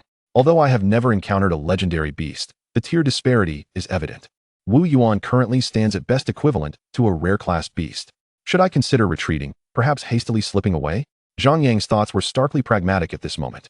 In the cinematic narrative of the Croods, the leader of the Gulu tribe, Gage, was likely close to legendary strength, with his daughter also exceeding the rare class. It is inconceivable that merely their combined might could topple a rampaging mammoth. Yet even they, in the presence of the saber-toothed Tiger King, could only turn and flee. What chance did Wu Yuan have now? How could he articulate such fears? At this moment, Wu Yuan seemed to have entered a peculiar state. What if the state was one that could not be replicated on demand? Ultimately, one must fight with all their might. Sighing, Zhang Yang prepared to exit the cave. Previously, Wu Yuan had carved numerous wooden spears, and he hoped to retrieve them and enhance them with his soul's aura. However, just as he took a step, an overwhelming fear washed over him. His heart raced, cold sweat trickled down, and an oppressive killing intent immobilized him in his tracks. He had unwittingly stepped into Wu Yuan's murderous aura. After several agonizing seconds, Zhang Yang broke free, gasping for breath, his astonishment beyond words. The first thought was one of disbelief. Damn, I was actually suppressed. The second thought was sheer terror. It's over. We are doomed. The moment the saber-toothed Tiger King appears is the moment of our demise. For as a legendary beast, the killing aura it exuded would be at least 3 to 5 times, if not tenfold, greater than Wu Yuan's. Under such a terrifying aura, while Wu Yuan might manage a few feeble movements, Zhang Yang would undoubtedly perish from sheer fright. Of that, he was utterly convinced. Without his assistance, Wu Yuan would be doomed. Even with him at his side, it would be futile. Did he truly believe he could effectively cast binding spells amidst such a formidable killing aura? That little scoundrel guy. Had I suspected him of ill intentions before, for assigning Wu Yuan such a task, hoping we would distract the saber-toothed Tiger King? To hell with that. When the moment calls for decisive action, one must flee. Without a moment's hesitation, Zhang Yang unleashed his soul's aura, rapidly compressing it to the critical point. Charging headlong into Wu Yuan's murderous aura, immediately followed by a binding spell aimed at him. Once he confirmed that Wu Yuan's murderous aura had been shattered, Zhang Yang brandished a large wooden club and charged forward, intent on knocking Wu Yuan unconscious. Village chief? Wu Yuan did not succumb to madness. With unimaginable speed, he pivoted, leveling his spear at Zhang Yang's throat, barely a hair's breadth away. This was indeed a rather awkward predicament. Stunned for a moment, Zhang Yang hastily uttered, "Abandon this task. Let those 4 Guada tribesmen remain here as bait. Neither of us can confront the saber-toothed Tiger King. Remaining here is tantamount to certain death." Wu Yuan's expression remained unchanged. Just as Zhang Yang presumed that Wu Yuan had truly lost his senses, the latter suddenly sheathed his spear, kneeling on one knee, and declared, "I understand, village chief. Your binding spell is ineffective against me, and consequently, it would also be ineffective against the saber-toothed tiger. Guy has been manipulating us. The responsibility is mine. Thank you, once again, for saving my life." Chapter 62, The Reversal. When dawn broke, Zhang Yang and Wu Yuan had managed to flee over 50 miles, and the saber-toothed Tiger King had not pursued them. This was nearly a certainty. Compared to Guy, the traitor of the Tiger clan, they had only slain 10 of his kin, and the enmity was not on the same scale. Had they not escaped the previous night? With 10 tiger heads to their name, and Guy's hidden machinations nearby, the appearance of the saber-toothed Tiger King could have led to their grisly demise. Indeed, a more probable scenario would have been their mutual destruction, leaving Guy to reap the rewards. Truly, as the protagonist, he was cunning and astute, even when setting traps for others. "Stop, we are momentarily safe here. Wu Yuan, quickly cleanse yourself of the stench of blood and suppress your murderous aura. This matter cannot simply be resolved." Zhang Yang surveyed his surroundings and continued, "Village chief, there are only 59 hours remaining until the new task begins. Should we not proceed to the Tiger clan's territory immediately?" Wu Yuan inquired, still feeling a pang of guilt, for had they not been deceived by Guy, they would not have unwittingly activated the hidden narrative, compressing their time frame to 3 days. Truly a dire predicament. "No rush. We will deal with the saber-toothed Tiger King first. Do you believe the Tiger clan is an easy target? They have hundreds of warriors. Until the opportune moment arises, venturing forth would only serve to deliver ourselves to them." "Kill." Wu Yuan was taken aback, unable to believe his ears. "Last night, I had accumulated my strength so perfectly, yet your words rendered it all for naught. And now you propose we return to fight? This is hardly fair. Stop dawdling. As the saying goes, to do a good job, one must first sharpen their tools. Our weapons were inadequate last night. You couldn't kill a fly with them. Therefore, this morning, I will nurture a piece of ironwood for you, which you will carve into a suitable spear or long staff. Additionally, I need to break the suppression of the killing aura from melee professions. Otherwise, I cannot assist in battle. Lastly, I made significant progress in my research on the fireball spell a few days ago. I will see if I can amplify its power. Lastly, I will attempt to extract magical energy from the blood of these fierce beasts. We do not engage in battles unprepared." Having articulated his entire plan, Zhang Yang busied himself, now equipped with a comprehensive strategy, and despite the pressing timeline, he remained confident. Half an hour later, Zhang Yang first discarded a vial of rare-class beast blood enveloped in his soul's aura. So that was it. The blood of fierce beasts contained not a trace of magical power. They truly relied solely on their physical strength for their outbursts. In this light, the evolution of beasts into monsters is akin to humans becoming mages, while their ascension to fierce beasts equates to becoming warriors. This system of power is straightforward, albeit somewhat cliched, yet extraordinarily reliable, with inherent counterbalances. Zhang Yang grinned. If the saber-toothed Tiger King were indeed a monster, he would not need to be so vigilant and could simply unleash a binding spell to turn the tide of battle. It seems I must not only break the suppression of melee profession's killing aura, but also find a way to enhance the binding spell's potency. However, the latter may be time prohibitive. as binding spells are constant spells, with their effectiveness tied to the caster's soul strength rather than subject to change. As he pondered, Zhang Yang did not linger. Swiftly identifying a suitable tree nearby, he then unleashed his soul power field to commence its nurturing. With the enhancement of his soul power, this nurturing process transpired at an accelerated pace. After merely an hour, Zhang Yang retracted his soul power field and stepped back a few paces. Without needing his command, Wu Yuan, who had been prepared, promptly advanced, wielding a bronze short sword. Respected village chief, might I suggest you step back a bit further? The hardness of this ironwood is beyond the capacity of this bronze short sword to penetrate, necessitating alternative methods. Killing aura? Could you elucidate the principles and fundamental usage of such a force? Zhang Yang inquired, eager to unravel the secrets of the killing aura associated with melee classes. Starting with Wu Yuan. Wu Yuan paused, then quickly grasped Zhang Yang's intention. While the term killing aura was indeed intriguing, he confessed, I cannot explicate its principles. I can only convey that this power is not merely acquired through the accumulation of killing intent. Rather, it is a transformation achieved through the continuous accumulation of strength. For instance, as he spoke, Wu Yuan brandished a bronze short sword in each hand. With his left sword, he made a jab at the ironwood, leaving only a white mark, while the right sword pierced through effortlessly, akin to cutting through tofu. This is your strength, revered village chief, and this is mine. Despite wielding the same bronze short sword, the outcomes are vastly different. Once strength reaches a certain threshold, even a mere twig can transform decay into wonder. This may also explain why your binding spells are ineffective against me. The concept is simple, yet challenging to unravel, unless your spell level surpasses mine. As you mentioned, does my nurturing of the ironwood hold little significance? Zhang Yang furrowed his brow. Not at all, respected village chief. My earlier comment pertains solely to foes weaker than myself. However, when confronted with the saber-toothed Tiger King, possessing a superior weapon becomes imperative, as only a stronger weapon can withstand my power. Observe. Suddenly, Wu Yuan rubbed his hands together, and the bronze short sword crumpled into a ball. Zhang Yang remained silent for a considerable time before finally comprehending. Are you suggesting that if I nurture a more resilient ironwood for you, you could slay the saber-toothed Tiger King without my assistance? Indeed, revered village chief, theoretically speaking. Thus, there is no necessity for you to unravel the killing aura. The inherent conflict between melee classes and your profession is simply unavoidable. Perfection is unattainable. No matter how you attempt to counter it, as long as you come within 100 meters of any melee fighter like myself, your demise is nearly assured.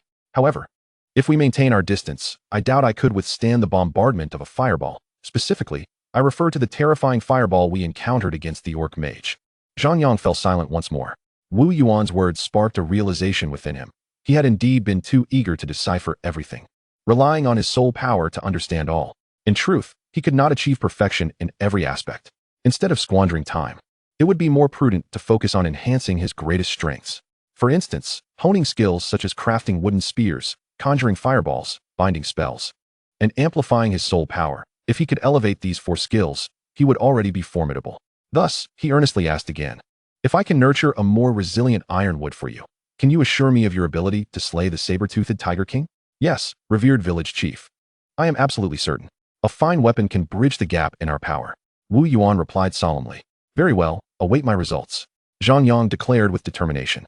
He had never attempted to nurture ironwood to its utmost limits before, deeming it a waste of soul power, and found it unnecessary. Yet now, he was resolved to give it a try. Wu Yuan nodded and stepped aside, his eyes gleaming with anticipation. At this moment, Zhang Yang did not rush into nurturing, but instead raised his gaze to the magnificent tree, observing its crown, branches, and every leaf. He released his soul power field, not compressing it in the slightest, but rather enveloping the tree in a calm, ethereal mist. Zhang Yang cast aside all distractions, envisioning himself as the tree, his feet becoming roots burrowing deep into the earth, his body transforming into the trunk that withstands tempestuous storms, and his crown reaching upward to seize more sunlight. This thought sparked within him a warmth that enveloped his entire being, rendering even the blazing sun less harsh. The leaves seemed to exult, and he sensed a mysterious energy being absorbed, accumulating within him. This absorbed energy then fragmented into countless pieces, merging with his very essence. I require this power. Deep within his subconscious, Zhang Yang recognized the utility of this force, yet he did not hoard it. Instead, he engaged his soul power field to channel this wondrous energy into the trunk, accelerating the growth of its internal fibers while maximizing their arrangement for density. This was an exceedingly intricate and monotonous task, consuming vast amounts of soul power. However, intriguingly, as Zhang Yang expended his soul energy, he discovered that the energy derived from the leaves' photosynthesis could replenish him, albeit in small quantities. Could this be the truth behind the restorative qualities of the wood spirit tower? Zhang Yang did not dwell on these thoughts, nor did he mind the passage of time. He remained in this state until the leaves could no longer transfer energy. Only then did he retract his soul power field. Upon opening his eyes, he found the sun had set, an entire day had elapsed. Yet, to his astonishment, the tree he had nurtured appeared to be dead. Not entirely, for the leaves remained, vibrant and lush, but the bark had entirely withered. As if a vampire had drained its life force, leaving behind a desiccated husk. With a hand, he peeled away a large section of bark. There was an abundance of this lifeless bark, revealing layer after layer beneath. When he finally reached the innermost layer, he beheld a jet-black trunk, brimming with vitality. Albeit only the size of a bowl. When he gently tapped it, it produced a sound as clear and resonant as jade. Respected village chief, this is truly miraculous. Throughout this entire day, I witnessed this tree evolving, akin to a serpent shedding its skin. Now, the hardness of this trunk surpasses even that of my captain-level spear. Wu Yuan exclaimed, his excitement palpable. If this material cannot slay the saber-toothed Tiger King, I shall no longer bear the surname Wu. Can you carve it? Zhang Yang queried. In an instant, the elation on Wu Yuan's face froze. Indeed, he lacked the strength to carve it. Thus, the task of crafting wooden spears remains my forte. Would you not agree? Zhang Yang remarked with a subtle smile, filled with a sense of accomplishment. Indeed, indeed. Wu Yuan nodded fervently, his head bobbing like a chick pecking at grain. Chapter 63, The Flame Tattoo. With 35 hours remaining until the Lord's trial task, Zhang Yang successfully fashioned a tree large enough for two to embrace into a spear the thickness of a goose egg. The crown and roots withered under the influence of his soul power field, and the trunk was continuously compressed, resembling steel forged through countless hammerings, ultimately achieving its final form. This was truly the essence of crafting. Furthermore, this long spear is remarkably heavy. Despite its mere 3-meter length, it exceeds 200 kilograms in weight. Relying solely on Zhang Yang's physical strength, he could only lift it for show, unable to wield it effectively. Even within the confines of the soul power field, it could not be manipulated like the spear of confinement. It seems that this spear is destined for Wu Yuan's use. Simultaneously, within the information projected by the village building order, the attributes of this spear emerged. You have successfully crafted a superior grade magical weapon, the spear. This spear, of black quality, boasts a durability of 500,500. Its characteristics include armor piercing, which inflicts immense damage on the target's armor and shield scales, block breaking, reducing the target's block success rate by 80%, and indestructibility. Let us name it the Hero's Spear. A title that bodes well, and may you achieve victory in battle, living up to the name of this spear. Zhang Yang smiled, and in that moment, despite his exhaustion, his heart brimmed with tranquility, for he had envisioned the outcome. If this spear could not slay the saber-toothed Tiger King, he would simply find a rock to bash his own head against. Wu Yuan would undoubtedly fulfill the village chief's expectations, and he would present the saber-toothed Tiger King's head as a grand tribute for the emergence of this spear. Wu Yuan was equally exhilarated, caressing the spear with both hands as if embracing his beloved wife, but he quickly regained his composure. Village chief, we have a day and a half until the final task. Shall we seal the fire essence first? No, we must first slay the saber-toothed Tiger King. Then find that guy. I want to negotiate with him, asking whether he prefers to lose his head or divulge secrets about the fire essence. His parents were the previous Tiger Tribe priests, so they must know something. But how will we find them? In this vast wilderness, it will be quite a challenge. Wu Yuan expressed his concern. Zhang Yang chuckled. It's quite easy to find. That guy should currently be wandering around the territory of the Gula tribe. Wherever he is, the saber-toothed Tiger King will surely follow. I don't quite understand. It's simple. The one he fears most is the saber-toothed Tiger King. He likely knows that with this beast pursuing him, escape is impossible, hence he needs allies. Initially, he used you in hopes that we would engage in mutual destruction with the saber-toothed Tiger King. When that failed, who would he turn to next? The Yoha tribe? The Swallowa tribe? Or the Huaka tribe? No, they are all too weak. In this region, only Gage, the leader of the Gulu tribe, possesses near-legendary strength, able to fight barehanded. Therefore, that guy must find a way to approach the Gulu tribe, perhaps by feigning a love-at-first-sight scenario with Gage's daughter. At this point, a peculiar smile graced Zhang Yang's lips, for he was reminded of a scene from a movie. The seemingly coincidental first encounter between the male and female protagonists was anything but. Was it not the male lead who lured the female lead out of her cave with fire? Then, he began to peddle his doomsday theories, and when she expressed disbelief, he gifted her a conch horn, claiming she should blow it whenever danger approached. It was truly laughable. How could someone with such slender limbs hope to rescue the nearly legendary Gage? Moreover, if she heard the sound of the conch horn and rushed over, would that not only reveal that he had been lurking nearby? Such a cliché heroic rescue was far too trite, perhaps only able to deceive primitive minds. Let us proceed. Lead the way to the Gulu tribe's territory. An hour later, Zhang Yang and Wu Yuan beheld the uniquely designed cave territory of the Gulu tribe. Two massive stone cliffs had collapsed and pressed together, creating a vast space where the Gulu tribe basked in the sun and bathed in sand. The caves where they resided were not naturally formed, but were carved out by the tribe's successive leaders with brute force. The enormous boulder blocking the cave's entrance was several times larger than that of the Guada tribe. At this moment, all was quiet, for the Gulu tribe had ventured out to hunt. Men, women, and children participated, but alas, lacking the mastery of fire, their sources of food were rather monotonous. Nevertheless, they were the most indulgent aristocracy among the 5 tribes in the region. The Guada tribe never dared to provoke the large-horned birds, which were also of legendary strength, yet herbivorous. While the Gulu tribe's breakfast consisted of the eggs of the large-horned birds, approximately the size of half a water tank, and undoubtedly delicious, far more delightful than raw, bloody meat. As Wu Yuan surveyed his surroundings, he confidently declared, "Village chief, the saber-toothed tiger king is not here. I can sense it. No matter, let us climb up." Zhang Yang pointed to the steep cliff across from them. In the movie's plot, the male lead had appeared here at night, luring the female lead out with fire, leading to their fateful meeting.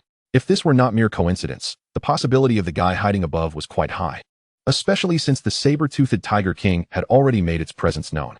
In this region, this place was the safest. The cliff was steep, but Wu Yuan was undeterred. He secured the spear to his back and swiftly climbed like a monkey.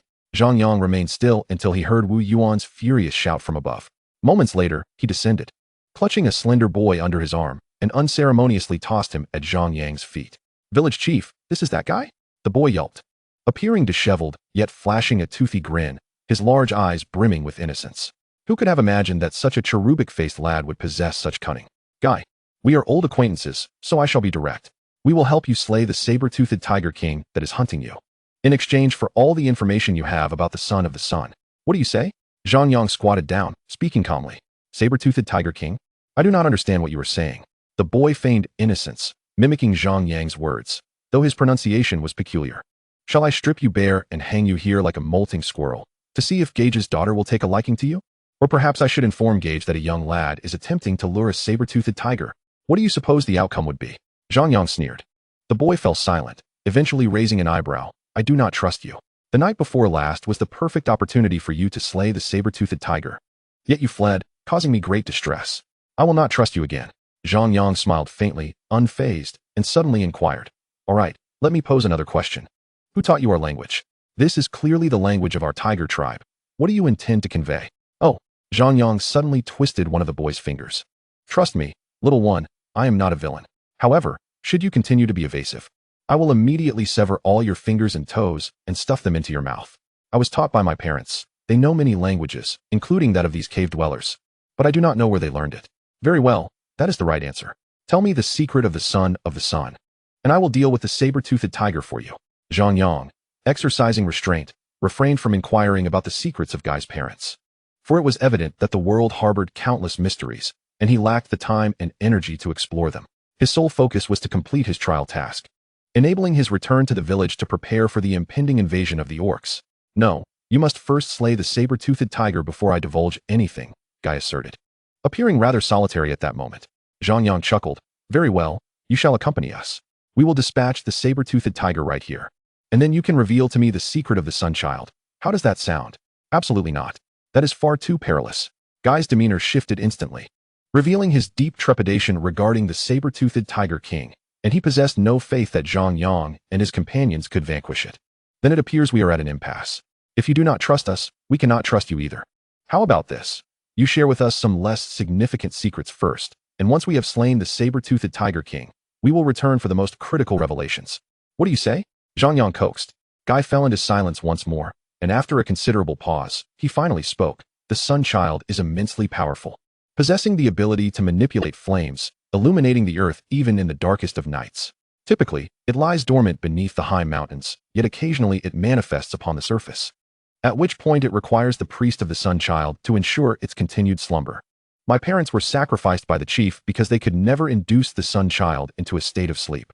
Subsequently, I was chosen as the priest of the Sun Child, but I am fully aware that, due to circumstances beyond our comprehension, the Sun Child has grown exceedingly feral and can no longer rest.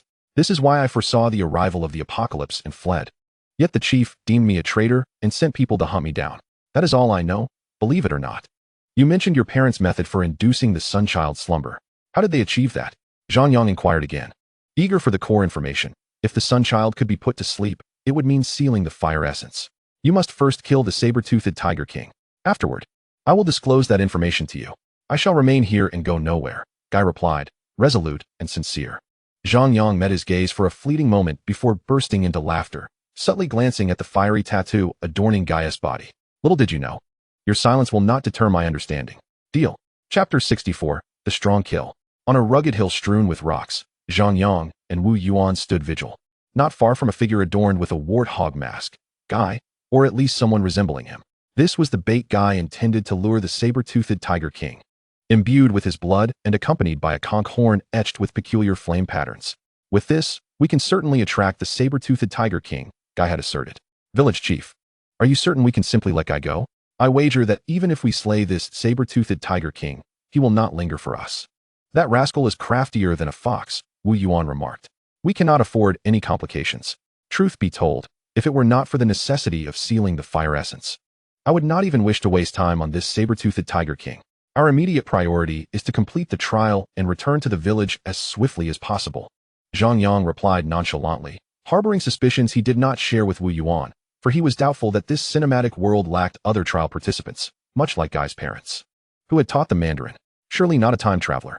Thus, the depths of this matter ran perilously deep. It was prudent to expedite the trial and depart.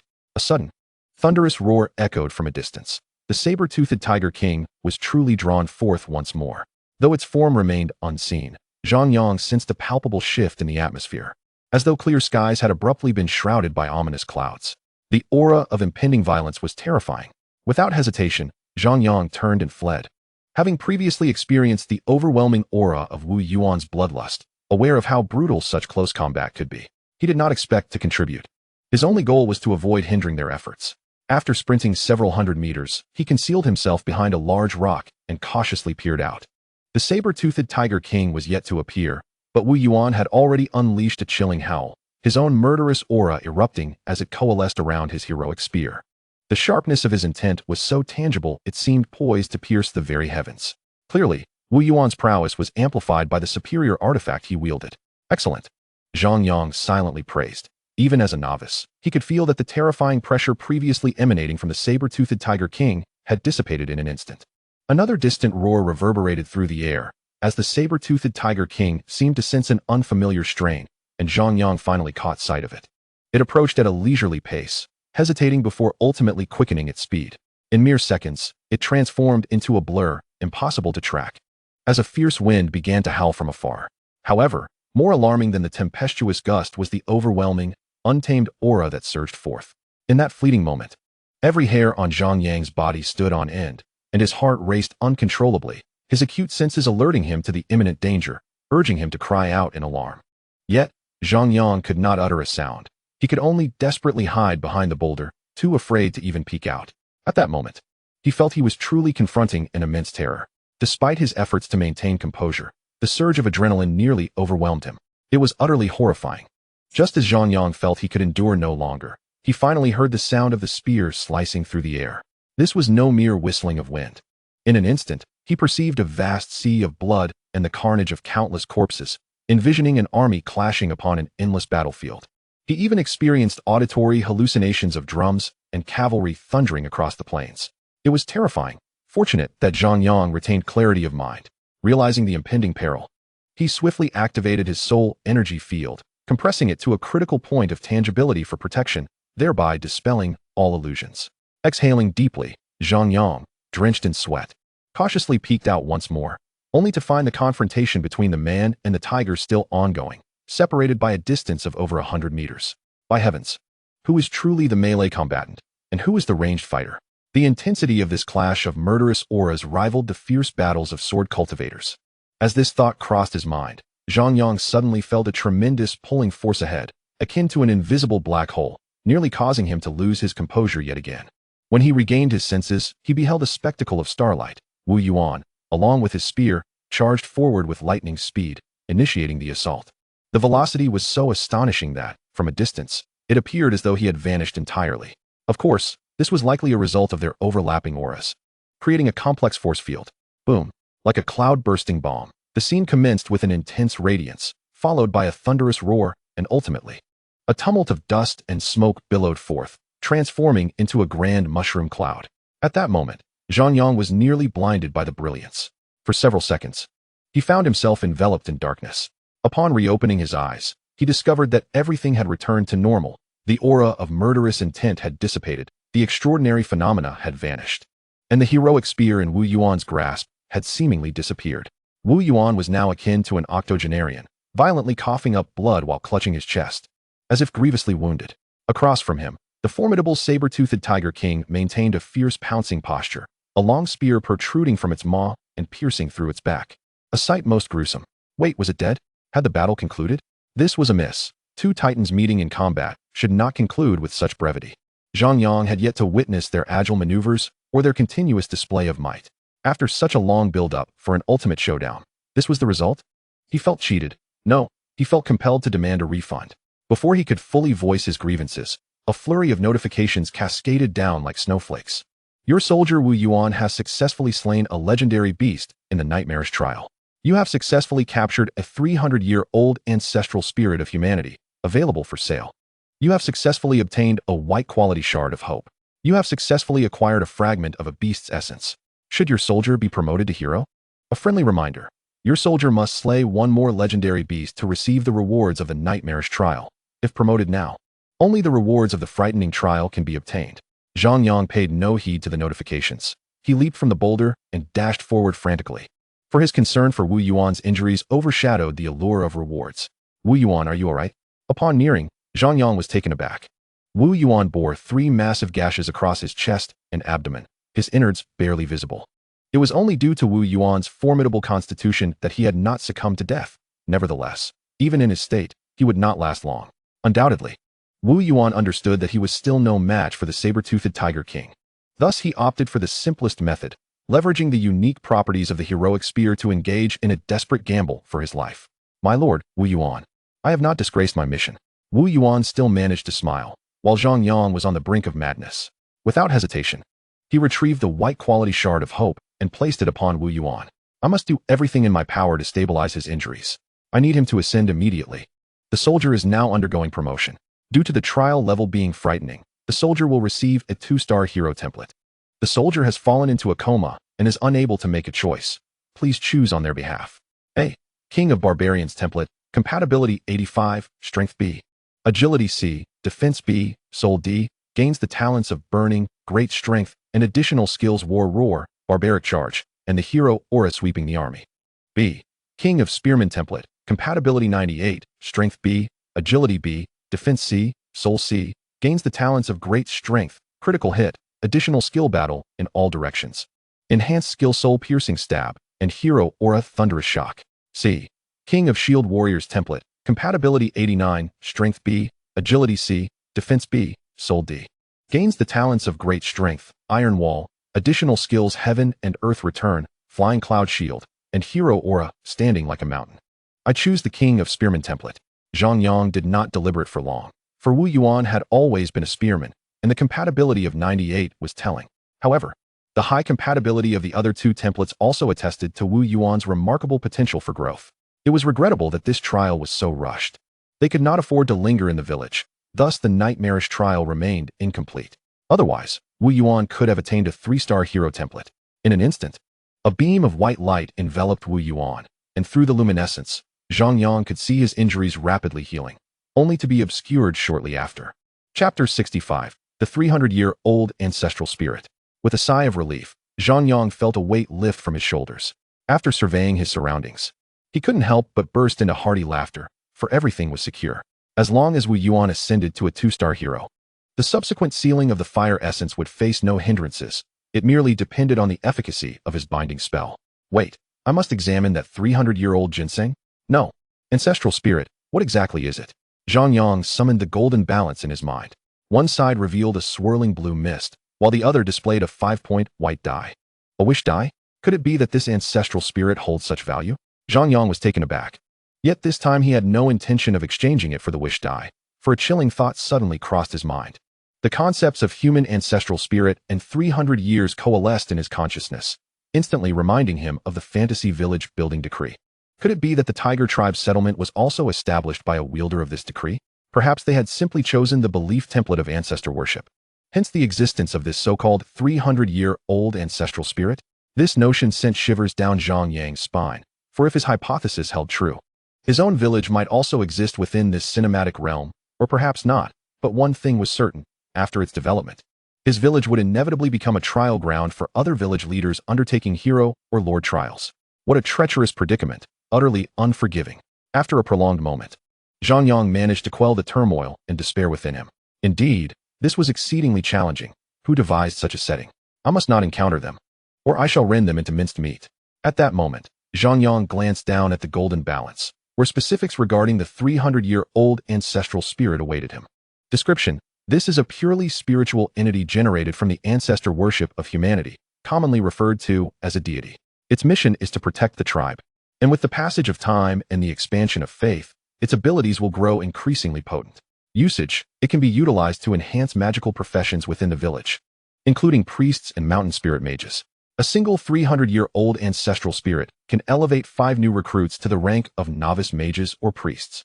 It can also elevate a first-level mountain spirit to a 5th-level mountain spirit. Furthermore, it can be fused by the wielder of the village-building decree, resulting in an increase in soul strength by 1 level and the acquisition of a new talent spell or a buff. If compatibility exceeds 90, unknown changes may occur. Indeed, it is quite precious. Zhang Yang hesitated for a few seconds, then refrained from acting and continued to examine the fragment of the beast's essence. This item was valued at an astonishing 30,000 points of energy. Description: the essence left behind by the saber-toothed tiger king contains the core spirit of the saber-toothed tiger clan's legacy and will. A friendly reminder: if you wish to transform into a saber-toothed tiger, please use it. This too is a valuable item, yet I dare not attempt fusion at this moment. Wu Yuan is equally incapable, for one must possess exceptionally high soul strength and formidable willpower to do so. Zhang Yang pondered to himself that in his attempt to merge the fragmented essence of the black-skinned mountain monster, he had nearly fallen victim to possession. Undoubtedly, the saber-toothed tiger king was far more formidable than the black-skinned mountain monster. Thus, the essence of the saber-toothed tiger would have to be set aside for a later time. After waiting for nearly 10 minutes, the white light enveloping Wu Yuan dissipated, revealing a lively Wu Yuan, his injuries completely healed. It must be said, the power of this advancement was truly miraculous. Zhang Yang scrutinized him closely, noting that Wu Yuan's physique had not altered significantly. He still stood at 2 meters tall, though his limbs appeared longer and more robust, exuding an overwhelming potential for explosive strength that was simply terrifying. In a moment of distraction, he could have mistaken Wu Yuan for a saber-toothed tiger himself. However, upon Wu Yuan retrieving the heroic long spear, his aura underwent a profound transformation, becoming as deep as the sea and as mysterious as an abyss, rendering his true nature inscrutable. Especially remarkable was the heroic long spear, which, upon entering Wu Yuan's grasp, automatically emanated a layer of white radiance, a sight both wondrous and enchanting. Zhang Yang even projected his soul force field, compressing it to the threshold of materialization. Yet Wu Yuan remained unaffected, displaying no discernible change. Very well, Wu Yuan, you shall serve as my protector, Zhang Yang decided, resolved to immediately merge with the ancestral spirit of 300 years.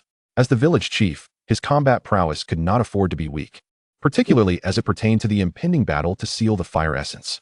Once he made up his mind, a swirling blue mist enveloped his entire being, subsequently merging into his body. In that moment, Zhang Yang felt a refreshing coolness, devoid of any discomfort. Every pore in his limbs and every fiber of his soul rejoiced uncontrollably. In an astonishingly clear perception, he felt his soul power double from its original foundation. How remarkably smooth this process was. Yet, just as Zhang Yang was basking in this newfound comfort, an unknown entity suddenly burst forth from the blue mist, startling him. At that moment, his soul was intertwined with the blue mist, inseparable, akin to a dagger revealing itself at the end of a plot, leaving him utterly defenseless. My life is forfeit, Zhang Yang cried in despair, unable to fathom his demise in such a manner. It was simply too frustrating. However, he suddenly noticed a change. The unknown entity began to dissolve, revealing a figure within his soul, a shadow wielding a long sword, poised for a strike. Yet, instead of attacking, the figure looked up, seemingly smiling, and transmitted a wave of mental energy. One of us. With those 4 words, the sword-wielding shadow vanished. In the next instant, Zhang Yang regained his senses, thoroughly shaken. It had been a harrowing experience, and he realized his own experience was still lacking, especially since the golden balance offered no forewarning. You have received a gift from Zhao Xianling, the first chieftain of the Tiger Clan, and you are now bound to complete a subordinate quest for him unconditionally. Quest description: please proceed to the Tiger Clan territory and eliminate a catastrophic threat that could destroy their land. Failure to complete this task will result in the backlash of the mysterious village construction order. 2 simple notifications illuminated before him, leaving Zhang Yang dumbfounded. His earlier conjectures were indeed correct. This Tiger Clan was established by those bound to the village construction order, and they were allies from Earth. Yet, this situation was exceedingly fortuitous. He could not afford to engage in such foolishness again. The mere thought that the seemingly friendly blue mist concealed a lethal danger sent beads of sweat down his back. This world was far too perilous. He longed to return home for some peace. Nevertheless, in the future, he could adopt this model, eliminate enemies and issue tasks to allies. Surviving the next 300 years was not merely a dream. Chapter 66. A familiar rival with only 24 hours remaining until the final task countdown. Zhang Yang and Wu Yuan formally set forth towards the Tiger Clan. They needed to cover at least 150 kilometers, traverse 4 great mountains, and breach the Tiger Clan's blockade within the shortest possible time to locate the agitated fire essence and successfully seal it. Merely describing this task in words indicated its considerable difficulty. However, Zhang Yang was brimming with confidence for 3 reasons. Firstly, Wu Yuan had successfully advanced to a 2-star hero, his combat power now barely approaching the legendary level. Indeed, those were his exact words. He believed that even unarmed, he would still fall short against the saber-toothed Tiger King. But with a sharp weapon in hand, victory was assured. Secondly, Zhang Yang, having merged with the ancestral spirit of 300 years, had once again elevated his soul strength to level B and acquired a new spell, the Fire Tongue Technique, also known as the Flame Spell. This was a rudimentary spell, inferior even to the Fireball spell, and could hardly be utilized in combat. It was likely suited only for grilling skewers of lamb or chicken wings. Yet, the foundational magical structure of this Fire Tongue technique enhanced Zhang Yang's comprehension of flame control, marking a significant advancement in his understanding. Lastly, that flame tattoo upon his body. After several hours of examination, Zhang Yang finally confirmed to be another incomplete yet ingenious magical structure, designed for flame manipulation. Should he integrate this magical structure into the Fire Tongue technique, it would evolve into a new spell, the Fire Net. This new spell was precisely why he had delayed until now. It was too marvelous to overlook, and he felt compelled to understand it thoroughly. Furthermore, he boldly speculated that the first chieftain of the Tiger Clan, Zhao Xianling, must have been a fire mage himself, given the strategic location he chose for his village. Nestled amidst volcanoes. As the saying goes, one does not dare ascend Mount Liang without sufficient strength. The natural peril of the volcano would deter most beasts, and Zhao Xianling had left a backup plan by somehow acquiring a fire essence, much like how Zhang Yang had obtained a ghost priest. This fire essence could be utilized to control volcanic eruptions. Whenever enemies approached, the volcano could erupt to frighten them away, and once the threat had passed, they could tend to their fields, as volcanic ash produced bountiful harvests. However, over time, the fire essence could become unruly, prompting Zhao Xianling to select certain individuals to serve as priests of the Sun's Chosen, all of whom spoke the common tongue and commanded fire control spells. For instance, the flame tattoo on Zhang Yang's body likely originated from such practices. In summary, Zhao Xuanling's arrangements were remarkably successful. His village had thrived for 300 years. But now troubles had arisen as the fire essence began to spiral out of control. Consequently, Zhang Yang's parents, the previous priests, were eliminated, prompting Zhang Yang to flee in anger. Had he not encountered Zhang Yang, Zhao Xuanling's village, the Tiger Clan, would have been completely eradicated. Of course, having successfully passed this trial, the existence of the village was no longer of concern. Therefore, this predecessor of his was indeed formidable, and he must learn from him.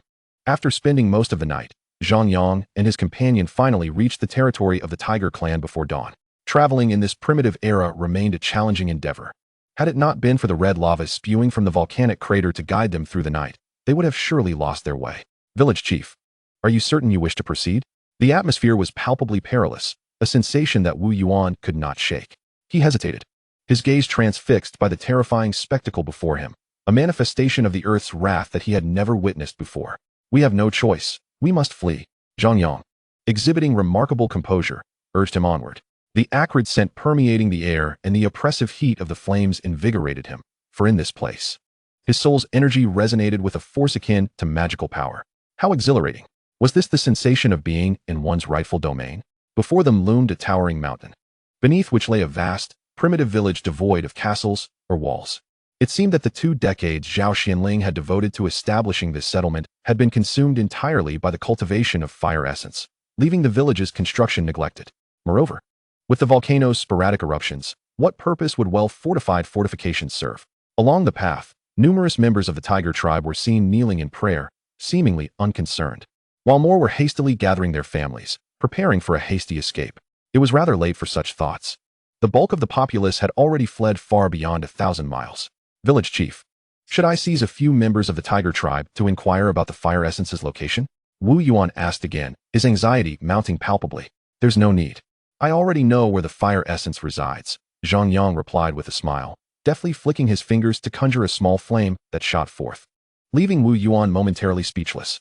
Welcome to the battlefield of sorcerers, Wu Yuan. This place is truly fascinating. I can absorb pure flames. Suddenly, an elderly tiger tribesman rushed forward, pointing at the flame and exclaiming in a bewildered manner. Speak in human language, Zhang Yang retorted, his gaze drawn to the old man's flame tattoos, reminiscent of those of a sun-child's priest.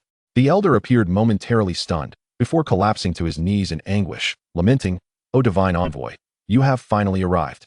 We have awaited your presence for a staggering 281 years. His wailing was filled with despair, leaving Zhang Yang equally perplexed. Enough with the nonsense. What is the current state of the fire essence? The fire essence? It is your sun-child. Why have you not attempted to seal it away, to induce a slumber? A slumber? Seal it. O divine envoy, the artifact meant to seal the sun-child was stolen by a traitor named Guy. We have yet to recover the artifact, and the spirits of our ancestors that once protected the tribe have gone silent. Is this the sun-child's retribution upon us?" Zhang Yang furrowed his brow, contemplating pushing aside the old man who was only spewing meaningless words when, unexpectedly, a colossal black raven erupted from the volcano. It opened its beak, unleashing a fireball the size of a human head that hurtled towards the tiger tribe's village, engulfing it in a sea of flames. Those who had not yet escaped were consumed in the inferno. "What is happening? Is that your sun-child?" Zhang Yang gasped in astonishment, bewildered by the stark contrast in information. "Is that the envoy of the god of wisdom?" The elderly tribesman was equally bewildered and terrified. "What god of wisdom? A year ago, our leader was injured during a hunt and was rescued by that raven, which claimed to be the envoy of the god of wisdom. But how could this be?" The old man's fragmented words led Zhang Yang to an immediate conclusion. The fireball-spitting raven and its identity were undoubtedly the same. It was bound to the village-building decree and had come to partake in a trial of heroes or lords.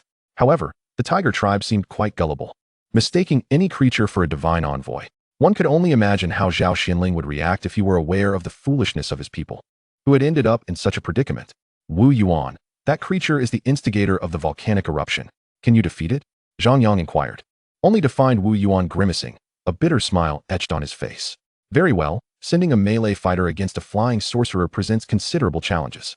With a swift motion, Zhang Yang extinguished the flame in his hand, recognizing the overwhelming strength of their opponent.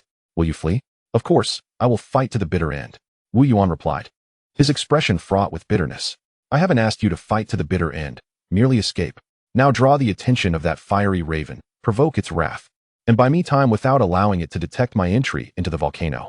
With a bit of luck, I may seal the fire essence and escape before it can eliminate you." Chapter 67, The Fire Essence. Wu Yuan possessed a commendable quality. Even when faced with a pit, he would leap in, tears in his eyes, without hesitation. "It sounds as though I am not the one jumping into a pit, and certainly not a volcanic pit." With their goals established, Zhang Yang and Wu Yuan parted ways decisively. Wu Yuan advanced not with a display of murderous intent, but rather stealthily, waiting for the raven to dive and unleash another fireball. At the opportune moment, he hurled a wooden spear that sliced through the air with a sonic boom.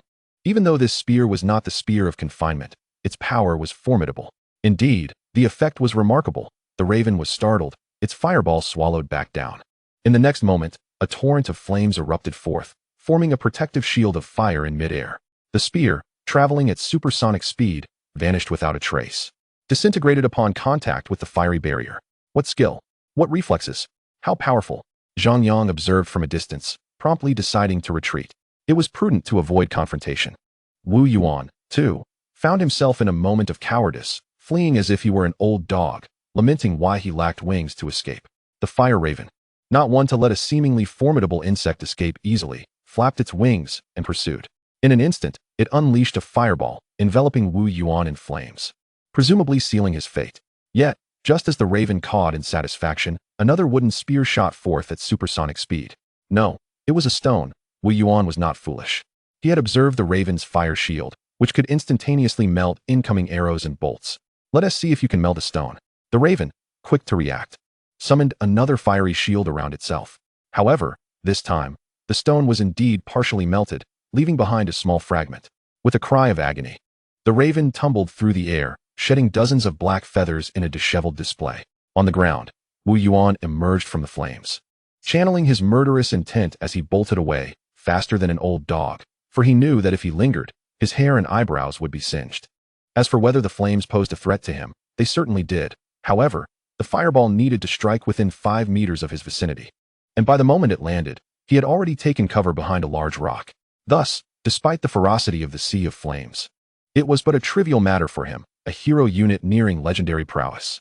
This time, his focus was unwavering as the raven pursued Wu Yuan with a murderous intent. With each passing moment, fireballs were hurled, yet Wu Yuan deftly navigated to areas rich in stones. He was acutely aware of his limitations. Fleeing was futile. An escape was out of the question. How could the illustrious king of pikemen run away? This was a strategic counterattack and a tactical retreat, understand? He engaged in a merry game of hide-and-seek among the rocks, for no matter from which direction the raven unleashed its fireball, he would swiftly evade to the other side of the stones. You dare ignore me? Apologies, but I have my trusty wooden spear. No, rather, the art of stone throwing at your service. Come, try to catch me. The raven, presumably infuriated, was met with Wu Yuan's playful antics, reminiscent of a whimsical BGM playing as he searched for friends, greeting them with a salute and a handshake. You are my good friend. Farewell. As Wu Yuan successfully kept the raven at bay, Zhang Yang deftly rolled and crawled to the volcano's mouth. This locale was fraught with peril. First, the terrifying heat that distorted the very air around him. Then came the toxic gases, with thick black smoke and volcanic ash billowing forth. One breath would invigorate the senses. Finally, there were flames and magma, which, at this moment, were relatively sparse, occasionally spouting forth in a manner akin to a musical fountain, possessing a certain aesthetic charm. Had anyone else ventured here, they would likely have perished, for the environment was exceedingly harsh. Yet, Zhang Yang traversed the terrain with ease. His soul force field shielded him from the oppressive heat, though it could not completely ward off the volcanic ash and toxic gases. Moreover, the ambient magical energy infused with a searing quality felt like a treasure trove to him. As he walked, he inadvertently collected 0.5 units of fire attribute mana. Although this mana would dissipate within a few hours if not enveloped by his soul force field, what did it matter? Mana was a precious commodity, even if it bore the fire attribute. Zhang Yang reclined upon a large stone at the volcano's edge, utterly unconcerned by the searing temperatures exceeding 100 degrees. He kept a watchful eye on Wu Yuan's situation while delightfully merging the mana. Indeed, this fire attribute mana posed no harm to the human body, otherwise, it could scarcely be termed mana. Furthermore, ingesting this fire attribute mana would subtly enhance his fire resistance. At present, Zhang Yang had gained a temporary attribute, fire resistance 19. This effect rendered the scorching stone beneath him as cool as ice. How splendid it would be to linger here a while longer. Perhaps he could augment his permanent fire resistance. Zhang Yang mused with a hint of regret, yet he could not gamble with Wu Yuan's life. Although Wu Yuan was cleverly using the stones to engage in a game of hide-and-seek with the raven, those stones would inevitably succumb to the fireballs, and he would transition from being as steady as a dog to a mere roasted canine. Time was running short. It was time to leap. Ultimately, Zhang Yang spent a mere 10 minutes absorbing mana, raising his temporary fire resistance to 27, before he dramatically leapt down. The descent was not steep, and a well-constructed stone staircase suggested it was fashioned by none other than Zhao Xianling. Upon traversing a few dozen steps down, 2 fiery ravens erupted from the churning flames and magma below, startling Zhang Yang. However, he reacted swiftly, casting a binding spell that felled the first fiery raven. Following this, he swiftly constructed a series of magical structures, channeling fire attribute mana as energy output. Fire net spell. With a swish, a vast net of flames enveloped the 2 fiery ravens, and without waiting for their next move, Zhang Yang quickly utilized his soul force field to instantaneously create a new magical structure. The fire net suddenly constricted, reducing to the size of a fist. Finally, Zhang Yang unleashed another binding spell, savoring the delightful outcome. The two fiery ravens graciously provided him with a full 2 units of fire attribute mana. What exquisite comfort! Without hesitation, he fervently integrated these 2 units of fire attribute mana within his being. The sensation was akin to evolution, as his entire skeletal structure creaked and groaned.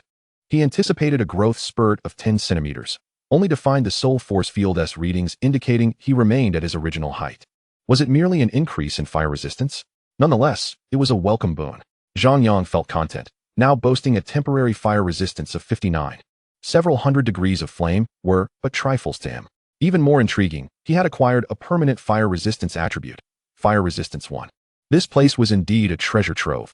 Zhao Xianling possessed remarkable foresight, and so did the ravens.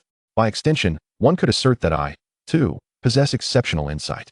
With eyes gleaming, Zhang Yang surged forward, discovering that the interior of the volcano was lined with circular stone steps, crafted along the volcanic rock walls, while the fiery magma churned several meters below, indicating he still had time. Along his journey, no fiery ravens appeared. Presumably, those outside lacked the necessary prowess. Admittedly, the combat strength of the 2 fiery ravens was formidable, yet they fell victim to Zhang Yang's series of spells, reduced to mere appetizers. Would you believe it? That was indeed a fire elemental. Upon reaching the base of the stone steps, Zhang Yang was utterly astounded. There, amidst the fiery magma, a beautiful figure resembling a flame danced gracefully. Oh no, she was frolicking with fire. This was hardly a volatile sight. Wait, was this Zhao Xianling's twisted whim? How delightful!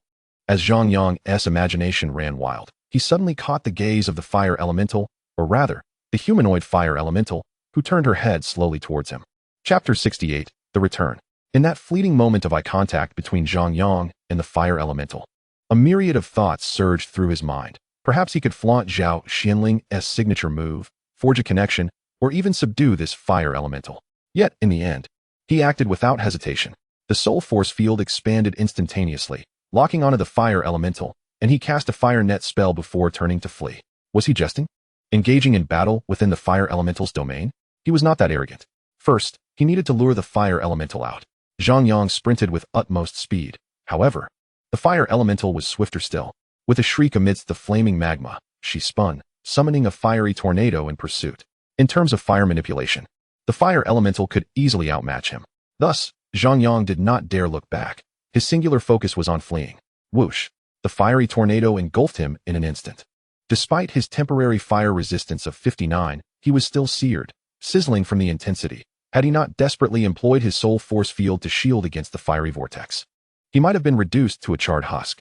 Flames engulfed him, hair, eyebrows, and even the fur of his beast skin attire. He resembled a flaming figure, frantically fleeing. When he finally escaped the tornado's grasp, the scent of roasted pig's trotters filled the air. At that moment, Zhang Yang remained silent, channeling all his energy into a frantic sprint. Indeed, he soon witnessed a fiery dragon whirl, failing to reduce the audacious little creature that had dared to offend him to mere ashes. The fire spirit let out an enraged shriek, its reasons for such a call being an enigma. Yet, this mattered little. What was significant was that it had finally burst forth from the volcanic magma, resembling a colossal flame lotus, advancing at an astonishing speed. It was precisely at this juncture that Zhang Yang abruptly turned, retrieving the conch horn he had acquired from the cover, and blew into it with fervor. This object was rather ordinary and lacked the power to command beasts.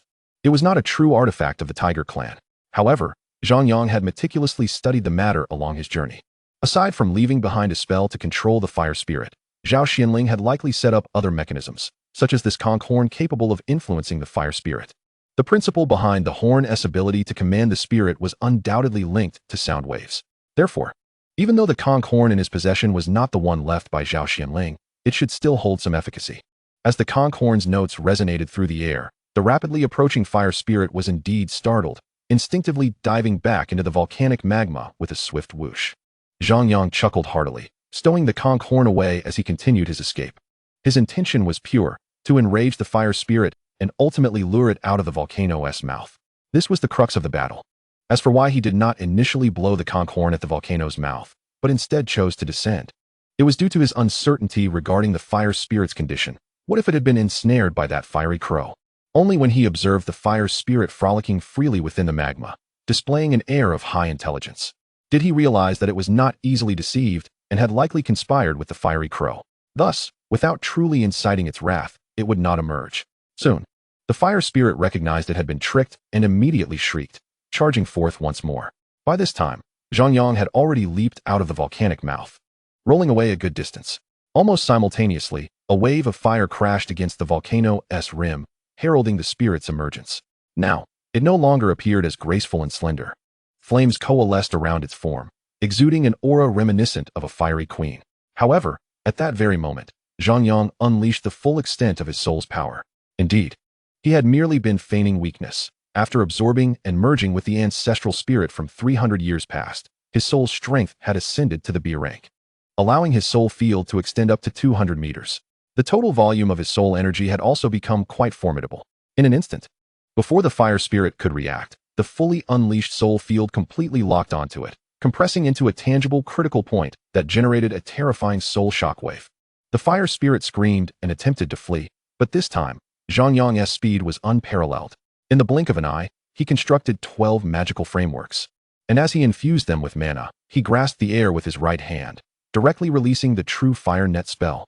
This spell, a legacy of Zhao Xinling, possessed extraordinary power, forcibly extracting the flames surrounding the fire spirit and instantaneously forming a vast net of fire that ensnared it.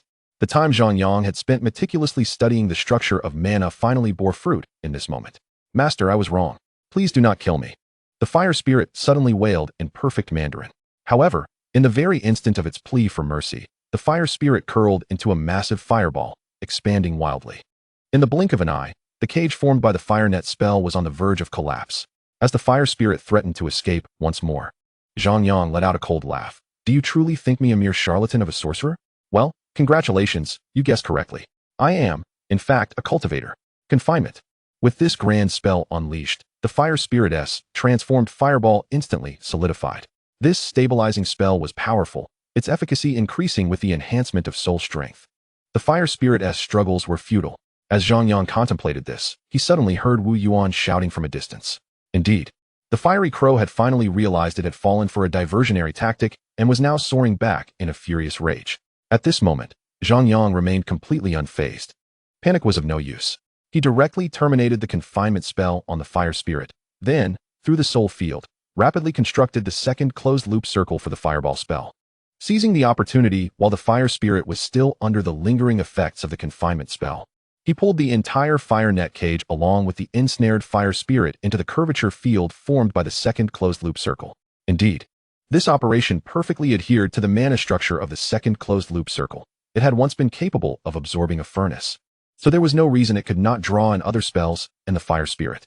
However, it was true that the curvature field of the second closed-loop circle would thus be exceedingly unstable.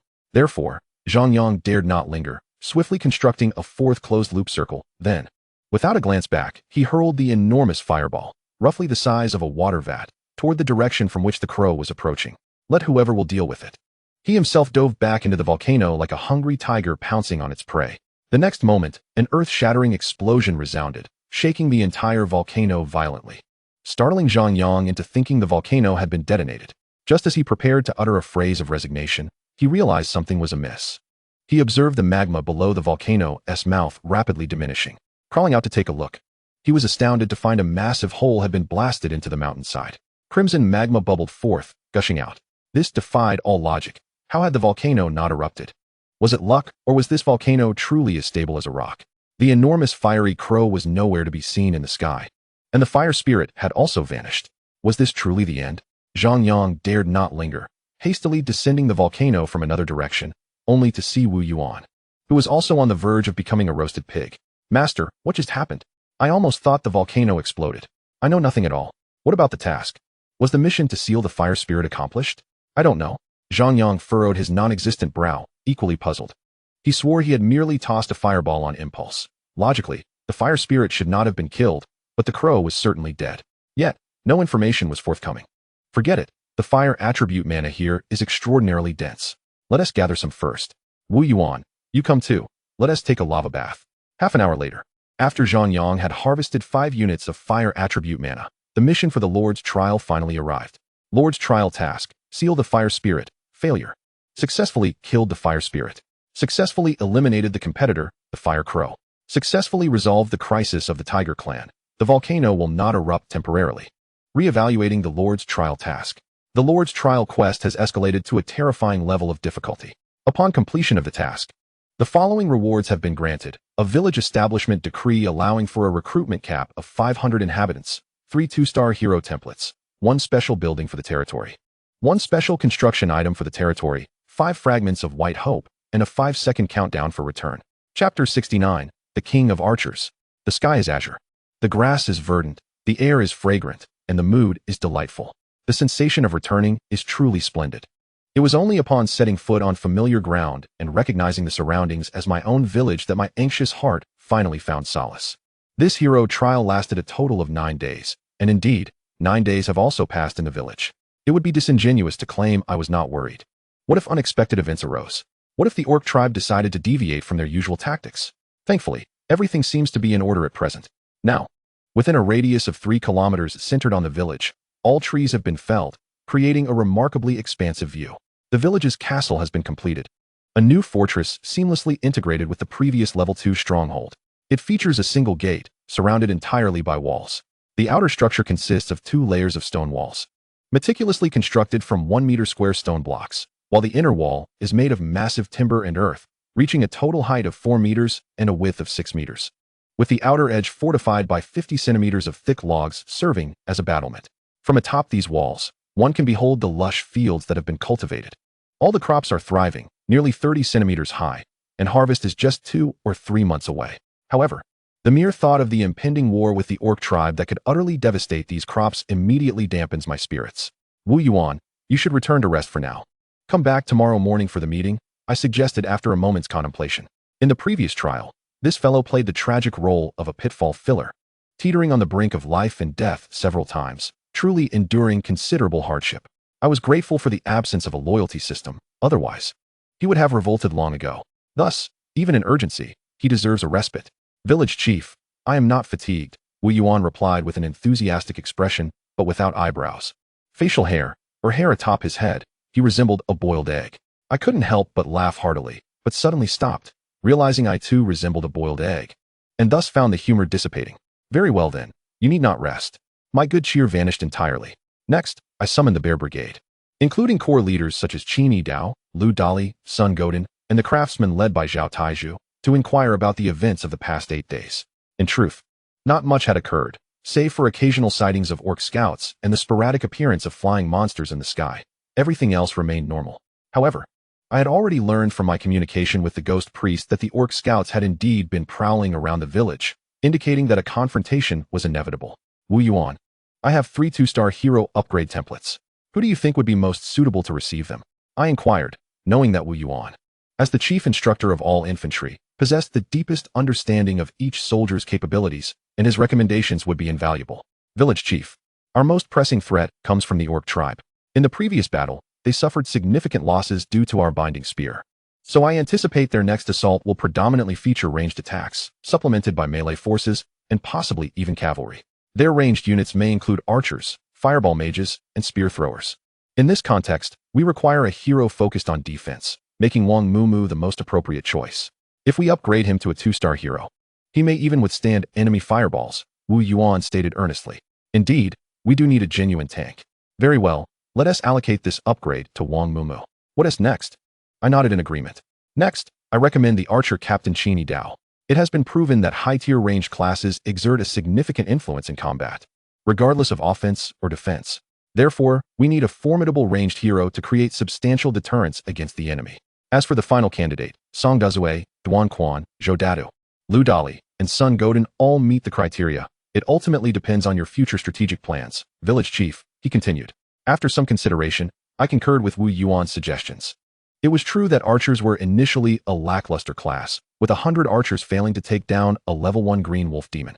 However, the transformation from ordinary to elite, and then from elite to captain, reveals the terrifying potential of this class. The village had endured numerous days without attacks from flying monsters, a feat attributable to the 24 archer captains. Those flying creatures did not lack the desire to feast, They merely feared the consequence of descending into the village. But who should receive the final hero template? I fell into contemplation, while the corps leaders gazed eagerly, filled with anticipation. This wait stretched on for several minutes. It was not that I was at a loss, but rather that I was pondering the tiger tribe of Zhao Xianling. Their development strategy was to guard the volcano and control it with fire essence, thereby intimidating their foes, a scheme that had persisted for 3 centuries. The downside was that over time, the fire essence had indeed gained sentience and conspired with outsiders to rebel. Setting aside these complications, Zhao Xuanling's village development strategy could be summed up in one word: defense. This strategy, while commendable, presented a challenge for me. As I lacked a volcano and could only cultivate ghost priests, I certainly did not wish for my village to become renowned as a haunted settlement. Moreover, the cautionary tale of the fire essence's rebellion loomed in my mind. Sun Goten, you shall be the 3rd hero. I finally made my decision, leaving Wu Yuan momentarily stunned.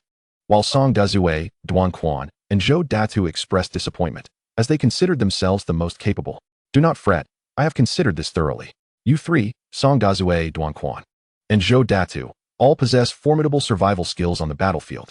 Thus, I intend to lead you personally into the hero trial, where circumstances may be complex and dangers unknown.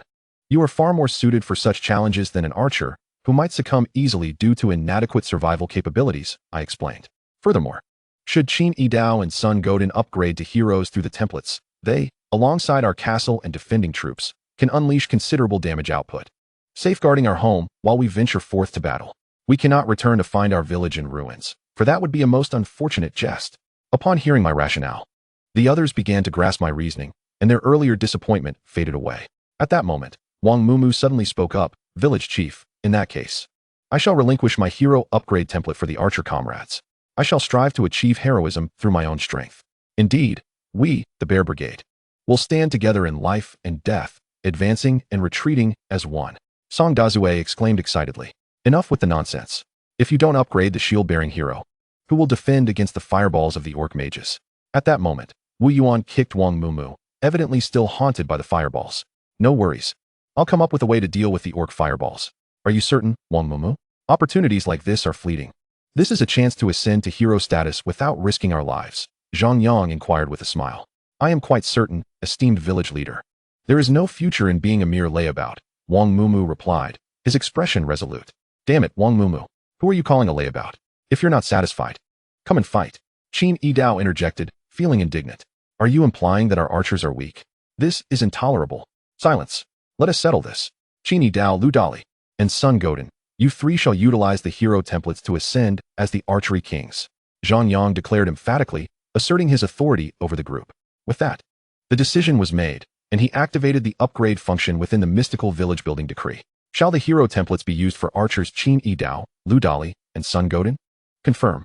The hero templates activated, but as the 3 soldiers had not undergone the hero trials, they each needed to expend 10,000 energy points to initiate the upgrade. Confirm expenditure.